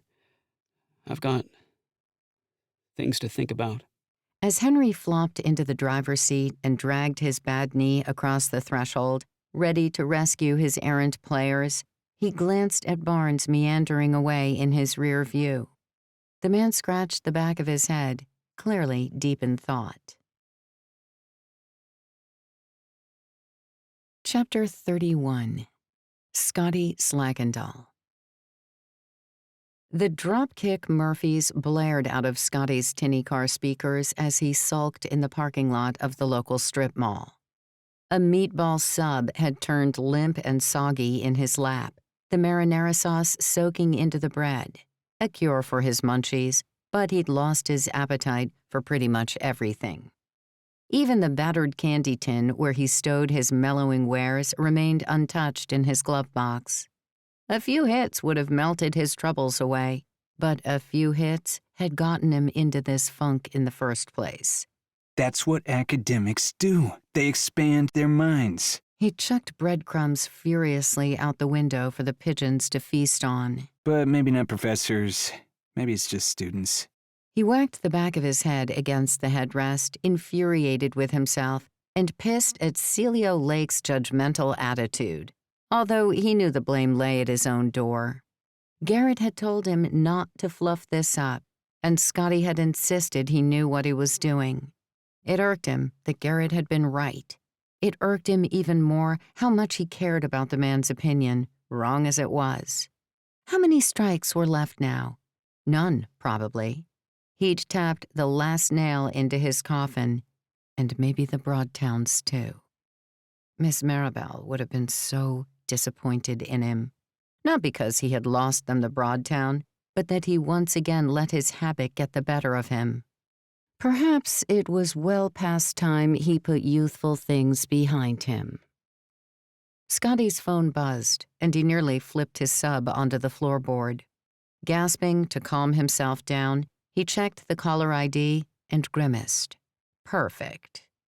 He debated sending it to voicemail, but couldn't just ignore Henry. The old curmudgeon would sign his eviction from the Tandem Players in a heartbeat if Scotty started dodging calls like he had his responsibilities. He swiped the answer icon. Hey, what's up? He tried to sound casual, though he already knew what was up. The con was derailed, and all the pressure to fix it had smashed down on Holly's, a.k.a. Professor Angelica Fordyce's, shoulders. Are you still scourging Subway of its meatball inventory down the street from the Broadtown? Scotty nodded, though Henry couldn't see him. Yeah? You want me to snag you one? His phone buzzed against his ear. He pulled it away and glanced at the screen. Lute was trying to call through. No. I require something far more substantial. The whole situation has come a cropper, and we must do all we can to remedy the situation. I already know that. You mistake me. Our plan has entered even dire straits, and you are the only one who may turn the tide of our fortune. Mr. Pratt and his pet Dick have incarcerated Garrett within the Broadtown. Excuse me? This time, the sub did lurch off his lap, splattering red tomato sauce all over the floorboard with the road dust and pebbles that he seemed to track in from who knew where. He sat bolt upright in the driver's seat, his heels sliding in the slick sauce. The private Dick, the gumshoe, the P.I. He and Mr. Pratt have caught Garrett and are holding him at the theater, where they most assuredly intend him grievous harm. Lute is also there, but he cannot proceed alone. Ergo, you must provide the cavalry. I am on my way, but I was on the other side of town when Lute phoned. Even if I were to fire up the cherry top, I'm 30 minutes from offering aid. What the hell is a cherry top? Police lights! Now, listen. You need to make haste. Holly is vamping for time on her way to the county clerk's office. The moment you have retrieved our wayward souls, if they are unharmed, and let's pray to the Lord they are, you need to rendezvous with her in an alternate guise. Furnish her and Mr. Lake with a falsified original deed for the Broadtown, which can be used to verify the signature in the journal that you also fashioned. All this, and make sure that Garrett is there in thug regalia and has the phone for his final performance. I ask the world of you. I am aware. Do you think you can do it? Scotty gaped blankly at a plastic bag fluttering across the street. If I had a week, maybe? How am I supposed to do all that and save Garrett from Reuben and some PI? Sheer grit and determination, my good man. You are a dynamo of improvisation. Fire up those neurons! Cry havoc! And let slip the dogs of war. Fire. Havoc. Dogs. An idea exploded into Scotty's mind. His feet slid in the tomato sauce again as he pushed back into his seat and started his car.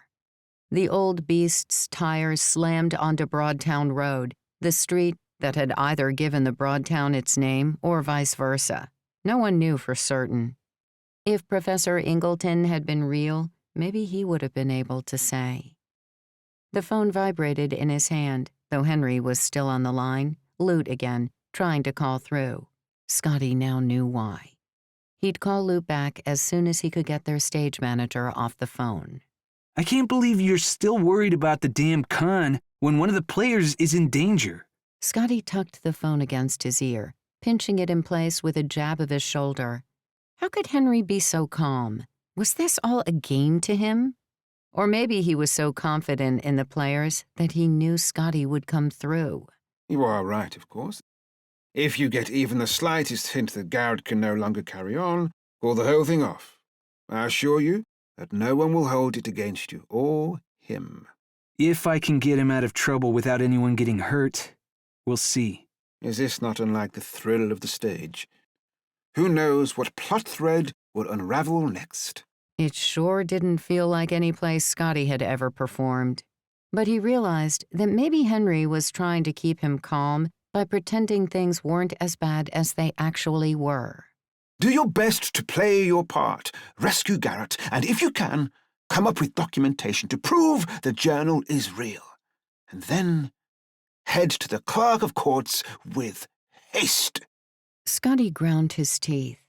Even as he was stunned into disbelief at Henry's callous need to keep the con alive, the dusty warehouse of prop inventory in his mind opened its doors, revealing thousands of options. But he already knew what he could use to free Garrett and what item he needed to fake the document. As for the thug regalia, Scotty could throw together something quickly enough, with his trunk supplies if the prosthetic had been removed or roughed off Garrett's face along the way. When I'm at the theater, I'll pick up the deed I made ages ago for Streetcar.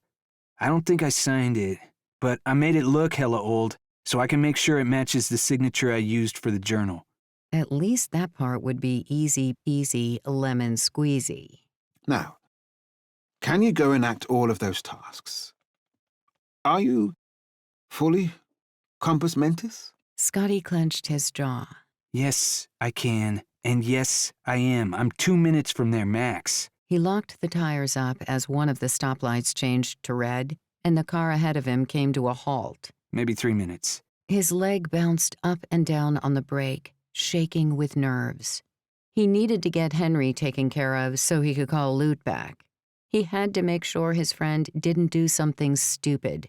Not until he got there, at least. Then they could do wholly stupid things together, and on a much larger scale. I'm on it, Henry. I'll fix this. I'll save our leading man. He might fight with Garrett like cats and dogs, but in the end, they were friends. He slammed his palm against the steering wheel again and again, wishing the light would change. Gratitude, Scotty. Gratitude.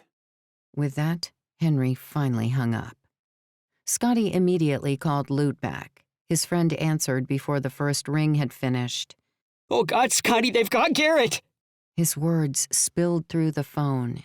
I know. Henry just told me everything. He wouldn't let me call the cops. He told me we need to rescue Garrett. What is he thinking? Should I call the police anyway? This whole thing had gotten out of hand. It was easy for Henry to simply wave his hand and say, "Go rescue everyone," but this was dangerous. Still, he trusted the stage manager on a level he couldn't easily shake off. Too many years together had trained him to follow Henry without question. Was that a good thing? He shivered at the thought. If Henry doesn't want to involve the other cops, it must be for a reason, Scotty replied, though he couldn't think of what that reason might be. Maybe Henry was going through some midlife crisis that made him underestimate how big the risks had become. The thought made him shudder again. What could be more dangerous than an ex-vice cop looking to ride those old thrills again, even if they were being lived vicariously through his crew? I don't know. Lute's usual southern drawl had been completely squeezed out of the words. Just wait there, okay? I'll be there in 2 minutes. We'll get Garrett out. Okay. Scotty hung up and reached for the half-empty can of energy drink in the cup holder. He drained it to the dregs, his nervousness doubling with every second of the red light and every gulp of the toxic caffeinated drink. He was going to save the day while he still had a shred of reputation left. Stuck at the one light in the city that seemed to be timed twice as long as any other, he was left to deal with a melting pot of raw emotions that his usual method of soothing was not available to diffuse. Not that he would ever light up in public, despite the legality of it now. The oddest memory surfaced amid the roil of emotions. The day the Tandem Players' leading man had invited Scotty to finally come see the strip club he had taken over a few years ago. Garrett had jumped through hoop after hoop to get the original manager fired, and when it didn't work, he finally bought the place to do it himself. All because the scummy manager had the girls hooked on illegal substances to keep them dancing on the cheap. The mistreatment had been rampant, but once Garrett purchased the place, he made sure those women got clean and were respected by not only the staff but the customers as well. Not bad for a guy who had only become involved because he worked there once a week during their all-male review night. When Scotty had seen the way the girls looked up to Garrett, always singing his praises and asking for his advice, and the way Garrett looked out for them in turn, he came to really respect the man. He just wished Garrett would cut him a break on his own use of recreational materials. After all, his wasn't as bad as the stuff those girls had been strung out on. The light changed, and with it a eureka moment exploded into Scotty's head. Setting his phone into the clamp that stuck out of the AC vents, he dialed Franklin Keene. Who is this? His voice was choked with tears. The man tried to ask something else, but it came out strangled with sobs. Clearly, he wasn't having a good day either. Scotty altered his voice to that of the fake box office manager. Sorry to disturb you, especially at what sounds like an emotional time. I know it's none of my business, but I thought you ought to know that your lawyer is currently here at the theater with a rather shady-looking individual. I have to leave to collect my daughter from daycare, but I didn't want to go without warning someone. I overheard them in the foyer talking about how flammable the curtains and the upholstery are. I don't want anybody to get in trouble, but I'd hate to go and find out later that my gut was right. You really should come down here and keep an eye on them, you know? I'll leave the door unlatched for you. There was a large sniff and a resolute response. I'll be right there. I won't let that be taken from me, too. The phone went silent as the call was disconnected. What the? Not the reaction I expected. But Scotty didn't care what Franklin was going through, just as long as there were more witnesses in case things got out of hand. More out of hand than they were already, anyway. No way the pretend heir to the Broadtown would let somebody get killed inside his building. Scotty already knew which fire props he'd use to really butter Franklin's biscuits. A pyro rig for the flames and his biggest smoke machine with a bit of black powder thrown in to make it look like the whole place was ablaze. No risk to Garrett, but then Reuben and the PI had probably given him some wounds to lick. It would be a rush job to get into position, depending on where they had the leading man held, but Scotty knew he could get it done. He had to. Yo, Garrett Smythe, this no-good stoner is coming to save you. Chapter 32. Franklin Keene. Franklin looked at the phone in his hands as he sat on the edge of his mother's bed. He was in her house with his old suitcase, the one with the handle wrapped in duct tape. It bulged with the clothes he had taken from home.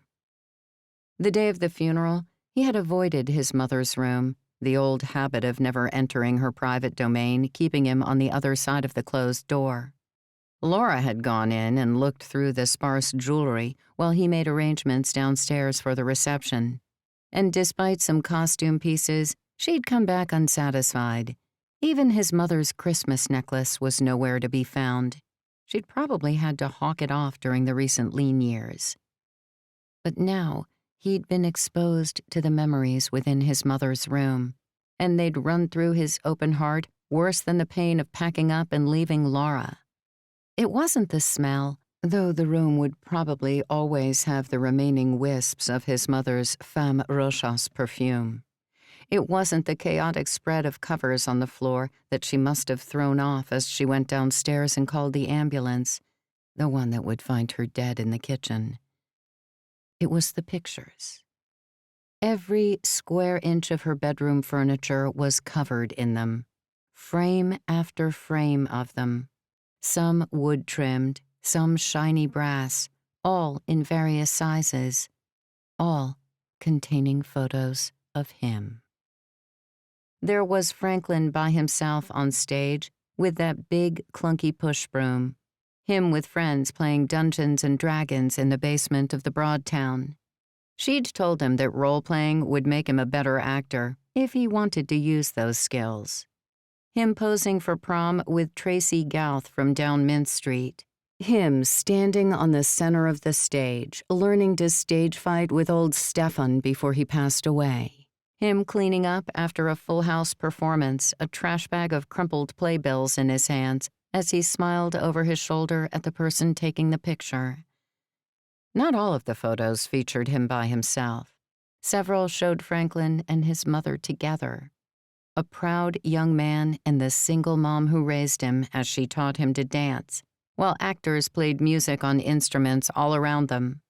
The pair of them raiding the costume department to dress up as matching cowboys, or knight and queen, or gangster and gumshoe for various Halloweens. The photographic evolution of his life from infancy to his late teens stayed secreted away in her room, surrounding her as she slept.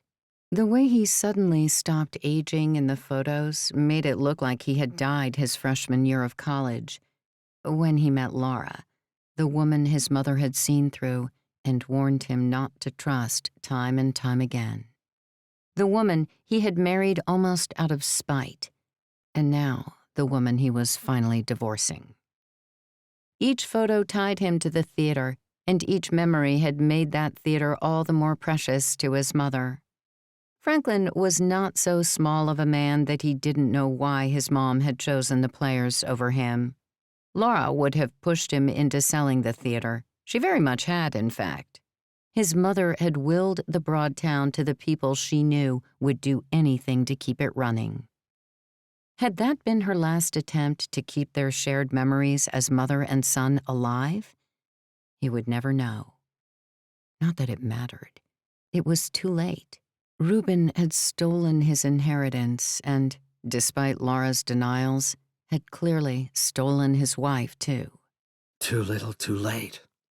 Oh, Mom? He asked the empty room. He knew what her answer would have been. It's only too late when the curtain finally drops. You're in Act 3, my dear. Go and storm the stage. So, Franklin Keene, son to a woman who didn't know how to say her love out loud, but had so obviously felt it, gathered himself up and decided that, for this one day, he would prove he was worthy of it by protecting that which she held dear. He would wrestle the Broadtown from Laura and Reuben, and he'd honor his mother's last wish to give the place to the Tandem Players, the only family she had left after he had abandoned her for a woman who said she loved him but never really had. Franklin laid on the horn again and blasted around a slow-moving cyclist. He didn't care if he looked insane to the drivers he was flying past. Right now, he only cared about one thing: finding Reuben and stopping him. His janky car rattled into the Broadtown parking lot. He killed the engine, then grabbed the tire iron from the footwell of the passenger seat and braced himself. He didn't even bother to lock the car as he leaped out and stormed for the front doors. As the box office manager had promised, it had been left unlocked. Franklin thought about kicking it open for drama's sake, but there was no one in the foyer to see. Tightening his grip on the tire iron, he burst through the double doors into the auditorium. Red-tinged light bathed him, suiting his mood to perfection. Up ahead, he saw the stage and his target, though the figures were steeped in gloom. The standing pair had their backs to him. The lawyer and the PI pressed arm to arm like nervous schoolboys.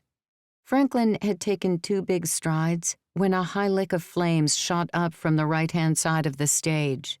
Smoke billowed into the air, thick and dark. You bastards! Franklin roared, rushing forward. The 2 men didn't even look at him. They took off through the left wing exit as soon as they saw the flames. Determined not to lose them, he sprinted back the way he'd come and barreled across the rear of the theater, down the long walkway behind the last row of dust-covered chairs. He prepared to charge through the doors that led back into the foyer so he could cut the cretins off, but something made him look back. A figure sat on a chair in the center of the stage. In the swirl of black smoke, Franklin swore he saw shadows moving. Someone else, hiding in the darkness. But that was not his prey. It was probably another one of Reuben's hired hands, more muscle to carry out what must have been gallons of gasoline to make so much light and smoke. Franklin returned to the chase, following Reuben and his broad-shouldered crony. When he made it to the front lobby, the double doors swinging closed behind him, the hiss of flames came to an abrupt halt, as if they had been switched off. He glanced back, and through the ever-decreasing swing of the double doors, he could make out a third figure bounding onto the stage. Maybe he wouldn't need to call the fire department after all. He would have looked back to see what was going on, but Reuben was already through the exterior door and in the parking lot. If Franklin turned around now, his enemy would escape. He lowered his shoulders and burst out into the afternoon sunshine, the tire iron gripped as tight as the fury around his heart. Chapter 33. Zoe Terra. The rideshare SUV pulled up to the curb. Zoe got out and stared up at the red brick of the county clerk's office, her mouth and throat dry, an arid desert. Already the palpitations were kicking in, her heart beating out of rhythm. Taking out her phone, she called Henry, as he'd told her to do when she arrived. How quickly her plans had changed. She'd gone from having her belongings packed and one proverbial foot out the door to diving right back into the fray, all because Henry had offered her a slice of kindness. She couldn't provide any help when it came to rescuing Garrett, but helping with the county clerk felt like the next best thing. She'd been walking between classes back on campus, still mulling over her options and not quite sure which way to turn, when Henry had texted her to ask for one last favor. There'd been a pleading note in the tone of the message. For most people, it was impossible to convey sentiment in those short texts without an emoji or two, but Henry had a way with words that defied even the starkness of modern technology. My dear Zoe, desperation overwhelms my aging heart. I would not beg this of you if there was a way to proceed and keep you out of the conflict.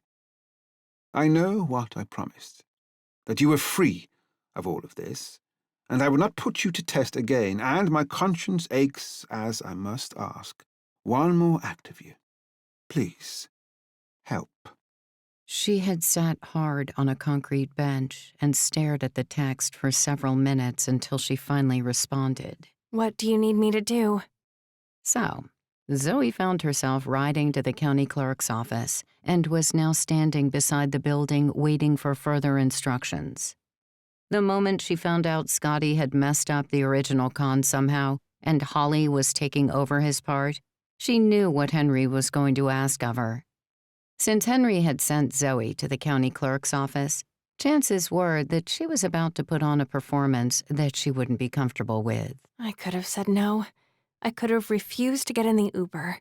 Even now, I could back away and not answer. She scuffed the toe of her battered chucks on the sidewalk as her phone buzzed, Henry's name on the caller ID.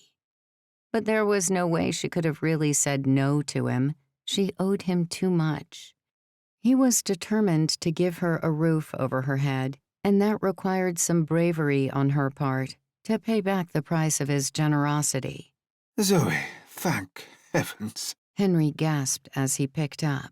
Are you at the clerk of courts? Just got here.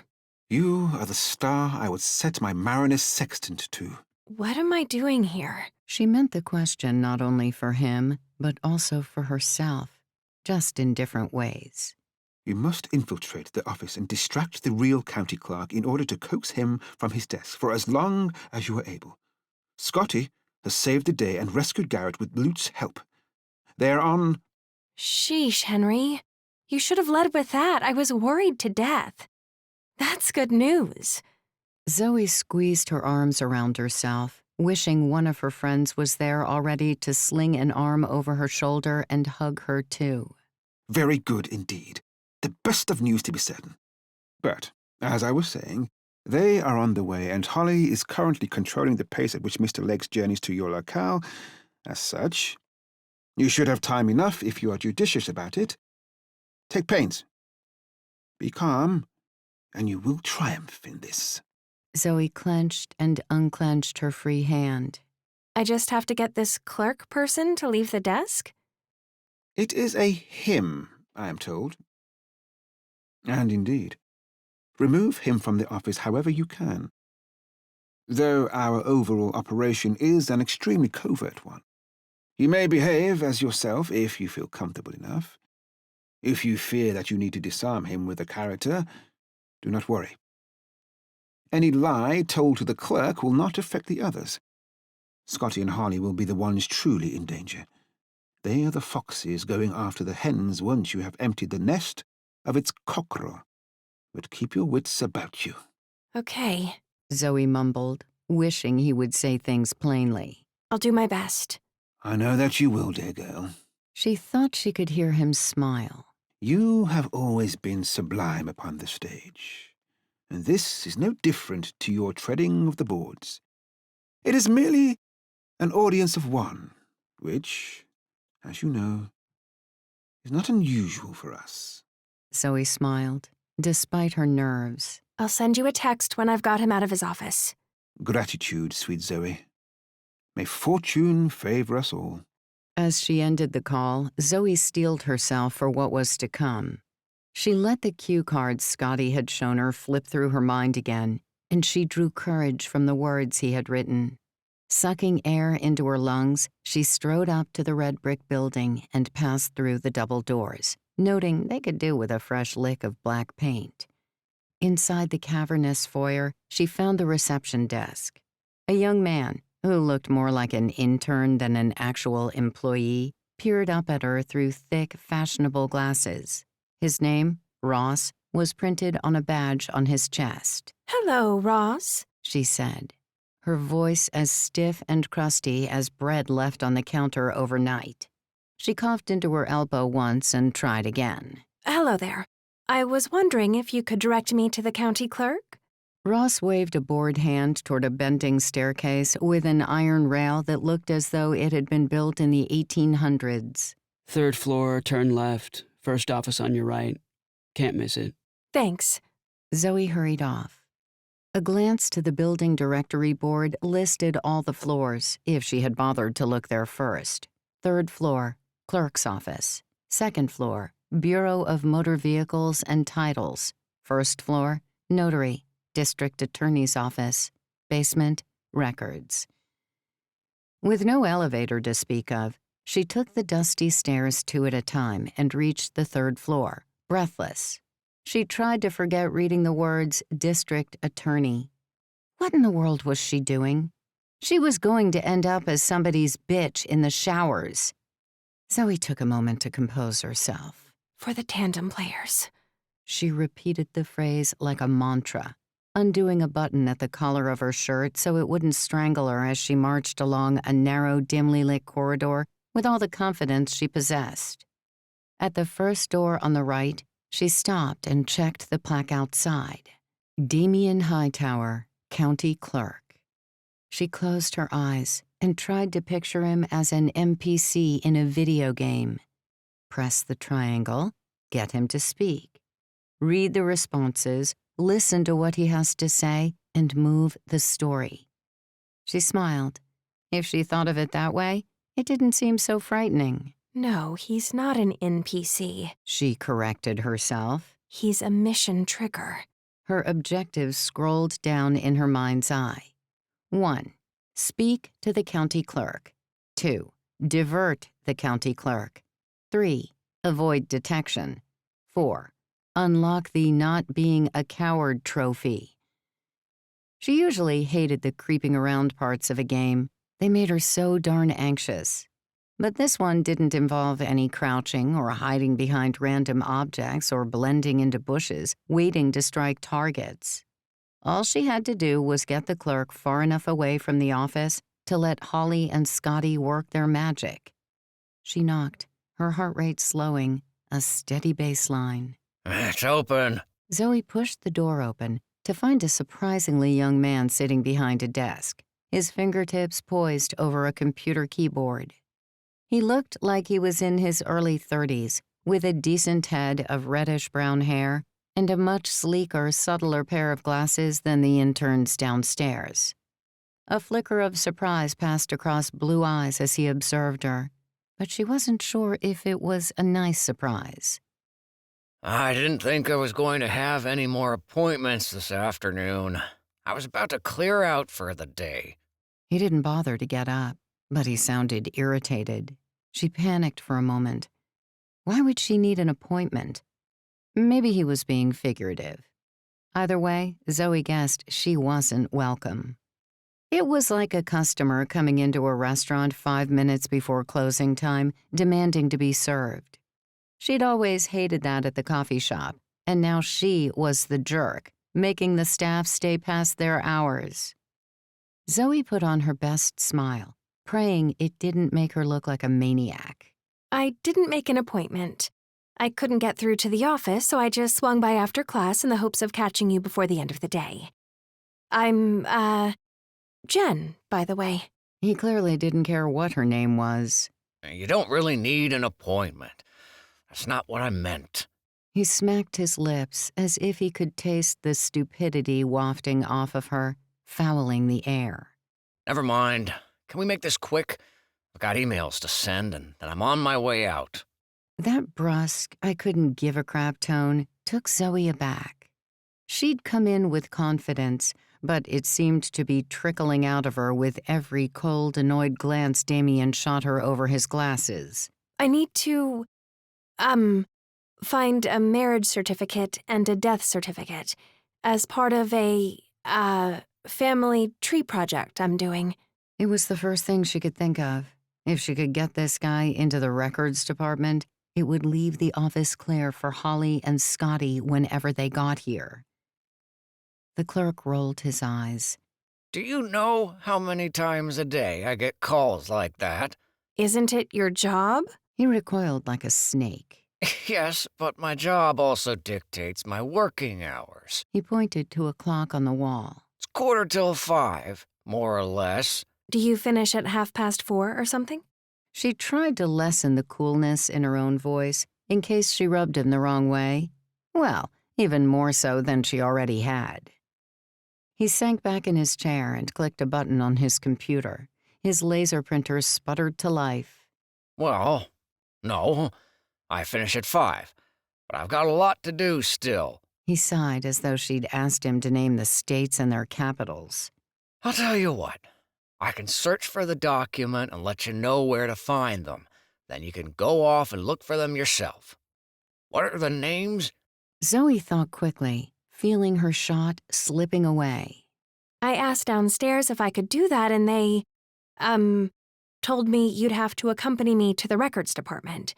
Something about security? The clerk shook his head.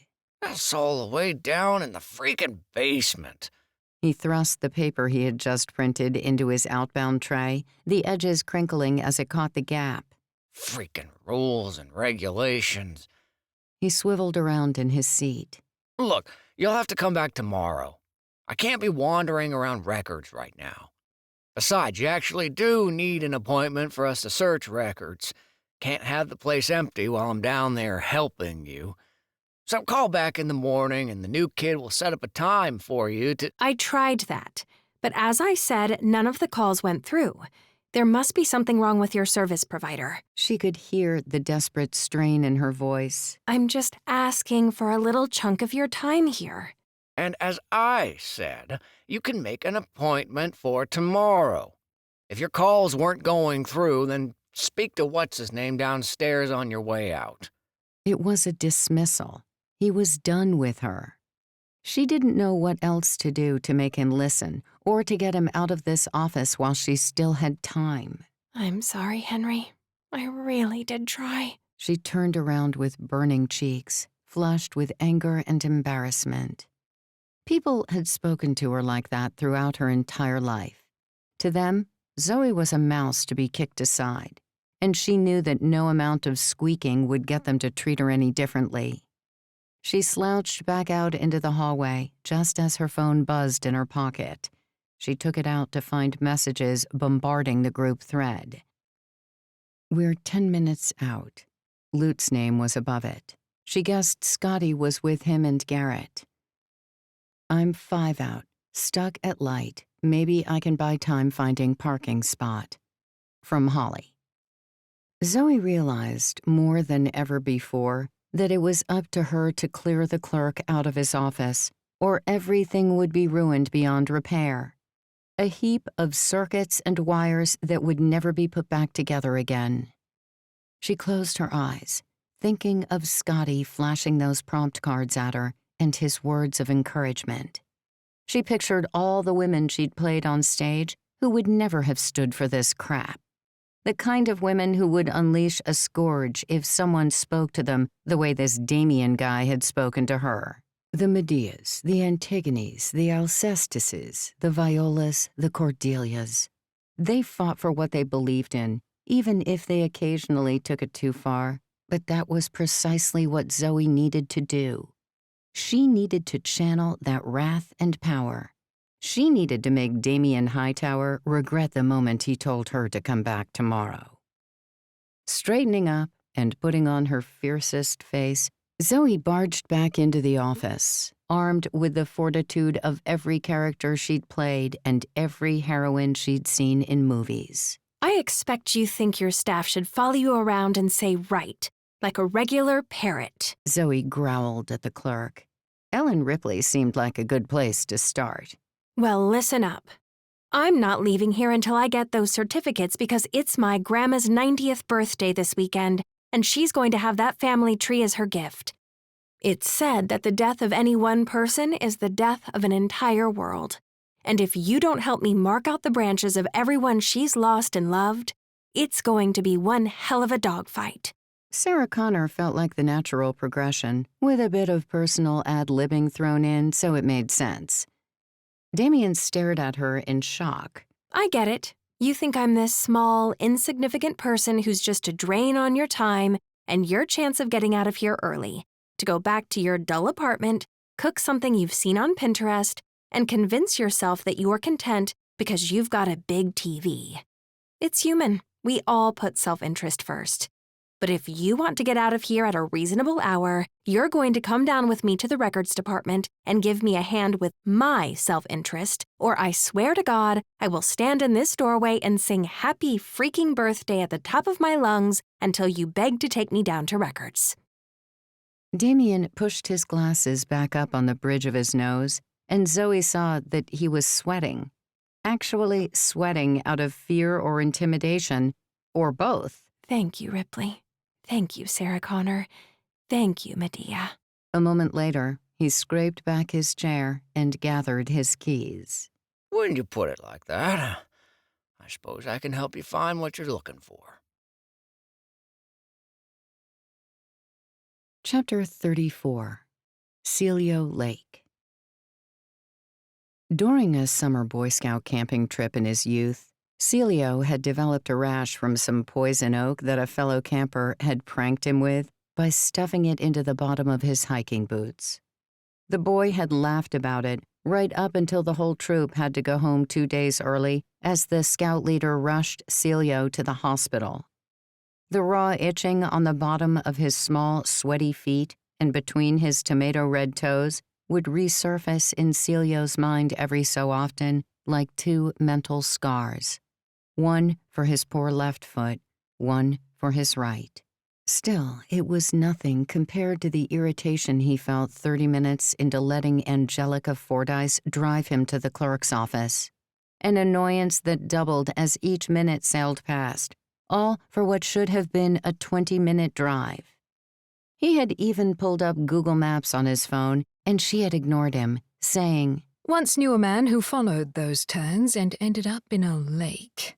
Trust me, I know the way, and I know all the shortcuts. Not only had she taken them down every back road and shortcut, which had proved to be perpetual long cuts, and slowed to a crawl at every green light until it of course changed to red, but she'd also driven at about half the speed limit the entire way, craning over the steering wheel as though she hadn't quite passed her last eye test. Not to mention her constant droning voice. She talked at him the entire way, all the while screechy violins scraped through the car's speakers, needling his ears until he felt he should check for blood. And by talked, he meant lectured ceaselessly on the minutiae of American history, from the freaking Mayflower to the latest political upsets. The trouble was that everything she said was the most basic historical knowledge that kids learned in elementary school.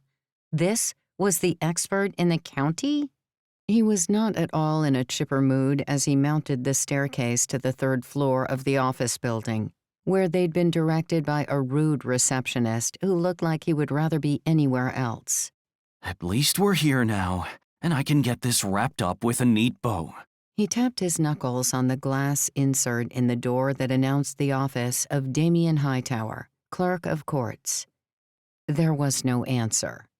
He tried the doorknob. Locked. Outrage spiked through him, like his blood cells had been replaced with steel barbs. It was just after 5. They had obviously missed the deadline, despite the promise that the clerk would stay over if necessary.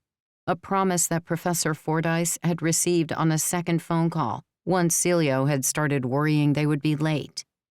Celio whipped around to face the professor. Well, if this isn't the perfect end to the day. Perhaps he's somewhere else in the building. Maybe we should wait a moment, she casually replied, as though this wasn't another gigantic wrench in his afternoon. Did she not understand that he had other things to do? Yes, they involved a cold bottle of Miller and splaying out on the couch like a cat, but they were important to his peace of mind. More likely he's bailed, he barked, losing his temper. If you had listened to me in the car, we would have been here on time. Professor Fordyce shrugged. I'm sure he's here somewhere, and he did say he wanted to meet at 5 o'clock. We are only a minute or 2 late. No, he originally said before 5 o'clock when you spoke on the phone the first time. Nonetheless, surely the young man downstairs would have informed us if Mr. Hightower had already left for the day. We merely need to be patient. Celio ran a hand through his thinning hair. I'm not waiting here like a spare part. Someone must know where he is. We should go look for him. He gestured toward the sign in the stairwell that read, Basement, Records. I'd say that's a good place to start. Professor Fordyce sat on a bench outside the office and rubbed her calves with a wince on her face. These old bones aren't as spry as they once were, and we've just come up 3 floors.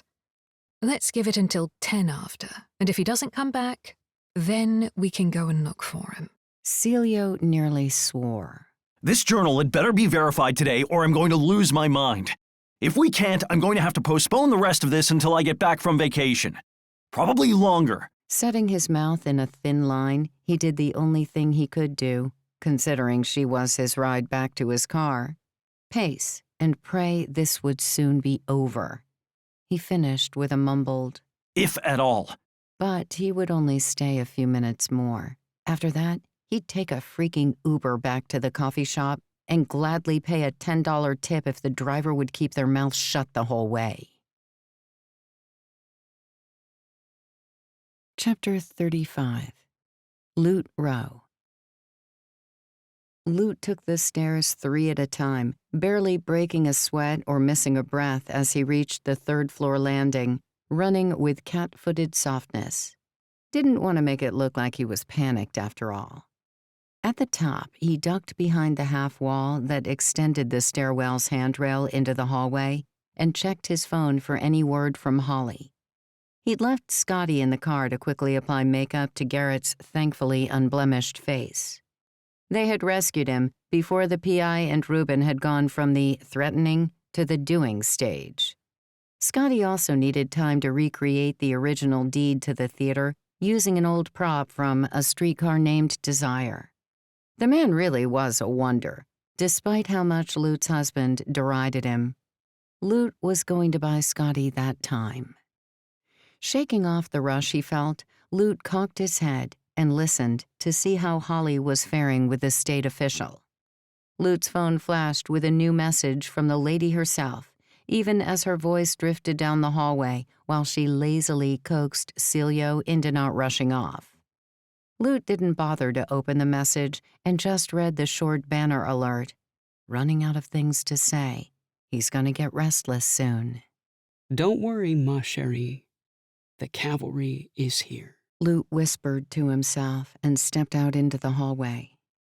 I can leave you here if you prefer. Celio sounded peeved as he spoke to Holly, or Professor Fordyce, as it were.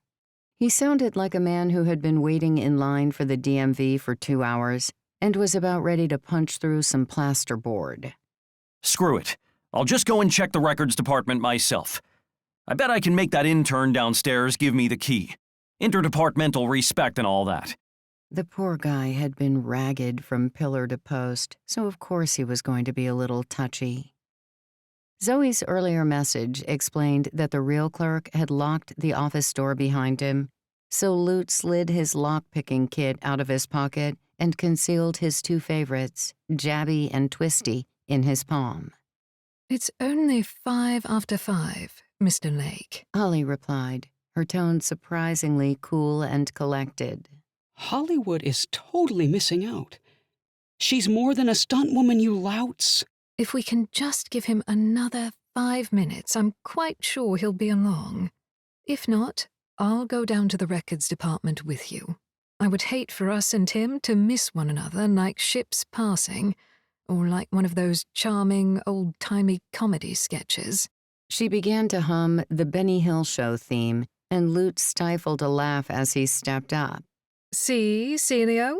Patience pays. She waved the man's attention onto Loot. About damn time. Celio grumbled as he brought his arms up from his pockets, where he'd likely been squeezing his annoyance into white grooves in his palm.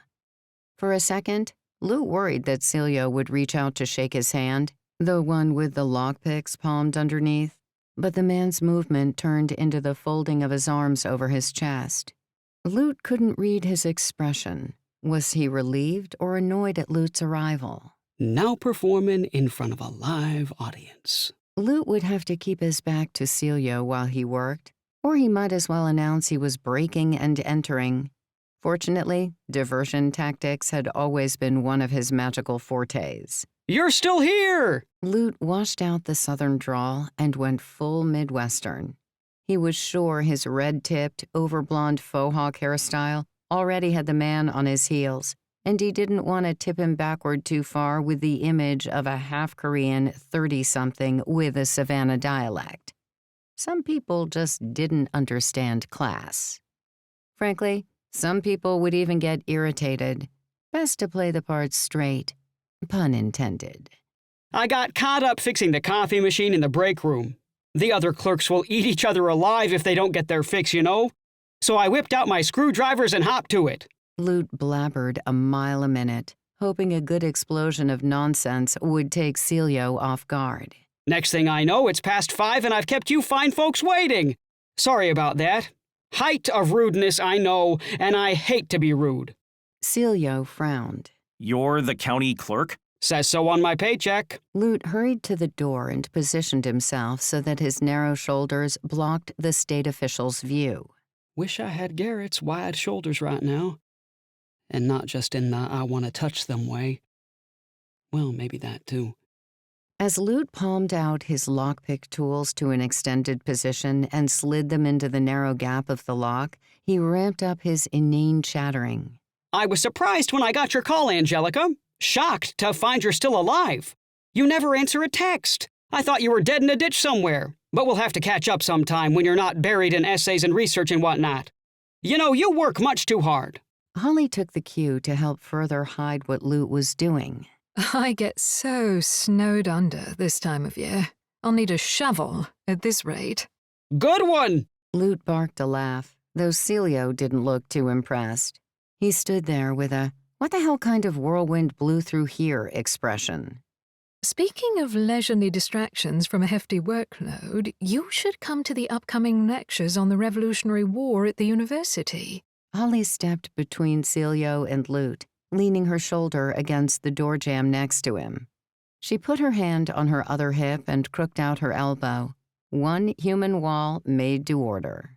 Why, Mr. Lake and I were just discussing the vital turning points during that period that led to victory. Although I suppose victory depends on whose side you were on. Weren't we, Mr. Lake? The guy turned green. No more, Professor, please. No more. Ah, I see he's been four-diced out. Happens to the best of us. There we go. Nice little teeth, do what Papa wants you to do. He pushed up with Jabby and turned Twisty to the left to coax the bolt out of its recess. Are you having problems there? Impatience, thy name be Celio, or whatever Henry would say right now.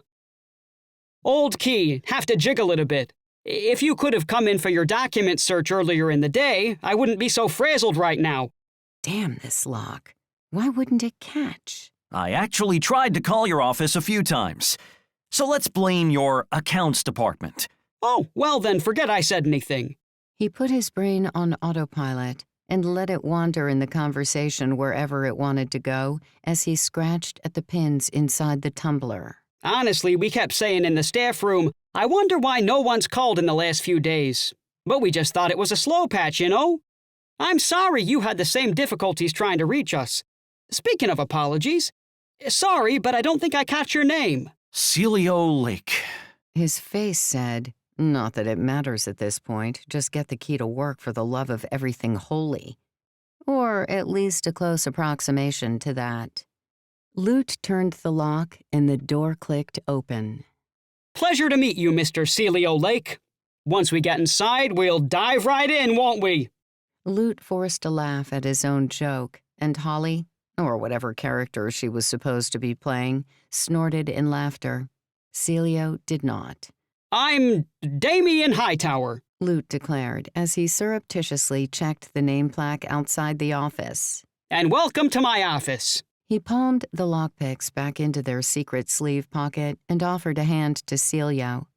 A quick shake saw them through the doorway. Did you track down the deed for the Broadtown after we called earlier? Lute paused for a split second to gain his bearings and take in the layout of the room. Luckily, it probably looked like he was thinking about his answer instead of trying to decide how he was supposed to get behind the chest-high oak counter without vaulting over it. Boy, he'd love to spring across it. Steady now. Finish the con. Ah, I'll have it to you in the tickle of a pickle, Mr. Lake. If you'll take a seat, I'll call down to records and have it brought up immediately. Lute gestured to one of the oak juror chairs that had most likely been left over from when the place had first been built. Celio didn't sit, moving up to the counter instead, his every movement deliberate. Fortunately, some of our guys are working on a paper pull for a large estate and will be here for a few hours past close at the least. He went to the desk and discreetly turned all of the pictures around, in case they had the real Damien in them. He reached for the desk phone and cinched it between his cheek and shoulder. What was it you were after again? Sorry, I've got a brain like a sieve with thumb-sized holes. I get asked to find so many things, Mr. Lake. I'd have to be a genius to remember every single one. Celio's cheeks reddened to a furious flush. The original deed to the Broadtown Theater. Lute snapped his fingers. Right, the deed. That's the one. He looked to Holly. I'd forget my head if it wasn't screwed on, wouldn't I, Angel? He couldn't remember what her name was supposed to be. Angela? Angelica? This was why he usually got the bit parts. I imagine that's why you work alongside records, so everything is written down and cannot be forgotten. And I told you 12 times to use my full name, Angelica. Calling me Angel is quite inappropriate, Mr. High and Mighty. She saved his slip-up, bless her heart. Lute pretended to descend into hysterics, and Holly returned to her snort laugh as his fingertips fluttered over the numbers on the handset, but didn't quite press them. The deed, Mr. Hightower! It is well after 5 o'clock, and I'd like to get home at some point tonight. Lute blinked in feigned shock. I'm so sorry, Mr. Lake. Right away. I'm being rude again. He typed Scotty's phone number. Obviously, I can tell you're a very busy man, and I didn't mean to annoy you. I'll get that deed to you right away. Lute pursed his lips, like he was the one who'd been offended. I'm not annoyed, I'm just on a really tight schedule. Celio leaned over the counter. Lute refused to look at the state official, still acting miffed. Of course you are. I mean, it's not as though I've stayed after hours and someone's come in here to my office telling me I'm not doing my job properly. Lute flashed an "Are you happy now?" look at Celio as the records department finally picked up. Hello, Jake? Hi. No, I'm fine, just keeping customers happy. You know how it is. I need you to find the deed for the Broadtown Theater for me, the original one. It'll be labeled under Old as Hell, right next to the vampire coffins and your grandma. Bring it up to my office when you've got it. Yep, thanks. Thanks. I know you love your grandma. You're right, it wasn't bad taste. But not as bad as she probably tastes. Calm down, Jake, I'm joking. The only joke here is my what? Oh, that's funny. I've got to remember that for later. Ha! Listen, I've got to go now. Bye-bye, bye-bye. He hung up to find Celio catching flies, mouth open, eyes agog. Scotty appeared in the doorway, still wearing his old professor attire, Ingleton or whatever the name was. The same professor Celio met during lunchtime, not 5 hours earlier. The state official's attention, thankfully, was fixed on Holly, who was on the opposite side of Celio from the open doorway and Scotty's arrival. Lute waved a panicked hand at the Lord of Props right before he completely entered the office. Scotty frowned for a nanosecond until Lute tugged at his collar and his sleeves. Understanding dawned in a comedic wave across Scotty's face, and he ducked back out of the doorway. Through the gap, Lute spied a wool sweater being tossed up into the air and a tie following soon after. Celio turned his attention to Lute, who quickly yanked his gaze from the doorway, watching the opening from the corner of his eye and trying to will Mr. Lake to stay focused on him. I'm sorry if I offended you, Celio told Lute. At the same moment, Holly snapped a quick glance through the door at where Scotty was. Her attention flew back onto Lute.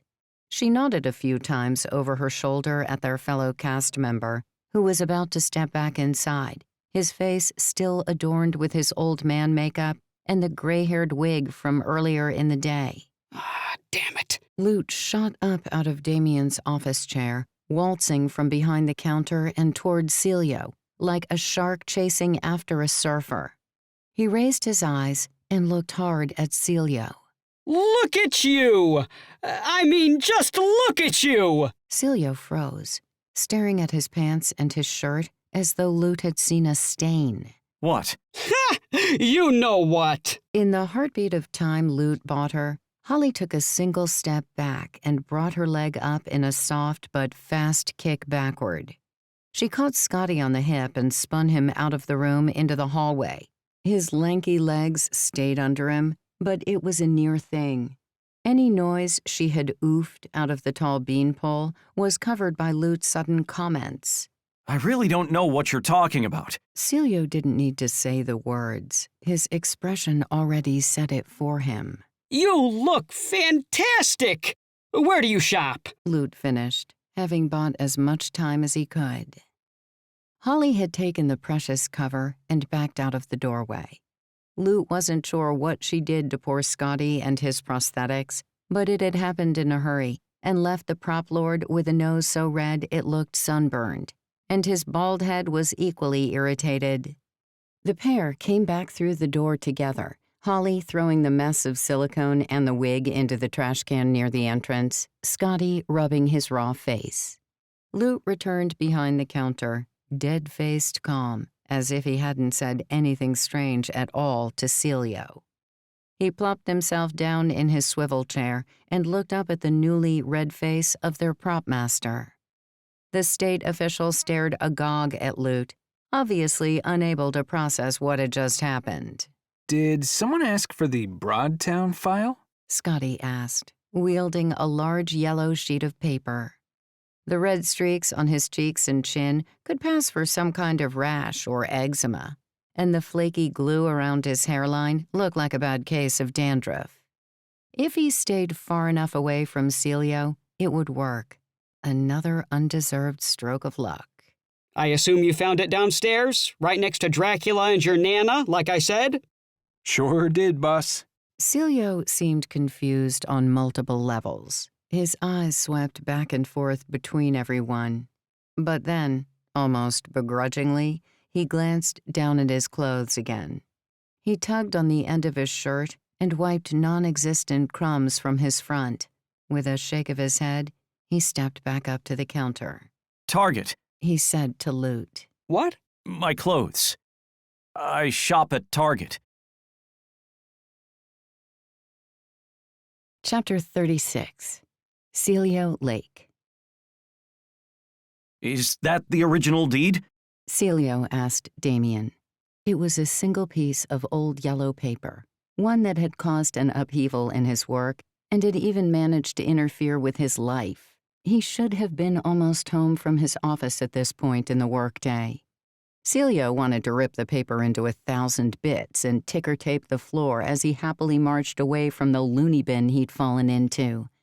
The records guy, Jake, or whatever Damien had called him, handed the aged parchment over to Celio. That's what it said on the file, sir. Smells like the original. Professor Fordyce, can you look over the signature and do the comparison to the handwriting of the journal right here and now?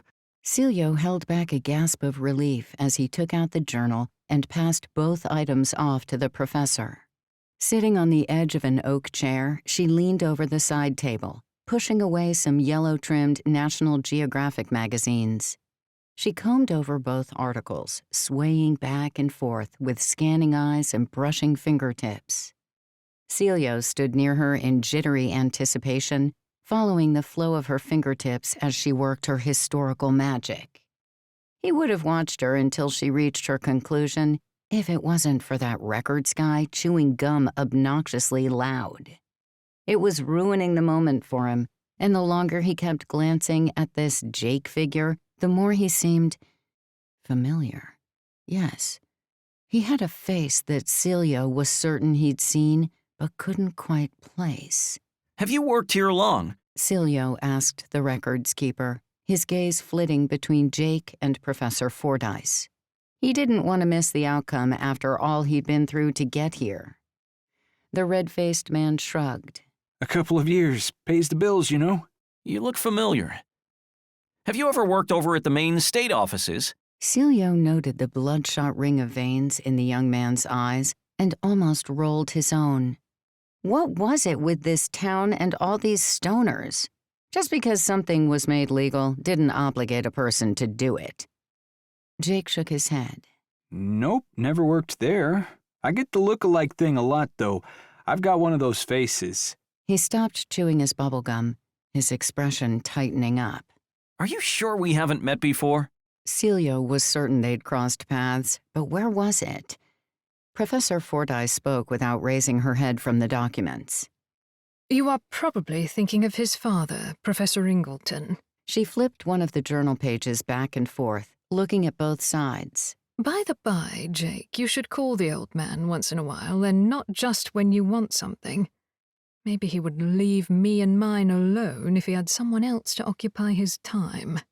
The penny dropped for Celio. Your father is Professor Ingleton. Oh, you know my dad? Jake stood a little straighter, as if his father had just walked into the room. We met briefly, Celio replied, pondering the very similar face shape and the bloodshot eyes. Well, now that makes sense. There are some strong genes in your line. And a strong appreciation for recreational mellowing. Like father, like son, I guess. Damien Hightower waved at Jake. You can head back downstairs now if you'd like. I know you've got that big thing you're researching in the basement. You should call your brother Garrett and make sure he's keeping an eye on your father. Old man Ingleton asked me the other day if I knew any lawyer he should call to help with some legal issues. And I gave him a couple of suggestions. They say everyone knows everyone in small towns, but this is weird. It didn't sit right with him, but then he'd never been one to involve himself in small-town business, not if he could help it.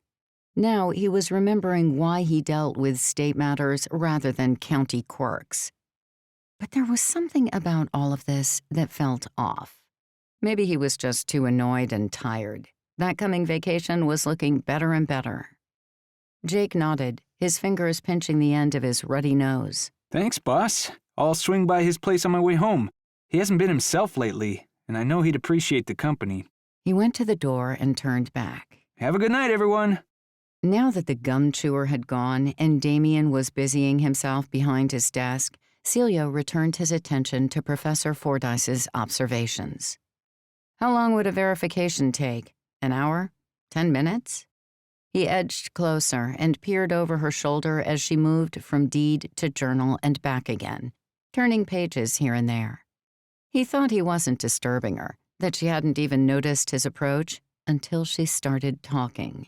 Notice the curve at the top of the lowercase l and the loop at the top of the uppercase? Do you see the harsh strike through the T and the shape here of the cursive J? The E is very unique, too, and the looping on the M. She showed him the comparison slowly, gesturing from one document to the other. These are definitely the same hand. You can see it for yourself. He nodded slowly. You know what? I really do think I see it. Mr. Lake, I ought to congratulate you. You have a genuine, newly discovered historical artifact in your possession. One that I would give an arm and a leg to own. Would you, perhaps, be willing to part with it once you're done? I could write another book on just the excerpts alone. I'll have to talk to the building owner. He glanced at the deed again. Frankly, he'd be glad to give the cursed book to her now and run for the hills, but he'd better read this thing and see if the Broadtown really was a major bootlegger's hideout. Finally, he had what he'd been searching for. He'd likely be processing the paperwork to request that the National Park Service grant the Broadtown Theater the status of a National Historic Landmark. And hopefully, he'd never have to hear that irksome name or deal with another lawyer or petulant money grabber of a son ever again. Before that, though, he'd fire off an email to his friend Sasha to let her know that if she had an offer on the table, she should yank it back off lickety-split. Chapter 37. Holly O'Malley. Well, that was a freaking miracle. Holly hid her smugness as she led Celio back down the stairs and out of the county building. Despite a train yard full of derailments, they'd gotten their part of the scheme back on track. The power of improv could not be understated, and they'd had to really yes and it today to get to this point. The signature was validated. Celio looked more cheerful than she'd seen him since they left the cafe. Everyone got to go home happy. Well, they would soon. They had to execute one last little part before the curtain could fall. And action. Holly stepped out into the darkening evening and headed for the banged-up monster that served as her ride, with Celio at her side. She spotted a figure slinking out from behind an electrical unit, then double-checked that Celio still had the journal and the deed out in the open. All present and accounted for. Time for a little thieving. Holly lowered her head and fumbled for her keys as she went around to the driver's side, pretending not to notice the thug creeping up behind Celio. Garrett lunged forward and swiped the journal from under the crook in Celio's arm, like stealing candy, only twice as sweet. Celio blanched, frozen in panic. Hey! She went Beau Duke style across the already scratched and dented hood. The confining wrap of her skirt nearly flopped her to the ground as she slid clear. She scooped the restraining fabric up, baring her legs, and sprinted toward the retreating Garrett. Without hesitation, she leaped onto her friend's back and grabbed him around the neck, forcing him into a headlock. Garrett twisted left and right, trying to end the game of human rodeo as believably as possible, while still giving Celio a good look at his scarred face. But Holly held on tight. Even in a pretend scrap, she gave it her all. No holds barred. As Garrett gasped and pounded on her hand with his own journal-filled one, the yellow deed ripping with each swing, she realized she might have gotten a touch overzealous. Pretending to be thrown off his back by a sharp twist to the right, she tumbled to the ground, the side seam of her top splitting a hand's breadth. She bounced up again, drawing her fist back in an almost cartoon-like warning for Garrett to react to. He took the cue and gave the slightest nod as she hurtled toward him, driving her fist forward. But then Garrett made the rookie mistake of stepping inward instead of away, which worked together with the confining fabric of Professor Fordyce's outfit to bring her fist into his face full on. He nearly got knocked out. Fortunately, Holly saw his error before it could become catastrophic.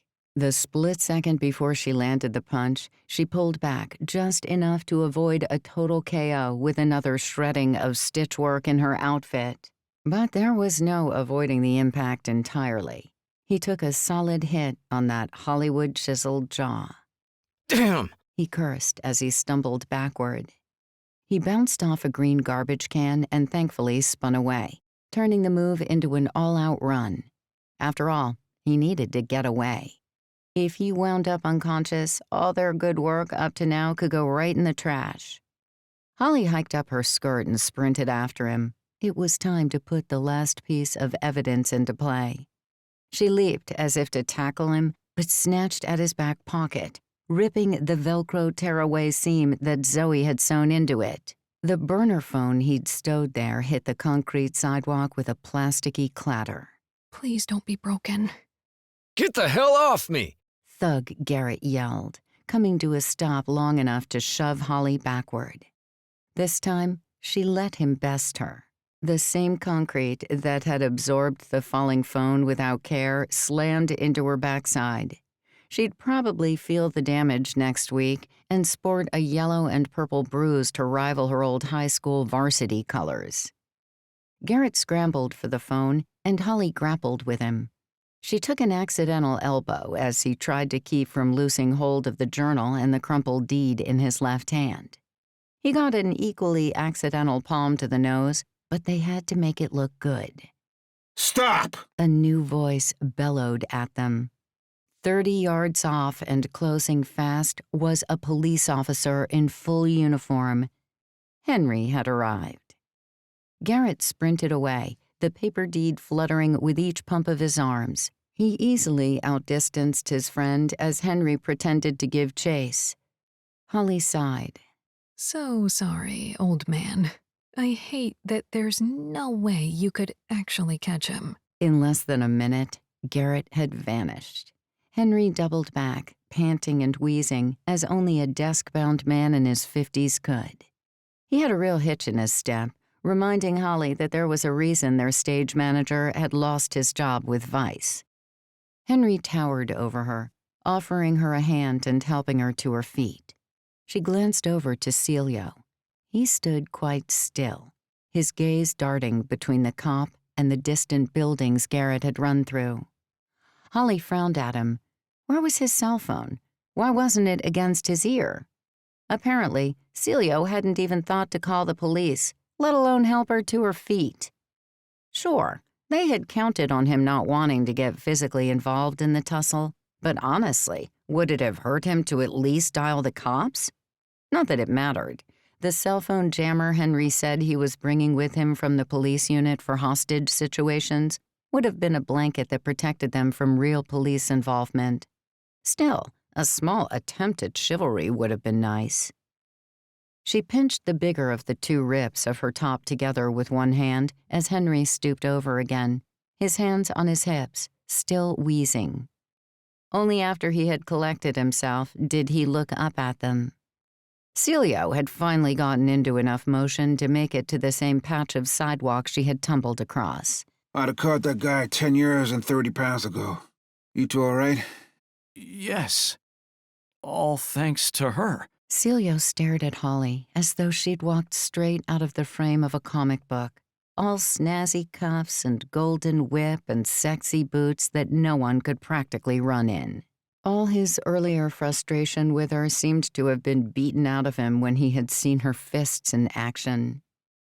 Henry unclipped the radio from his belt. This is P35 calling in a suspected mugging on the corner of Molyneux and 26th, outside the county clerk building. I'm on site and we'll take it from here. Over. The radio crackled back into life, with Scotty's voice rattling off a bunch of random codes and nonsense numbers. Henry must have given the jammer to the prop man to use. Henry tossed a few more BS codes back, but Celio seemed too spooked to notice. They could have been talking Greek for all he was paying attention, his awestruck gaze never leaving Holly's face. Henry took out his badge, the real one, and showed it to Celio. I'm Sergeant Bard and I'll be taking your statements. I'd call down to the station and have one of them come up, but there's no sense wasting time since I'm already here. And you look like you could do without the rigmarole of a trip in the squad car. He put his hand on Celio's shoulder and shook him gently. Are you all right there? Yes, I think so. I don't know. Celio replied in a daze. What happened? Henry retrieved his notebook and poised his pen over the paper. Holly took over, giving Celio a chance to breathe, and carefully explained everything that had happened, from the phone call she received from Professor Ingleton to her meeting with Celio, and then their visit to the county clerk. Celio chimed in here and there with mutterings about a thug and how he'd seen that man before outside Professor Ingleton's house, where there seemed to be a threatening exchange, and how a nice young lady at a local theater had mentioned being accosted by the same man. Within a few minutes, the whole tale had been told, and Henry had written down the results and milestones of his own dastardly scheming. Does this belong to either of you? Henry bent to pick up the burner phone that had fallen from Garrett's pocket. He wiped away some bits of gray concrete dust and went through the call menu. Celio shook his head. It's not mine. Nor mine, Holly said, swallowing any urge to smile. The pièce de résistance. I think that thug dropped it when he ran off. Celio nodded. fell out of his pocket when Angelica grabbed him. So we're on a first-name basis now, Celio? Nothing like a little fake battle to bond two people. Henry narrowed his eyes. Lots of calls to only one number. He showed the face of it to Celio as he scrolled up, the dates and times large on the screen. This is what we call a burner phone. The kind someone would use if they didn't want to be traced. Let's see who that man has been calling, shall we? He put it on speaker and dialed the repeated telephone number. Holly clenched, worried it might not be the number Henry hoped it would be, though she knew he wouldn't have slipped up on something like that. It was just that they were so close to the end now, and she couldn't quite believe that the Broadtown safety was within reach. A female voice picked up. Reuben Pratt, attorney at law. How may I help you? Wrong number. Sorry. Henry hung up and looked to Celio, who'd gone as pale as a snowman doused in talc. You look like you've seen a ghost. Is everything all right? Celio shook his head slowly. I recognize that firm name. It's the lawyer who tried to talk me out of looking up a historic landmark and wanted to keep it from being approved. He leaned against the trash can for support. He even hinted at bribing me once. Also looks like he tried to have you roughed up for some reason. What did you say he took from you again? The diary. Was it valuable? A subtle prompt. Perfect, Henry. Absolutely pitch perfect. Holly wished she could whoop and holler and clap him on the back for tying this whole thing off with a bow, but she had to remain neutral. It wasn't over.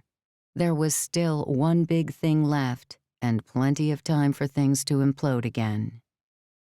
Celio said nothing, too shocked to even blink. Were you going to approve these landmark efforts? Henry tried a different prompt. Could that be why this man attacked you? Celio frowned. I had my doubts about the veracity of the claim, but if someone is trying this hard to stop me from processing it, then I have no choice but to lean toward the idea that it is a real landmark. But without the journal and the original deed, I just don't know. Play it cool, Henry. Don't screw it up now. Henry nodded. Well, that isn't really my department. I just happened to be nearby when I saw the guy jump you and run off. He put his notebook and pen away. This is getting a lot more complicated than just some random robbery. I better take you down to the station to talk to my colleagues. Detective Grinstead and Detective Barnes know all about this kind of business. In fact, they're the same ones who look into extortion and bribery and the like. They'll want to know about this Pratt guy. They'll also need your full statements again for the record. He bagged the burner phone as evidence and stowed it in his jacket. I don't know much about real estate and landmarks, but it seems like some lawyer is trying to interfere in the duties of a state employee at the very least. I can't go down to the station, Holly protested, right on cue. I've got to go and pick up my daughter from her after-school program. She's already caused so much trouble today. Can I come down to the station tomorrow instead? After a moment and a little sigh, Henry spoke again.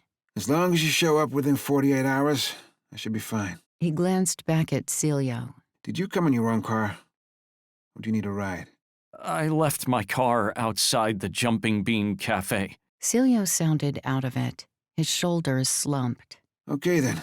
Henry clapped his hands together. I'll take you down to the precinct, and then, when you're done there, I'll take you back to your car. He didn't even give Holly a look of, "We're almost there," as he led Celio to his squad car, a true professional to the very end, not breaking character until the applause had ceased and the house lights came up. This was where Holly bowed out. She'd done all she could. The rest was in Celio's and Henry's hands now. Chapter 38. Reuben Pratt. Reuben typed his 10th email of the morning from the solitude of his big, empty house, desperate for a response. But Evan Montgomery, the PI, and the man who was supposed to be on his side had gone dark. Total radio silence. With every email Reuben sent, his words became more and more unraveled. His last one laid it all bare. He stared at the screen, the cursor over the send button. If he clicked it, there would be no going back. I didn't try to set you up for arson. This isn't some kind of insurance fraud thing. Frankly, I have no idea where your leap of logic jumped you to even think that. Why would I be standing there with you right next to me if I was trying to frame you for arson? Which I absolutely wasn't trying to do, just so we're clear. It's these Tandem Players playing us for fools. The theater didn't actually catch fire or burn down, did it? So where's your evidence that I set this up? You're supposed to be a PI. A tiny smidgen of investigating would show you that I didn't intend to commit arson and pin the blame on you. Please, for the love of God, email me back or answer your damn phone. Reuben waggled the cursor over the send button a few more times, but then moved it up and clicked the window closed instead. He slammed his fist on his desk. It would have been the height of foolishness to put that email out where anyone could find it. But such was his mental state, he hadn't even thought about it until it was almost too late. Yesterday, after the appearance of smoke in the theater, Reuben and the PI had bailed. Evan had called him every name under the sun as they ran, and he screeched away in his car before Reuben had the chance to explain himself. Now, the PI wasn't listening, and Reuben was still pissed off that he'd had to take a cab home. He supposed that was the least of his worries. He'd also spotted Franklin running out of the theater a moment later. Considering everything that had happened on the stage seconds before, along with the threatening accusations from his client claiming that Reuben was sleeping with Laura, Reuben had hidden behind a dumpster. Just like Evan, that snake Franklin had gotten in his car and jumped ship, probably in case he got accused of burning the place down. When the smoke never made it to the windows, Reuben had doubled back to the entrance. He'd poked his head inside, braced to feel the raging heat of the old wood and brick structure. Despite a light haze of lingering fog, there was no evidence of a fire at all. In fact, the smell was more like that of a nightclub that had turned on those fog machines to enhance the dancing lights. The noise of an engine starting had brought him behind the building, just in time to see 3 of the Tandem Players drive off in the car that he and the PI had pulled the 2 freaks out of earlier. Reuben slammed his fist into his desk again. Those actor rats did something to clear us out of the theater. It was all trickery and special effects. If you'd answer a stupid phone call, Evan, I could explain all of this. He wanted to wring each one of their scrawny necks, though it'd be a hard job with one of his wrists in plaster. Another sore point. Above all of them, he despised that sultry whore the most. She'd lured him in like a veritable Delilah and robbed him of the use of his favorite hand. He had no proof that she was directly involved, but it felt like it. Especially with the way they'd all sprung into action when he'd caught one of them in the open. He was about to pour a second glass of pricey Sauvignon Blanc to make himself feel better when his daughter texted him. "Don't forget the parent-teacher conference today at noon. Mom's not coming. You said you'd be there." Just what I need, more crap on my plate. Reuben mentally composed a reply with reluctant confirmation that he hadn't forgotten, and was interrupted by a blocked number flashing on screen. It had to be one of his contacts from the courthouse. They always blocked their calls so it couldn't be traced back to them. His heart leaped. What next? Hello, this is Reuben Pratt, he said, putting on his professional voice. Reuben? Thank God I caught you. It's Seb. Reuben frowned. Why are you calling me on my cell? You're supposed to call the office and make it look official. I blocked the number. Don't freaking worry about that. You got worse problems. Listen, I've got to make this quick. There's a search warrant coming with your name on it. Judge Wallage just issued it for 2 BCI detectives. These guys don't mess around, Reuben. You're in deep here. You need to shift all the skeletons in your closet. Office, bank, under your damn mattress. And I mean like 6 hours ago.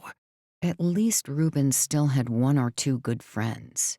Thanks a million, Seb. I guess that makes us even. He hung up and braced his hands against the keyboard of his laptop. about ready to drive his good hand straight through the screen and break his other wrist out of sheer fury. The Tandem Players had gotten the jump on him, and he needed to leapfrog ahead of them in return, and he needed to do it now. He might not have had anything to do with arson or having an affair with Franklin Keene's wife, but he had plenty to hide. The will, for one. His golden, off-the-books retirement funds for another. If the court found his stash, his career would be worm food.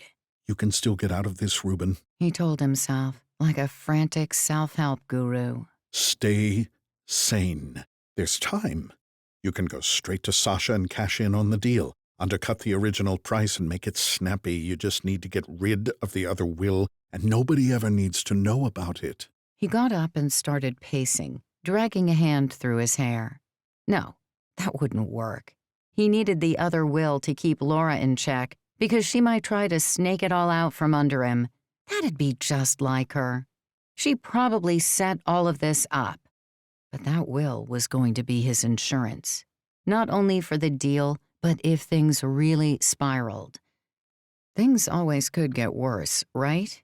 A warrant was pretty friggin' bad, but if this went to court, he'd use that will to blackmail the Keene family into saying he did nothing wrong. Yes, that works. I knew there was a reason I kept it. He punched the air and chuckled like a maniac, high-pitched and eerie. Hey! He said, to feel the joy of hearing it out loud. Maybe I'll just send the will into the court after the dust settles and screw Franklin over for getting me involved in this mess. Of course, deep down, he knew he should just burn the damn thing in his recently remodeled, genuine marble fireplace before it could cause any more trouble. But that flaming turd Franklin had tried to beat him to a pulp. Who knew what else he would try, especially if the court started breathing down his neck, too. He couldn't let go of his one get-out clause, but he did need to hide it in a better place. The bank, that institution of security, was no longer safe. He had to get the will. He needed to put it somewhere no one would find it. Reuben grabbed his keys and fled out into the morning sunshine with only one location on his mind. Chapter 39. Henry Baird. Is the Vulpine on the run? Henry asked as he picked up the call from Garrett, who had gone directly from playing his role of thuggish ne'er-do-well the day before to playing the part of Reuben Pratt's constant, unseen shadow. As for Henry himself, he was back at the precinct, having quietly followed the progress of Detective Grinstead and Detective Barnes to see if they triggered the search warrant he'd been laying the tracks for over the past week. Garrett harumphed so loudly that Henry had to pull his phone away from his ear. Vulpine? You better be thankful I took a zoology class in college to even know what that means. But yes, the fox is most definitely on the run. Whew, give me a second. Air hissed across the phone's speaker as a breathy sigh followed Garrett's earlier yawn. I wanted to thank you for continuing with everything, even after the incident with the PI and the lawyer. Garrett had been badly shaken up before he resumed his role as the thug, with only his desire for revenge on Reuben to keep him going. But now that the adrenaline had worn off and time had passed, Garrett was not keeping it a secret just how upset he was that he had nearly been tortured. And rightly so. Henry mused. He had pushed them all harder than he ever should have. His years in Vice and the constant excitement of playing criminals off each other was still in his blood a decade later, it seemed. He had forgotten that his players were everyday people, not trained agents used to putting their lives on the line. Well, he would make it up to them all somehow. About time, too. I haven't had the chance for so much as a nap with how long I've been tailing this guy. Tell Scotty he owes me for taking his shift. He can mop the theater next time it's my turn. Oh, and he needs to tell Lute he's sorry for making my marital bed cold by keeping me out at all hours. You shall have to take that up with him yourself. I hesitate to order anyone about more than needed at this point. Moreover, I fear I have meddled enough in domestic matters. It took an extra effort for Henry to ignore the fact that he had pushed Garrett into a domestic black hole when he had aimed their theater star at another man's wife. What took so long, huh? Judge's printer run out of ink or something? Henry gathered up his barber jacket and pulled his tweed cap onto his head, ready to make a swift exit. Courts do not convene merely to issue search warrants at unsociable hours of the night. At least it looks like you were right about Reuben having someone at the court feeding him info. He tore out of his house about an hour and a half ago. An engine thrummed in the background of the call. I'm glad this whole thing is almost over. My club manager, Vincent, is letting way too much crap fly under the radar. I'm losing more money than I'd care to admit. Henry was halfway out the door, heading for his car. Where are you at present? Looks like we're heading up 14th. I think Reuben might be speeding back to his office. It's the same direction. Do you think you might have been wrong about where he was hiding the will? Imagine if it's been at his office this whole time. He gave a tight laugh that spoke volumes. If the will had been at the law offices this entire time, then they had undertaken Henry's harebrained schemes and subterfuges for no reason whatsoever.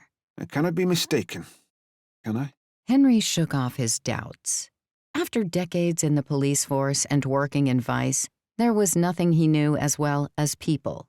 Types, triggers, motives, temperaments, the ones who'd come clean of their own volition, and the ones who needed a bit of prodding in the right direction.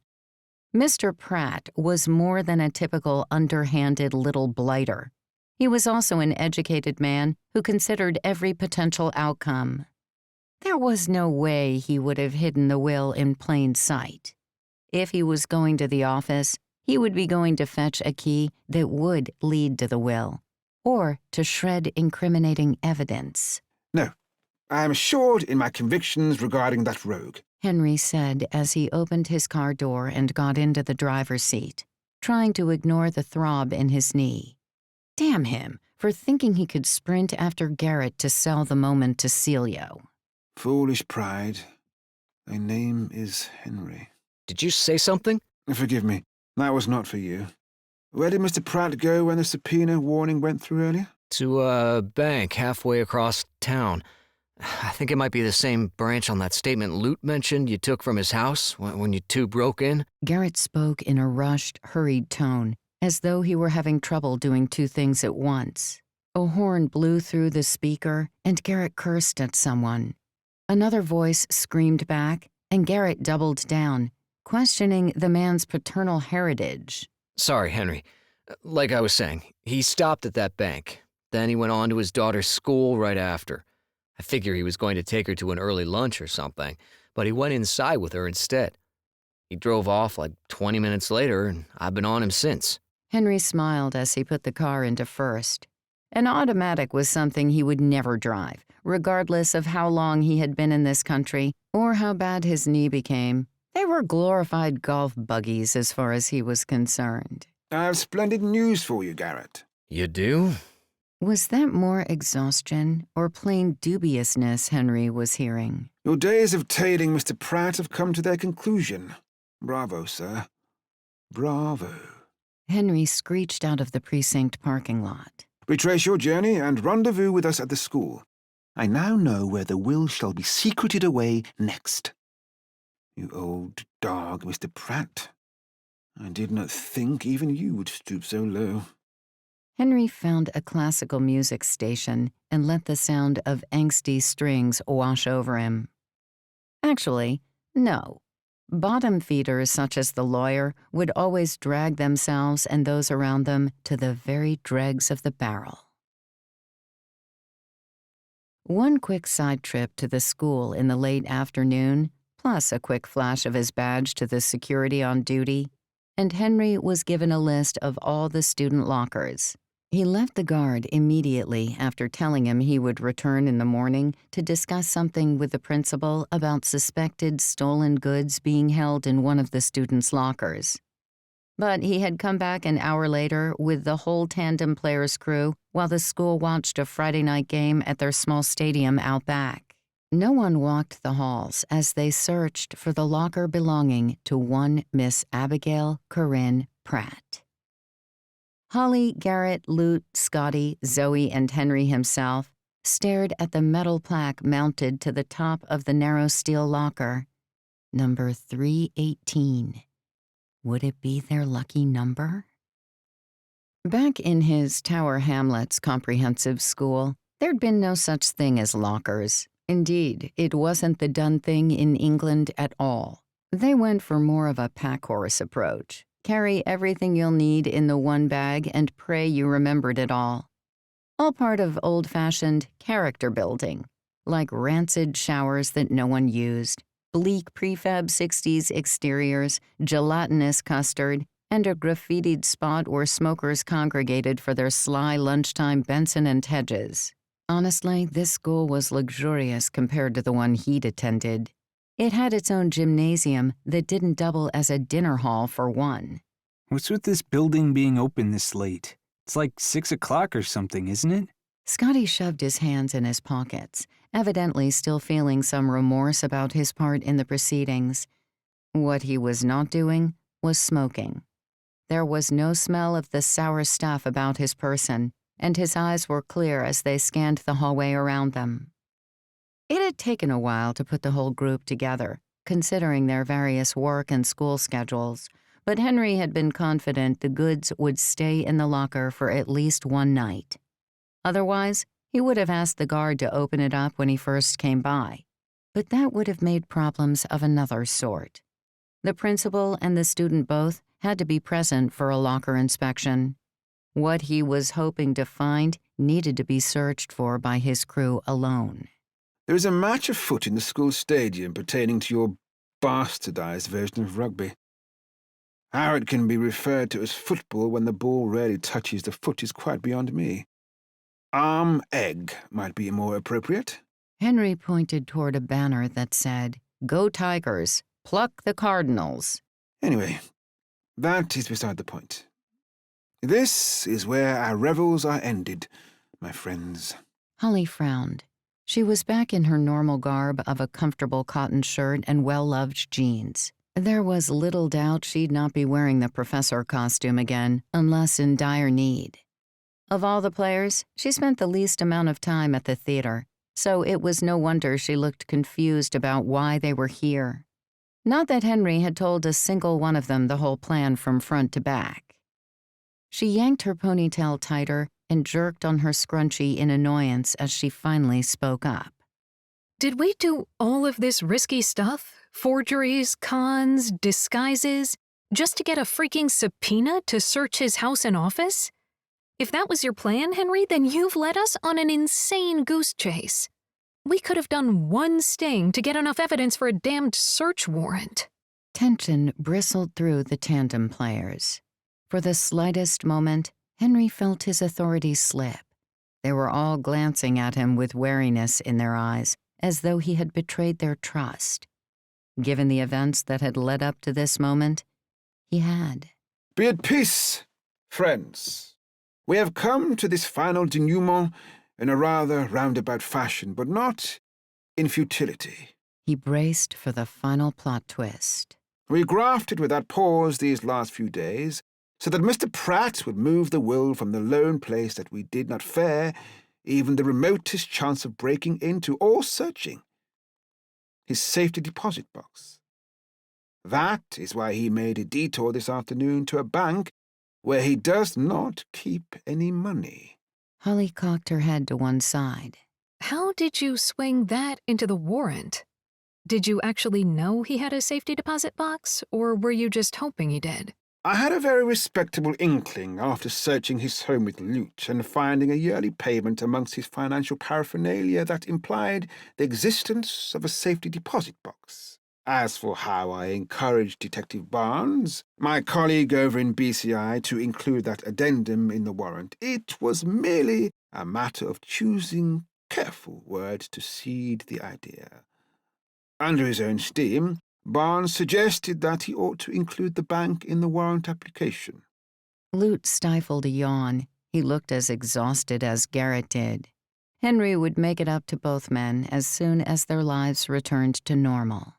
That's very Poirot of you and all, but I always had an issue with how complicated that mustachioed dude made everything. Couldn't you have just paid somebody to lie about all of this and then point a finger at Pratt to get a subpoena or warrant or whatever? Seems to me that would have been a whole lot easier on us all in the long run. And less dangerous. Zoe nodded nervously. And less fraying on the nerves. I've had about 12 near breakdowns since this thing started. And easier on the skin. Scotty rubbed the raw red streaks around his nose, where the Professor Ingleton prosthetic had evidently been ripped off the previous day. Holly cast him an apologetic glance. Sorry about that. That's the beauty of real skin over fake. The real stuff heals. Yeah, but it still friggin' hurts. Garrett pouted as he gingerly touched the puffy, dappled purple skin around his eye where Holly had socked him in the parking lot. Though Henry knew it could have been a lot worse if Holly hadn't pulled her punch when she did. If anything got broken, Henry, I hope you know I'd be thinking long and hard about suing so I can be the sole owner of the theater. He punctuated his comment with a lopsided grin that quickly fell off his cheeks as it stretched too far into his bruise. I suppose you have your gripes too, Lute? Henry asked, figuring the best way to help them get past their legitimate grievances with him was to start by letting them put the complaints to words. Lute shrugged. Actually, I had a lot of fun. It shook things up a bit, and who doesn't like that?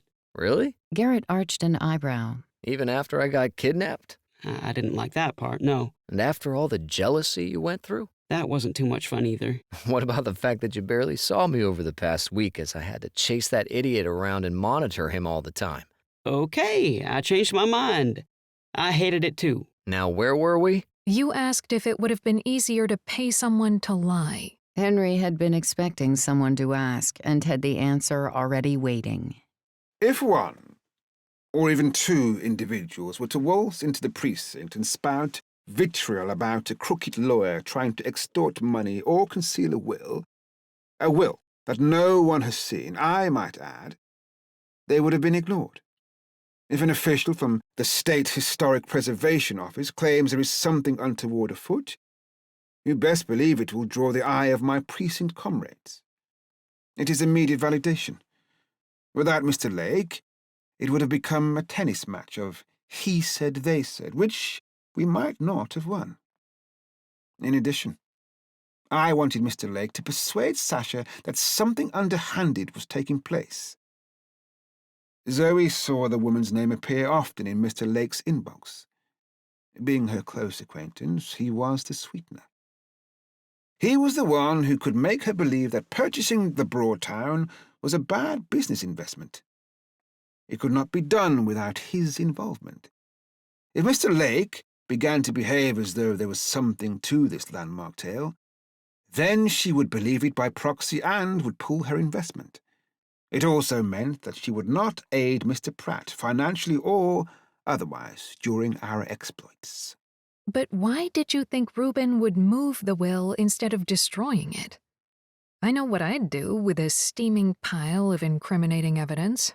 Henry smiled. I know his sort. That is why. By rights, he should have destroyed it. But he likely suspected he would need to keep it in order to hold Franklin to ransom. The real will is prime blackmail material, which Reuben probably hoped to use against the Keens if the subpoena landed him in court. He could plant it in Franklin's home and claim ignorance of its existence, or he could anonymously send it to the authorities as final revenge against the two people who thought this would be a simple endeavor. Lute rolled his eyes. See, there's that Poirot complex again. Wouldn't it have been easier and a whole lot faster to fake a warrant and serve Reuben with it? Bam! Here you go, Mr. Pratt. One hot-off-the-press subpoena for you to obey. He paused for his own dramatic effect, the little limelight-stealing rascal. Wait, never mind. I know the answer already, because he'd see a fake warrant out of the gate. So how about this? Why couldn't we have reached the same point by running a con on Reuben from the start? Make him think a non-existent warrant was coming so he'd move the will? No actual laws broken to risk your career on. Or kidnappings. Henry rubbed his salty beard stubble, not having a Poirot-esque mustache to twirl. If he were not such a deceitful prat, pun entirely intended, then faking the fact that a search warrant was coming might have been possible. However, the rabbit hole runs deep. I suspected he had acquaintances within the courthouse. A falsified warrant would have folded like origami with one phone call from him. Or perhaps I should use the analogy of it being as flimsy as a stage sword. Not my stage swords, Scotty muttered, though Henry chose to ignore him for the sake of pace and flow. We needed a real subpoena so he would be notified by said acquaintances, giving him enough warning to go to the bank and remove what we're after. Holly put a hand on her hip. But what if he didn't have an insider friend to warn him? Why speak in hypotheticals? He did have a friend to warn him. Henry replied, struggling to keep the exasperation out of his voice. Surely, by now, he had given enough assurances to convince them that his plan had been as good as he could make it, considering the complexity of the people involved. But if he hadn't? Henry wrung his cap in his hands. No scheme is without risk. But I still don't understand how you knew there was a safety deposit box. Is it all based on risky assumptions and something you caught a glimpse of in his home office? It wasn't even at his normal bank, right? That doesn't seem like, solid evidence to me. No offense. None taken. Henry smiled, though her comment had truly stung. When it comes to bent lawyers, there is always a box.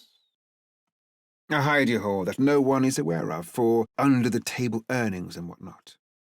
Why else would a bank withdraw such a consistent monthly charge, which was not actually listed in the cost of service fees? He went into full revelation mode, channeling all the greats, Holmes, Poirot, Marple. If they were in such times, the players would all have been gathered in a drawing room, where a fire blazed in a grate and brandy was being served while he stood in the center, ready to say, "It was you, so-and-so, wasn't it?" until he gained a confession. And now the will is here. Garrett's eyes lit up. That's why Reuben came into the school after the bank and dragged his daughter out of class earlier today. The moron put the will in his daughter's locker. Newt, if you would do the honors. Henry tapped the locker with his knuckles, and Lute stepped forward with his lock-picking kit in hand. Do you think Reuben will serve some jail time for this? Perhaps. Beyond Mr. Lake, more than a few people have come into the precinct the last few days with stories to tell, for crimes that did not involve us. Barnes has had several complaints resurface from a hodgepodge group of true American citizens. People who now gladly point out Mr. Pratt as the shyster he is, and helped push the warrant through when a single man's complaint would not. Why didn't you tell us the whole shebang out of the gate? I might have performed better if I'd had a chance to read the whole play before you threw us on stage. Henry tapped the side of his nose. Plausible deniability. Those separate endeavors that you, all of you, have done in the pursuit of this were mere misdemeanors, or felonies so insignificant that you would only be courting probation or a marginal fine. You, not knowing the extent of the entire crime that I was concocting, made it less likely that any of you would end up serving serious time if we failed and were caught. But what about you? You've manufactured evidence, and you've broken a lot of the rules you said you'd uphold as a cop. You would have to lie under oath. I vowed to Miss Maribel that I would do everything within my power to save the Broadtown Theater. Since I have been proved right on all accounts so far, I find the risk has been worth it. As far as I am concerned, complex, yes. Foolproof, possibly not. Successful? Well, we are about to see. His plan had the added benefit of a whole host of legal problems landing in Mr. Pratt's lap. Plus, the grenade they'd thrown into Franklin's marriage might have done more good than harm if the texts he had recently received were any indication. The padlock clicked, and Lute slipped the hooked arm out of the locker's handle. He reached into the locker and took out a cardboard box with a manila folder resting on top. His arms strained under the weight of whatever was in the box as Henry leaned in to take the folder.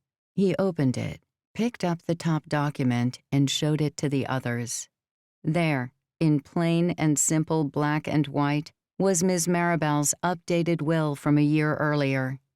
Henry read it aloud. And I, Miss Maribel Grace Jeanette Keene, being of sound body and mind, do bequeath the stated property, the Broadtown Theater, to Mr. Henry Louis Bard, acting in the position of executor for the Tandem Players listed below. Henry smiled. I shall not read them, lest I expose a few pseudonyms. He flashed a grin at Holly, and she returned it with a grateful nod. Henry was about to continue by delving into his triumph monologue when Lute interjected with a shocked gasp. He had adjusted the lid on the cardboard box by running the edge against the open locker and was viewing the contents within. It's full of gold coins. There must be $250,000 worth of gold in here easily. He grimaced as it nearly spilled from his hands. Holy crap, this thing weighs a ton. I'm guessing Reuben had his daughter put it here with the will. She must be some kind of weightlifter. Garrett took the box from him and peered inside. Holy money, mother of the pocketbook. Henry waited for a minute. When Garrett turned from the locker and hugged the heavy box to his chest, Henry cleared his throat. What do you think you're doing? Taking a collection for the remodeling we'll need to do on the theater. No more damp and musty dressing rooms. Garrett attempted a joke, but his eyes said something different. They were vengeful almost. Or greedy, perhaps. No. Hopeful? Replace it immediately. We are not thieves. Holly stepped in to peek at the booty, which Garrett was only too happy to show her. Is it really stealing if you're taking it from the bad guy? She asked, her eyes wide. A nod sealed the deal. Can't we go a little Robin Hood on this box of loot?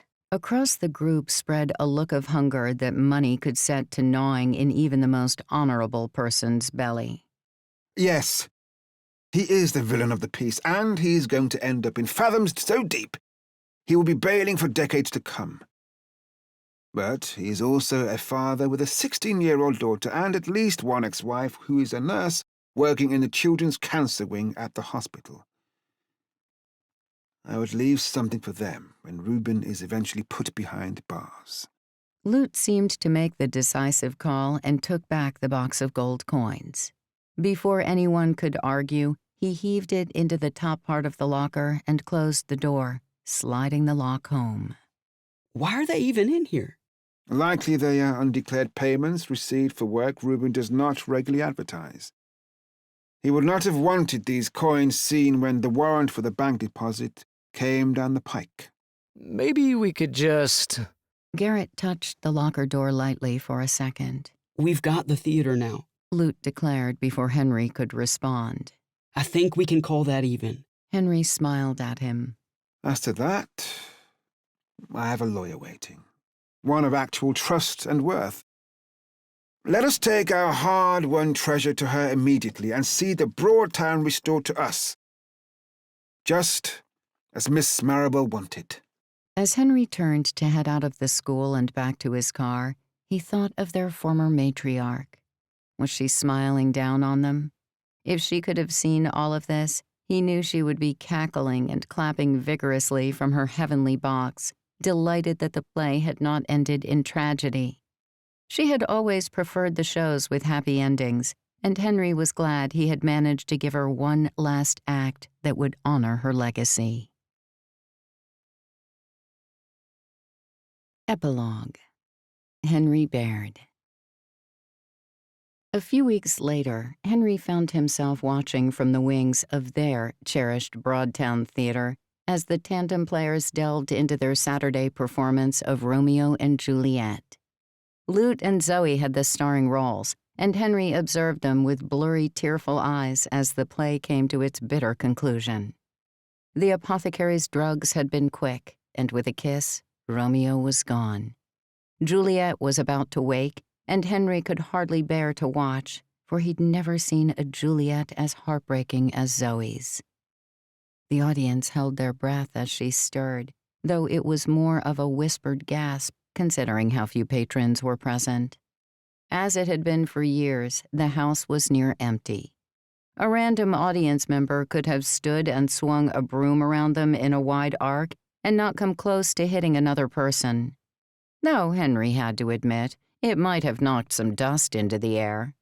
They really did need to add seat cleaning to their monthly chores.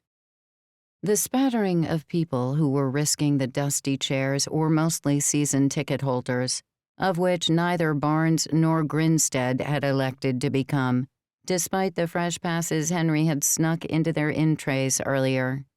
He wished they had at least tried to come once, as their audience numbers had dwindled with each performance since the reopening. It was the smallest group Henry had seen for a while, but he didn't let it trouble him now, not with Zoe about to tear everyone's hearts out. What's here? A cup closed in my true love's hand? Zoe's inflection held trembles as deep as any heart could make, yet her voice carried to the reaches of the hall. She clutched Lute to her chest, tears spilling down her cheeks. Poison, I see, hath been his timeless end. O churl, drunk all and left no friendly drop to help me after? She crumpled, taking Lute's head in one of her hands, the tips of his faux hawk matched down to the roots for once, a suitable black in honor of getting the lead role. Garrett was happy to play Count Paris, and taking the back seat had smoothed over the rough patch of weeds that had grown in the marital yard between the two men. Juliet, she was no longer Zoe at the moment, so lost was she in the performance, willed her Romeo to awaken with a desperation that made Henry want to race across the stage and urge the man to open his eyes. Out in the auditorium, sniffles rose from the spectators. He simply did not know how Zoe did it. Night after night, her emotions always so raw and agonizing. I will kiss thy lips. Haply some poison yet doth hang on them, to make me die with a restorative. She kissed him gently, her shoulders shaking with grief. Thy lips are warm. Her fingertips brushed across Lute's mouth, her hand trembling, 100 years of devastation etched on her youthful face. Henry was so engrossed that he almost forgot to call out his line as chief watchman from the shrouded darkness of the stage's left wing. Lead boy! Which way? Yea, noise? Then I'll be brief. She lifted her head in panic and scooped Romeo closer, searching for the dagger that he was supposed to have on his person. She fumbled and fumbled, even tiptoeing her fingers up the edge of his tunic to try to find the blade that would end poor Juliet's life. A startled look crossed her face as her eyes sought Henry in the wings. She gave a slight shake of her head, and he understood. Lute had gone on stage without the dagger, or he'd lost it somewhere along the way. It wasn't as though she could stab herself without one. The play must go on! Improvise! Henry mouthed back, knowing how much Zoe detested improv.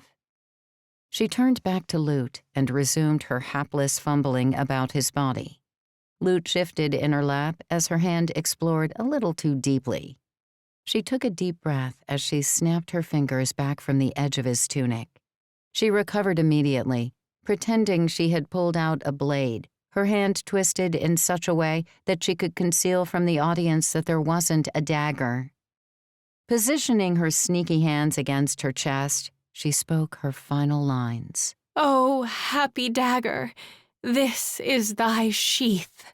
Henry noticed her lip curl slightly, like she was trying to stifle a nervous giggle, which she quickly turned into a sob. their rust and let me die.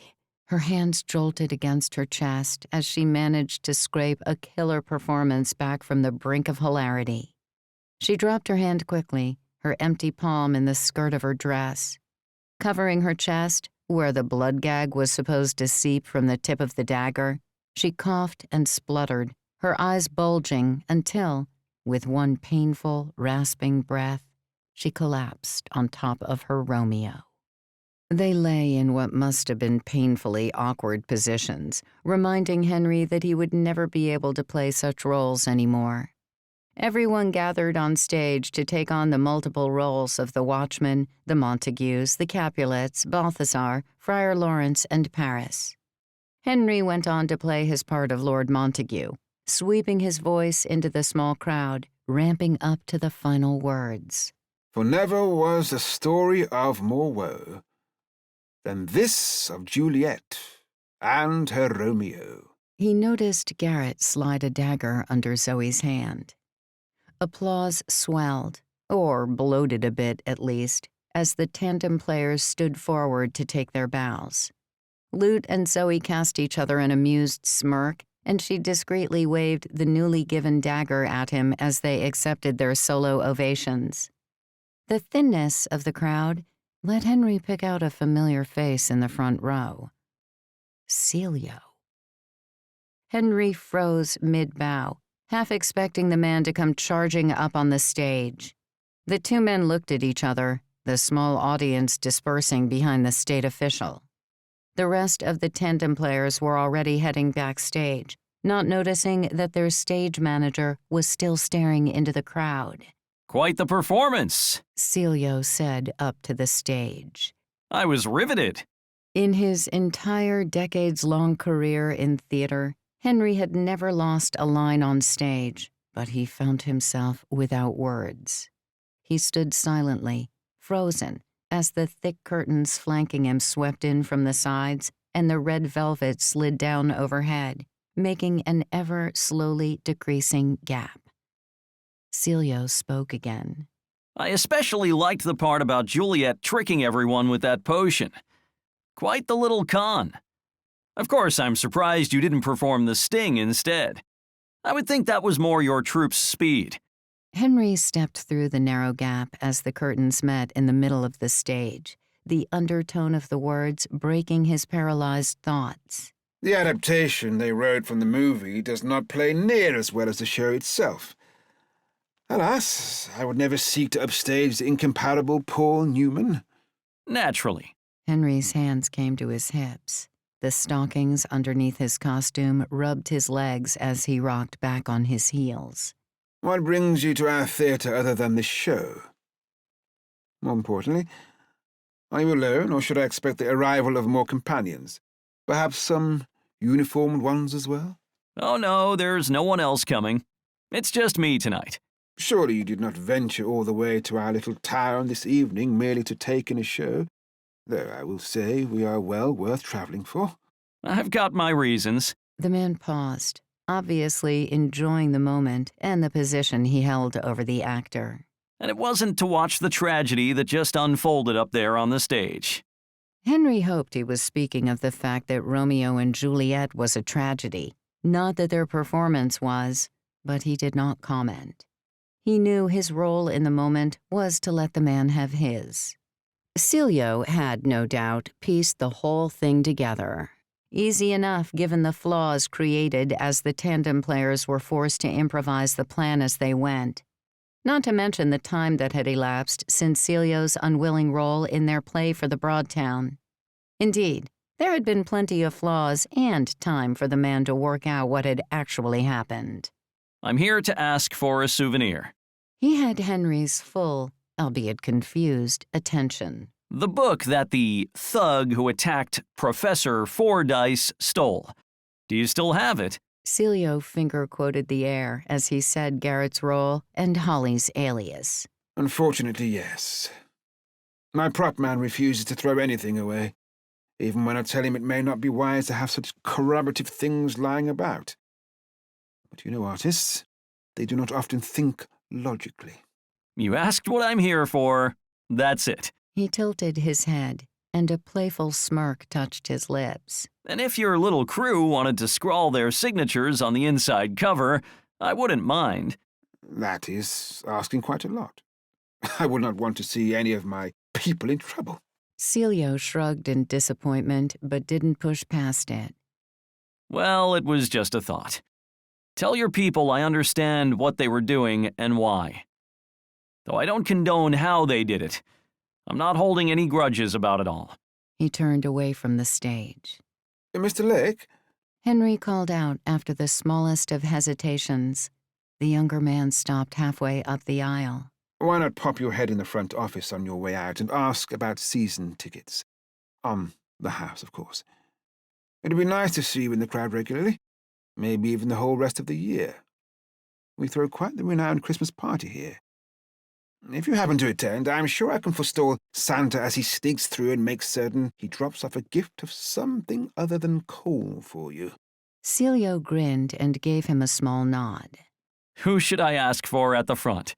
Our new box office manager, Franklin Keene. Henry was pleased to say. He'd told Franklin that the former manager, Jerry Meyer, had suddenly moved to Canada, leaving the position open. The state official nodded again and strolled up the long aisle toward the swinging double doors.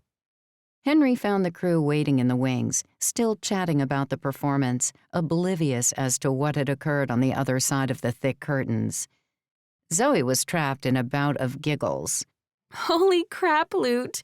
I'm so sorry if I touched anything I shouldn't have. Hey, you had to do what you had to do. Lute replied, grinning. But the Playhouse gods know I thought my husband was going to charge the stage when you went too far down the front of my britches. I was thinking, that ain't the dagger you're looking for. And I had to stop myself from howling with laughter. I was supposed to be dead and all. You did tremendously, Zoe. Henry patted her on the back.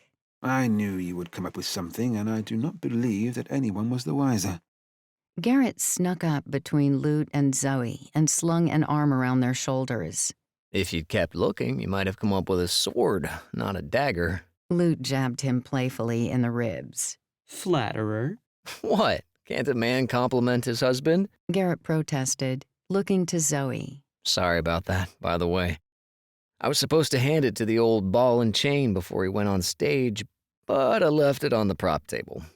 Scotty was buzzing around like a wasp on the warpath, trying to figure out a way to get it to you. He even mentioned dropping it from the rafters or just hurling it at you. But Holly managed to stop him on both counts. I still think it would have worked. Like the god of love was bringing down a mercy to put her out of her misery. Scotty poked his head out of a dressing room, where he was in the middle of unsticking his long, blonde, glam rock-style Mercutio wig. To transform into the other roles he'd played, he had a variety of hats hanging off a rack, like some sort of art installation. His eyes were clear, and the perpetual smell that usually followed him had not made a reappearance since the day at the high school. Henry wondered if the change was permanent. He hoped so. And I say, if you wanted to throw the dagger on stage, let me do it. Even as unbalanced as that thing is with the collapsing blade and all, I could have landed it between Lute's legs with inches to spare. Might have scuffed up the coffin stand prop, though. No thanks. I've already been circumcised. As the group sprang into a bout of laughter, not quite as forced this time as it had been over the past few weeks, but still not as familial as it had once been, Henry slipped away to his office. Ever since the con had ended, he sensed an undercurrent of doubt among his fellow performers. They were pleased that it had been a success, but he knew they thought he had taken one too many risks. Perhaps they were right, but the ends had justified the means. The real will had gone through and given the Broadtown back to the players, and Reuben Pratt was locked up in the county jail, trying, quite unsuccessfully, to make bail. Where had the gold gone? Henry wondered. Mr. Pratt's current incarceration had little to do with the play the Tandem Players had performed for him. Their involvement had merely opened the door, allowing all the skeletons to fall out of the shyster's closet. Henry had suspected that the crooked lawyer's fingers were in more than a few criminal pies, and when Pratt's anonymity was no longer a shield, Henry was proved right. Once the search warrants had been executed, an entire web of criminal activity was exposed.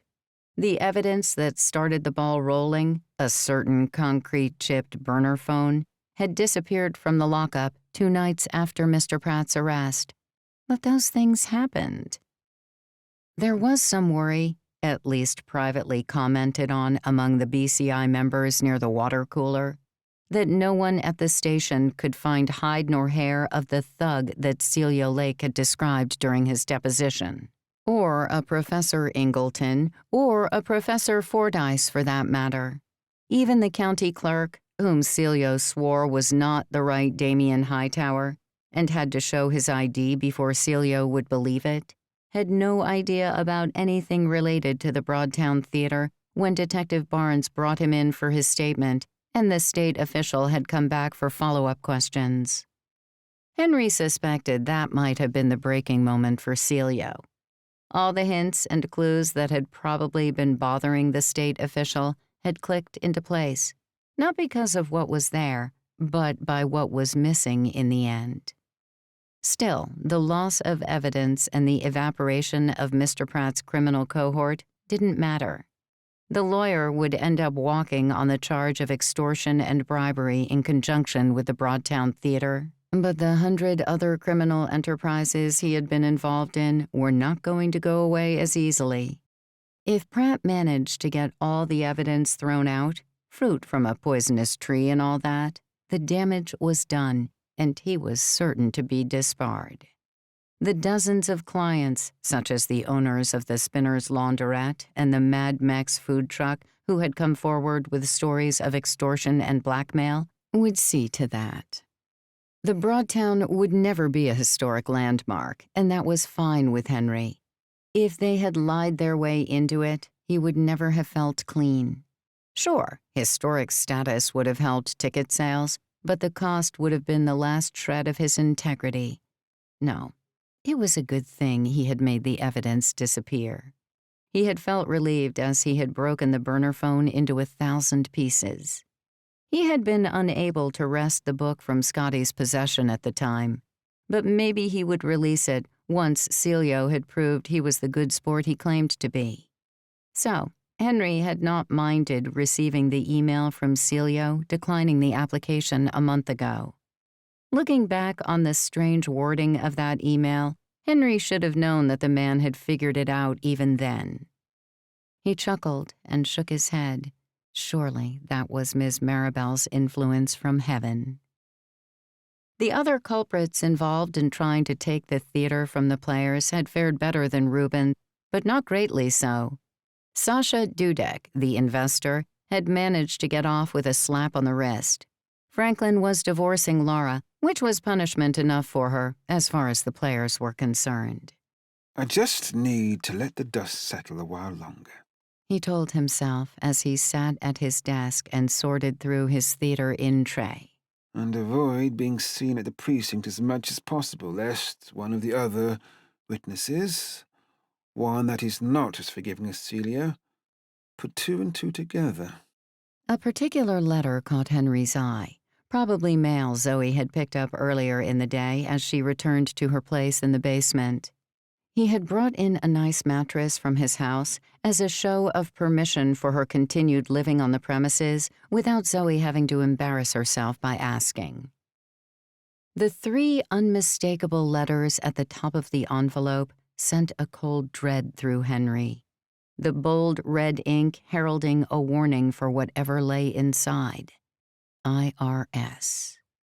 With sweat creeping up the back of his neck, he opened the letter and immediately wished he'd burned it. It didn't beat about the bush. According to some minion within the IRS ranks, the Broadtown owed an embarrassing amount of back taxes. A number so large, Henry had first thought it was a comma placement error. But he knew it was correct, for it was not the first letter he had received detailing the selfsame thing. As calmly as he could, Henry folded the letter back into the envelope and pushed it under the bottom of his in-tray. Be careful what you wish for. He looked up at the portrait of Miss Maribel hanging on his office wall and sighed, wondering what laws he would have to break next to keep the old ship afloat. He was glad to have wind in the Broadtown sails, with the Tandem Players heading into the horizon, away from the storms chasing them. For now. This has been Limelight and Larceny, the Crew Building Con, written by Jordan Riley Swan and Hero Bowen, narrated by Anthony Mark Barrow as Henry, Michael Crouch as Lute, Sarah Mullo Christensen as Holly, Aaron Spencer as Zoe, Graham Halstead as Garrett, Andrew Iden as Scotty, P.J. Oakland as Celio Lake, Peter Burkrot as Franklin, Ray Porter as Reuben Pratt, Adenrele Ojo as Bernice, Andy Arndt as Laura and Sasha, and me, Hillary Huber, as the narrator. Produced by One Night Stand Studios. Post by Tyler Whitlatch at Plunk Productions.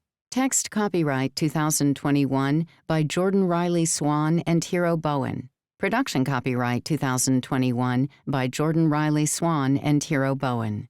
All rights reserved.